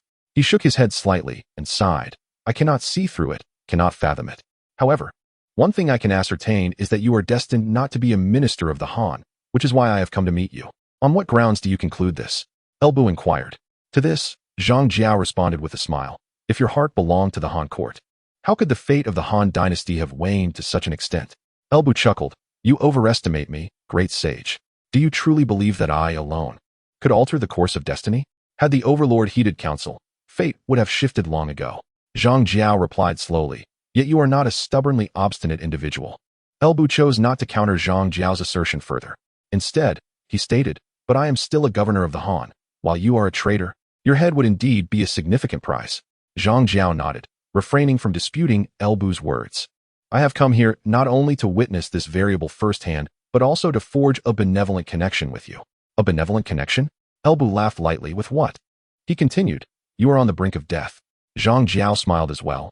Indeed, my time is short, yet I can still offer something of value, such as my head, the secrets of the Taiping Way, and the fortunes of the Han. Moreover, I can provide you with an opportunity. Great sage. Zhou could no longer contain himself, especially when Jeang Xiao casually mentioned my head. Gently pressing down on Zhou arm, Jeang Xiao said calmly, Yuanfu, my time is nearly over. If I can use this body to accomplish a few last deeds for the Taiping Way, I shall die without regret. Do not hinder me. Hearing Jeang Xiao's words, Zhou could only nod with tears in his eyes.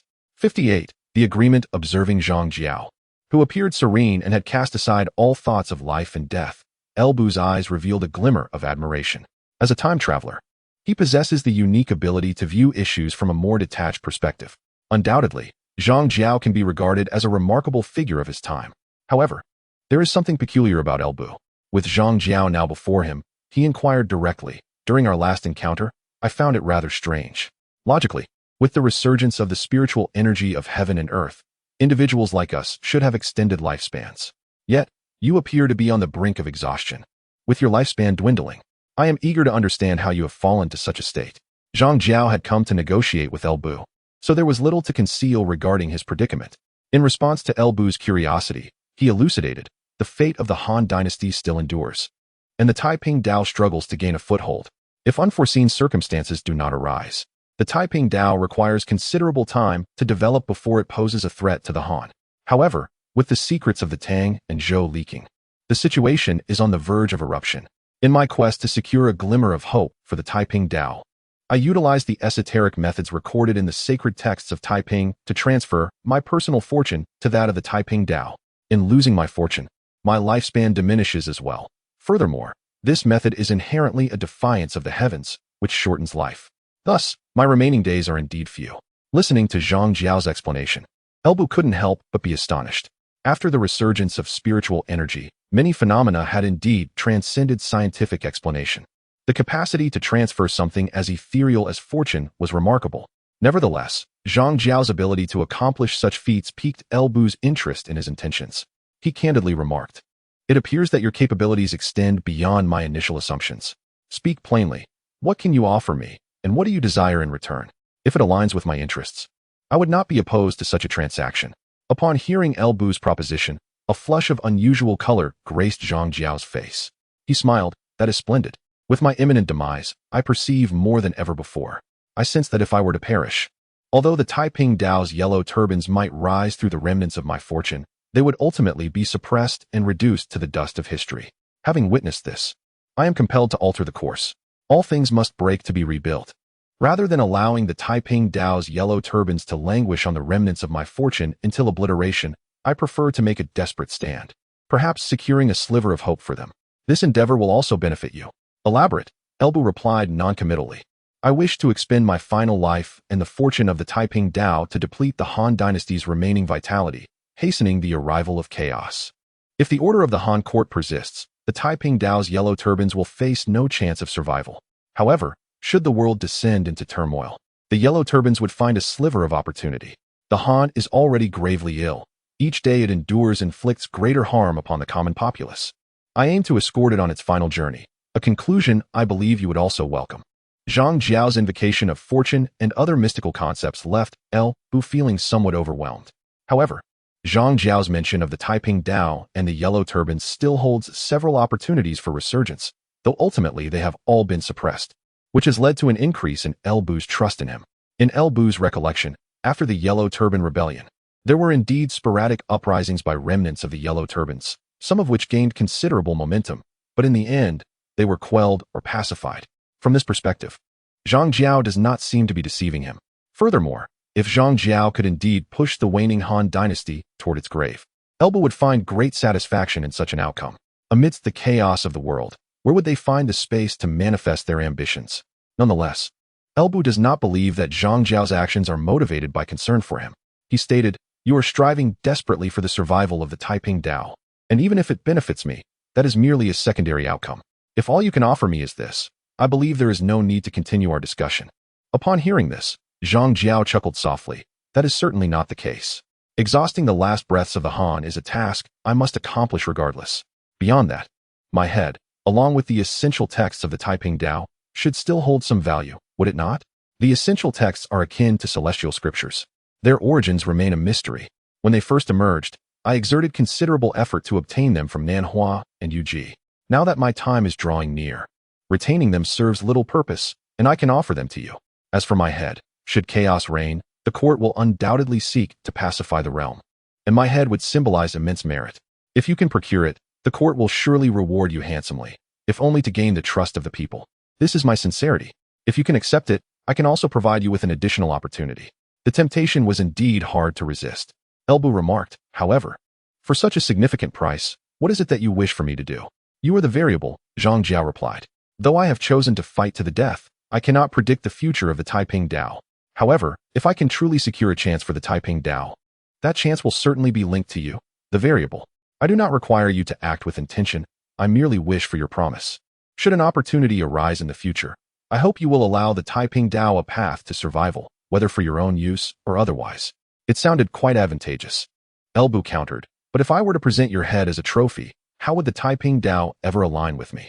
With a deep sigh, a flicker of struggle crossed Jeang Xiao's eyes. Finally, he spoke slowly, "Huang Fuong can assist you. Great sage and virtuous teacher." Upon hearing Jeang Xiao's words, Zhou Cong instinctively wished to dissuade him, yet was halted by Jeang Xiao. He sighed and said, "I have a daughter. I had intended for Huang Fuong to take her away and live in obscurity, escaping all of this. After all, I have devoted everything to the way of Taiping, and I do not wish for her to be ensnared in it as well. If you can promise me her safety for a lifetime, then when the time comes, Huang Fuong may present her to assist you in claiming the way of Taiping for yourself. She is my daughter, and with her support, others will surely believe in you." Upon finishing these words, Jeang Xiao appeared significantly aged. In the end, he was unable to extricate his daughter completely from this fate. "Very well, I shall agree," Elbu replied decisively. Setting aside the matter of the way of Taiping's techniques, the mere honor of slaying Jeang Xiao was enough to entice him. Not to mention, he would have the opportunity to seize the way of Taiping for himself in the future. Seeing Elbu's agreement, Jeang Xiao finally breathed a sigh of relief. He signaled to Zhou Cong to assist him in rising and slowly said, "7 days hence, I shall await you in the city of Guangzhou to claim my head. Since I am doing you a favor, I might as well make it thorough. The merit of this broken city shall be yours as well." Agreed. Before the battle, a reminder echoed, "Please remember to bookmark after reading for more convenience." After bidding farewell to Jeang Xiao, Elbu felt a twinge of melancholy. Figures like Jeang Xiao, regardless of the era, would undoubtedly be considered extraordinary. Now, however, he had fallen to such depths, one could only say it was a matter of misfortune. Nevertheless, recalling the so-called opportunity that Jeang Xiao had mentioned before his departure, Elbu's expression grew slightly peculiar. Initially, when Jeang Xiao spoke of bestowing an opportunity upon him, Elbu had assumed it would be a weapon or a steed. He already possessed the Fangtian Huaji, so he believed Jeang Xiao might procure a mount for him. After all, during their last encounter, his Dawan steed had been frightened by the heavenly thunder summoned by Jeang Xiao, and he had exclaimed that Jeang Xiao owed him a fine horse. Who would have thought that the opportunity Jeang Xiao referred to was neither a weapon nor a steed? Of course, although this opportunity was somewhat unexpected for Elbu, if fate were to play a role, then perhaps it could indeed prove useful in the future. A myriad of thoughts flickered through Elbu's mind for a moment. Yet, those matters were for another day. For now, the most pressing issue was to head to Guangzhou, to accompany Jeang Xiao on his final journey and seize the merit from Huang Fuong. With this in mind, Elbu resolutely commanded, Wuyuan, "Issue the order for the entire army to prepare. We shall depart for Guangzhou tomorrow." Upon hearing this, Zhang Liao, who had just returned from escorting Jeang Xiao, promptly responded, "Yes, my lord." In Guangzhou, the long-absent sage Jeang Xiao finally re-emerged, regaining control of the situation. Following Jeang Xiao's appearance, the Yellow Turban Army having suffered multiple defeats at the hands of Huang Fuong, found their morale significantly bolstered, their activities now concentrated around the vicinity of Guangzhou. For them, Jeang Xiao represented their faith. As long as Jeang Xiao remains, regardless of the number of failures they endure, they firmly believe that he can lead them to ultimate victory. Meanwhile, the reinstated Jeang Xiao has also altered the previous avoidance of battle exhibited by Zhang Bao and Zhang Liang, actively mobilizing troops to seek engagement with the Han army.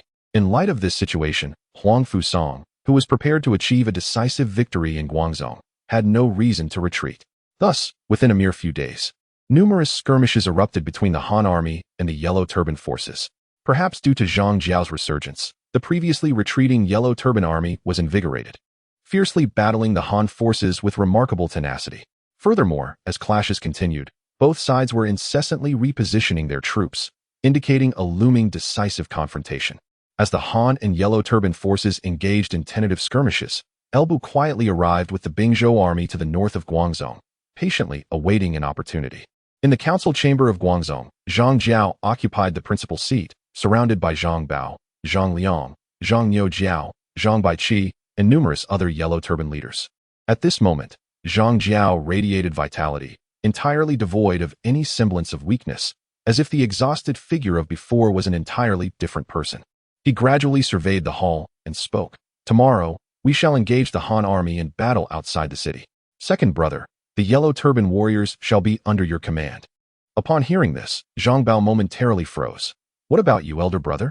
It was not surprising that Zhang Bao was perplexed. The Yellow Turban warriors had always been Zhang Jiao's personal guards. No one else had the authority to command them. The notion that Zhang Jiao would entrust the Yellow Turban warriors to him was indeed rather strange. However, in response to Zhang Bao's inquiry, Zhang Jiao merely replied with indifference. For tomorrow's battle, the Yellow Turban warriors will suffice. I will remain in the city. Without waiting for Zhang Bao to respond further, Zhang Jiao addressed the others. For tomorrow's battle, led by the Yellow Turban warriors, you must heed the commands of my second brother and ensure that the critical matters are not jeopardized. Hearing Zhang Jiao's words, Zhang Liang, Zhang Jiao, Zhang Baiqi, and the others all responded in unison. Yes, esteemed mentor. Having arranged everything, Zhang Jiao rose, approached Zhang Bao, and patted his shoulder, saying gently, do not disappoint me. Meanwhile, in the southern camp of Guangzhou, Huang Fuong was likewise convening the officers of the Han army, gathering them all together. Among them, aside from the Deputy General Zhong Yuan, the rest were primarily scions of noble families who had come to aid the righteous army, including figures such as Yuan Shao, Yuan Shu, and Cao Cao, all present. In the beginning, both Yuan Shu and Cao Cao ventured to the southern battlefield, where Huang Fuong and Zhu Jun triumphed over the southern Yellow Turbans, allowing them to claim a modicum of credit. Particularly, Cao Cao reaped significant rewards during Huang Fuong's fiery assault on Changxi. Conversely, Yuan Shao found himself in a more unfortunate situation. At odds with Yuan Shu, who had traveled south, Yuan Shao was compelled to head north. This unfortunate turn of events led him first to be deceived by Lu Ji and subsequently by Dong Zhuo, leaving him with little to show for his efforts. Just when he managed to endure until Huang Fuong's arrival, Yuan Shu and Cao Cao unexpectedly appeared to share in the accolades, which only fueled Yuan Shao's growing resentment. Nevertheless, despite the intricate schemes among Yuan Shao, Yuan Shu, and Cao Cao, they were mere supporting characters in this grand conflict, with the true protagonists being Huang Fuong and Zhang Jiao. Huang Fuong summoned them merely to delineate the battle plans for the following day, without any intention of soliciting their opinions. In the central military tent, Huang Fuong worked swiftly and efficiently, soon organizing the tasks for the impending conflict, after which the attendees began to disperse in small groups. Upon exiting the central tent, a young man clad in splendid armor openly lamented, as expected, Lord Yizhen has assigned us these trivial tasks. Even if we subdue the Yellow Turbans, we shall gain little glory. Hearing this, a dark-skinned youth beside him chuckled, Gonglu. Is it not simple to achieve merit? Tomorrow, why not disregard Lord Yizhen's orders and lead a division of your own? If you secure a great victory, I doubt Lord Yizhen will object. I did just that at Changxi. Yuan Shu styled Gonglu. In response, Yuan Shu cast a disapproving glare at the dark-skinned youth. Mingda, you merely jest. Your success at Changxi was due to fortune. Where shall I find such luck now? It is wiser to follow Lord Yizhen's directives. I have no desire to face military discipline. Cao Cao styled Mingda. With that, Yuan Shu turned and departed. Observing Yuan Shu's retreating figure, another young man in splendid armor beside Cao Cao shook his head. Gonglu is always like this, forever seeking excuses. Mengde, what are your plans for tomorrow? Cao Cao replied with a smile. Bingzhou, I have already accumulated sufficient merit at Changxi. Now, I shall simply follow Lord Yizhen to garner a bit more. It is you who should strive harder. Yuan Xiao styled Bingzhou. With a hearty laugh, Cao Cao took his leave. Witnessing this, Yuan Xiao could only manage a rueful smile. What choice did he have, after all, but to arrive earlier at Guangzhou? The following day, at dawn, both the yellow turbans within Guangzhou City and the Han army stationed outside commenced their preparations for the day's meals. After both sides had enjoyed a hearty breakfast, the yellow turbans exited the city while the Han troops emerged from their encampment. The battlefield remains the same as that where Lu Ji and Jeang Xiao once clashed. For there are but few locations outside of Guangzhou City suitable for large-scale military engagements. However, this confrontation is markedly different. The forces of both the yellow turbans and the Han army have significantly surpassed those of the previous encounter. On the Han side, following the arrival of Huang Fuong leading his troops, the main army alone comprises nearly 100,000 men, and with the addition of various allied forces, the total strength of the Han army approaches 300,000. Conversely, the yellow turbans, having expanded their ranks over time, boast an astonishing total of 500,000 soldiers. Undoubtedly, this is a battle of unprecedented scale. Under the Grand Han banner, adorned with the character for Huang Fu, the commanding flag flutters in the wind. Huang Fuong stands atop his cloud chariot, surveying the entire battlefield from a height of over 20 zhang, allowing him to maintain control over the situation. As he gazes upon the yellow turbans arrayed in the distance, a fierce glint flashes in his eyes. Today, he shall bring a definitive end to the chaos of the yellow turban rebellion. Regrettably, the weather is less than ideal, and visibility on the battlefield is somewhat compromised. Nevertheless, this is of little consequence. With a few thoughts crossing his mind, Huang Fuong raises his hand, prompting the flag bearers to commence their duties. As the signal flags ripple, the nearly 300,000 troops of the Han army unfurl methodically across the plains outside Guangzhou City under Huang Fuong's orchestration. It is evident that Huang Fuong is indeed one of the last great generals of the Han dynasty. With such a vast force of 20 to 30,000 troops spread over several miles of battlefield, Huang Fuong must not only determine the movements of each contingent, but also ensure that these movements do not conflict with one another. Such a task is impossible without a comprehensive overview. The rationale is simple. On such an expansive battlefield, even with the aid of signals, real-time command is utterly unfeasible.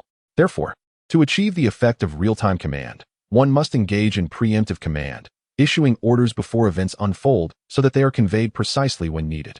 Clearly, this is a formidable challenge. Yet, if one aspires to be a true commander rather than merely a fierce warrior, this is an essential endeavor. This is why, throughout history, countless valiant warriors have existed, yet few have merited the title of a distinguished general. Under Huang Fuong's direction, the formation of the Han army gradually takes shape. The fish-scale formation is one of the most classic offensive formations, considered an advanced version of the arrowhead formation. With its core strategy centered on a breakthrough at the center, the primary forces of the fish-scale formation are concentrated in the middle, arranged in several overlapping squares that resemble fish scales, allowing for a continuous series of assaults. Simultaneously, the center advances outward to effect a breakthrough, while the flanks are positioned slightly behind to protect both sides of the center. As for command, it is located slightly to the rear. The strength of the fish-scale formation lies in its formidable capacity for central advancement, yet its weaknesses are equally apparent. In the fish-scale formation, where the main force is concentrated in the central front, the greatest fear lies in attacks from behind.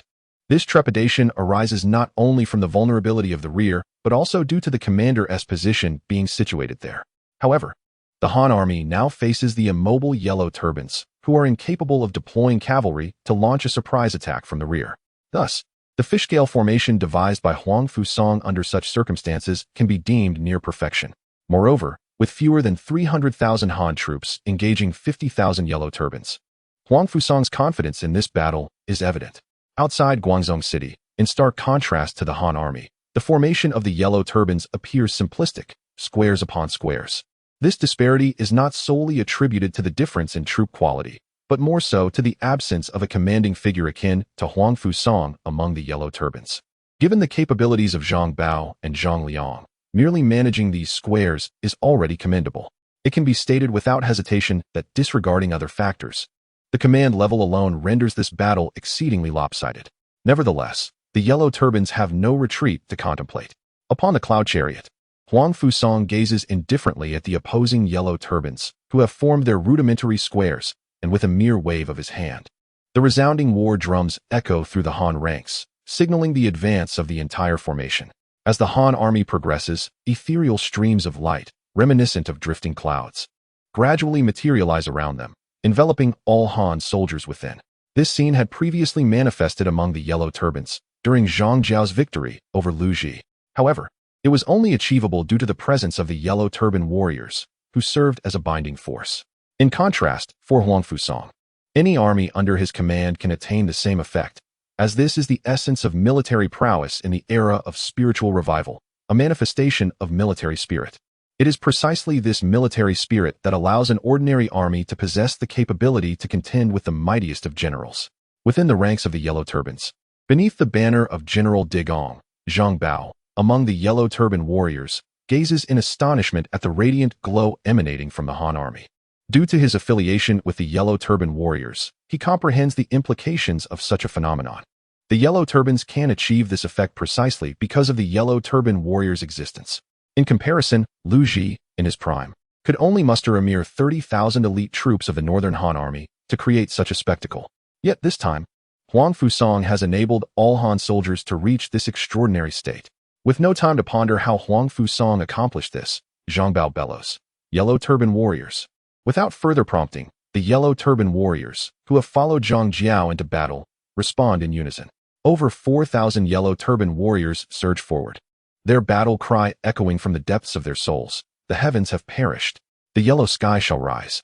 The year is the Jiazi. The world shall be at peace. At first, it was merely the yellow turban warriors who shouted, but soon the entire yellow turban army joined in their cries. A tawny glow emanated from the yellow turban warriors, spreading forth to envelop the entire army. Without a commander, the yellow turban warriors, bound by their 16-character motto, forcibly conjured a cloud of battle spirit for their comrades. In the ranks of the Han army, atop the cloud chariot, Huang Fuong observed the scene before him. Although he had heard tales of such occurrences, witnessing it firsthand left him profoundly astonished. It was indeed incredible how such a formidable force could arise from a band of brigands. With a slight sigh of reflection, Huang Fuong remained resolute, leading the Han forces onward undeterred. The yellow turban army faced defeat. Xianbei understood Jeang Xiao's intentions and led the yellow turban warriors to hold the rear, sacrificing themselves in the process. Since this was the Fischli formation, the most elite troops naturally occupied the forefront. Therefore, Huang Fuong concentrated the main strength of the Han army in the center and positioned all of his elite northern troops at the forefront. Although the 30,000 elite northern troops under Lu Ji had suffered significant losses due to two major defeats against Lu Ji and Dong Zhuo, Huang Fuong still commanded a portion of these elite soldiers, and he had reinforced his ranks with additional skilled troops. Thus, the size of his northern forces remained at approximately 30,000. These 30,000 elite northern soldiers formed the protruding part of the Fischli formation and were pivotal to Huang Fuong's strategy to breach the yellow turban formation.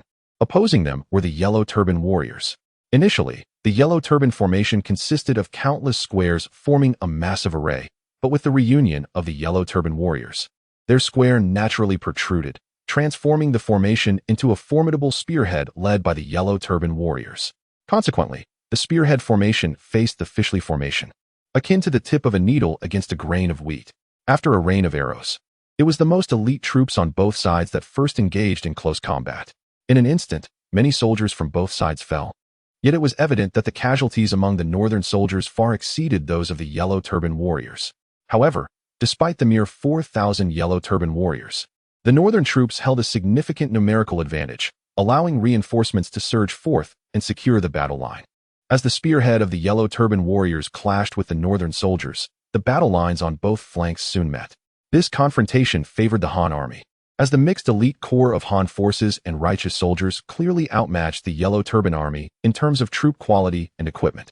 Nevertheless, bolstered by the battle spirit conjured by the yellow turban warriors, the ordinary soldiers of the yellow turban army did not crumble under pressure. Instead, they tenaciously resisted the flanking assaults of the Han forces.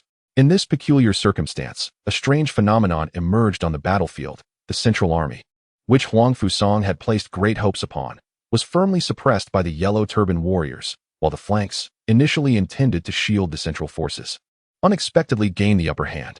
Upon the cloud chariot, witnessing this scene, Huang Fuong made a swift decision to transform the fish formation into the goose formation. Flags fluttered in rapid succession atop the chariot, aside from the 30,000 northern soldiers steadfastly holding the front against the yellow turban warriors. The remaining Han army forces began to maneuver towards the flanks as per Huang Fuong's command. It became evident that Huang Fuong intended to exploit the ordinary yellow turban troops on the wings as a point of breakthrough. Although these ordinary yellow turban soldiers, bolstered by the military spirit emanating from the yellow turban warriors, possessed commendable combat capabilities, Huang Fuong believed that with the main Han forces advancing, a breach could still be achieved. As the commander of the Han army, Huang Fuong adapted his strategies, but the commander of the yellow turban forces, Xianbei, was evidently lacking in such adaptability. Consequently, the yellow turban troops on the battlefield could only respond passively to the Han army's shifting assault. This left the yellow turbans on the flanks vulnerable, as they faced the concentrated attacks from the Han forces and found themselves momentarily suppressed. However, the situation on the battlefield did not unfold as Huang Fuong had anticipated. While the yellow turban troops on the wings were indeed being pressed, they did not collapse as he had foreseen, failing to reveal a breakthrough. Despite their continual retreat under the Han army's onslaught, reinforcements from other yellow turban soldiers quickly surged forward from the rear. The steadfast yellow turban warriors at the forefront stood firm as a banner, rallying their comrades to charge forward. In that moment, the front line became unexpectedly stalemated. Just as the battlefield reached this impasse, within Guangzhou city, Jeang Xiao had arranged everything meticulously. The northern city gate had been opened, unbeknownst to anyone, and at that same moment, a cavalry unit appeared in the north. Observing the unguarded, wide-open city gate ahead, Elbu decisively raised his hand. Enter the city. Only the vile Jeang Xiao shall be punished. Do not harm the innocent. Although, from the perspective of the Han army, there was likely no innocence left within Guangzhou city, Elbu, acknowledging the substantial favor Jeang Xiao had granted him, was willing to allow Jeang Xiao a more secure departure. With Elbu's command, the elite cavalry from Bingzhou surged into Guangzhou city. Shortly thereafter, the city erupted in chaos. Clearly, Jeang Xiao's intentions were known to very few. Despite the efforts of the yellow turban leaders remaining within Guangzhou city to organize resistance against Elbu's forces, the main body of the yellow turban army had already exited the city to confront the Han troops. The meager forces left inside the city were akin to a mantis attempting to stop a chariot. Along the way, Elbu found himself needing no personal intervention as he reached the vicinity of Jeang Xiao's residence. Meanwhile, amidst the turmoil, Zhou discreetly escorted a cart from the northern gate of Guangzhou city, accompanied by 500 disguised yellow turban warriors. Within Guangzhou city, the last remnants of the yellow turban army stationed near Jeang Xiao's residence were vanquished, and Elbu's forces completely encircled the dwelling. Observing the courtyard before him, Elbu called out, Wuyuan, Ben Shan. Zhang Liao and Chao Xing promptly responded. After a brief glance at the two, Elbu instructed, You both shall lead your troops to manage the situation within the city. Those remaining here, if possible, disperse them. Understood. They replied, departing at once. Once they had left, Elbu surveyed his loyal guards and commanded, You shall remain outside while I enter. With that, Elbu dismounted, pushed open the courtyard door, and stepped inside. Within the courtyard, Jeang Xiao, clad in a robe adorned with the bagua, wielding a talismanic sword, sat disheveled upon the ground. Gazing at Elbu who entered, the emaciated Jeang Xiao smiled, saying, General, you are indeed a man of faith. He had overheard Elbu's recent orders. The court would never accept the surrender of the yellow turbans. Thus Elbu's directive to clear the citizens of Guangzhou was, in truth, an act of mercy. I have come to escort the great sage on his final journey, Elbu stated quietly, fixing his gaze upon Jeang Xiao. Jeang Xiao nodded, then with great effort, rose to his feet. Looking at Elbu, he smiled. Now that the general has arrived, I can proceed with my final step with peace of mind. Suddenly, a thunderous clap resonated through the clear sky. Countless dark clouds began to gather around Guangzhou, and in an instant, day turned to night. To defy the heavens invites retribution. Streaks of lightning danced through the clouds like serpentine dragons, as if some entity within Guangzhou was destined for divine annihilation. Under the flickering light, Jeang Xiao's countenance was cast in shadows. Without another glance at Elbu, he raised his talismanic sword, an invisible aura emanating from his frail form. I, Jeang Xiao, having devoted my life to the path, tasted the myriad flavors of the world, and understood its suffering, once believed that through the 3 volumes of the heavenly book, I could rescue the populace from calamity and restore peace amidst chaos. Yet, Who could have foreseen that even with my insight into the yin and yang and my attempts to alter fate, I remain powerless against destiny? Since the heavens do not aid me, I shall defy them. The heavens shall perish, and the yellow sky shall descend upon the world. Today, with this frail body, I shall shatter the fortunes of the Han. Even the heavens, what can they do to me? With another resounding clap of thunder, the lightning illuminated Jeang Xiao's gaunt features more vividly. His long hair billowed without wind, giving him the appearance of a madman. Invisible earthy yellow clouds coalesced above Guangzhou, and as the lightning approached, it seemed to encounter an invisible barrier, firmly held at bay. The yellow turban's aura of fortune. Jeang Xiao's ambition to disrupt the waning fortunes of the Han was undoubtedly a defiance of the heavens. Yet, he stood resolute, bolstered by the yellow turban's fortune, defying divine retribution. It is evident that today, Jeang Xiao is determined not only to consume the last vestiges of his life, but also to ignite the remaining fortunes of the yellow turbans. All for a desperate gamble to extinguish the fate of the Han dynasty and usher in an era of chaos. The sky is filled with tumultuous thunder. Yet it cannot harm Jeang Xiao in the slightest. From El Bu's perspective, the raging tempest appears more as impotent fury. In the courtyard, Jeang Xiao slowly closes his eyes. The final remnants of the yellow turban fortune and Jeang Xiao's dwindling life intertwine, transforming into a shooting star that descends. As the star falls, so too does the man. However, the trajectory of that meteor points directly towards Wuyuan. A brilliant beam of golden light ascends above the city, accompanied by a mournful dragon's roar that reverberates through the heavens and earth. As the meteor descends, the golden light scatters. The already waning fortune of the Han dynasty now hangs by a fragile thread, as if it could shatter at any moment. In Guangzhou City, Elbo approaches Jeang Xiao, seizing the 3 scrolls of the Taiping essentials from the ground, and proclaims with a mighty roar, "The rebel leader Jeang Xiao has been vanquished." Thunder rumbles as a bolt of lightning strikes, seemingly intent on reducing Jeang Xiao's corpse to ashes. For now, there is no yellow turban fortune left to impede the might of heaven and earth. Without raising his head, Elbu wields his halberd, effortlessly dispersing the heavenly thunder. "Begone," he bellows, casting a glance at the tumultuous storm clouds. Regardless of the circumstances, he has gained immense benefits from Jeang Xiao, and today, he is resolute in ensuring that Jeang Xiao's body remains intact. As if sensing El Bu's determination, the thunder above begins to subside, and shortly after, heavy rain descends. Outside Guangzhou City, the Han army continues to clash with the yellow turban forces. However, as the clouds obscure the sun and the torrential rain falls, visibility on the battlefield diminishes sharply, hindering both the Han and yellow turban troops significantly. Despite this, Huang Fuong shows no inclination to retreat. A mere downpour cannot deter his resolve to dismantle the yellow turbans. Commands flow continuously from Huang Fuong's cloud chariot. And although the Han army's advance grows increasingly arduous due to the rain, under Huang Fuong's command, their formation remains steadfast and unbroken. Yet, while Huang Fuong harbors no thoughts of retreat, Zhang Bao has begun to contemplate withdrawal. After enduring this prolonged skirmish, the Han army has gained a decisive upper hand, leaving the yellow turbans reliant solely on the strength of their warriors. The disparity in leadership between Zhang Bao and Huang Fuong is glaringly apparent. Now, with the rain pouring down, Zhang Bao perceives this as the opportune moment to retreat. Nevertheless, despite his command over this battle, he dares not make such a significant decision without Jeang Xiao's directive. Thus, following the onset of the heavy rain, Zhang Bao hastily sends someone to consult with Jeang Xiao. Regrettably, he was destined to receive no orders from Jeang Xiao. Shortly after Zhang Bao dispatched a messenger to consult with Jeang Xiao, the envoy returned in haste. Galloping through the mud and tumbling off his horse before Zhang Bao, General of the Earth, Guangzhou. Guangzhou has fallen.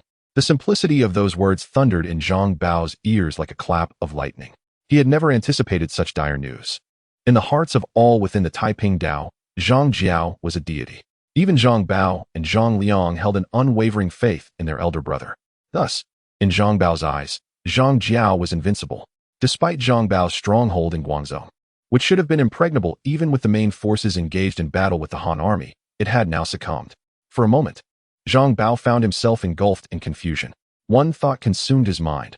Where's my elder brother? Suddenly, he recalled the events of the day before the decisive battle when Zhang Xiao entrusted him with the command of the yellow turban warriors.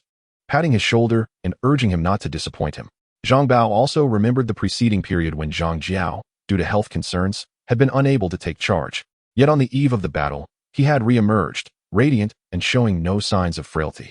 The phrase returning light surfaced in Zhang Bao's mind.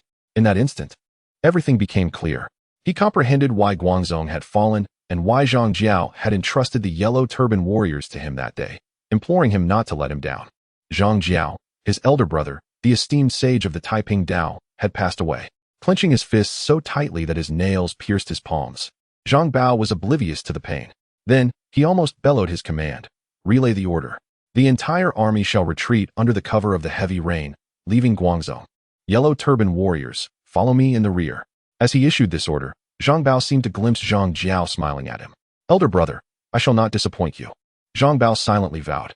Zhang Bao's command swiftly disseminated, and concurrently, the news of Guangzong's fall spread. Groups of yellow turban soldiers, under the leadership of various commanders, retreated in disarray, yet the contingent of yellow turban warriors led by Zhang Bao surged forward, launching an unprecedented and fierce assault against the Han army before them. Huang Fuong soon sensed the shift on the battlefield. Observing the rapid retreat of the majority of the yellow turban forces, his expression changed. Previously, in his eagerness to swiftly dismantle the opposing yellow turban army, he had ordered the Han forces on both flanks to press against the center where the yellow turban warriors stood. In Huang Fuong's estimation, if they could break the yellow turban warriors, the remaining yellow turban soldiers would be nothing more than a disorganized rabble, easily vanquished. He could never have anticipated that the yellow turban warriors were being used as bait to facilitate the retreat of their main forces. As a result, the forces of the Han army on both flanks converged towards the center, aiming to encircle and annihilate the central yellow turban warriors as per Huang Fuong's previous command.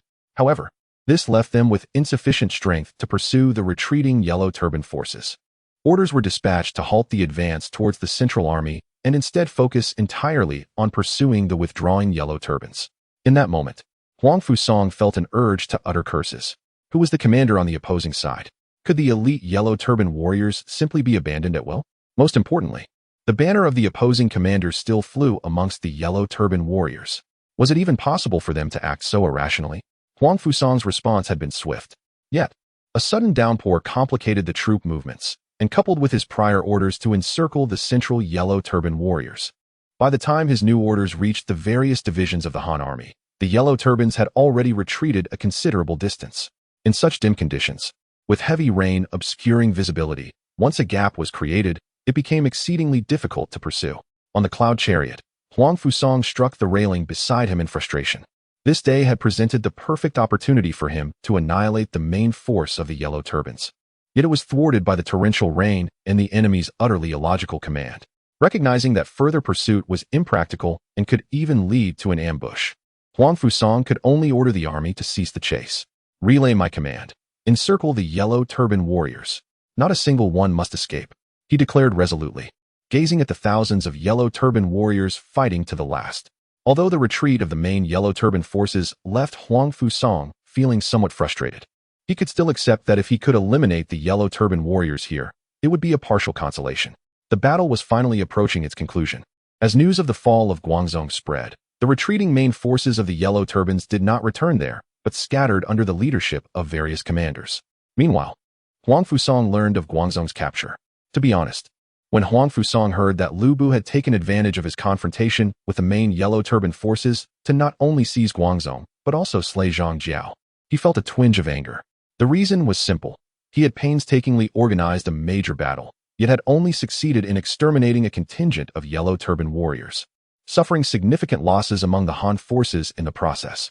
Even if he counted the achievements of General Di Gong, Zhang Bao, who fell alongside the yellow turban warriors, his contributions seemed minimal. In contrast, Lu Bu had effortlessly captured Guangzong and executed the rebel leader Zhang Xiao, undoubtedly garnering far greater merit. However, Huang Fuong merely experienced a fleeting moment of irritation.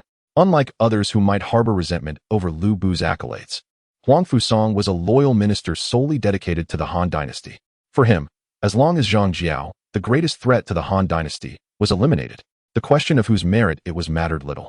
Embracing this notion, Huang Fuong did not even demand to take over Guangzong from Elbu. He returned to the Han army's main camp, dispatching swift riders to convey the news of victory back to Luoyang. However, Huang Fuong was unaware that, at that moment, Luoyang was engulfed in a minor upheaval. The reason was straightforward. Lu Hong had fallen ill. Before his demise, Jeang Xiao had sacrificed his life and the fortunes of the Yellow Turbans, resulting in a severe blow to the Han dynasty's destiny. As the emperor of the Han, Lu Hong bore the brunt of this calamity. Additionally, Lu Hong's penchant for indulgence had left him physically weak, culminating in his sudden illness. In fact, no one dared to speculate whether Lu Hong would recover. The predicament was further complicated by the fact that Lu Hong's two princes were still in their infancy. Prince Bian was merely 8 years old, while Prince Xia was a mere 3. Consequently, upon Lu Hong's illness, Luoyang swiftly descended into a power struggle. With the emperor gravely unwell and the princes so young, the unfolding situation was uncertain. The only means to ensure their peace of mind was to seize control of the situation themselves. Among these individuals, the one who held absolute sway was none other than General He Lian. He Lian not only had a sister who was the empress, but also had a nephew who was one of Lu Hong's 2 princes. Furthermore, Lu Hong had previously appointed He Lian as the Grand General to quell the Yellow Turbans, placing all military forces in and around Luoyang under his command. With Lu Hong incapacitated, there was no one left in the court to counterbalance He Lian's power. In an instant, He Lian's influence soared. However, for He Lian, merely controlling the military forces of Luoyang was insufficient.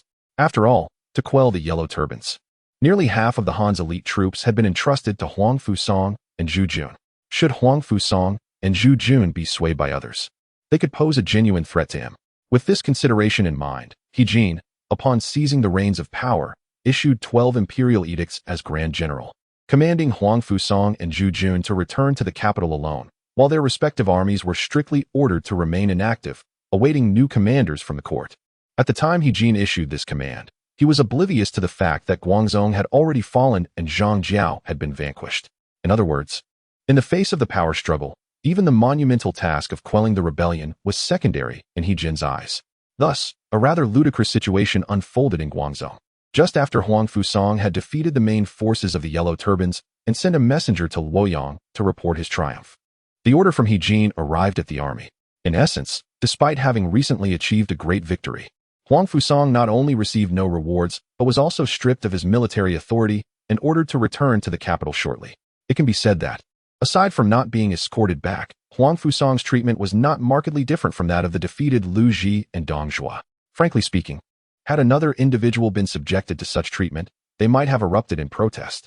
However, Huang Fuong remained a loyal minister solely devoted to the Han dynasty. Thus, regardless of the reasonableness of the orders he received, he executed them faithfully. Legally speaking, He Lian, as the Grand General, possessed the authority to issue such commands. Consequently, Huang Fuong diligently adhered to He Lian's orders, commanding the army to remain inactive while entrusting the regulation of troops to his deputy, Zhong Yuan. He himself accompanied the envoy dispatched by He Lian back to Luoyang. On the other hand, Zhu Jun, who was responsible for the southern battlefield, displayed a reaction akin to that of Huang Fuong. In essence, they were of a similar ilk. Nonetheless, it must be noted that He Lian did not anticipate that Huang Fuong and Zhu Jun would be so obedient. This was particularly true when he received a report of victory from Huang Fuong.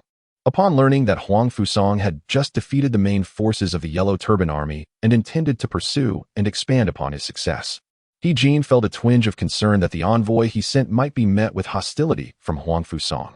Yet, there was no turning back. He realized that only by subduing both Huang Fuong and Zhu Jun, replacing the commanders with his own confidants, could he truly feel secure.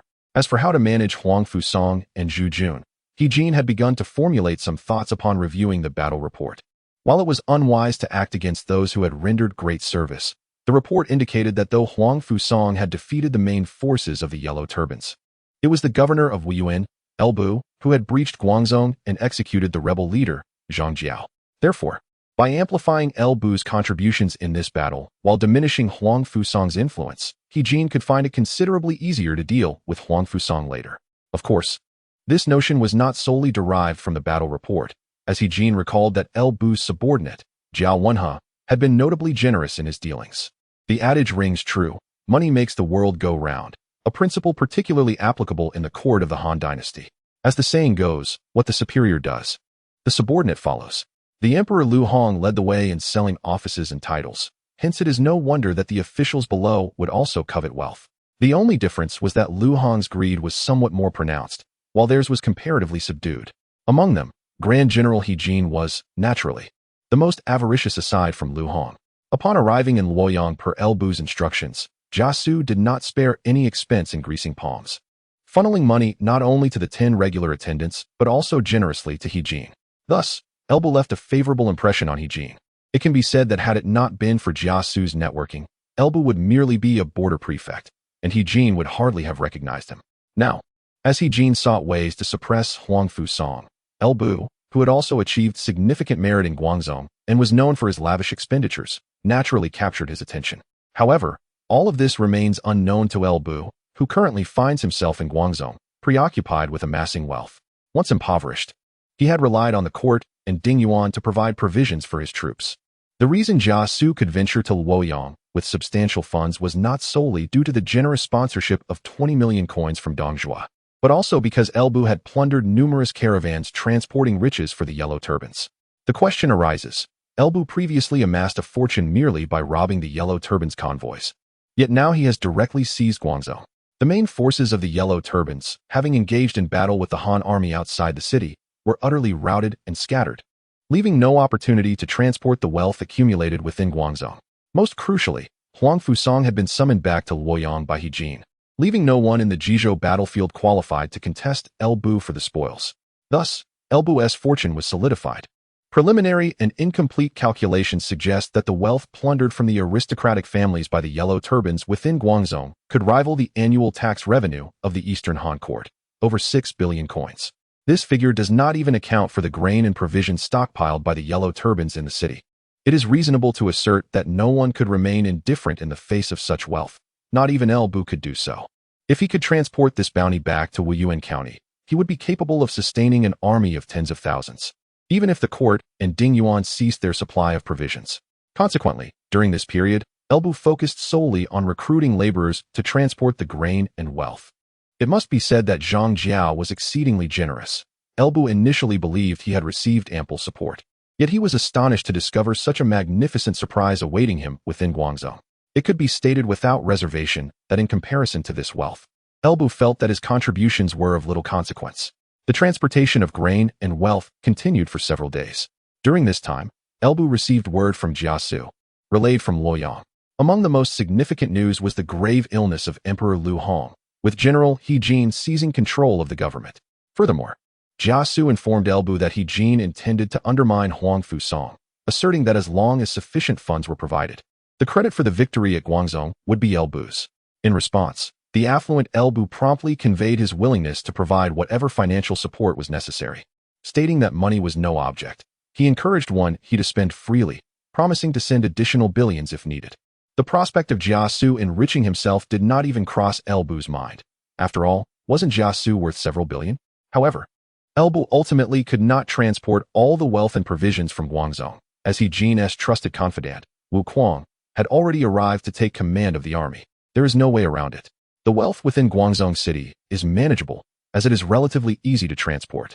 But the provisions hoarded by the Yellow Turbans in Guangzhou are exceedingly abundant. Moreover, supplies are not as easily transported as money. After successfully moving the wealth, Elbu exerted himself for several more days, but could hardly transport much grain. Fortunately, when juxtaposed with the substantial sum of money, the remaining provisions were negligible. Additionally, given that Jia Xu suggested that He Lian seemed intent on promoting him to suppress Huang Fuong, Elbu decided to bestow the remaining unmovable resources upon Wu Kuang as a gesture of goodwill. With Emperor Lu Hong gravely ill and He Lian wielding significant power, cultivating a favorable relationship with He Lian was undoubtedly prudent. Wu Kuang, dispatched by He Lian to take charge of the Guangzhou Han army, was oblivious to the considerable wealth who had previously transported from Guangzhou. Thus, receiving such a large quantity of provisions left him with a remarkably favorable impression of Elbu. After transferring control of Guangzhou to Wu Kuang, Elbu cited the approaching winter and the potential threat of northern incursions as his reason for seeking to lead his troops back to Wuyuan County. Wu Kuang harbored no suspicions regarding Elbu's justification. After all, in remote regions, information is scarce, and even if events transpire, they are unlikely to reach the central authority. Coupled with Elbu's intention to suppress news, the victories over the Xianbei and southern Xiongnu on the grasslands remained largely unknown. Thus, in October of the 6th year of Guanghe, 184 AD, Elbu, who had been engaged in battle for most of the year, officially withdrew from the Guangzhou battlefield and embarked on his return journey. After departing from Guangzhou, Elbu did not leave Jizhou immediately. He sent Chao Xing to lead the elite cavalry of Bingzhou to escort the wealth northward, while he himself returned to Changshan County accompanied by Zhang Liao and the elite troops of the Xinjiang camp. Due to the 7-day agreement with Jeang Xiao, Elbu aimed to save time and maintain secrecy during his journey to Guangzhou by bringing only Zhang Liao, Chao Xing, and their select cavalry. It is worth noting that although the Zhao siblings had joined the Bingzhou army, they had not yet recognized him as their lord, remaining as Han officials rather than Elbu's personal retainers. In essence, with the yellow turbans just quelled and the chaos not yet upon them, the realm still belonged to the Han dynasty. It is only when the authority of the Han is utterly diminished and warlords vie for dominance that most of his subordinates will transition from Han officials to his private retainers.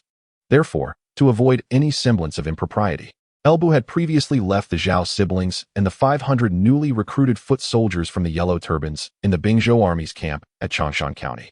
Now, as Elbu prepared to return to Wuyuan County, he could not abandon them, given that they were all cavalry, particularly the elite of the Xinjiang camp. Elbu's march was swift, and he returned to the Changshan camp in no time. Within the camp, although only 500 foot soldiers remained, vigilance was unwavering, and daily drills were meticulously conducted. To an outsider unfamiliar with the situation, it would be difficult to discern that these 500 men were merely recently incorporated Yellow Turbans. It can only be said that although Zhao Feng's martial arts talent pales in comparison to that of his siblings, particularly his younger brother and sister, he does possess military prowess. At least from Elbu's perspective, upon returning to Wuyuan County, he could have Zhao Feng assist Gao Shun, alleviating some of the pressure. As various thoughts flashed through his mind, Elbu led his troops into the camp. Upon returning, Zhao Feng and Zhao Yun quickly greeted him. As Elbu dismounted, Zhao Feng approached him, offering his congratulations. "Congratulations, General, on your triumph over Guangzhou and the eradication of Jeang Xiao, achieving unparalleled merit." Although Zhao Feng had remained in Changshan County during this period, news of the conflict had spread swiftly after the main forces of the Yellow Turbans dispersed following their defeat at Guangzhou. It had been a while since the battle concluded, and thus Zhao Feng was well informed of the situation.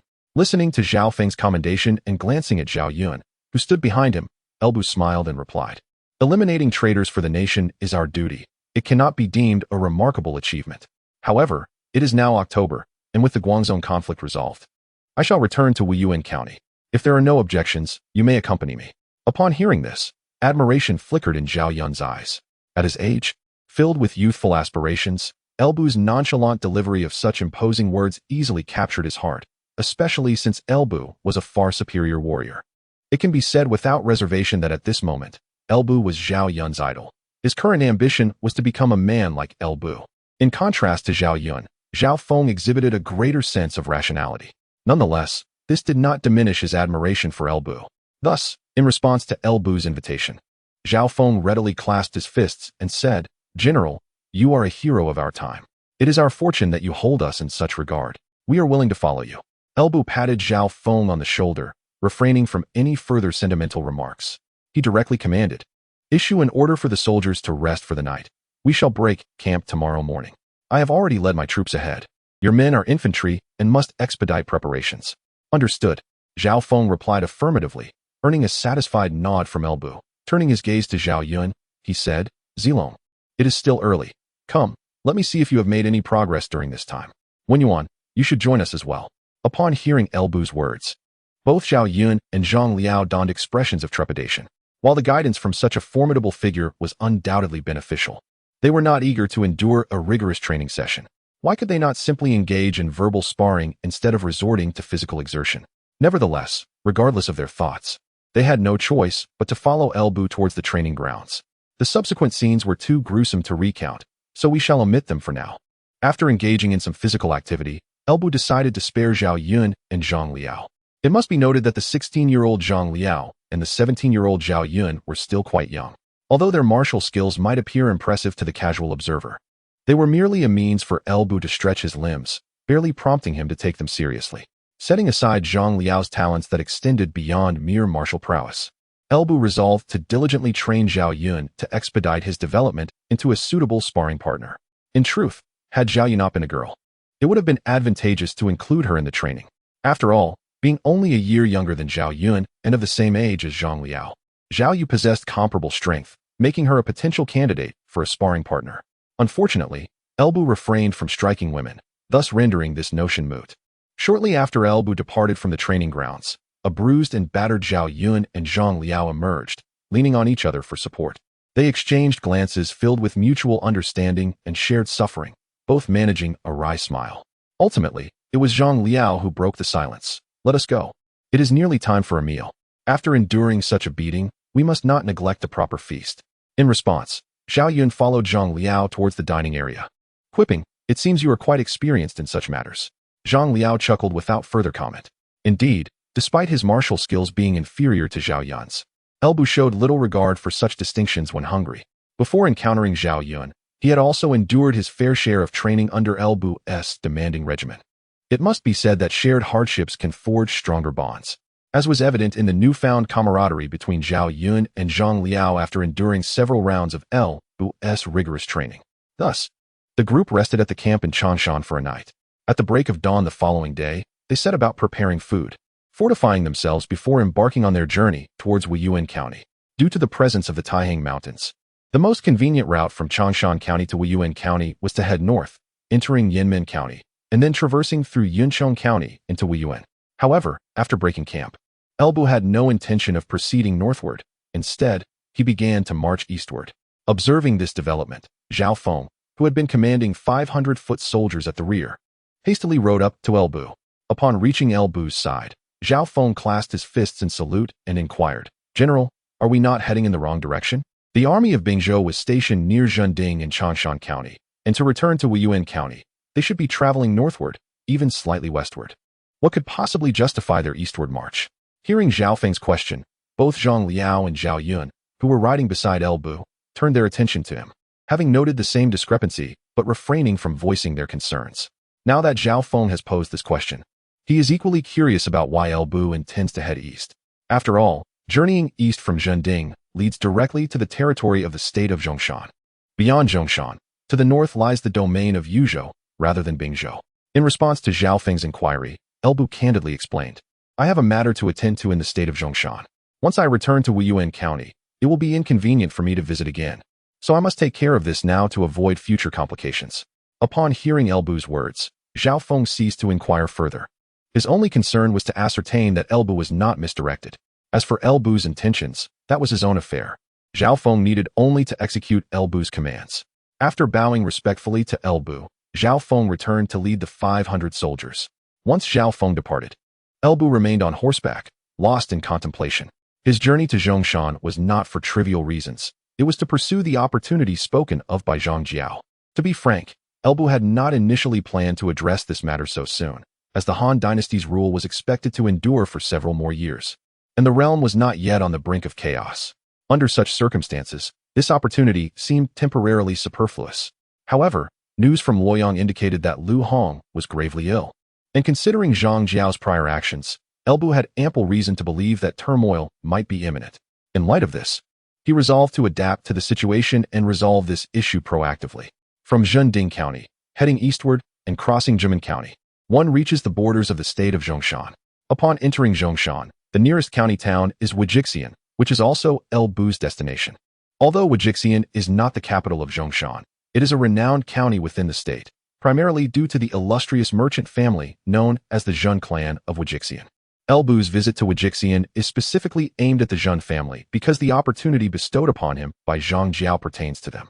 Jeang Xiao had revealed to Elbu that he observed a celestial phenomenon indicating a surge of purple qi emanating from Wujixian, leading him to conclude that an individual of unparalleled fate resided there, one who, regardless of whether they could be claimed for oneself, must not fall into the hands of others. As a time traveler, Elbu had grasped the essence of Zhang Jiao's words almost immediately. In fact, he possessed a clearer understanding than Zhang Jiao regarding the identity of this extraordinary individual. While Zhang Jiao only knew that this person was in Wujixian, Elbu was aware that it was none other than Zhenmi, the daughter of the current head of the Zhen clan, Jin Yan. Since childhood, Zhenmi had been foretold by fortune-tellers to possess a countenance of extraordinary grace, and such an epithet, when applied to a woman, could only befit a queen destined to rule. Historically, Zhenmi would later become Empress of Wei, married to Emperor Cao Pai, and her son, Cao Rui, would ascend as Emperor Ming of Wei, thus validating the notion of her unparalleled fate. Certainly, Under ordinary circumstances during the late Han Dynasty, Elbu would likely dismiss such mystical notions, doubting that a mere girl could contribute to his grand ambitions. However, the context has shifted dramatically in the wake of the resurgence of spiritual energy. Jeang Xiao, through his own life and the Yellow Turban's fortune, has managed to disrupt the very destiny of the Han Dynasty. Hence, Elbu finds it prudent to entertain the notions of fate and fortune. Moreover, as per Jeang Xiao's assertions, individuals of significant fortune are often imperiled when their destinies are altered by common folk. Nevertheless, Elbu, as a variable under the heavens, is exempt from such repercussions. Indeed, Jeang Xiao posits that many fortunate individuals have had their fates transformed by Elbu. Elbu himself harbors a degree of skepticism regarding Jeang Xiao's claims.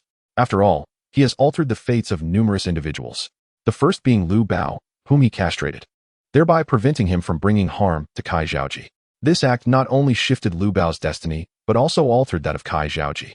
Furthermore, if one traces the lineage, Liu Yuan, the Emperor Guangwen of Han, and Liu Yu, the Emperor Wu of Song, would not exist either, as Liu Yuan is Liu Bao's son, and Liu Yu is Liu Yuan's son.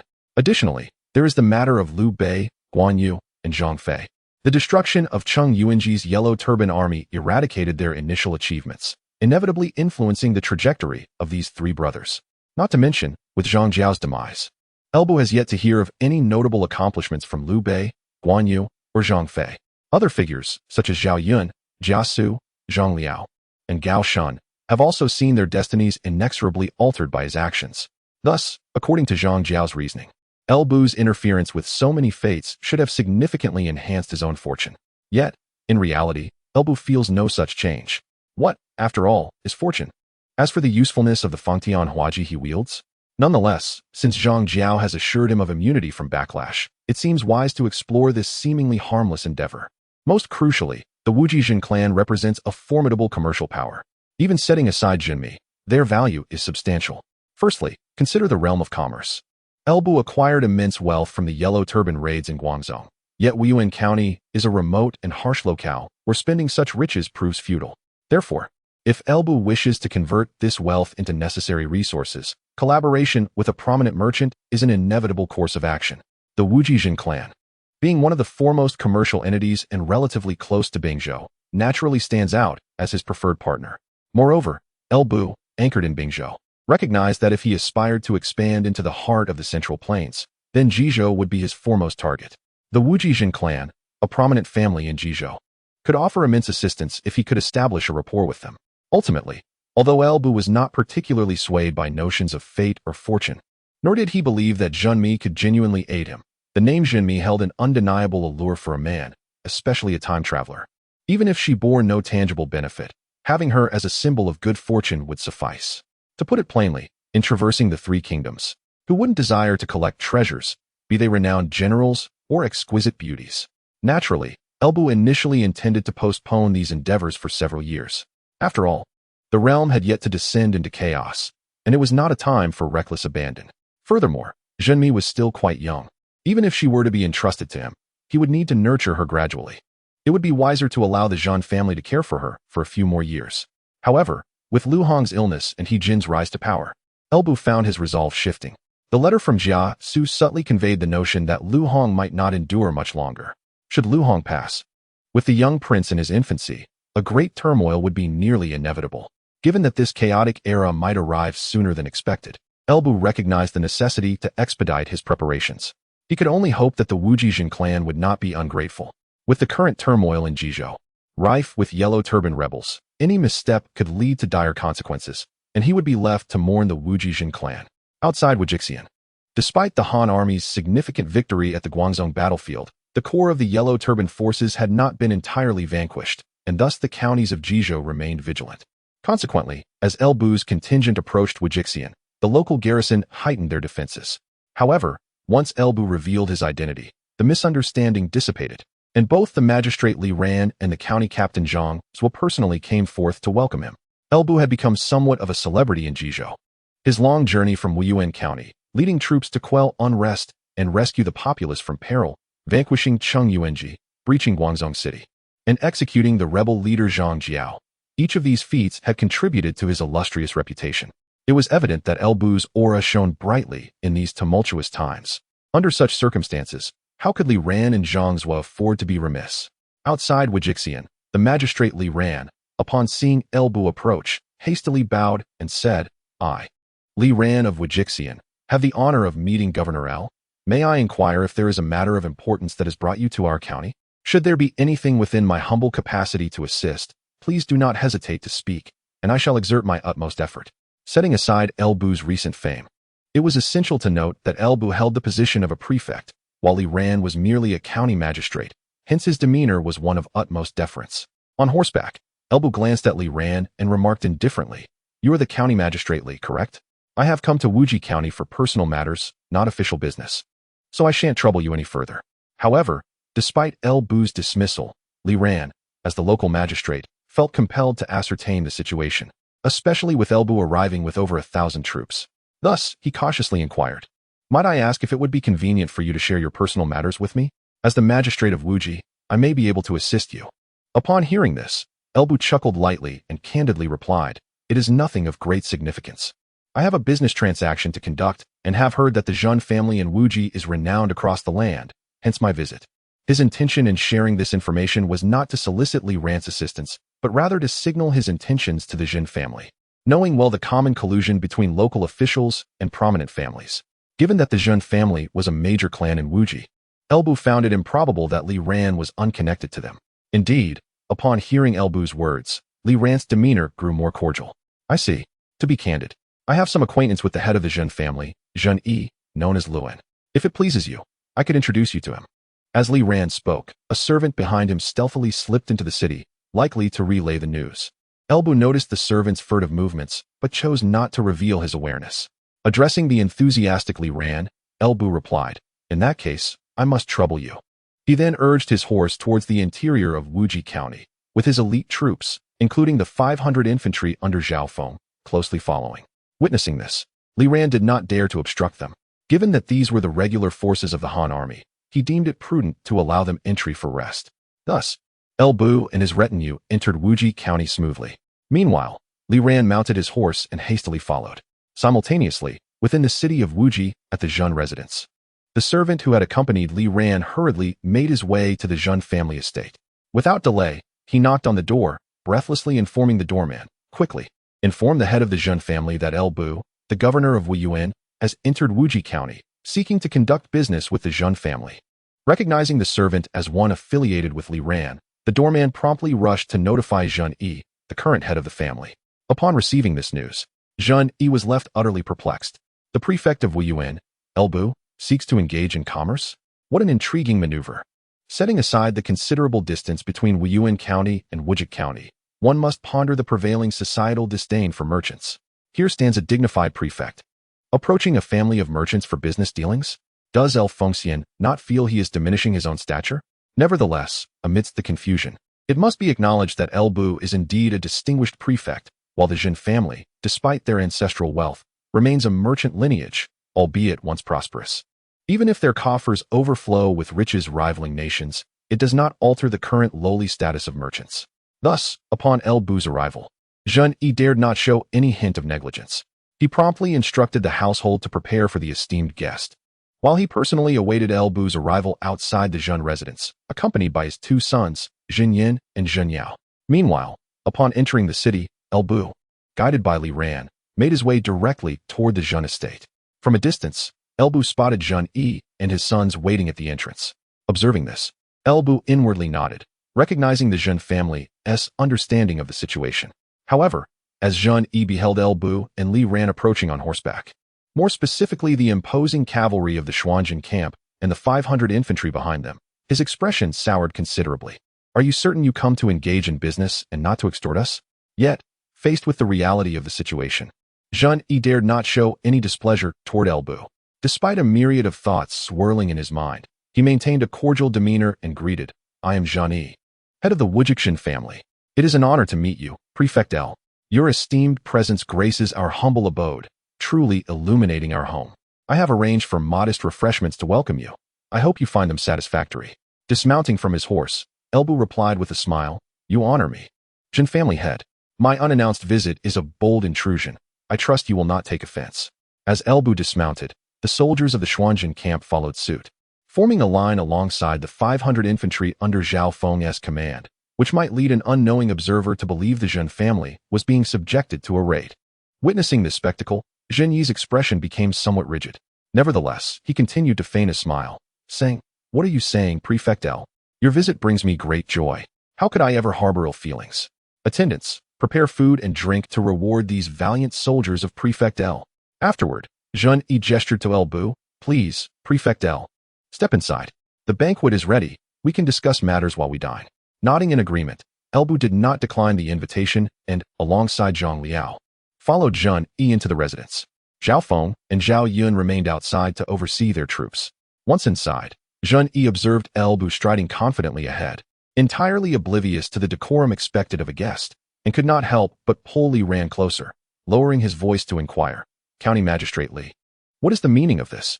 Did you not inform me that El Fengxian sought to engage in business with our Jin family? Is it customary for business dealings to be conducted with an armed escort?" Confronted by Zhen Yi's inquiry, Li Ran could only manage a wry smile and replied, "Brother Luan, how could I possibly know?" Governor L stated as much outside the city. Observing Li Ran's innocent demeanor, Zhen Yi found himself vexed with no outlet for his frustration. He shook his head, ultimately releasing Li Ran, and hastened to catch up with the forward-moving El Bu. Though there exists a saying that the guest should adapt to the host, another adage holds that circumstances often outweigh individual desires. Upon entering the banquet hall, it was evident that despite Zhen Yi being the host, it was El Bu who occupied the principal seat, while Zhen Yi, accompanied by his two sons and Li Ran, sat respectfully to the sides. El Bu, believing himself to approach the situation with sincerity for business, maintained a relatively courteous demeanor, as Zhen Yi had extended the invitation. Any matters of concern would have to await the conclusion of the feast. Thanks to El Bu's attitude, the atmosphere at the banquet commenced on a harmonious note, allowing Zhen Yi to gradually relax his previously tense spirit. Consequently, amidst the clinking of cups and the exchange of pleasantries, the ambience grew increasingly animated. Observing this, Zhen Yi seized the moment to summon the talented dancers from his household to perform. It must be noted that the Zhen family, renowned for its noble lineage, boasted an impressive quality of dancers. The music was grand, the singing clear, and the dancers' movements graceful, enough to render even the innocent Zhang Liao somewhat flushed. Nearby, Li Ran too was captivated by the spectacle.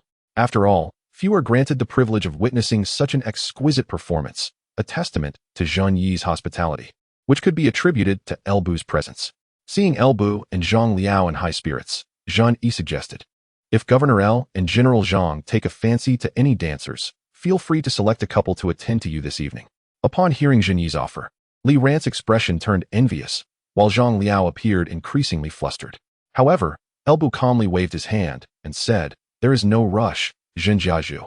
I have come to Wuji County with business in mind. Now that we have feasted sufficiently, it is time to discuss our matters."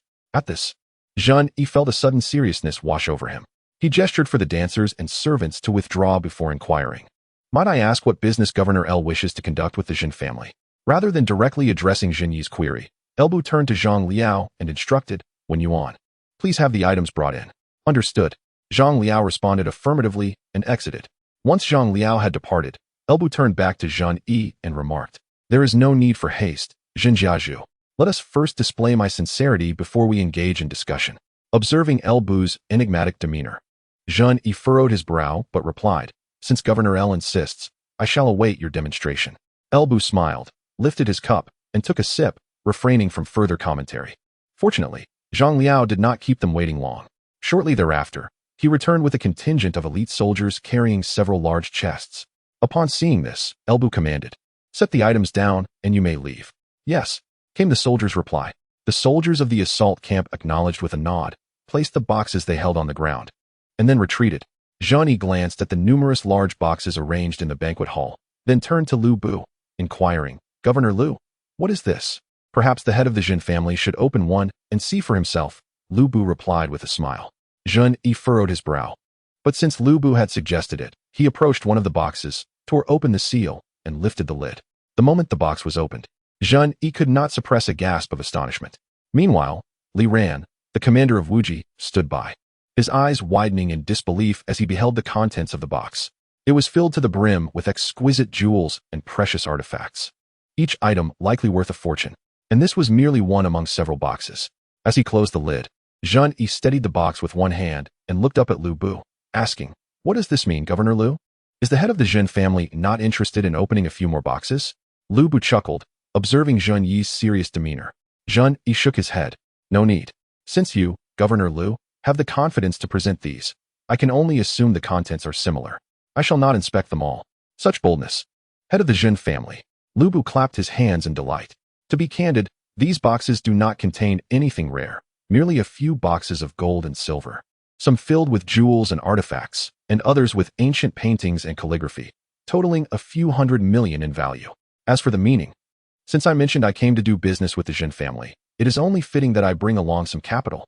This is the deposit I offer to the Zhen family, a deposit amounting to several 100 million. Upon hearing Lu Bu's words, even Zhen Yi, who was accustomed to grand spectacles, was momentarily taken aback, let alone Li Ran standing beside him. Taking a deep breath, Zhen Yi sensed that the situation was spiraling beyond control, and he approached Li Ran, clasping his hands in a gesture of respect. "The Zhen family has urgent matters to attend to. I kindly ask Brother Li to excuse himself for the time being. I shall host another banquet to atone for my oversight. I hope that today's events will remain confidential." At this, Li Ran seemed to awaken from his reverie and promptly replied, "No trouble at all. Brother Lu, and rest assured, I will keep my silence." He then turned to Lu Bu, bowing slightly. "Governor Lu, I must take my leave." With that, he hurriedly departed. After seeing Li Ran off, Zhen Yi turned to his two sons, who were equally astounded. "Jin Yan, Jeang Xiao, you may withdraw. I have pressing matters to discuss with Governor Lu." Upon hearing their father's words, Jin Yan and Jeang Xiao promptly stood and replied, "Yes, father." Once Jin Yan and Jeang Xiao had exited, only Zhen Yi, Lu Bu, and Zhang Liao remained in the banquet hall. Observing Lu Bu at the head of the table, Zhen Yi sighed, remarking, "To use goods worth hundreds of millions as a deposit, the esteemed Governor Lu certainly has a grand vision. My Zhen family has accumulated wealth over generations, yet we can scarcely produce a few 100 million in liquid assets." Lu Bu smiled and replied, "In business, one must be generous. Otherwise, how can one succeed? Surely, the head of the Zhen family understands this better than I." However, Zhen Yi shook his head and responded, "Governor Lu, such a substantial undertaking may be beyond the Zhen family's capacity. I must ask you to consider another partner, though we are willing to offer 20 million as an apology." Upon hearing this, Lu Bu's smile gradually faded. He said with a calm demeanor, "Zhen family head, I came here with sincere intentions to engage in business with your family, and I believe you recognize that sincerity. The Zhen family is renowned among merchants. Surely, there is no venture beyond your reach. Now, when you claim it is too much to bear, are you suggesting you are unwilling to extend me the courtesy I deserve? I came to forge a friendship. But if the Zhen family cannot accommodate me, then that friendship may not materialize. In my lexicon, if one is not a friend, they become an adversary. Is offering 20 million an insult to me?" Feeling the oppressive pressure emanating from Lu Bu, Zhen Yi began to perspire profusely. After a moment of steeling himself, he finally asked, "What business does Governor Lu wish to discuss with the Zhen family?" Zhen Yi resolved to hear Lu Bu's proposal first, considering that if it were not excessive, he might agree. If it proved too much, he could always refuse later. Lu Bu's expression brightened immediately with Zhen Yi's change of tone. "Ah, Zhen family head, now you are speaking sensibly. It is not such a grave matter. You are aware that my position in Wuyuan County is remote and resource scarce. Even with wealth, there is little to spend it on. Thus, I seek your assistance in procuring certain supplies. Naturally, the Zhen family will benefit from this collaboration as well." Procurement of supplies? Lu Bu's words flowed easily. Yet Zhen Yi remained apprehensive. After all, what kind of supplies could necessitate hundreds of millions? Moreover, this sum was merely a deposit. After careful consideration, Zhen Yi inquired, "What specific supplies does Governor Lu wish for us to procure? Given your significant contributions to the peace of Bingzhou, if the requirements are modest, I can authorize a gift for you, and there is no need for any compensation. Please, return the goods." Zhen Yi's statement was ill-conceived. Lu Bu chuckled, "In commerce, we engage in fair dealings. I am not one to seek repayment for favors. As for the supplies needed, they are rather commonplace, primarily grain and iron. The quantity, however, is substantial, which is why I approached the Zhen family with a deposit. Grain and iron." The simplicity of these two words struck Zhen Yi like a thunderclap. There was no denying it. While grain might be acceptable, iron, like salt, was explicitly prohibited from trade. Although the renowned Zhen family, a prominent merchant clan, certainly possesses its own channels for trading salt and iron. After all, the more illicit the commodity, The greater the profit, it does not necessarily imply that they can facilitate large-scale transactions for others, particularly in the case of Elbu, who brought with him a staggering sum as a deposit. This suggests that his demand for grain and iron is astronomical. Setting aside the risk of exposure that mass trading of iron might entail, one must ponder Elbu's intentions. What could he possibly need such a vast quantity of grain and iron for? Grain serves to sustain troops, while iron is essential for crafting weaponry. Just contemplating this made Jean Yi feel a chill run down his spine. After much hesitation, Jean Yi still dared not outright refuse. He said, "Governor L, my family can certainly assist in procuring some grain for you. However, regarding iron, the laws of Han explicitly state that private trading of salt and iron is punishable by death, a matter beyond the Jean family's influence." Elbu poured himself a cup of wine and replied nonchalantly, "The Jean family is a merchant powerhouse. We both know the extent of your capabilities. I have brought the deposit, and I should inform you that for both grain and iron, I require precisely what the Jean family can provide. Should you agree, I assure you that the monetary compensation will be generous, and the benefits due to your family will not be diminished. I urge you to consider this carefully." Jean Yi fell silent, particularly troubled by Elbu's assertion that he would take whatever the Jean family could supply. The current price of grain hovered around 700 to 800 coins per stone, given the deposit Elbu presented. If one were to divide it equally between grain and iron, it could procure hundreds of thousands of stones of grain. And since this was merely a deposit, Elbu's future purchases of grain and iron would likely be even greater. Could this not imply aspirations of rebellion? Aside from insurrection, Jean Yi could scarcely fathom any other circumstance that would necessitate such an immense stockpile of grain and iron. Yet, the Jean family was thriving. Why would they contemplate rebellion?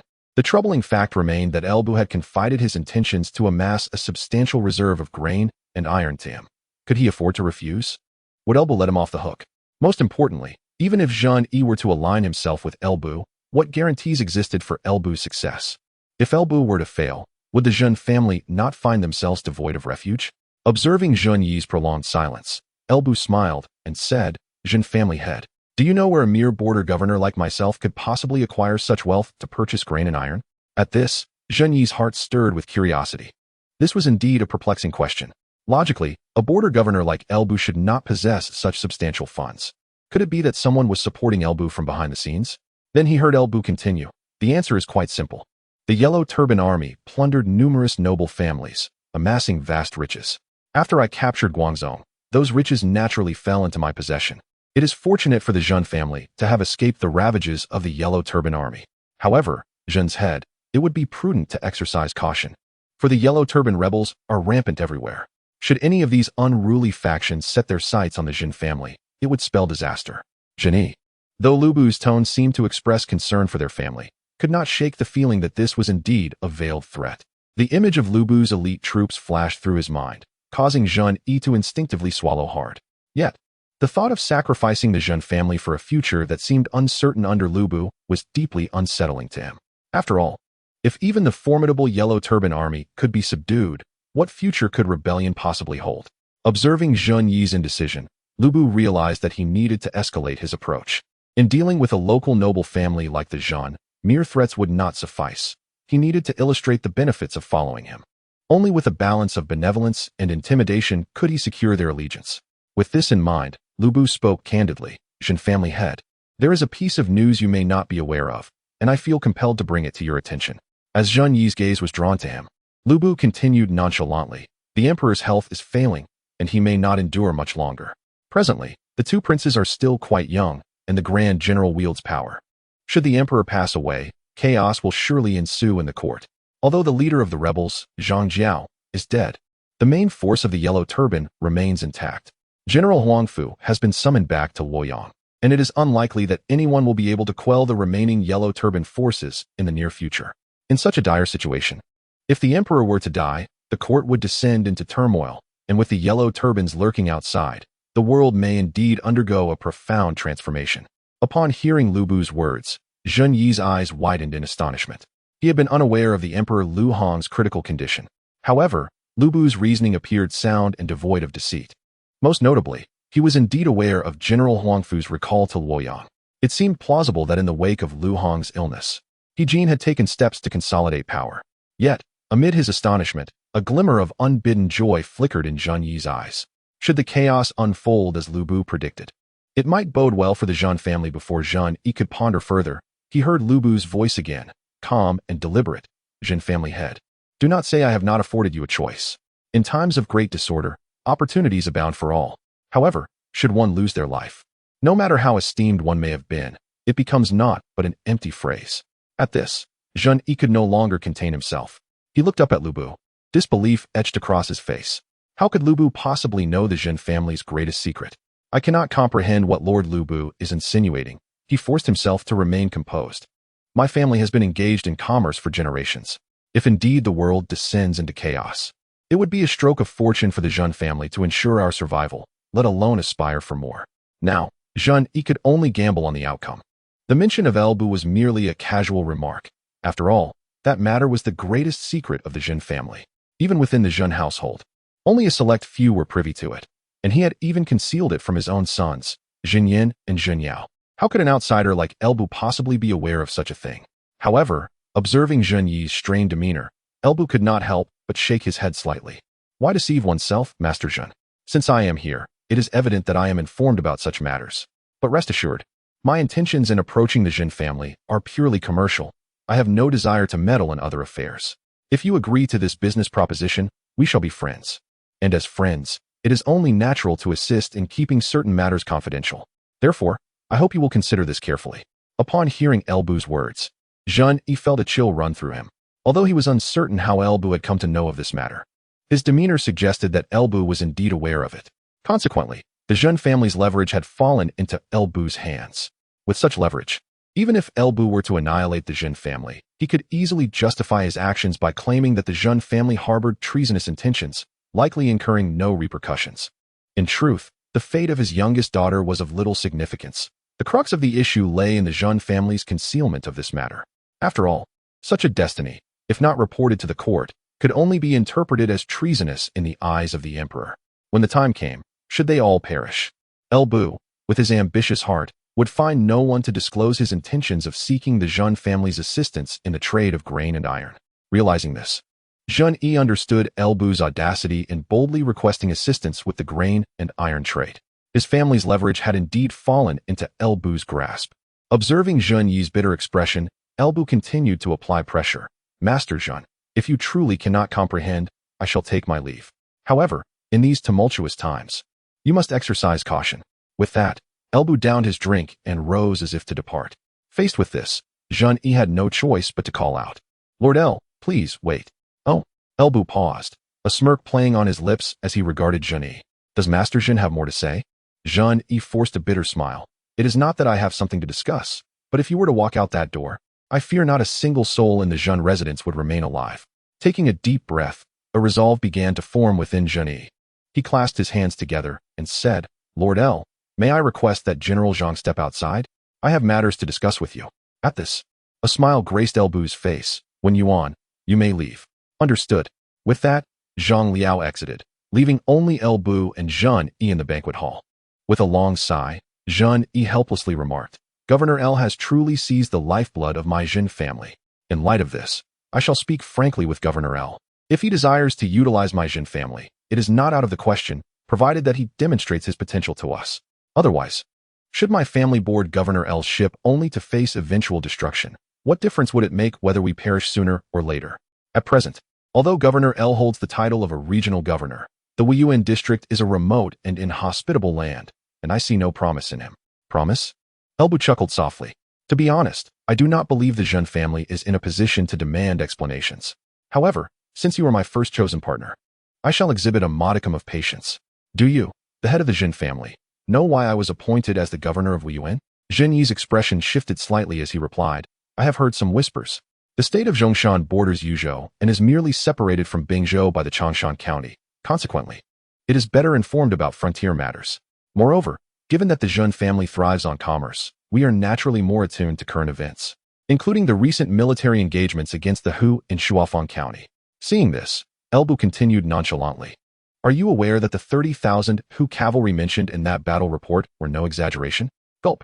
Zhen Yi instinctively swallowed. No embellishment of military achievements? How can that be possible?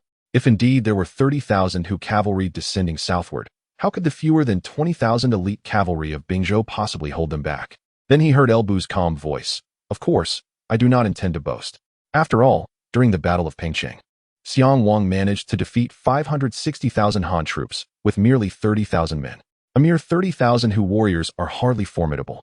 I merely wish to convey to you, esteemed head of the Jin family, that being Elbu alone is reason enough for your family to invest in me. What do you think? The Battle of Pengcheng. Jean Yi was at a loss for words. If Elbu's claims hold true, then even if he does not match the prowess of the Overlord, he is not far from it. In such a case, their Zhen family could indeed take a gamble. Seemingly sensing Zhang Yi's wavering resolve, Elbu continued, As for your remarks regarding the harshness of Wuyuan, I wonder if you have ever heard of the Hetao region? After the Qin unified the realm, Emperor Shi Huang dispatched General Meng Tian to develop Hetao. Since the Han dynasty, numerous emperors have attempted to resettle people to cultivate the area, demonstrating its fertility. Unfortunately, due to the chaos wrought by the northern Hu, these endeavors ultimately failed. However, this also suggests that if the Hetao region were to be fully developed, it could serve as a foundation rivaling that of the fertile inland. Esteemed head of the Jin family, I must confess, prior to leading my troops south to quell the Yellow Turbans, I had already marched northward to the grasslands, subduing the Xianbei and southern Xiongnu tribes. Currently, all the tribes of the grasslands look to me as their leader. The millions of Hu people and the Han citizens they have plundered are all under my command. Yet the Zhen family remains unaware due to my efforts to seal off information from the grasslands. I sought the assistance of the Zhen family in acquiring provisions, not merely to stockpile supplies, but also to alleviate the current shortage of resources on the grasslands before the grain yield in the Hetao plain can be realized. Therefore, does the head of the Zhen family still perceive no potential in me worthy of their investment? A flicker of astonishment crossed Jin Yi's eyes. He had not anticipated such significant maneuvers from Elbu in the north. This development not only granted Elbu a populous and fertile lands, but also control over the steppes, which would yield a wealth of superior warhorses. Should turmoil engulf the realm in the future, his prospects would indeed be boundless. Zhang Yi conceded that he had been genuinely swayed by Elbu.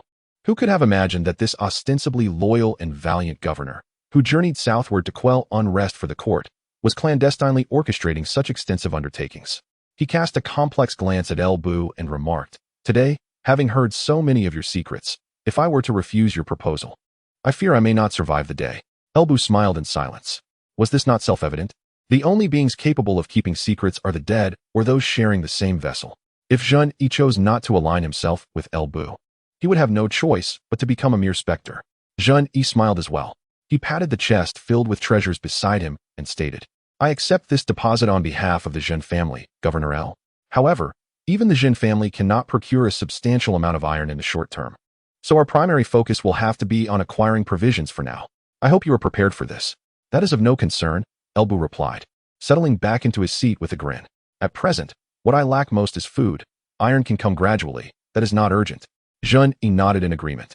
He returned to his seat, poured himself a cup of wine, and raised it towards Elbu, saying, Governor L. Although the Zhen family is established on commerce and cannot rival the ancient aristocracies of Chun and Sun, we possess some foundation. Thus, I have a measure of knowledge about certain historical events. I would like to caution you, Governor L. While I believe in your exceptional martial prowess that allows you to sweep across the grasslands, the resurgence of spiritual energy has ushered forth many heroes. It would be prudent for you to exercise caution, as our fates will now be intertwined. The rise of one will mean the rise of both, and the fall of one shall spell the fall of both. I wish for no misfortune to befall you due to negligence. To Jin Yi's surprise, Elbu responded with a smile, Jin family head, since you are aware of the historical resurgence of spiritual energy, we can speak candidly about certain matters. Do you believe that during the tumultuous transition between the Qin and Han dynasties, despite the multitude of heroes, anyone could truly threaten Xiangyu? Zhang Yi was rendered speechless. He had not anticipated Elbu would liken himself to Xiangyu. He wanted to argue that Xiangyu was capable of tearing apart those legendary figures of the land, an achievement beyond mere human capabilities. Even if Elbu possessed extraordinary martial skill, how could he compare to Xiangyu? Yet, gazing at Elbu's smiling countenance, he found himself unable to voice his thoughts. Ultimately, he could only exclaim, Governor L, your confidence is truly remarkable. It appears I have greatly underestimated you. Confidence must be accompanied by true capability. Otherwise, it is not confidence, but mere arrogance. Elbu remarked with a hint of indifference. I would never underestimate the heroes of this world. However, when it comes to martial prowess, I am El Fengxian. Even someone as formidable as Jeang Xiao, who is akin to a celestial being on land, must bow before me, let alone others. At the mention of Jeang Xiao, Zhen Yi suddenly grasped the situation. So that was it. How could Elbu possibly know the secrets of the Zhen family? Yet, if it were Zhang Jiao, a mysterious master of alchemy, the circumstances would be entirely different. The art of divination and fortune-telling is but a trivial skill for one who has attained such a status. The only troubling aspect is Elbu's unexpected connection with Zhang Jiao. Zhen Yi felt a sense of relief at his decision to agree. After all, if Elbu could conspire with a treacherous rebel like Zhang Jiao, what could he not do? Taking a swift sip of wine to calm his nerves, Zhen Yi proactively suggested, Governor L, the Zhen family would like to assist you in procuring supplies. It would be rather inconvenient without a liaison. I have two sons, Zhen Yin and Zhen Yao. My younger son, Zhen Yao, is still quite young, but Zhen Yin is already of age and capable. Would it not be beneficial for him to accompany you, Governor L, to oversee this matter? Upon hearing Zhen Yi's words, Elbu recognized the sincerity behind them. Zhen Yi's eldest son, Zhen Yu, had passed away prematurely, and although Zhen Yin was his second son, he was destined to inherit the Zhen family. By entrusting Zhen Yin with this responsibility, Zhen Yi was demonstrating utmost goodwill. Thus, Elbu responded straightforwardly, the Zhen family head may arrange this as deemed fit. Since I have sought out your family, I naturally place my trust in you for such specialized matters. With a mutual understanding established, the ensuing conversation flowed pleasantly. Zhen Yi summoned his two sons to join them, while Elbu called for Zhang Liao. Naturally, Zhen Yi also summoned the courtesans from his residence. With music and dance, the atmosphere transformed into one of true camaraderie, devoid of suspicion or barriers. Emboldened by the convivial spirit, Zhen Yi seized the opportunity to inquire, Governor L, being a hero of our time, do you have any thoughts on marriage? Upon hearing this, Elbu understood Zhen Yi's intent, an alliance through marriage. For these noble families, such unions often form the most solid relationships. The intricate web of connections among noble clans arises from numerous intermarriages. To illustrate, when Chen Kun's wife passed away, his friend Sun Yu married his daughter to Chen Kun. One can only imagine the strength of their bond. Many other families share similar relationships. Now, it is evident that Zhen Yi's inquiry is aimed at facilitating a matrimonial alliance between the Zhen family and himself. However, despite comprehending Zhen Yi's intentions, Elbu candidly responded, to be frank, the head of the Zhen family, I am already blessed with a virtuous wife. Hearing this, Zhen Yi could not be deemed disappointed. For given Elbu's age and status, it would indeed be peculiar for him to remain unmarried. Thus, he continued, it matters not. A man of stature may take multiple wives. I have a daughter, Zhen Jiang, who is just at the tender age of 18, perfectly poised for marriage. She has long admired heroes and distinguished figures, and I wish to bestow her upon you, esteemed Governor L, as a concubine to serve you well. What say you? Inwardly, Elbu scoffed at the irony of his intention to court the Zhen family, only to find himself in a position of potentially becoming the father-in-law. Nevertheless, he recognized the inevitability and efficacy of such alliances in fortifying relationships, thus he bore no inclination to decline. Filling his cup, Elbu raised it with a smile, saying, in that case, shall I now refer to you as my father-in-law? Upon hearing this, Zhen Yi understood that Elbu had acquiesced. He too raised his cup with a smile, replying, how could I presume to such a title? Let us each remain in our respective roles. With Elbu's consent to this union, a newfound bond was established, and the atmosphere of the ensuing banquet became increasingly harmonious. That evening, having dined sumptuously, Elbu chose to stay overnight at the Zhen residence. Zhen Yi, displaying great understanding, summoned two dancers to keep him company. Elbu did not refuse, for he could not bear to see those skilled in their craft deprived of their livelihoods. As for Zhang Liao, Elbu advised him that the intricacies of these matters were too profound for one as young as he, suggesting he return to the barracks to rest alongside Zilong. The following morning, invigorated and refreshed, Elbu partook of the breakfast prepared by the Zhen family before engaging in discussions with Zhen Yi regarding future affairs. They set aside the matter of procuring supplies, as Elbu was not particularly versed in such matters. It is often said that specialized tasks should be left to specialists. Now that the Zhen family was allied with him, he entrusted these responsibilities entirely to them. What Elbu truly wished to deliberate with Zhen Yi was the matter of his union with Zhenjiang. Zhen Yi sought to strengthen the ties between Elbu and the Zhen family through marriage, thus proposing Zhenjiang to Elbu as a concubine. Despite being aware of Elbu's existing marriage, however, even as a concubine, the status held is not to be taken lightly. Indeed, there exists a hierarchy among concubines. Beyond the primary wife, there are varying ranks such as the secondary wife, side consort, and maidservant, each differing vastly in status. The highest-ranking concubine, akin to a secondary wife, could ascend to the position of primary wife upon the latter's passing, while the lowest, like a maidservant, could be easily given away, illustrating the significant disparities in their standings. Certainly, while the classification of concubines is numerous and distinctly hierarchical, in many instances, such distinctions are rendered unnecessary. The rationale is quite straightforward. Categories such as concubines of rank, secondary wives, and side wives all necessitate a familial connection to the primary wife. In other words, should a concubine have no relation to the primary wife, these classifications become irrelevant, and one must start with the designation of a side room. Xinjiang shares no kinship with Yanqing. Thus, by rights, she could only be regarded as a side room. However, the dilemma arises that even among side rooms, the highest-ranking concubine holds a rather low status. Generally, only the daughters of official families serve as esteemed concubines, while for legitimate daughters to do so would be an affront to their family's dignity. Therefore, for Xinjiang, as the legitimate daughter of Zhen Yi, to become a concubine of Elbu would be a blow to the Zhen family's honor. Of course, circumstances often dictate actions. If there were no alternatives, Zhen Yi might begrudgingly acquiesce, as preserving life takes precedence over pride. However, since the Zhen family chose to align themselves with Elbu, it is crucial from a long-term perspective that Elbu does not alienate them, or else who would seek his allegiance in the future. With this consideration in mind, Elbu and Zhen Yi, after deliberation, ultimately resolved to postpone Elbu's taking of Zhenjiang as a concubine. Their plan was to first have Elbu take Zhenjiang back to Wuyuan County, then allow Yanqing and Xinjiang to form a sisterly bond, before permitting Elbu to take Zhenjiang as a side wife. The choice of side wife rather than a concubine stems from Elbu's desire to prevent the Zhen family from overthinking the situation. A concubine may ascend to the status of a primary wife upon the latter's death, whereas a side wife, even in the absence of the primary wife, can only become a common wife. In summary, Elbu aims to uphold Yanqing's status as the primary wife. While it is all in jest, Yanqing has borne him a precious daughter, and anyone who dares to covet her will face his wrath. Zhen Yi expressed his satisfaction with this outcome. To put it plainly, the Zhen family was compelled by Elbu to align themselves. They did not do so of their own volition, and thus, receiving such treatment is already quite commendable. Following the formal agreement regarding Elbu and Zhenjiang's union, the relationship between Elbu and the Zhen family was officially established.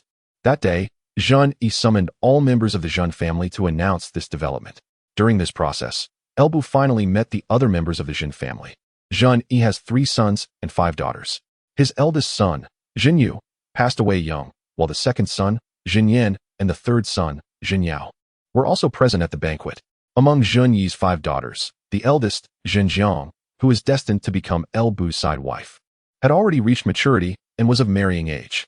Out of respect, Elbu observed her from a distance.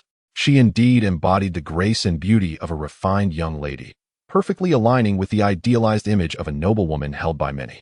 As for her appearance, how could the sister of the goddess of Luo be anything less than exquisite? As for Xinjiang's several younger sisters, to be candid, they are not particularly captivating at present. Aside from Zhenjiang, the eldest, Zhen Tuo, is merely in the bloom of youth. Although she is not considered young in this era, to Lu Bu, she remains just a child, lacking in curves and allure. Following Zhen Tuo, Zhen Dao is merely in her early adolescence, and Zhen Rong is still a mere girl, with little to commend her. Zhenmi, in particular, warrants no further discussion. With her sisters being of such tender age, it would be prudent for Zhenmi to remain under the care of the Zhen family for the time being, as long as she does not become a liability.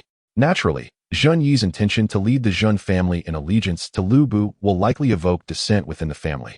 However, such matters are of no concern to Lu Bu, as he trusts Zhen Yi to navigate them adeptly. After spending another day at the Zhen residence, the following morning, he prepared to journey back to Wuyuan County with Zhen Yin and Xinjiang. Following this day, the discontenting voices within the Zhen family dissipated entirely. It can be said that Zhen Yi, as the head of the family, possesses the requisite decisiveness and will not hesitate when the moment calls for sternness. Thus, Lu Bu left the deposit he had brought with him at the Zhen household, embarking on his return journey with Zhen Yin and Xinjiang. Upon exiting Wuji County, Lu Bu cast a glance back at the town, recognizing that the time was not yet ripe. When he returns, these lands shall bear the surname Lu. However, catching sight of Zhen Yin riding alongside the army, Lu Bu suddenly felt a pang of nostalgia for Jia Xu. Although he could delegate the procurement of supplies entirely to the Zhen family, they were not equipped to assist with the organization and allocation of those resources. He wondered how Jia Xu was faring in Luoyang. If there were no pressing matters, he ought to return post-haste to resume his duties as steward. In Luoyang, within a tavern, Jia Xu, engaged in merriment, suddenly sneezed. Who could be speaking of him behind his back? Observing Jia Xu momentarily lost in thought. A middle-aged man adorned in scholarly attire with a pointed face and a small beard inquired, Jeang Xiao, what occupies your mind so? Regaining his composure, Jia Xu smiled and replied, nothing, Lord Jeang. Let us drink. Yet, despite his words, Jia Xu could not shake the thought that perhaps someone was covertly keeping tabs on him. The middle-aged scholar opposite him was named Zhang Zhang, a strategist under the command of the great General He Lian. Ordinarily, Jia Xu, as Lu Bu's subordinate, would not be deemed worthy of mingling with individuals of Zhang's stature. However, Jia Xu had arrived in Luoyang with over 200 million in circulating capital. It is worth noting that at that time, Lu Bu had yet to acquire the wealth of the Yellow Turbans within Guangzhou City. This considerable sum, derived from the plundering of the Yellow Turban Army's supply caravans, included a generous contribution of 20 million from Dongzhua. It was precisely due to this substantial capital that Jia Xu could navigate Luoyang with such ease. After all, Chao Song merely spent 100 million to purchase the position of Grand Commandant, and he possesses over 200 million in his coffers. If he were to indulge, what sort of company could he not attract? However, Jia Xu is quite principled in his associations. Take, for instance, the individuals surrounding General He Lian. He refrains from befriending capable and principled individuals like Chen Lin, and he similarly avoids those with significant backgrounds such as Wu Quan. Instead, he chooses to cultivate relationships with individuals like Zhang Zhang, who are greedy, morally bankrupt, and yet earn He Lian's trust. For such individuals are the easiest to manipulate and exploit. It is precisely for this reason that Jia Xu is privy to the confidential news regarding Lu Hong's precarious health.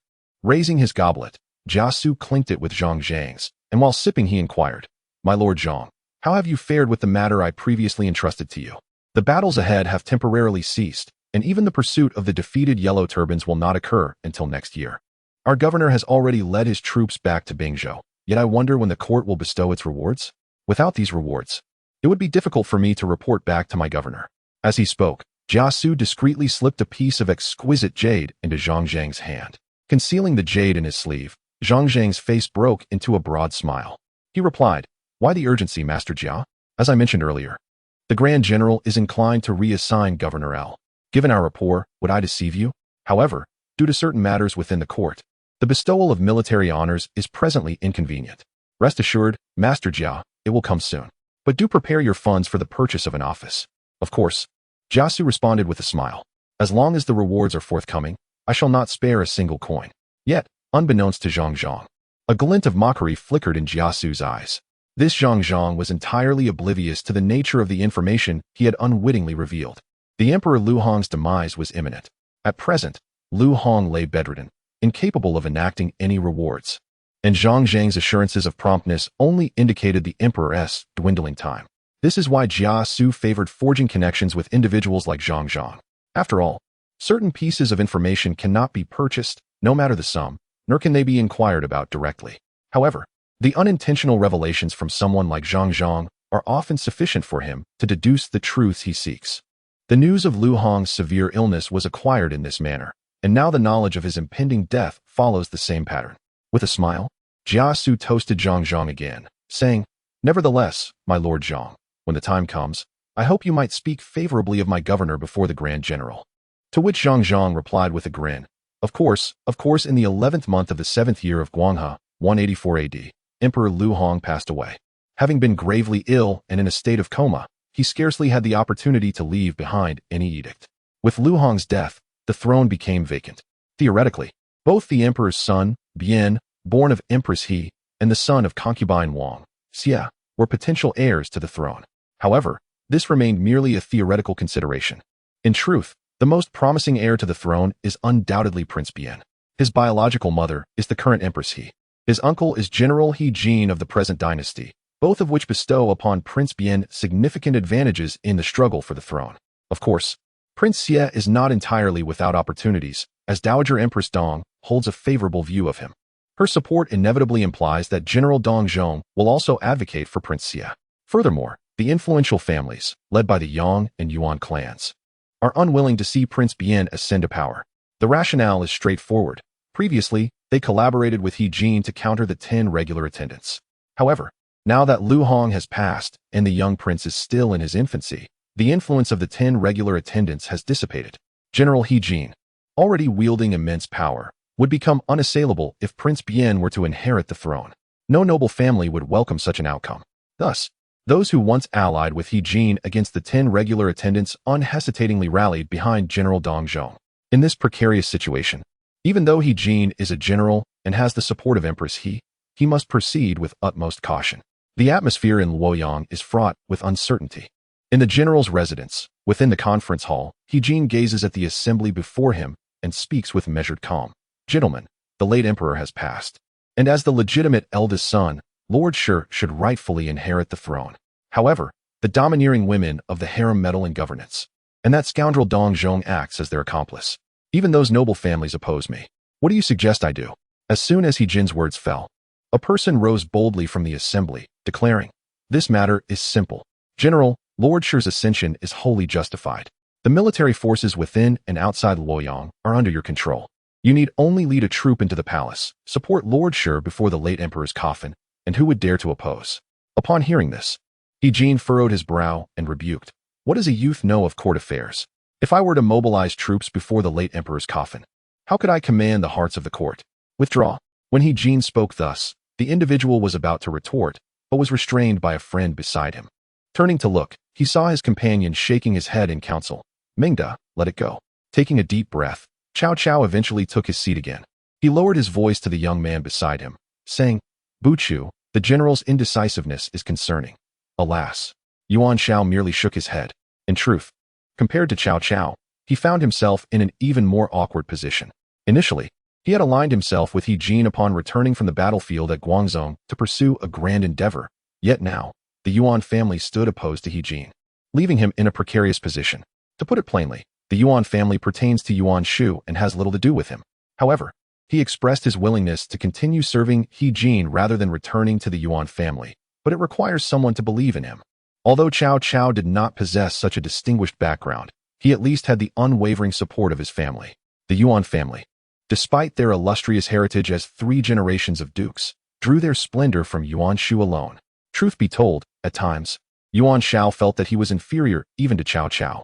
He Jin dismissed Cao Cao, yet this did not imply that he harbored superior ideas. Rather, he simply deemed Cao Cao's proposals too radical. Consequently, after rejecting Cao Cao, He Jin turned to his trusted secretary, Chen Lin, and inquired, Kong Zhang, do you have any insights? Upon hearing He Jin's request for his opinion, Chen Lin pondered momentarily before responding. In reply to the general, I believe that your concerns are unfounded. Although Dong Chong holds the title of General of the Cavalry, he wields no real power. The military forces within and beyond Luoyang are entirely under your command, General, thus rendering Dong Chong inconsequential. Though Empress Dowager Dong holds a noble status, she remains secluded within the palace, relying solely on the General of the Cavalry, making her insignificant as well. As for the other aristocratic families, while they currently oppose you, I am confident that if you were to decisively support the ascension of the Shi family, their nature would compel them to realign with you. Thus, they cannot be considered your adversaries. Chen Lin's analysis piqued He Jin's interest. Oh, Kong Zhang, if these matters are indeed trivial, what should I be concerned about? In response to He Jin's query, Chen Lin, without hesitation, replied, General, I believe your foremost concern should be the royal family. With the late emperor's demise and the 2 princes still in their youth, we cannot discount the potential ambitions of the noble family ministers. With Lu Junlang's return to Luoyang and Lu Gongshan's restlessness, should they conspire with the aristocracy, it would pose the greatest threat. Upon hearing Chen Lin's words, He Jin's expression shifted dramatically. Chen Lin's observations resonated deeply with him. The current Han dynasty does not adhere to the principle of succession through direct lineage. Legally, any descendant of the Lu family qualifies for the throne under appropriate circumstances, as evidenced by Lu Hong's ascension. Now that Lu Hong has passed away and the princes are young, these noble families may indeed entertain inappropriate ambitions. If they were to conjoin with the aristocracy, it would spell significant trouble. Contemplating this, even the usually indecisive He Jin felt a surge of urgency. He hastily asked, do you have any strategies in mind, Kong Zhang? With an air of confidence, Chen Lin replied, while the union of the noble families and the aristocracy would indeed present a formidable challenge, It requires their unity of purpose to pose a true threat. However, the current members of the imperial clan, be it Lu Junlang, Lu Gongshan, or Lu Jingxing and Lu Bowen, each harbor their own ambitions. For instance, Lu Junlang had previously petitioned the late emperor to abolish the position of the inspector and establish regional governors, claiming it was to enable the Lu clan to assist the emperor in governing the provinces. Yet, his ulterior motives were transparent to all. It was clear that once the Grand General promised him the title of governor of Yizhou after the ascension of Lord Shi, Lu Junlang would no longer meddle in this murky affair. The same principle applies to the other members of the clan. The Grand General could easily dispatch Lu Bowen to Yuzhou, Lu Gongshan to Yanzhou, Lu Jingxing to Jingzhou, and Lu Zhongli to Yangzhou. As long as these clan members were sent away, the influential families in Luoyang would hardly pose a significant challenge. Moreover, should Lord Shi ascend the throne while the emperor remains a child, there would inevitably be dissent from the various tribes. Having these members of the imperial clan stationed in the provinces would help stabilize the Han dynasty. After Qianlin concluded this analysis, He Jin felt entirely convinced. He smiled and remarked, "With Kong Zhang by my side, I have no worries." "A meow, big brother." He Miao, standing to He Jin's left, responded promptly. After casting a glance at He Miao, He Jin instructed, "You go and contact Lu Junlang. If he can persuade the other members of the clan to leave Luoyang. Then upon Lord Shi's ascension, I shall petition him to appoint Lu Junlang as the governor of Yizhou." The process of He Miao reaching out to Lu Yan proceeded unexpectedly smoothly. For Lu Yan, his interests had always been paramount. Initially, when Lu Yan petitioned to abolish the position of inspector and establish regional governors, he sought the governorship of Jiaozhou, as its remoteness would afford him considerable autonomy. However, upon hearing from Dong Fu that Yizhou held the aura of the emperor, he promptly shifted his request from Jiaozhou to Yizhou. This reflects Lu Yan's character. Nevertheless, while Lu Hong was somewhat indulgent, he was not foolish. Why would he relinquish his powers by appointing someone as a regional governor without cause? Consequently, Lu Yan's ambitions remained unfulfilled, with Lu Hong merely granting him the position of inspector of Yuzhou. Now that Lu Hong had passed away, Lu Yan, sensing an opportunity, swiftly returned to Luoyang. He understood that the current circumstances differed significantly from those of Lu Hong's time. The former Emperor Huan had no heirs, which allowed Lu Hong to seize his moment. Although the young princes Bian and Xia were still children, Lu Hong did have progeny. Thus, the aspirations of these clan members to ascend to the throne would be far more challenging than Lu Hong's initial rise. In this context, while Lu Yan feigned cooperation with the influential families, he readily agreed when He Miao approached him. As Lu Yan held the esteemed position of Zhongjing, he acquiesced to the circumstances, and with the favorable terms promised by He Jin, the opinions of the royal family shifted dramatically within a mere few days. Led by Lu Yan and Lu Yu, the imperial clan expressed that although the late emperor had not designated an heir nor left a will, Prince Bian, as the legitimate eldest son of Empress He, was rightfully entitled to inherit the throne. Faced with this sudden change in sentiment from the royal family, the aristocratic families led by the Yang and Yuan clans, along with General Dong Chong, could only scold Lu Yan and his cohorts, as they found themselves powerless to counteract the situation. After all, the military forces in and around Luoyang were entirely under He Jin's control, and with the betrayal of their allied officials from the imperial clan, they had little recourse against him. Even the court officials, primarily from the Yang and Yuan families, followed suit, no longer voicing support for the ascension of Prince Bian. For them, it mattered little who ultimately ascended the throne, as they would continue to wield power regardless. Should Prince Bian ascend, it would only mean that General He Jin would gain more influence, resulting in a slight reduction of their benefits, but it would not harm them significantly. Thus, in December of the 7th year of Guangha, 184 AD, everything in Luoyang finally settled. With the backing of General He Jin, despite the absence of a will, Prince Bian ultimately succeeded in ascending the throne, marking the beginning of the Zhongping era. This became known as the Year 1 of Zhongping. Following Lu Bian's official coronation, a grand banquet to distribute accolades gradually unfolded. The transactions between He Jin and the Han royal relatives, including Lu Yan, were well known to many. However, such matters could be conducted discreetly, away from public scrutiny. Consequently, even when conferring titles upon Lu Yan and the other Han relatives, suitable pretexts were necessary. Fortunately, the recent Yellow Turban Rebellion provided a convenient justification.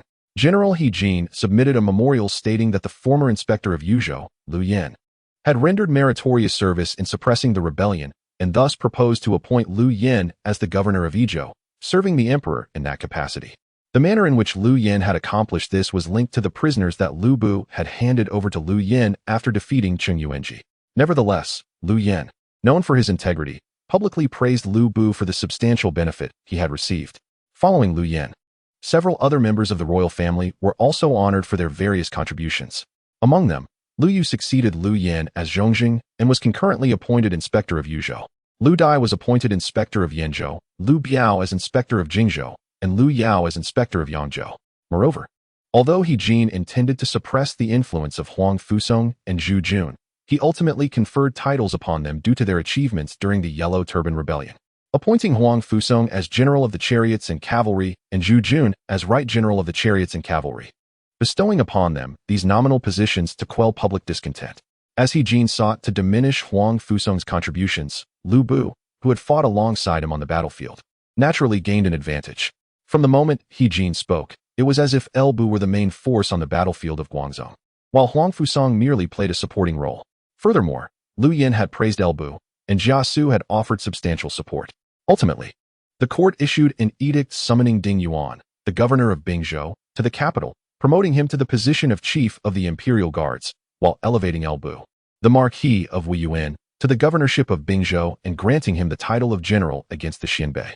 In He Jin's eyes, Bu had become an ally, whereas Ding Yuan was a subordinate of the Yuan family. Thus, it was only natural to summon Ding Yuan to the capital while simultaneously supporting Bu's ascendance. In essence, with so many imperial relatives being granted titles, he had to find a way to maintain balance. Of course, aside from these high-ranking rewards, there were also numerous lower-level commendations. Not to mention, figures like Yuan Shao, Yuan Shu, and Chao Chao, as well as the likes of Sun Jian and Liu Bei, who had raised armies and participated in quelling rebellions, were also to be rewarded according to their merits and the wealth they contributed. However, compared to the significant titles above, these lesser matters seemed trivial. Regardless, once Liu Bian ascended to the throne and the era changed to Zhongping, everything appeared to be harmonious. Except for the faction of General Dong Zhong, the outcome was generally accepted. If the year could pass peacefully, it was believed that all would be satisfied. However, the affairs of the world rarely align with one's desires. In the final month of that year, a dire piece of news arrived from the northwest, reaching Luoyang. The leader of the Huangzhong Yizhong, Beigong Boyu, had united with Song Yang and Li Wenho to rebel, enlisting the support of Han Sui and Bianzhong, amassing an army of tens of thousands. As the news spread, the court was thrown into chaos. The Yellow Turban Rebellion had just been quelled, with many of the Yellow Turban forces still not eradicated, and now the Chong were rebelling? Moreover, they had raised such a significant force. In an instant, the Grand General He Jin, who had just let out a sigh of relief, grew anxious again, hastily convening the officials of the Grand General's office for discussions. Though it was already December, and any expedition to quell the rebellion would have to wait until spring, it was imperative to establish a strategy before the new year. The Chong Rebellion, while not insignificant, was not insurmountable for the Han, despite its diminished strength. The only issue was who He Jin would employ to suppress the revolt. Although Huang Fuong and Zhu Jun were certainly capable of quelling the Chong uprising, He Jin would have to suppress them, ensuring they would not lead the troops. As for Wu Kuang and Zhong Yuan, temporarily allowing them to command was acceptable, but placing them in charge of the campaign was still a concern. At that moment, Zhang Zhang, who was near He Jin, proposed, "General, I have a suggestion that I am hesitant to share." Upon hearing this, He Jin cast a surprised glance at Zhang Zhang. Wu Kuang and Zhang Zhang, one skilled in martial prowess and the other in scholarly pursuits, though trusted confidants, possessed abilities that could only be described as mediocre. Previously, He Jin had dispatched Wu Kuang to replace Huang Fuong solely due to his loyalty, rather than his capabilities. Now, Zhang Zhang, who was on par with Wu Kuang, had audaciously offered his counsel, which led He Jin to suspect that he might have received certain benefits from another party. Such thoughts lingered in He Jin's mind, for he knew his two confidants all too well. Nevertheless, he resolved to hear Zhang Zhang out. Seeing that He Jin showed no intention of halting his discourse, Zhang Zhang continued, "General, the governor of Hedong, the West General Dong Zhua, is still awaiting an opportunity to atone for his past misdeeds. Although Dong Zhongying suffered a defeat in Guangzhou, he possesses undeniable capabilities. Why not grant him a chance to redeem himself?" Upon hearing this, He Jin's eyes brightened. He recognized that Zhang Zhang had likely received some form of incentive from Dong Zhua, yet acknowledged that Dong Zhua was indeed a commendable candidate. Dong Zhua hailed from Xiliang and held considerable esteem there, with numerous Chong leaders having past associations with him. Furthermore, Even though Dong Zhuo was recommended for office by the Yuan family, his relationship with them was rather tenuous, suggesting that he was not entirely their man. Otherwise, he would not have been suggested to replace Lu Ji. With this in mind, Dong Zhuo appeared quite suitable, seemingly perceiving He Jin's growing interest. Jeang Xiao seized the moment. If the general still harbors concerns, I have another proposal. His words caught He Jin off guard even more. Could it be that Jeang Xiao had experienced an epiphany today? Having already made a commendable suggestion, he was now poised to present another idea? Jeang Xiao, reveling in He Jin's astonishment, felt elated. Not only had he received 2 forms of remuneration, but he also had the chance to showcase his strategies before He Jin, proving that Zhao Wenhe was indeed skilled. He continued, should the general worry that Dong Zhongying may struggle against the Chong, perhaps he could collaborate with the newly appointed governor of Bingzhou, Bu, in confronting the bandits come spring. Bu has achieved remarkable feats during the Yellow Turban Rebellion, and his Bingzhou army is elite, having long deterred the northern nomads from encroaching southward. Together with Dong Zhongying, I believe they could quell the Chong insurrection with relative ease. With a hearty clap on Zhang Zhang's shoulder, He Jin laughed heartily. Jeang Xiao, you truly have a way about you. Let us proceed as you suggest. In the second year of Zhongping, 185 AD, in January, Jia Xu, who had languished in Luoyang for nearly half a year, finally returned to Wuyuan County, bearing the good news of Bu's promotion to the governorship of Bingzhou and his appointment as the general against the Xianbei. Simultaneously, Bu's subordinates received various honors, with Gao Shun receiving the most significant promotion, being appointed as the governor of Wuyuan, perfectly succeeding Bu. Though Bu had now ascended to the governorship of Bingzhou, Wuyuan County remained his foundation, as the development of the Hetao Plain and the northern grasslands relied heavily upon it. Thus, it was imperative to appoint a capable and trusted individual to this vital post. Among the multitudes serving under Bu, only Gao Shun stands capable of independent command. Meanwhile, Jia Xu has been promoted to the position of longsher, yet he remains an official subordinate to Bu. It is worth noting that given Jia Xu's stature within Bu's camp, he ought to have ascended to the role of Biejiat Songshir upon Bu's assumption of the position of Bingzhou's governor.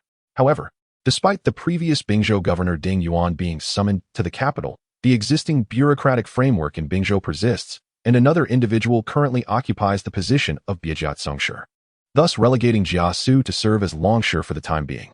Nevertheless, for Jia Xu, such titles hold little significance. Whether he is Biejiat Songshir or longsher, it does not diminish Bu's esteem for him. Moreover, when Bu was merely the governor of Wuyuan, it was Gao Shun who held the position of longsher, while Jia Xu served as the governor's aide. Now, having transitioned from the role of an aide to that of longsher, Jia Xu's promotion is indeed considerable. Apart from Gao Shun and Jia Xu, Zhang Liao, Chao Xing, and others have also experienced elevations in rank, as Bu's advancement naturally benefits his subordinates. In the governor's office of Wuyuan County, upon receiving Jia Xu's report, Bu burst into hearty laughter and remarked, "Wenhe, sending you to Luoyang was indeed a wise decision. However, merely promoting you to longsher is a disservice to your talents. Rest assured, I shall endeavor to secure you the position of Biejiat Songshir when the opportunity arises." To this, Jia Xu replied with a smile, "The title I hold is of little consequence. My foremost duty is to alleviate the burdens of my lord. Just as I served effectively as an aide, despite my humble title." Pleased by Jia Xu's response, Bu nodded in agreement. Indeed, although Jia Xu had been performing the duties of a county vice-governor in Wuyuan, his official title was merely that of an aide. The reasoning is straightforward. Formal positions such as longsher or county vice-governor require reporting to the court, while aides can be appointed at Bu's discretion. In the confines of Wuyuan, Bu's word was law, and since Jia Xu was indifferent to such matters, Bu never felt the need to engage in bureaucratic formalities. As for the present, had Bu sought to replace the current Biejiao with another individual, he would have endeavored to facilitate Jia Xu's ascension.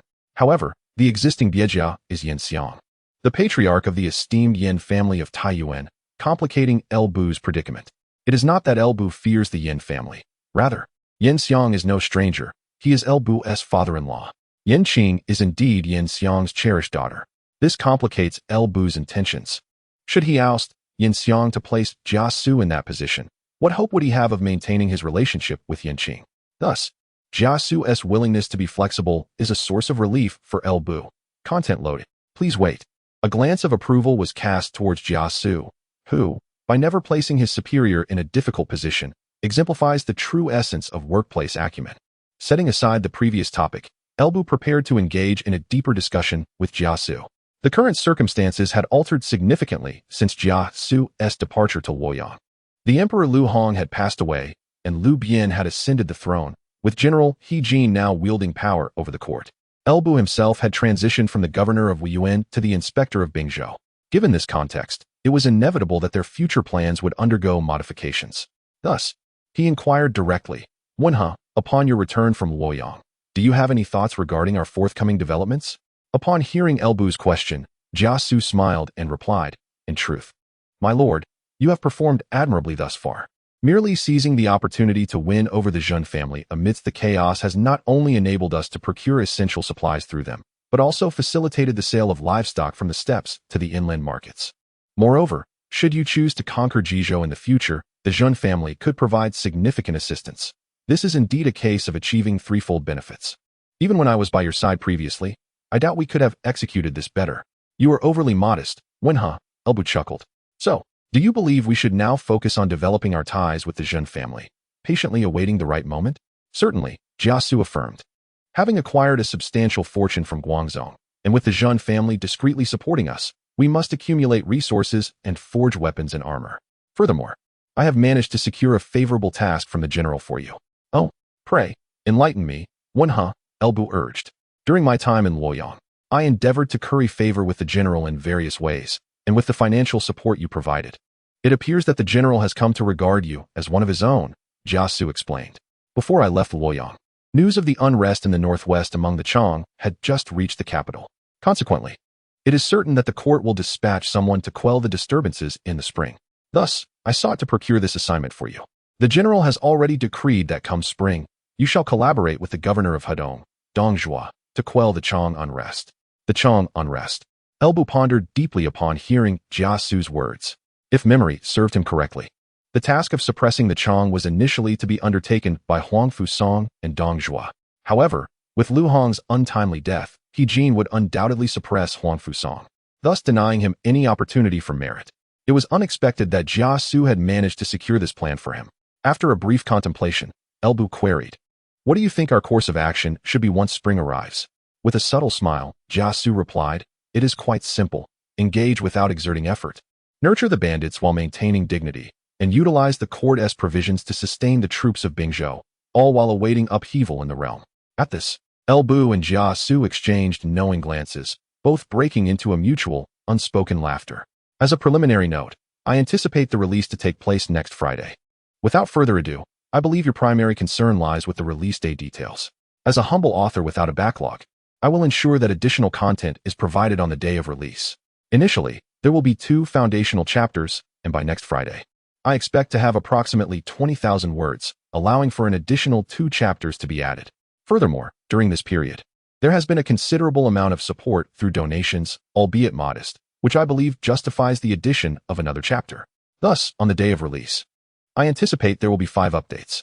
This is the tentative plan. Should circumstances change, I will address that later. As for the chaos caused by the Chang people, it is hardly worthy of concern for figures like Elbu and Jia Xu, even if they were to join forces with Dongzhua. Elbu alone possesses the capability to quell the Chang disturbances in a short span. However, the swift resolution of this turmoil may not align with his current interests. Now that he has assumed the position of governor of Bingzhou, further military achievements would yield little in terms of promotion. Although Lu Yin has initiated a precedent by abolishing the position of governor in favor of a new title, it is implausible to expect the court to appoint multiple governors in the near term. One need only observe that among the many scions of the Han dynasty, only Lu Yin was granted the title of governor of Yizhou, while others such as Lu Yu, Lu Dai, Lu Biao, and Lu Yao remained as governors. In this context, it is virtually impossible for Elbu to transition from the governor of Bingzhou to the title of governor in a short time frame. Given this reality, why should he expend energy to quell the Chang, rather than wasting efforts against the Chang, ultimately receiving only trivial rewards? It would be wiser to heed Jia Xu's counsel and nurture these Chang for the time being, setting aside the notion of harboring enemies. He could take this opportunity to train his troops effectively. Moreover, as long as the Chang unrest persists, the court will undoubtedly continue to provide provisions for him and Dongzhua, thus achieving Jia Xu's objective of sustaining Bingzhou's troops through court supplies. Should the situation remain unchanged, he could train his forces for 2 or 3 years before addressing the Chang issue. If the world were to shift, he would be well prepared, with ample troops and provisions. Historically, it was during this unrest that Dong Zhui established the foundation for the Xiliang army. Elbu is not a selfless patriot like Huang Fuong. Therefore, if Dong Zhui could do it, so could he. However, despite having reached an agreement with Jia Xu on a strategy, it is currently January. To truly mobilize troops to quell the Chong, he would need to wait until at least March. For now, Elbu's priority is to manage the affairs of Wuyuan County before proceeding to Jinyang for his official duties. After all, the administrative center of Bingzhou is located in Jinyang, and as the newly appointed governor, he must make his way there. Although Ding Yuan has been summoned to the capital for a new appointment as the chief of the Golden Guards, he, as the former governor of Bingzhou, must first arrange certain matters and cannot leave immediately.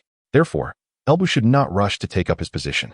It would be prudent to wait until Ding Yuan departs before heading to Jinyang. Consequently, in the interim, Elbu will remain in Wuyuan, diligently preparing Gao Shun for the responsibilities related to the grasslands to prevent disorder upon his departure. Additionally, after several months of campaigning in the south, and with another expedition to Liangzhou to quell the Chong looming in 2 months, it is only fitting that he spend quality time with his family during this interval. When Elbu departed from Wuyuan, Xiao Lingqi was still in her infancy, yet upon his return, she had grown into a charming toddler capable of speech. The moment she affectionately called out Daddy, her sweet, tender voice almost melted Elbu's heart. Aside from cherishing moments with his daughter, he also needed to devote time to Yanqing, ensuring that Zhenjiang was not neglected amid the joys of newlywed life.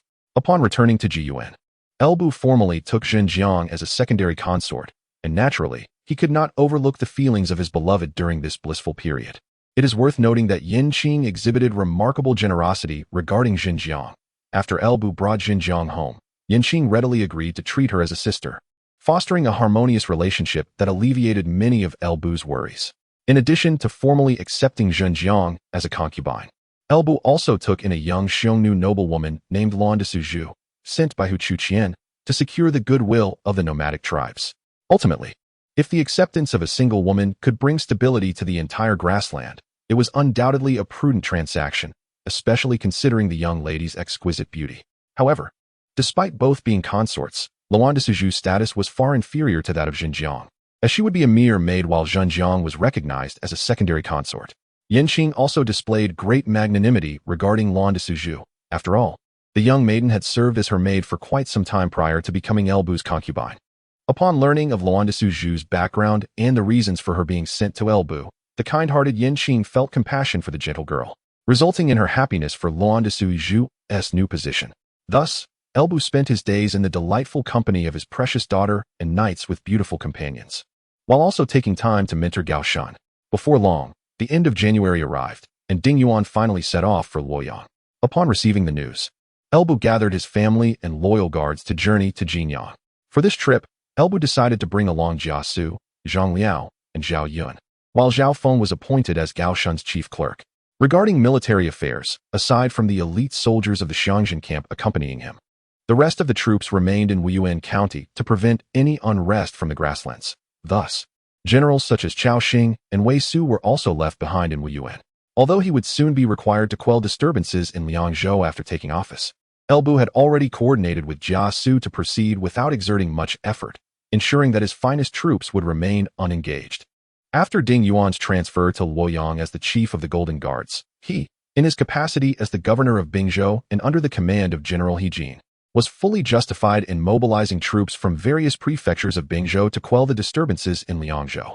Consequently, he could straightforwardly lead these forces to Liangzhou to suppress the rebellion, while simultaneously eliminating the remnants of Ding Yuan's influence within the Bingzhou army, thereby bringing the entire Bingzhou military firmly under his control. Most importantly, addressing the insurrection in Liangzhou was undoubtedly more critical than solidifying his own stronghold in Wuyuan County. This decision of Elbu received unequivocal support from his strategist Jia Xu. Thus, in early February of the second year of Zhongping, 185 AD, Governor Elbu officially set out for Jinyang with his family and personal guards, accompanied by Jia Xu, Zhang Liao, Zhao Yun, and others, to assume his new office. I have noticed some assert that the transition from prefect to governor is not an elevation in rank, a notion I am well aware of, having previously stated that during the late Han Dynasty, the actual rank of a prefect was considered superior to that of a governor. However, when contemplating such matters, one must also consider the context. During the late Han, The border regions suffered from incursions by the Hu, leading to a significant decline in population. Some prefectures had no officials at all. Wuyuan County previously boasted only a few tens of thousands of inhabitants, and its prefect was merely a title of prestige, perhaps regarded as lesser than certain county magistrates in the eyes of the court.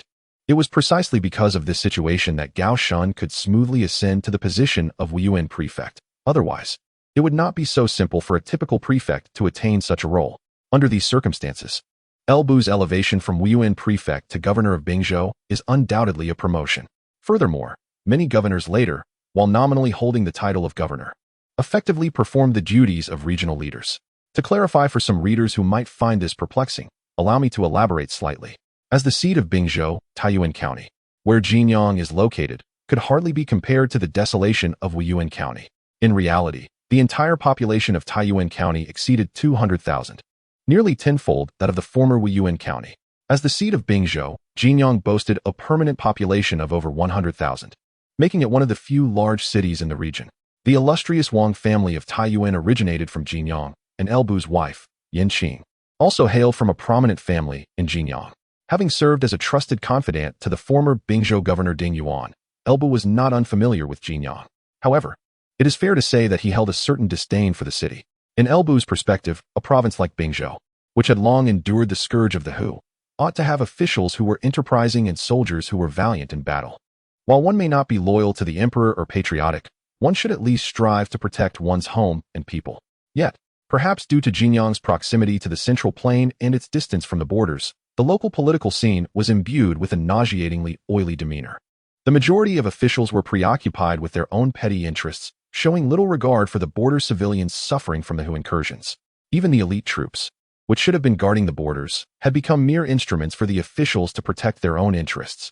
Take, for instance, the campaign against Lian Nan. The border troops, which were supposed to defend the territory and repel enemies, had retreated their defensive line to the regions of Shangjuan and Xia, indicating that, had it not been for Elbu's intervention, the northern prefectures of Bingzhou would have faced unimaginable pillaging.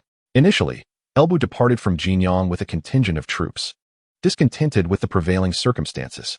However, as fate would have it, he never anticipated that he would return to Jinyang in the capacity of the governor of Bingzhou. Elbu set forth from Jiyuan County in early February, deliberately moderating his pace to accommodate his accompanying family, particularly considering the tender age of El Lingqi. By the time Elbu and his entourage arrived at Jinyang, it was already mid-February. Mounted on horseback, Elbu gazed at the distant city of Jinyang, feeling a surge of nostalgia. In the past, he had held a lowly position and been voiceless, unable to express his disdain for the political milieu of Jinyang, which compelled him to leave. Now, as the governor of Bingzhou, with the new emperor ascending the throne and preoccupied with imperial affairs, an opportunity presented itself for Elbu to showcase his capabilities. In the ensuing years, he vowed to transform the political landscape of Bingzhou. To the north of Jinyang, at the mile-long pavilion, Elbu's party came to a halt. Observing the carriage stationed outside the pavilion, alongside an elderly gentleman of refined demeanor, Elbu dismounted and, with a respectful gesture, greeted the elder. I never expected that upon my return to Jinyang, there would be someone to welcome me outside the city. It appears not everyone harbors disdain for me. How have you been, esteemed father-in-law? The elder, who had journeyed 10 miles to meet Elbu, was none other than Yan Xiang, the current deputy of Bingzhou and father of Yanqing, Elbu's wife. Hearing Elbu's self-deprecating remarks, Yan Xiang puffed his beard and shot a disapproving glare at Elbu, retorting, if I were truly displeased with you, would I have allowed you to marry Qing'er despite your humble origins? With a chuckle, Elbu replied, that is debatable. Qing'er and I share mutual affection. Had you not consented, I would have whisked her away, and who in Jinyang could have stopped me? Turning his attention to Zhang Liao, Elbu instructed, Wuyuan, please inform my wife that her father has arrived. Understood. Zhang Liao responded before heading back to notify Yanqing, who was sheltered within the carriage at the center of the procession. Observing Zhang Liao's retreating figure, Yan Xiang muttered to Elbu, because of you, I have not seen my precious daughter for years. Moreover, regarding the granddaughter you mentioned in your previous letter, by now she should be over a year old, nearly 2 by conventional counting, and I have yet to lay eyes on her. Elbu smiled but refrained from replying, acknowledging the truth that he had indeed taken away someone else's cherished daughter, and thus, a few murmurs were to be expected. However, after a moment of lamenting Elbu, Yan Xiang's expression grew serious. He gazed at the entourage accompanying Elbu and remarked, when you departed from Jinyang, although you had already gained a formidable reputation throughout Bingzhou. Your actual position was merely that of a clerk under Ding Jianyang. Even when you ascended to the governorship of Wuyuan, it was rather inconsequential. For everyone is well aware of the circumstances in Wuyuan. Being a governor, there is akin to serving as a mere county magistrate. However, I never anticipated that just a few years later, you would return to Jinyang in the capacity of Bingzhou's inspector. Fengxian, you have truly astonished me. Upon hearing Yin Xiang's words, Elbu chuckled and replied, my appointment as the inspector of Bingzhou has likely not only surprised you, my esteemed father-in-law, but also many others within the city of Jinyang, who probably never envisioned such a turn of events. He contemplated expressing the adage about the shifting fortunes over the decades, but deemed it too trivial and refrained from doing so.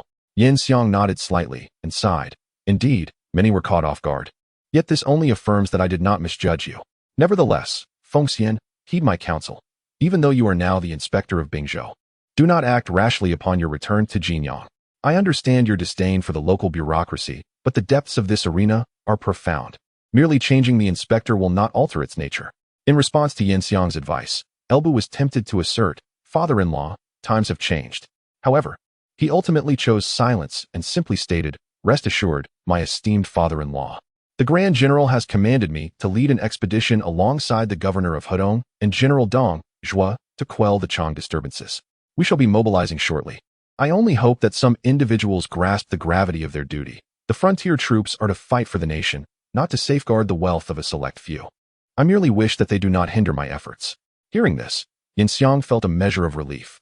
He remarked, that is only natural. In the face of significant matters, they ought to discern right from wrong. Given that it is the Grand General's command, they should not dare to obstruct your mission. One can only hope, Elbu replied with a slight snort, falling into silence. Among the ranks, a carriage bearing Yin Qing and her daughter was driven forth. As the carriage approached, a gentle smile graced Yin Xiang's face. He was finally to reunite with his daughter and granddaughter. At last, the carriage came to a halt, and the curtain was slowly drawn aside from within, revealing Yin Qing holding the figure of El Lingqi before them. Upon seeing Yin Xiang standing beside Elbu, Yin Qing's eyes sparkled with joy. Father, you have arrived.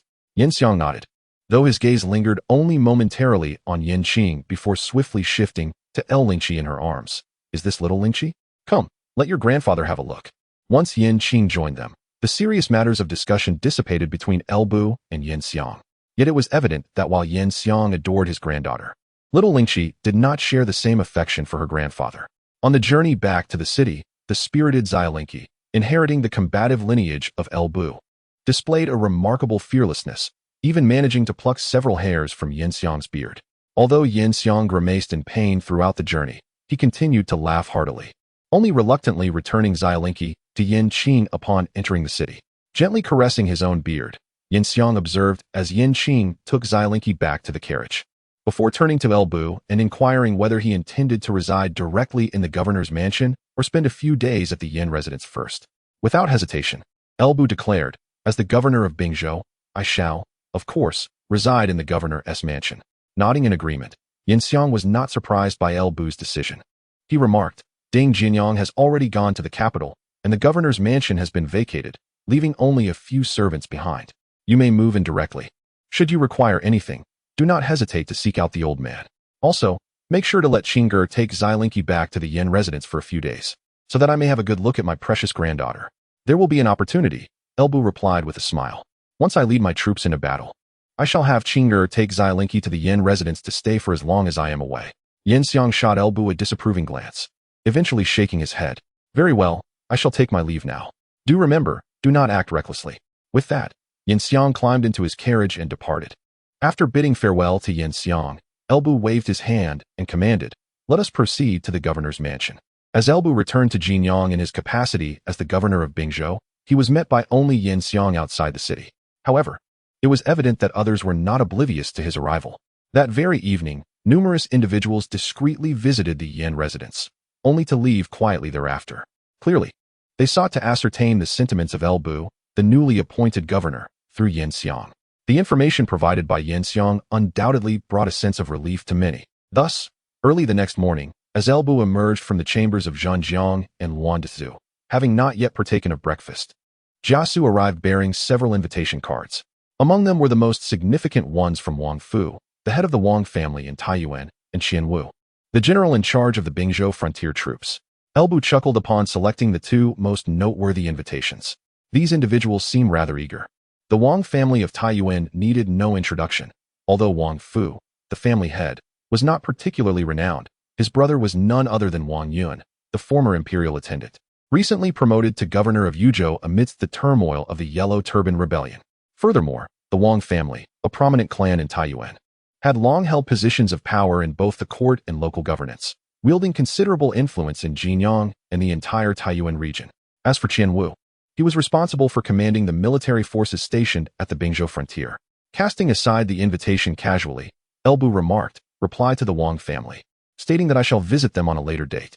As for Qianwu, instruct him to come forth and meet me today. Upon hearing Elbu's words, Jia Xu expressed his curiosity. Are you well acquainted with this Qianwu? Acquainted? Elbu chuckled lightly. Indeed, we are quite familiar. When I first began my service under Ding Jianyang, he had yet to seize control of the military power in Bingzhou. Qianwu, as the general of the northern defense, commanded the border troops of Bingzhou and held a position of considerable influence, rendering him indifferent to Ding Jianyang's authority. Eventually, Ding Jianyang had no choice but to integrate me into the Bingzhou army, and shortly thereafter, Qianwu became wholly obedient to him. So tell me, is my relationship with Qianwu not intimate? In truth, it was my ability to subdue Qianwu that allowed Ding Jianyang to consolidate his power over the Bingzhou army. In a realm where strength reigns supreme, do you think my prestige within the Bingzhou army arose from mere chance? Consequently, when I was appointed as the governor of Wuyuan, Ding Jianyang permitted me to take a contingent of troops from the Bingzhou army. Now that I have become the inspector of Bingzhou, I cannot predict the thoughts of others, but I can assure you that there will be no issues within the Bingzhou army. Just grant me a modicum of time. Even if Ding Jianyang were to return, he would not dare to interfere with a single fragment of the Bingzhou army. Jia Xu, upon hearing this, smiled and said, I see. However, if you could consolidate military power in Bingzhou, many matters would become considerably easier. With the ascension of the new emperor, the court lacks the capacity to attend to regional affairs. As long as military command is firmly in your grasp, you shall be able to exert your influence. Moreover, the vice commander of Bingzhou is your father-in-law. If he chooses to cooperate with you, many endeavors will proceed smoothly. These are the considerations you must bear in mind. Wenha. Elbu replied, if a situation can be resolved without resorting to violence, then let it be so. However, where force is necessary, I shall not hesitate. In due course, I shall lead troops to Liangzhou. As for the political landscape of Bingzhou, Wenha, you are free to act as you see fit. Upon my return, I wish to witness a transformed Jianyang. Jia Xu was momentarily taken aback, followed by a wry smile. It appeared that he was destined to bear the burden of labor once again. Furthermore, this time it seemed he would not merely be toiling away. According to Elbu's words, he might also have to shoulder the blame. The task of cleansing the political arena in Bingzhou might necessitate the use of force, a notion that would undoubtedly offend numerous individuals, particularly entities like the Huang family of Taiyuan, entrenched in local power, would hardly stand idly by as one took action against them. It is safe to assert that, regardless of whether such matters could be accomplished, even if successful, his reputation among the prominent families would undoubtedly suffer. Hence, Elbu could not afford to be publicly involved in such affairs. Not only must he remain in the shadows, but he must also maintain an air of ignorance, even if it serves merely as a facade. Under these circumstances, it seemed that the only one capable of undertaking such a task within Elbu's ranks was Jia Xu himself. With a resigned sigh, Jia Xu clasped his hands and declared, rest assured, my lord, I shall do my utmost. There was no escaping this fate, as he had been caught in Elbu's grasp from the very beginning. Had Elbu tasked him with such duties from the outset, he might have found a way to escape. However, now that Elbu's prospects appear exceedingly bright, aligning himself with Elbu would likely ensure a life free from worries. Given such circumstances, he might as well shoulder some blame. Yet, he wondered if his disciple had received the letter sent some time ago. If he could deceive his disciple into coming over, future incidents could see another bearing the brunt of responsibility, allowing him some respite. After all, with his disciple's contrasting disposition, should he gain significant favor, he would most likely wish to be involved in every matter, dedicating himself wholeheartedly until his last breath. Jia Xu descended with the reply card in hand. At present, Elbu had only Jia Xu among his ranks capable of handling such correspondence. After seeing Jia Xu off, Elbu reclined in his seat, narrowing his eyes as he contemplated his next moves. Although he harbored a profound disdain for the officialdom of Bingzhou, he had never intended to get his hands dirty. As the saying goes, it takes a villain to deal with a villain. It was best to let Jia Xu handle the tedious task of dealing with these parasites. With Jia Xu's cunning nature, as long as he exerted some effort, obliterating this group would be merely a matter of time. Elbu even suspected that if Jia Xu were to truly apply himself, these pests would not even realize how they met their demise. As for himself, he needed only to train troops and engage in battles, ensuring he could mobilize when necessary. Such is the joy of having top-tier strategists at one's disposal. While Elbu was lost in his reverie, a graceful young maiden emerged from the back hall, carrying a tray of food. Approaching Elbu, she placed the tray on the table before him and then moved behind him, gently massaging his shoulders. In a soft voice, she inquired, "Is my lord fatigued? I have prepared some porridge for you. Please have a taste." The maiden, adorned in furs and distinct from ordinary Han maidens, bore a hint of exotic charm in her features. She was none other than Lian de Suzhou, a princess of the Xiongnu royal family. Upon hearing her words, Elbu opened his eyes and drew her into his embrace, chuckling, "My lord is not as feeble as you might think. Even if such events were to recur, I would remain unwearied." Truth be told, the resurgence of spiritual energy was a tremendous boon for someone like Elbu. It not only rendered him invincible, but also rendered him indifferent to the minor expenditures of energy within the chamber. As a mere infusion of spiritual energy would revitalize him instantly. The mention of last night's events, however, brought a faint blush to the cheeks of Lian de Suzhou, who, despite her more liberated nature compared to typical Han maidens, could not help but feel a twinge of embarrassment. She quickly extricated herself from Elbu's embrace and filled a bowl with porridge, placing it in his hands, chiding, "Since my lord is unoccupied, you should drink the porridge promptly. I must return to check on Sister Jean. She is still unable to rise from her bed." Upon hearing this, Elbu took the porridge from Lian de Suzhou's hands and sipped it, his expression slightly awkward.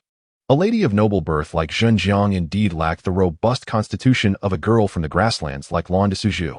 The journey from Wuyuan County to Jinyang had proven inconvenient, and Elbu had been holding back for nearly half a month. Thus, he had indulged a bit last night, resulting in Jiang appearing somewhat pitiable. After swiftly finishing the pot of porridge that Lian de Suzhou had brought, Elbu, now aware of Jiang's situation, felt it inappropriate to tease her further. He placed the bowl back on the tray and waved his hand at Lian de Suzhou, saying, "I am finished eating. You should hurry back and check on Jiang." Seeing Elbu in this manner, Lian de Suzhou picked up the food tray, offering a slightly amused consolation, "Rest assured, my husband. Jin's sister will be fine after a bit of rest. Nothing serious will come of it." With that, she smiled and walked away, carrying the tray. Watching Lian de Suzhou's retreating figure, Elbu stretched lazily, reflecting on how, at times, strength is not always advantageous. The crux of the matter is that Yanqing must also care for Xiao Lingqi, and her modesty, along with her status as the legitimate wife, constrains her from acting recklessly. Otherwise, if Yanqing could share some of the burdens, things might be significantly easier. Ultimately, regardless of perspective, the status of the legitimate wife is of utmost importance. Although Zhen Jiang, like Yanqing, hails from a prominent family, her status as a concubine allows her the liberty to indulge alongside Lian de Suzhou at Elbu's behest. Although Elbu had instructed Jia Xu to summon Qianwu immediately, it was evident that Qianwu could not arrive so swiftly. Therefore, after finishing the porridge brought by Lian de Suzhou, Elbu planned to check the front courtyard. The governor's mansion left by Ding Yuan was indeed spacious, with designated areas for the personal guards. Thus, Elbu and his family resided in the rear courtyard while Jia Xu, Zhao Yun, Zhang Liao, and the entire elite battalion were temporarily housed in the front courtyard. Upon arriving at the front courtyard, Elbu did not need to search. He spotted Zhao Yun, Zhang Liao, and a crowd of onlookers from the elite battalion in the vast training ground at the center. Noticing this, Elbu gestured for the surrounding soldiers to remain silent and quietly approached. In the training ground, Zhang Liao, wielding a crescent halberd, faced off against Zhao Yun, who held a shining silver spear. Through their time together, Zhao Yun's innate resilience had been thoroughly developed. Not only does Elbu anticipate that Zhao Yun will eventually mature into a competent sparring partner, but Zhang Liao has already begun to treat Zhao Yun as such. Zhang Liao has observed that, despite Zhao Yun surpassing Zhao Yu in strength, his combat style renders it challenging for him to execute the kind of dominating offense that Zhao Yu is known for. Each encounter with Zhao Yun allows Zhang Liao to endure more rounds than when facing Zhao Yu. In other words, as long as one's strength is not drastically inferior to Zhao Yun's, even if one is weaker, it is possible to withstand a considerable amount of time against Zhao Yun, perhaps even achieving a balanced exchange. Of course, Zhao Yun's combat approach possesses its advantages. Under his tenacious fighting style, Even those stronger than him find it difficult to secure a swift victory, often leading to a stalemate. A prime example lies in the current encounters with Bu, where Xiao Yu is swiftly defeated, while Xiao Yun at least manages to hold his ground for a while. Nevertheless, for Zhang Liao, this latter aspect can be overlooked, as he sees no hope of surpassing Xiao Yun in the near future. However, he can leverage Xiao Yun's characteristic through continuous sparring to refine his martial prowess. Thus, during this period, Xiao Yun, in addition to periodically training under Bu's rigorous tutelage, must also face Zhang Liao's relentless challenges. Over time, Xiao Yun feels as though he is being thoroughly drained. Alas, the misfortune of encountering such adversaries. Yet, Xiao Yun does not emerge empty-handed. As a martial general on the cusp of greatness, he has reached a level of insight akin to that of a near-peak expert. Previously, even in the presence of his master, Tong Yuan, he seldom felt an overwhelming sensation. However, Xiao Yun's combat style necessitates being cornered to fully unleash his true potential, let alone tap into his latent abilities. Yet, Bu consistently imparts to Xiao Yun the sensations of being overwhelmed, despairing, and resisting the inevitable. With each encounter against Bu, essentially each time he is thoroughly bested, Xiao Yun experiences a measure of growth in his capabilities. Thus, it can be said that Xiao Yun is not completely suffering. Rather, he is experiencing a blend of pain and joy. Zilong, are you ready? I am coming. On the training grounds, Zhang Liao, gripping his crescent halberd, intently focused on Xiao Yun. Opposite Zhang Liao, Xiao Yun holds his spear with one hand, the tip slightly inclined towards the ground, nodding with a resigned expression. Come on. He is not a combative individual, even during his training with Tong Yuan. He primarily practiced alone, seldom engaging in sparring with others. However, ever since joining the Bingzhou army, he has faced not only the occasional beatings from Bu, but also Zhang Liao's persistent challenges every few days. Gradually, Xiao Yun has grown somewhat accustomed to this. Upon seeing Xiao Yun's nod, Zhang Liao lets out a sharp exclamation and suddenly exerts his strength. A lake green flame emanated from his body, enveloping him and the crescent halberd he wielded within its glow. In the next moment, Zhang Liao surged forward like a bolt from a crossbow, charging towards Xiao Yun. After enduring repeated beatings from Bu and engaging in relentless sparring with Xiao Yun, Zhang Liao had finally cultivated a unique spiritual energy that reflected his own characteristics. However, the hue of his energy, being lake green, appeared rather less impressive compared to Bu's resplendent golden red. Witnessing this spectacle, both Bu, who observed from the sidelines, and Xiao Yun, who was in the fray, expressed their astonishment. Particularly Xiao Yun, who initially perceived this encounter as merely a casual training session, felt a surge of curiosity. A silver-blue flame ignited around Xiao Yun as he deftly parried Zhang Liao's incoming crescent halberd with a flick of his spear, exclaiming, Wuyuan, you truly surprised me. I never anticipated you could reach this level. As the crescent halberd was deflected, Zhang Liao remained unfazed. He planted his left foot forcefully on the ground, twisting his body to leap upwards while sweeping his crescent halberd horizontally, declaring, Enough with the chatter, we shall speak after the fight. Drawing from his extensive experience in dueling Xiao Yun, he knew that to counter him, he had to take the initiative, seizing control of the battle's rhythm. Otherwise, should Xiao Yun gain the upper hand, defeat would be inevitable. Xiao Yun, blocking the crescent halberd, retorted, Then let us conclude this swiftly. With that, he flicked his spear, sending the halberd aside, and in the blink of an eye, launched a rare offensive, his spear striking forth like a dragon. It was clear that facing a Zhang Liao who had finally cultivated his own spiritual energy ignited a spark of combativeness within Xiao Yun. Previously, in their sparring sessions, Xiao Yun had relied solely on physical strength, refraining from utilizing spiritual energy, as Zhang Liao had yet to develop his unique energy. Using it then would have been an unfair advantage. Moreover, during their shared experiences of being pummeled by Bu, there had been no necessity for the use of spiritual energy. Engaging in combat with mere physical prowess meant they would merely endure some bruises. However, employing spiritual energy could lead to potentially fatal consequences. Thus, it had been a considerable time since Xiao Yun had fought with his full strength. Therefore, now facing Zhang Liao, who had finally manifested his own spiritual energy, Xiao Yun felt a thrill of excitement. Xiao Yun's sudden counterattack startled Zhang Liao, as their previous sparring had predominantly seen him in a defensive posture, waiting for Zhang Liao to expose a weakness before striking decisively. Now, unexpectedly, Xiao Yun was taking the initiative. Yet, in the very next moment, Zhang Liao recollected that Xiao Yun's former combat style had evidently not accounted for the possibility of his own defeat. The current Xiao Yun was genuinely regarding him as a worthy opponent. With this thought in mind, Zhang Liao's excitement intensified. As he locked his halberd against Zhao Yun's thrusting spear, he bellowed, "Zilong, I will surely defeat you." Regrettably, Zhang Liao's fervent declaration of battle spirit lasted but a fleeting moment, for in the next heartbeat, his crescent halberd was deflected by Zhao Yun's lance, compelling him to awkwardly evade under the relentless thrusts of Zhao Yun's spear. Ultimately, in this encounter, Zhang Liao could withstand less than 30 exchanges under Zhao Yun's prowess, a stark contrast to his previous records. Yet, he felt an inexplicable joy surpassing any prior defeat to Zhao Yun, for he understood that he had finally crossed a threshold. Previous sparring sessions had merely been Zhao Yun indulging him. This time, it was a true clash of warriors. From this day forth, he had genuinely earned the right to pursue Zhao Yun and even aspire to match the formidable El Bu. Applause resounded from the sidelines, rousing Zhang Liao from his reverie of triumph. He grasped Zhao Yun's extended hand and rose, only to behold El Bu approaching. "Indeed, Wuyuan, from this day forth, you have the credentials to be considered a first-rate general," El Bu remarked. Upon witnessing this, both Zhang Liao and Zhao Yun promptly bowed in respect. "My lord," they exclaimed in unison. With a gesture dismissing their formalities, El Bu smiled. "However, Wuyuan, do not let pride consume you. This is merely a beginning. There lies a long journey ahead, as demonstrated thus."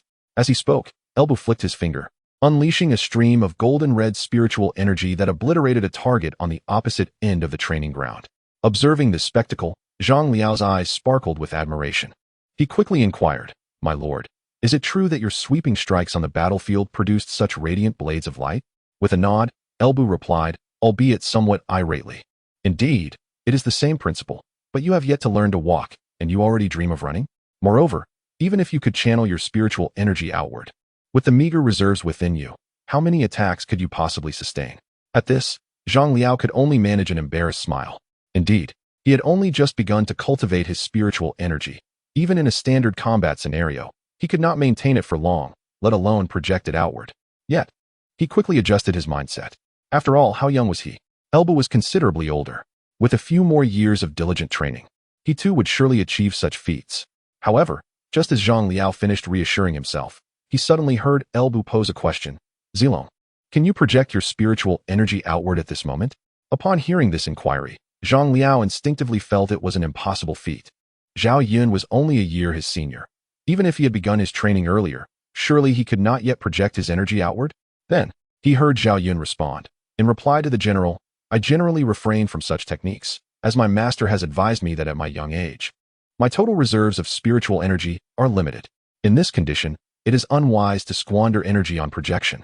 Zhang Liao, it seems that indeed, individuals are remarkably distinct. While both possess the ability to channel spiritual energy, he lacks the skill to do so, whereas Zhao Yun possesses it, yet finds no necessity for its application.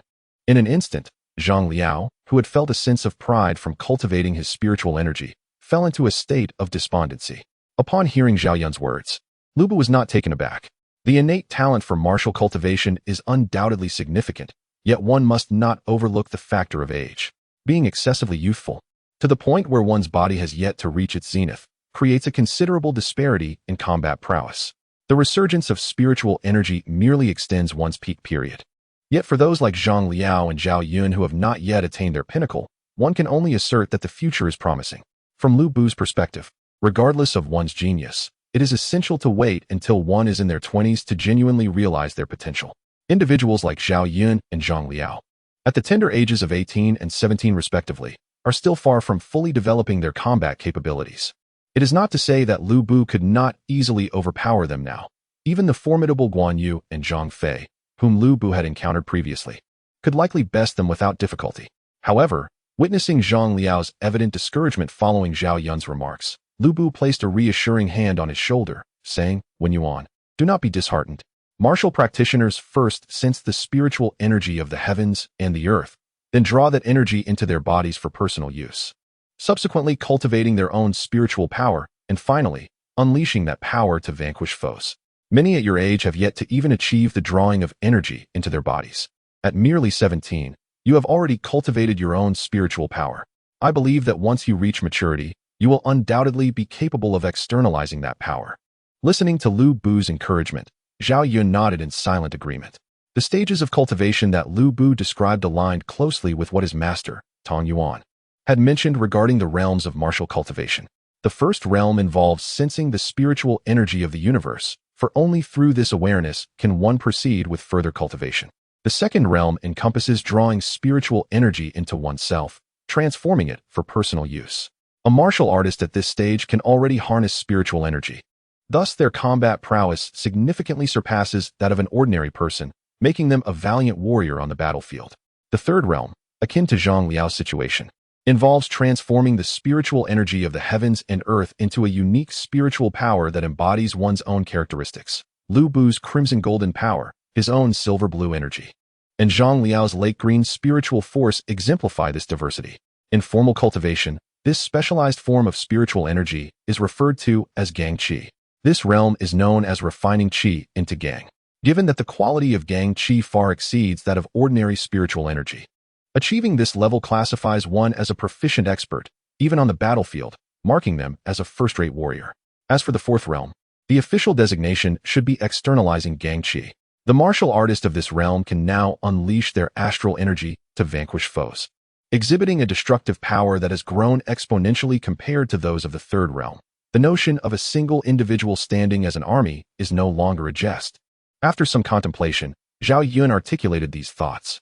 Upon hearing them, Elbu was not taken aback, given that there had previously been a resurgence of spiritual energy. The existence of a cultivation system was only to be expected, especially for individuals like Tong Yuan and Zhao Yun, who possess lineage. It would be strange if they were unaware of such matters. Now, with the revival of spiritual energy, these phenomena were bound to manifest. After Zhao Yun spoke, he hesitated for quite a while before ultimately yielding to his curiosity and asking, "General, are there further realms beyond the release of astral energy?" There was little choice. Zhao Yun had already attained the realm of astral energy release himself. Although his age limited him from fully realizing the power of this realm, it did not hinder his ability to estimate its strength. Nevertheless, Elbu's displayed prowess, though only a glimpse, seemed utterly incomprehensible to Zhao Yun. Concerning Zhao Yun's inquiry, Elbu regarded him for a moment before responding. "Did your master Tong Yuan not enlighten you on this matter?"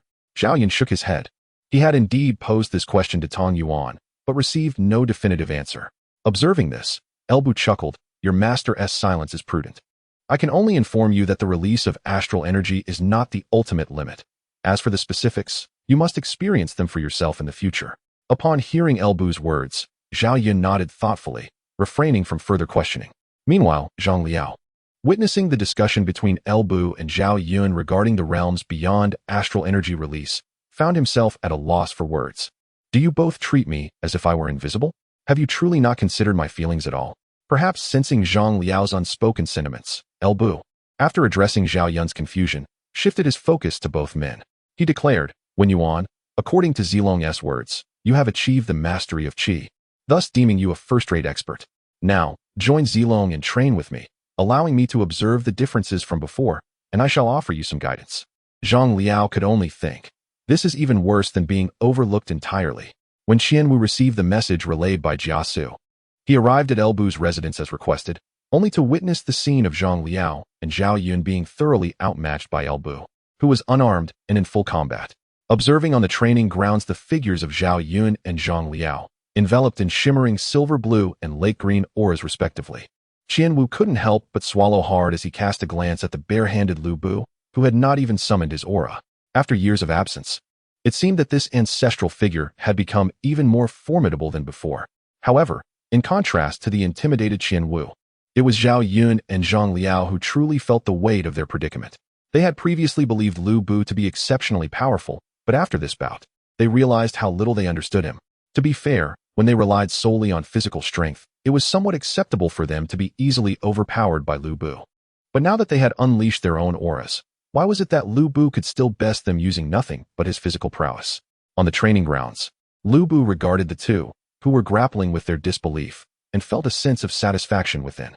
After Zhang Liao had also cultivated his aura, their simultaneous display of power finally provided him with an opportunity to stretch his muscles. Noticing Qianwu had arrived, Lu Bu had no intention of continuing the sparring. Approaching Zhao Yun and Zhang Liao, he patted their shoulders and encouraged, "Keep up the good work." With that, he made his way toward Qianwu, who stood at the edge of the training field. "General Qian, it has been far too long," Lu Bu greeted. Qianwu, a towering figure with a thick beard, appeared quite fierce, yet as Lu Bu approached, his demeanor softened to that of a docile lamb. Striving to muster a smile, he clasped his hands in salute and remarked, "After so many years apart, it is evident that your valor, Fengxian, remains undiminished." "I am hardly a deity of war," Lu Bu replied modestly. Qianwu served as the commander of the border troops in Bingzhou. As the name suggests, these troops were tasked with guarding the nation's borders. Typically, border forces were composed of elite units drawn from various regions, engaged in prolonged battles against external foes, representing a dynasty's most skilled conventional field army.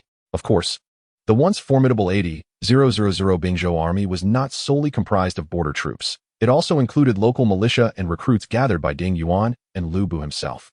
For instance, the 20,000 elite cavalry of Bingzhou was entirely composed of local warriors. The actual number of Bingzhou border troops stood at around 30,000. Among these, a portion hailed from Yangzhou, another from Qingzhou, while the remainder came from Sili and local Bingzhou forces. In essence, during the Han Dynasty, the primary sources for recruiting elite soldiers were naturally the troops from Qin and Qingzhou. The former Grand General Wei Qing had once assessed the military across the realm and concluded that, in terms of strength and endurance, the soldiers from Qin were the finest, followed by those from Qingzhou. However, the Qin soldiers Wei Qing referred to were not the conventional ones, but rather troops recruited from the former territories of the Qin state. By this logic, soldiers recruited from Sili and parts of Bingzhou and Liangzhou could also be classified as Qin soldiers. Besides the Qin soldiers, the Qingzhou troops represented another significant source of manpower for the Han Dynasty. In this context, the frontier troops of the Han Dynasty frequently included soldiers from both the Qin and Qingzhou armies. Among the forces stationed in Bingzhou, a portion originated from the Sili region, which can essentially be identified as the Qin soldiers. Furthermore, the territories of Yan and Zhao also served as an excellent source of military personnel. However, due to their proximity to the northern front lines, where they were tasked with repelling the Hu, they were not deployed as frontier troops like their Qin and Qingzhou counterparts. As for the troops from Yangzhou, it would be more accurate to refer to them as the Danyang soldiers. The reputation of the Yangzhou troops is predominantly attributed to the exploits of the Danyang soldiers, and thus, in typical circumstances, those assigned to the frontier would primarily be Danyang troops. Qian Wu, commanding the 30,000 soldiers of Bingzhou, was not originally from that region. He hailed from Xuzhou. The contingent of Danyang soldiers within the Bingzhou forces was recruited by Qian Wu from Danyang County, and these 5,000 troops formed the foundation of his authority. It was precisely due to the support of these 5,000 Danyang soldiers, coupled with his own valor, that Qian Wu ascended to the position of Zonglingjiang, ultimately becoming the commander of the Bingzhou frontier forces. However, for someone like Qian Wu, who lacked significant connections, this was essentially the pinnacle of his achievements. The actual standing of frontier troops was not particularly elevated. The title of Zonglingjiang of Dingbei sounded imposing, yet it was merely that of an ordinary Zonglingjiang, one who was not even considered a general. Consequently, it was under these circumstances that Ding Yuan managed to subdue Qian Wu through Elbu, thereby bringing the Bingzhou troops under his control. Regardless, with Ding Yuan now in Luoyang, Elbu had assumed the role of Bingzhou's governor. The future allegiance of Qian Wu and the 30,000 Bingzhou troops was now unequivocally clear. At the training grounds, Elbu regarded Qian Wu before him without any intention of inviting him to sit. He spoke candidly, stating, "General Qian, I have just assumed my position and am not well acquainted with the situation in Jinyang. I wonder if Governor Ding left any instructions before his departure?" Upon hearing this, Qian Wu's expression turned serious as he hastily clarified, "What do you mean, Fengxian? Since Ding Jianyang has gone to Luoyang to serve as his Zijunwu, how could he still oversee matters in Bingzhou? Now, you are the governor of Bingzhou, and while I cannot vouch for others, I assure you that the 30,000 Bingzhou troops will follow your command at your mere word." As he spoke these words, Qian Wu exhibited no hesitation whatsoever. Why did he initially yield to Ding Yuan? It was primarily due to Elbu.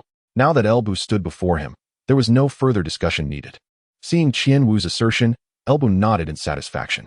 He placed a hand on Qian Wu's shoulder and continued, "This is for the best. The Grand General has instructed me to mobilize the troops to Liangzhou to quell the Chang disturbances once the weather warms. I expect no errors in our undertakings." Upon hearing this, Qian Wu's resolve to ally himself with Elbu only strengthened. Lu Bu has now established a connection with the Grand General, rendering Ding Yuan insignificant. With a solemn clasp of his fist towards Lu Bu, Qian Wu immediately assured, "Rest assured, Fengxian, with me here, there shall be no errors. Should there be any delay in military matters, I am willing to accept the consequences of military law." Hearing this, Lu Bu waved his hand and smiled. There is no need for a military order. I have faith in General Qian. However, General Qian, having been away from Jinyang for so long, I am unaware of the status of forces beyond these 30,000 border troops. Would you kindly enlighten me? After speaking, Lu Bu turned to Zhang Liao and instructed, Wuyuan, prepare some food and drink. I wish to have a long discussion with General Qian. Understood. Zhang Liao responded and departed. In the vicinity of the 80,000 troops of Bingzhou, excluding the 30,000 border troops under Qian Wu, there remained 50,000. Among these, there were 30,000 infantry and 20,000 elite cavalry. Previously, when Lu Bu was appointed as the governor of Wuyuan and separated from Ding Yuan, he took with him 10,000 elite cavalry and 5,000 infantry, leaving only 10,000 elite cavalry and 25,000 infantry in Bingzhou. Additionally, one must consider the local garrison troops. Thus, Ding Yuan's direct forces consisted of merely 10,000 elite cavalry and over 10,000 infantry. Now, Lu Bu sought to inquire about the condition of these troops from Qian Wu. After all, Ding Yuan's departure to Luoyang to serve as the chief of the Imperial Guard meant he could not take all of his direct forces with him. In this situation, if Lu Bu wished to seize control of Bingzhou, he must first address Ding Yuan's core troops. Most importantly, he was in a position to act without needing to fabricate an excuse, as He Jin had already paved the way for him. He Jin had entrusted him with the task of quelling the Chang disturbances alongside Dongzhou, thereby making it entirely reasonable for him, as the governor of Bingzhou, to mobilize the troops of the region. As for any unforeseen circumstances that might arise during the campaign to Liangzhou, resulting in losses among the troops or commanders, such occurrences could only be deemed normal. In the chaos of battle, anything is possible. Lu Bu is no divine warrior. Experiencing occasional defeats is only to be expected. It is certainly not his intention to target anyone specifically. His inquiry to Qian Wu was not a means to distinguish which commanders were allies, which could be won over, or which were entirely beyond his reach. They are all loyal subjects of the Han dynasty, serving the court. Why draw such rigid lines? After enjoying a meal and bidding farewell to Qian Wu, Lu Bu felt that the most crucial matter since arriving in Jinyang had been resolved. From Qian Wu, he had gleaned a comprehensive understanding of Ding Yuan's arrangements within the Bingzhou army. The next step was to lead these Bingzhou troops to Liangzhou, allowing those who needed to vanish to do so, while those who recognized the shifting tides could replace them. In this manner, he would be able to completely bring the Bingzhou army under his control. Regarding the political landscape of Bingzhou, he did not intend to act hastily. Primarily, the time was still early. Since Liu Bian's ascension, no significant turmoil had emerged, thus he felt it unwise to make any substantial moves. Furthermore, once he had fully grasped control over the Bingzhou military, he would merely need to pay heed to the court's reactions. The political scene in Bingzhou would then be his to manipulate as he pleased. Therefore, he resolved to tolerate these pests for the time being.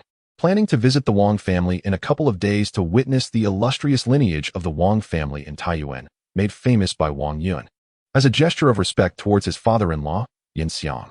In Hedong County, at the Hedong Prefectural Office, Dongzhou, having just returned to Ani, was engaged in discussions with his trusted confidants regarding the expedition to Liangzhou to quell the unrest. In the current Han court, having resources facilitated matters, and connections were equally advantageous.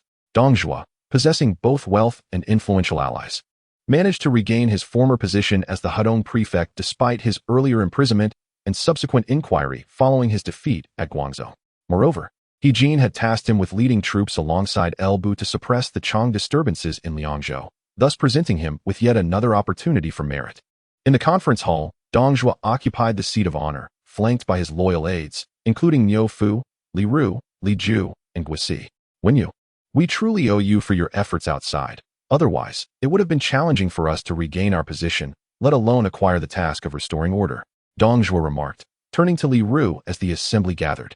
To be candid, his admiration for Li Ru, his son-in-law, had only grown over time. Initially, he had only appointed Li Ru to a civil position out of his daughter's insistence on marrying him, wishing to spare his daughter any hardship. However, he later realized that this son-in-law proved to be exceptionally capable, mastering military formations, devising strategies, and adeptly managing internal affairs and court politics. He was far from a mere dependent. His daughter had indeed struck gold. Dongzhou even mused that had Li Ru not been attending to his wife and remained by his side, he might have avoided the debacle at Guangzhou. Fortunately, thanks to Li Ru's efforts, Dong Zhongying had returned. Upon hearing Dongzhou's words, a lean, middle-aged scholar seated to his right slightly bowed his head and replied, "Your Excellency speaks too highly of me.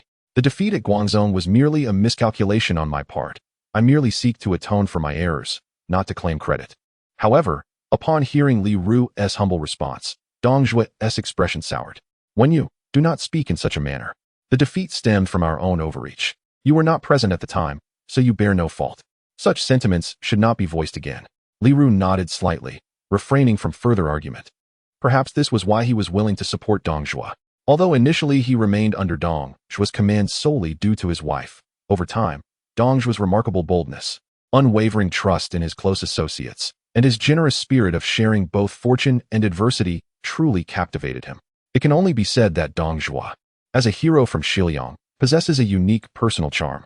After finishing his words about Li Ru, Dong Zhuo continued in a loud voice. Since the Grand General has tasked us with redeeming our sins by quelling the Chang disturbances, we must strike with great momentum. The one whom the Grand General has entrusted to assist us, Fengxian, is also an admirable and spirited man. We cannot lose face before him. As Li Ru heard Dong Zhuo mention Bu, his eyes narrowed. To be frank, he had been regretting not accompanying Dong Zhuo to Guangzhou during this period. This was not merely because his presence could have spared Dong Zhuo defeat, but also due to the fact that the individual he had been searching for over many years had also gone to Guangzhou. Oh, senior brother. Back in the day when you so deliberately avoided me, claiming indifference to the grand schemes, and wishing only to preserve your own life and peace. Even when I held a sword to your neck, you barely glanced at me. Yet now, why do you acknowledge another as your superior? Not long ago, you shamelessly wrote to me, asking for my assistance. Were you unaware of the rules of our sect? How could someone like you emerge from the depths of Gigu? You have brought disgrace upon our school. Contemplating this, even with Li Ru's temperament, he could not suppress the impulse to draw his sword in anger. Just as these thoughts swirled in his mind, Dong Zhuo's voice rang in his ears once more. By the way, Wenyu, I believe you mentioned that the individual by Fengxian's side, Jia Wenhe, is your senior brother, correct? Indeed, Wenyu. I should have considered this sooner. However, this time, as we go to suppress the rebellion alongside Fengxian, you and your brother will have the opportunity to meet. Upon hearing Dong Zhuo's words, Li Ru came back to his senses and quickly adjusted his mindset. It was inevitable that while he could remain unflinching in the face of great peril, when matters pertained to his senior brother, it became exceedingly difficult for him to maintain his usual composure. Taking a deep breath, Li Ru nodded in acknowledgement of Dong Zhuo's statement. Meanwhile, he silently mused to his senior brother that he initially intended to find an opportunity for his father-in-law to capture him, but who could have anticipated his loyalty to another? Nonetheless, this too is well. Let us treat the world as a chessboard and determine our superiority.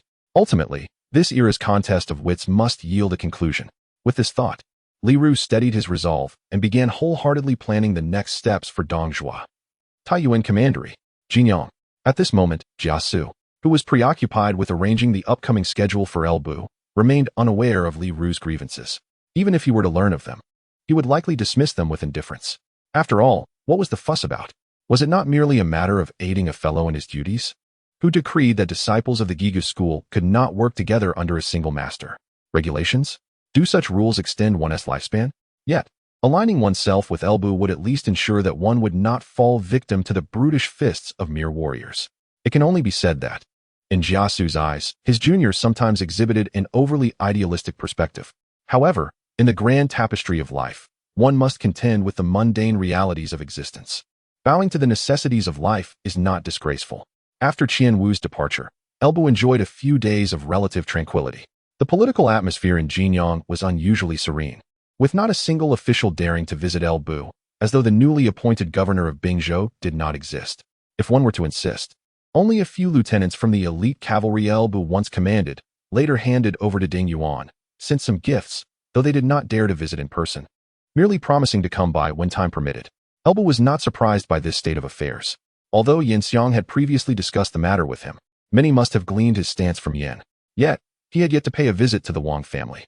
It was only after he had conferred with them and reached a consensus that the officials of Jinyang would truly regard him, the governor of Bingzhou, with the seriousness he deserved.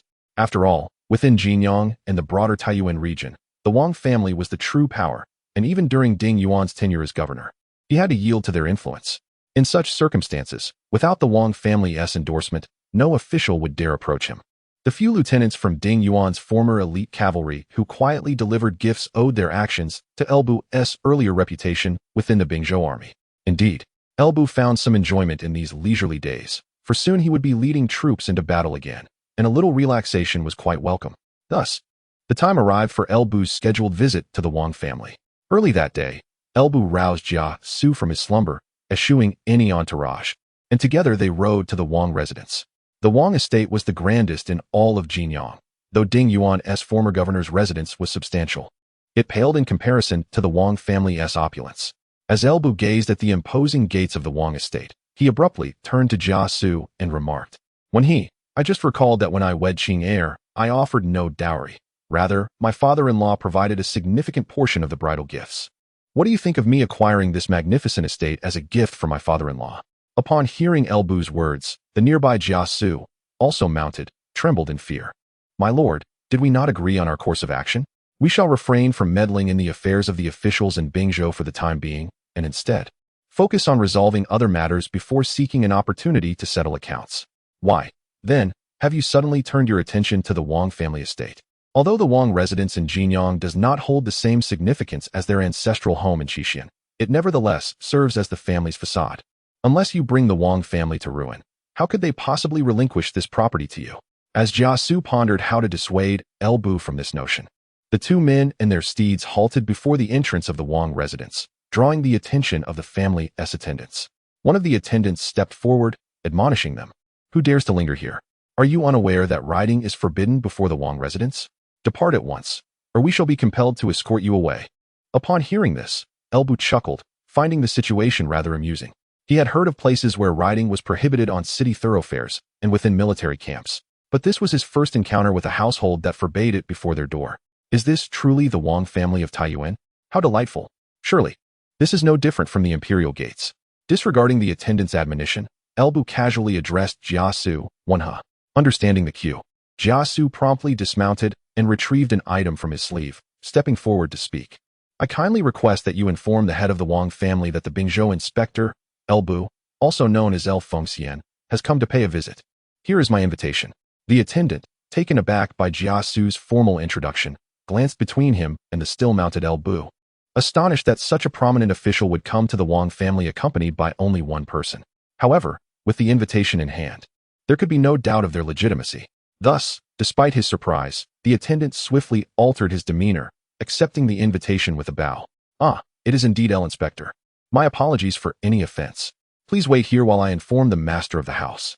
With that, the attendant hurried off with the invitation, never once considering inviting Elbu and Jia Xu inside. The other attendants stationed at the entrance were unfazed, in Jinyang, regardless of one's status. All must patiently wait before the Huang residence. Only upon the family head's consent may one enter, and if the head declines, no title can alter that outcome.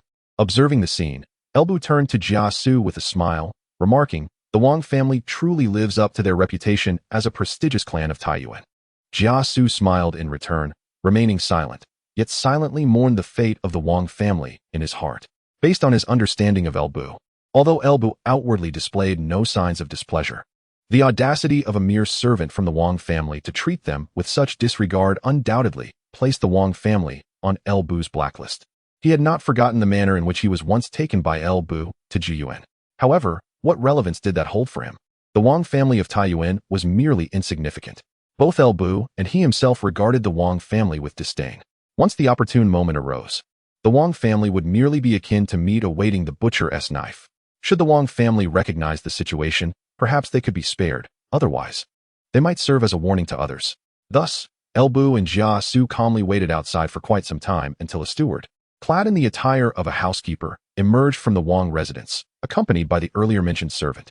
Elbu expressed his understanding of the situation. With such a vast estate, it would require considerable time for the servant to locate the head of the Huang family. However, understanding between individuals is reciprocal. He hoped that the Huang family would one day comprehend his position as well. After the servant returned to his post, demonstrating commendable diligence, the steward approached Elbu and Jia Xu, stating, "Might I inquire if it is the esteemed El Sishi? The family head has prepared a modest banquet within the estate and kindly requests that you leave your horses outside, as someone will attend to them shortly." Upon hearing this, Elbu finally dismounted, smiling as he replied, "I appreciate your guidance." With that, the two followed the steward into the Huang residence. Upon entering a side hall, Elbu finally beheld the head of the Taiyuan Huang family, the illustrious Huang Yun's elder brother, Huang Fu, styled Chongwen. Huang Fu, born in the 3rd year of Yangjia, 134 AD, was 3 years senior to his brother Wuyuan and was currently the head of the Wang family at the age of 52. To be candid, at 52 years of age during the late Han period, one could be considered quite advanced in years among common folk. However, with the resurgence of spiritual energy, everyone benefited, and even ordinary individuals experienced extended lifespans. Furthermore, as the head of the Wang family, Huang Fu's circumstances were far superior to those of commoners. Thus, despite his age, Huang Fu appeared relatively vigorous. After all, historically, Wang Yun at 56 was still capable of orchestrating the demise of Dongzhou. Managing the Taiyuan Wang family at 52 should pose no significant challenge for Huang Fu.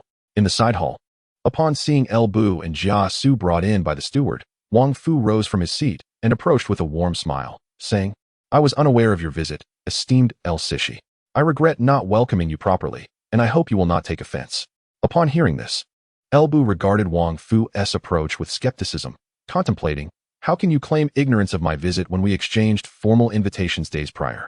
Your claim of not knowing today's arrival is hardly believable. Is it not essential to craft a more sophisticated rationale? This aside, the current banquet being held in this modest hall reveals a disdain for one of humble origins." Silently, I marked a cross over the name Wang. Yet El Bu refrained from displaying any overt displeasure. Instead, he remarked with a smile, "What words are these, Master Wang? My visit was unannounced, and I had no time to prepare any gifts.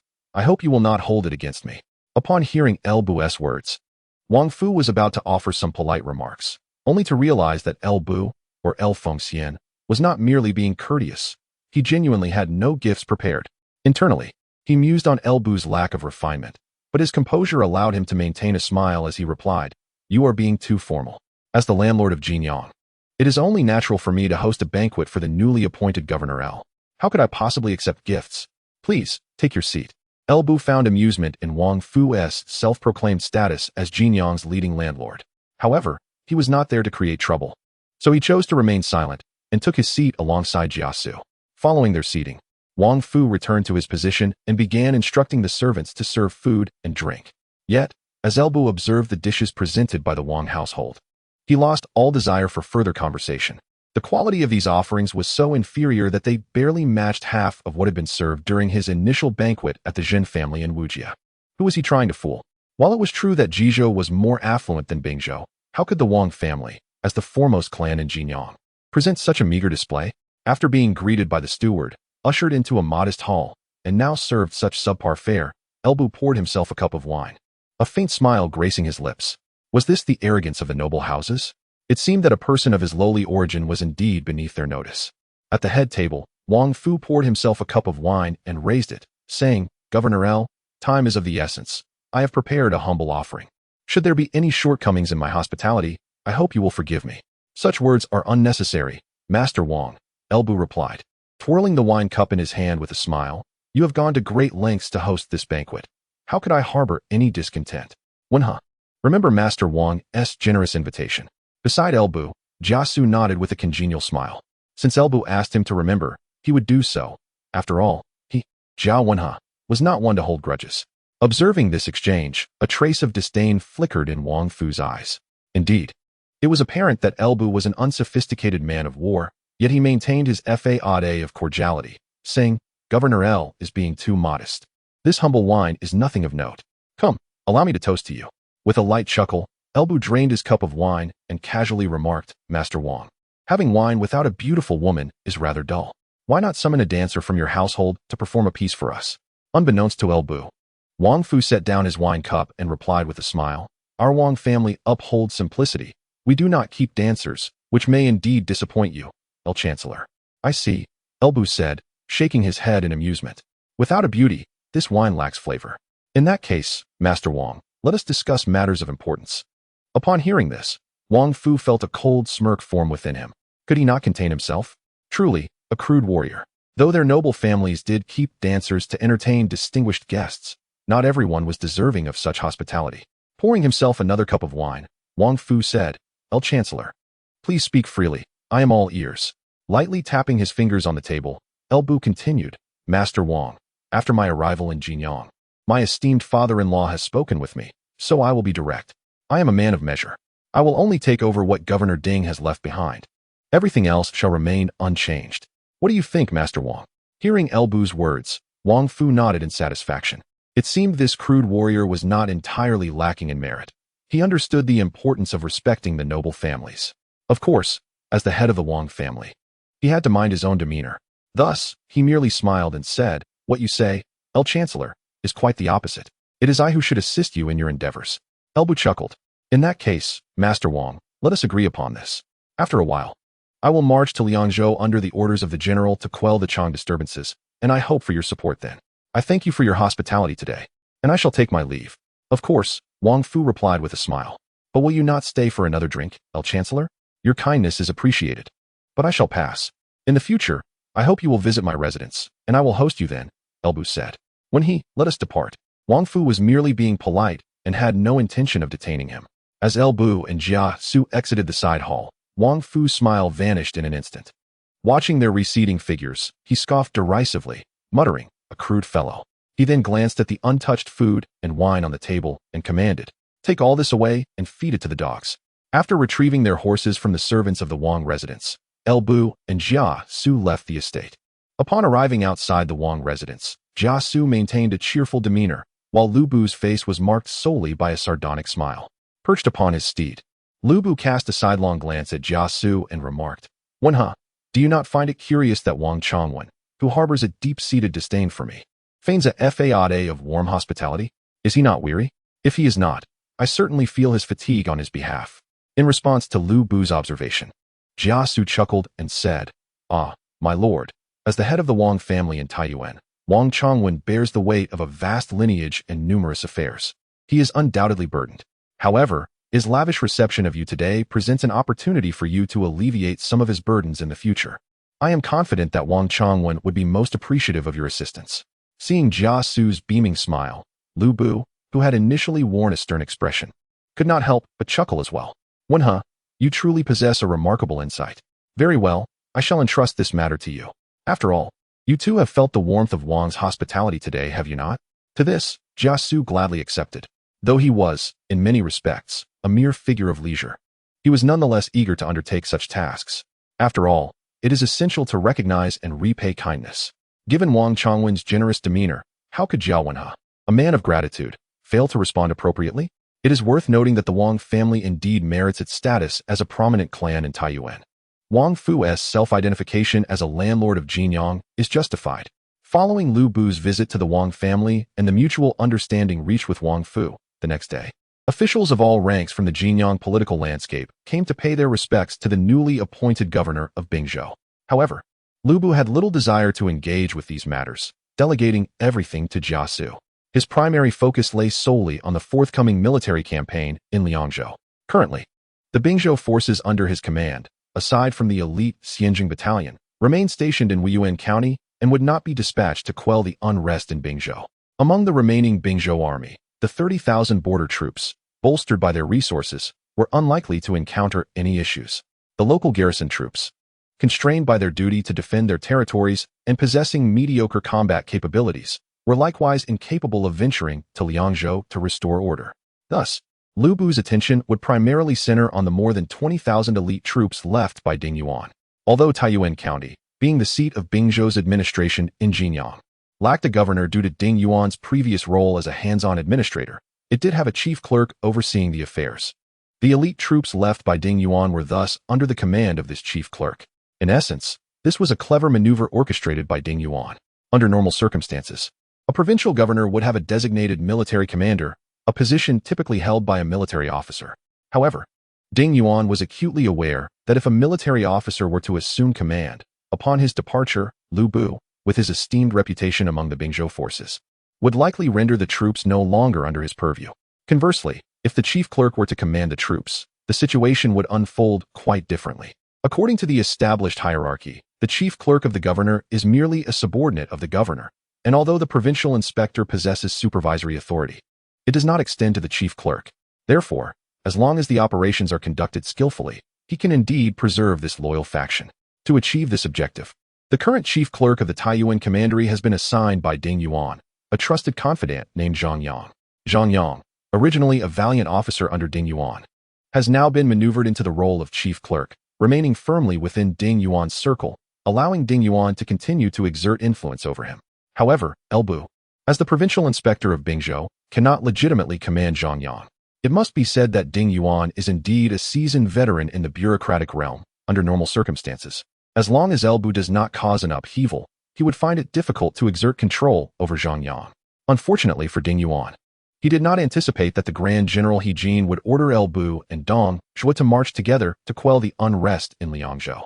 With the military decree from Grand General He Lian, regardless of whether one is a valiant officer or a chief clerk, all forces from Bingzhou must heed Elbu's command. Under such circumstances, although Zhang Yang is Ding Yuan's confidant, he can only obediently prepare to mobilize troops to Liangzhou under Elbu's orders. Thus, time swiftly progressed to early March.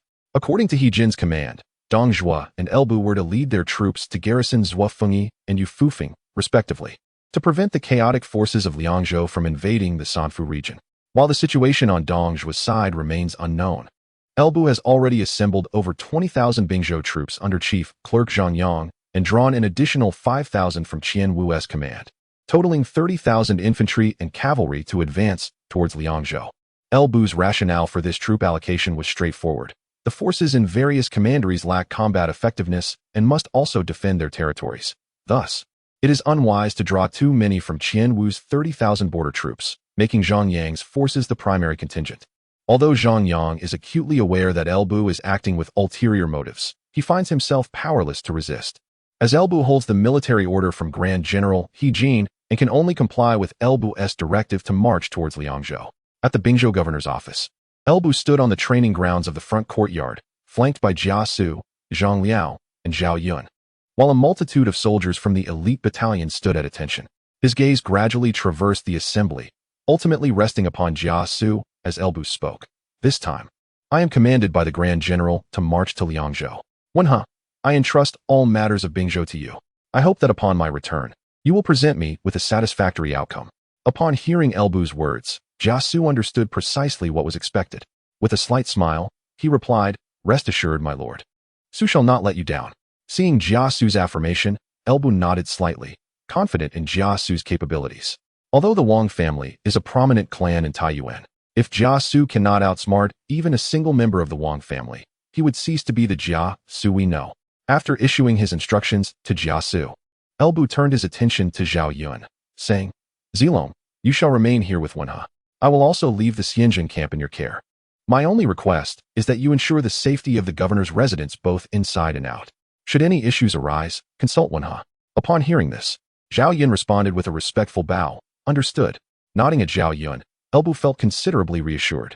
With his family in Jinyang, it was impossible for him to feel at ease without someone to protect them. Now, with the golden-ranked bodyguard Zhao Yun and the Xianzhen camp remaining, his concerns were somewhat alleviated. As for Zhang Liao, whom he envisioned as a future general, the current conflict in Liangzhou was not of utmost importance, providing a perfect opportunity to train him. With this thought in mind, Elbu addressed Zhang Liao. "Wuyuan, you shall accompany me to Liangzhou." Understood. Upon reaching Chang'an, the area known as the Three Auxiliaries, comprising of the left Fengyi, right Fufeng, and Jeang Xiao, is a region of unique significance centered around the ancient capital of Chang'an. This area is historically notable as it has been the capital of the Han Empire since its establishment until the resurgence during the reign of Emperor Guangwu. Even after Emperor Guangwu Lu Xiu moved the capital to Luoyang, Chang'an continued to be referred to as the Western capital, reflecting its enduring status. Although the left Fengyi, right Fufeng, and Jeang Xiao are divided into 3 districts, their administrative centers are all located in Chang'an. Thus, although Elbu and Dong Zhuo were tasked with guarding the left Fengyi and right Fufeng respectively, they both needed to gather their forces in Chang'an first. After all, their campaign against the chaotic forces in Liangzhou would rely heavily on Chang'an as their rear base, where most of the military supplies and provisions allocated by the court were stored. Due to the proximity of Dong Zhuo's He-Dong commandery to Chang'an, when Elbu led the Bingzhou army to Chang'an, Dong Zhuo's forces had been waiting there for some time, in the northern part of Chang'an. Upon receiving reports from the scouts, Elbu learned that Dong Zhuo had arrived and was encamped to the east of the city. He immediately commanded Zhang Yang, Cheng Lian. Hearing his call, the 2 generals following Elbu promptly rode forward in response. "We are here." After glancing at them, Elbu calmly instructed, "Relay the order to set up camp nearby. I will first investigate the He-Dong army's main camp." Zhang Yang and Cheng Lian were both familiar names to Elbu. Historically, Zhang Yang had a close relationship with Elbu, ultimately meeting his demise because of him, while He Lian was one of Elbu's 8 valiant generals. However, presently, He Lian, as a lieutenant in the Qianwu army, was likely to remain an ally. In contrast, Zhang Yang, being a trusted subordinate of Ding Yuan left behind in Bingzhou and a man of loyalty, posed a challenge for Elbu if he wished to fully integrate the Bingzhou army under his command. It seemed he would soon have to part ways with Zhang Yang. Zhang Yang and He Lian had no objections to the order to camp nearby and promptly agreed. As Elbu observed the agreement between the two, he promptly urged his steed forward, making his way towards the eastern gates of Chang'an. Although he was yet to possess the legendary steed Red Hair, the magnificent Dewan horse beneath him displayed remarkable speed, enabling him to reach the camp of the Hedong army in no time. Arriving at the camp's entrance, he paid no heed to the soldiers rushing towards him, and with a commanding voice, he proclaimed, "Brother Zhongying, Fengxian has come to pay a visit." Inside the Hedong army's camp, Dong Zhuo had already received word from his scouts regarding Elbu's arrival near Chang'an. Just as he summoned Li Ru to deliberate on their next course of action, Elbu's voice echoed from outside. Initially taken aback, Dong Zhuo soon burst into laughter, remarking, "This elf Fengxian certainly has a knack for defying conventions. When you come, let us step outside the camp to greet elf Fengxian, lest he accuse us of lacking decorum." With that, Dong Zhuo rose and exited the tent, heading towards the camp's entrance. Li Ru, sensing the gravity of the situation despite not yet having laid eyes on Elbu, closely followed him. Outside the camp, a throng of Hedong soldiers had encircled Elbu, who boldly stood alone with his horse amidst them. However, due to Elbu's mention of Dong Zhuo's name, the soldiers hesitated to act, instead waiting for orders from within the camp. Fortunately, Dong Zhuo emerged from the camp in swift response to Elbu's call, soon arriving at the entrance. From a distance, he spotted Elbu, who stood out among the soldiers, and laughed heartily. "Ah, my esteemed brother Fengxian has indeed arrived. Quickly, disperse, for he is no stranger to us. What need is there for such a gathering?" Upon hearing Dong Zhuo's words, the surrounding soldiers dispersed. Elbu then dismounted and clasped his fists in respect, stating, "Brother Zhongying, Fengxian has come uninvited. I hope you do not take offense." As Dong Zhuo approached, he replied with a smile, "What are you saying, my dear brother Fengxian? The Grand General has entrusted us with restoring order. Thus, we must collaborate wholeheartedly. Your arrival in Chang'an signifies your earnestness in this conflict and your unwavering loyalty to the court, which I greatly admire. How could I possibly hold any grievance against you? Come, my esteemed brother, do not linger. Please, enter." In response, Elbu smiled and said, "Brother Zhongying, please lead the way." With that, the two of them proceeded into the camp together. Beside Dong Zhuo, Li Ru observed the solitary figure of Elbu, momentarily at a loss for words. How could it be that elf Fengxian, a governor of a province and a prominent official, had ventured alone into another's camp? His meticulous and cautious senior had chosen such a bold, if not reckless, lord. To be honest, even as they returned to the main tent, Li Ru felt somewhat disoriented. Upon entering the tent, Dong Zhuo and Elbu took their respective seats. While instructing the servants to prepare food and drink, Dong Zhuo gestured towards Li Ru, who sat on his right, and addressed Elbu. "Fengxian, do you know who this is?" Elbu had indeed noticed the middle-aged scholar trailing behind Dong Zhuo, whose demeanor was rather aloof. Although he had his suspicions, he feigned curiosity upon hearing Dong Zhuo's words and inquired, "Oh, may I ask who this gentleman is?" Dong Zhuo laughed heartily and replied, "To be candid, Fengxian, this is Wuyuan, my son-in-law. Moreover, he holds another identity. I recall that you have a certain Jia Xu under your command, do you not? When you and he are, in fact, fellow disciples." Surprise flickered across Elbu's face as he mused inwardly that it was indeed as he suspected. Jia Xu had mentioned writing to his junior, Li Ru, to see if he could persuade him to join his cause, yet there had been no reply. Elbu had hoped that if Li Ru had not yet allied with Dong Zhuo, Jia Xu might entice him over. However, it was clear now that Li Ru was already entrenched with Dong Zhuo. It remained uncertain whether Li Ru had not received Jia Xu's letter or had chosen not to respond. After Dong Zhuo's introduction, Li Ru gracefully rose and clasped his hands in greeting, saying, "Li Ru, also known as Wuyuan, pays his respects to Governor L. Your esteemed name is often mentioned by Jiao Wenhe. It is indeed an honor to meet you today," Elbu expressed sincerely as he gazed at Li Ru. However, upon hearing Elbu's compliment, Li Ru felt an inexplicable awkwardness. Was Jiao Wenhe truly mentioning him frequently? He found it hard to believe. Fortunately, Elbu did not linger on this topic, offering only a brief praise before steering the conversation back to matters of importance. He addressed Dong Zhuo, "Brother Zhongying, I have just arrived with my troops. You arrived in Chang'an before me.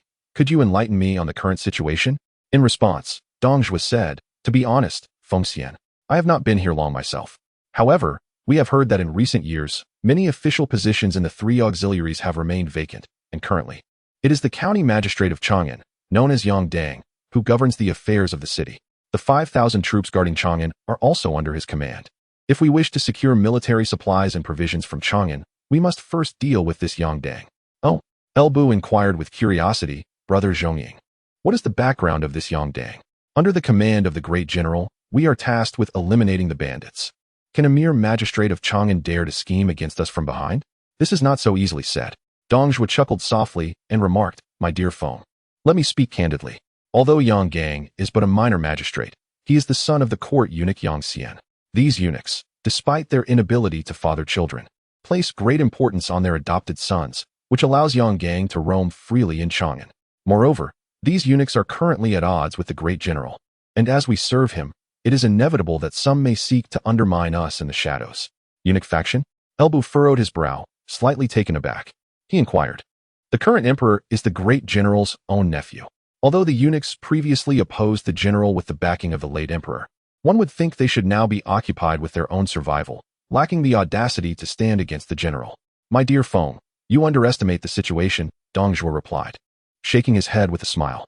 While it is true that the current emperor is the great general's nephew and the empress dowager his sister, do you believe they are inclined to allow the general to wield absolute power? The empress dowager, though the sister of the general, is also the mother of the emperor. Naturally, she would prefer to keep power firmly in her own hands rather than cede it to the general. When the throne was vacant, they needed the general's support.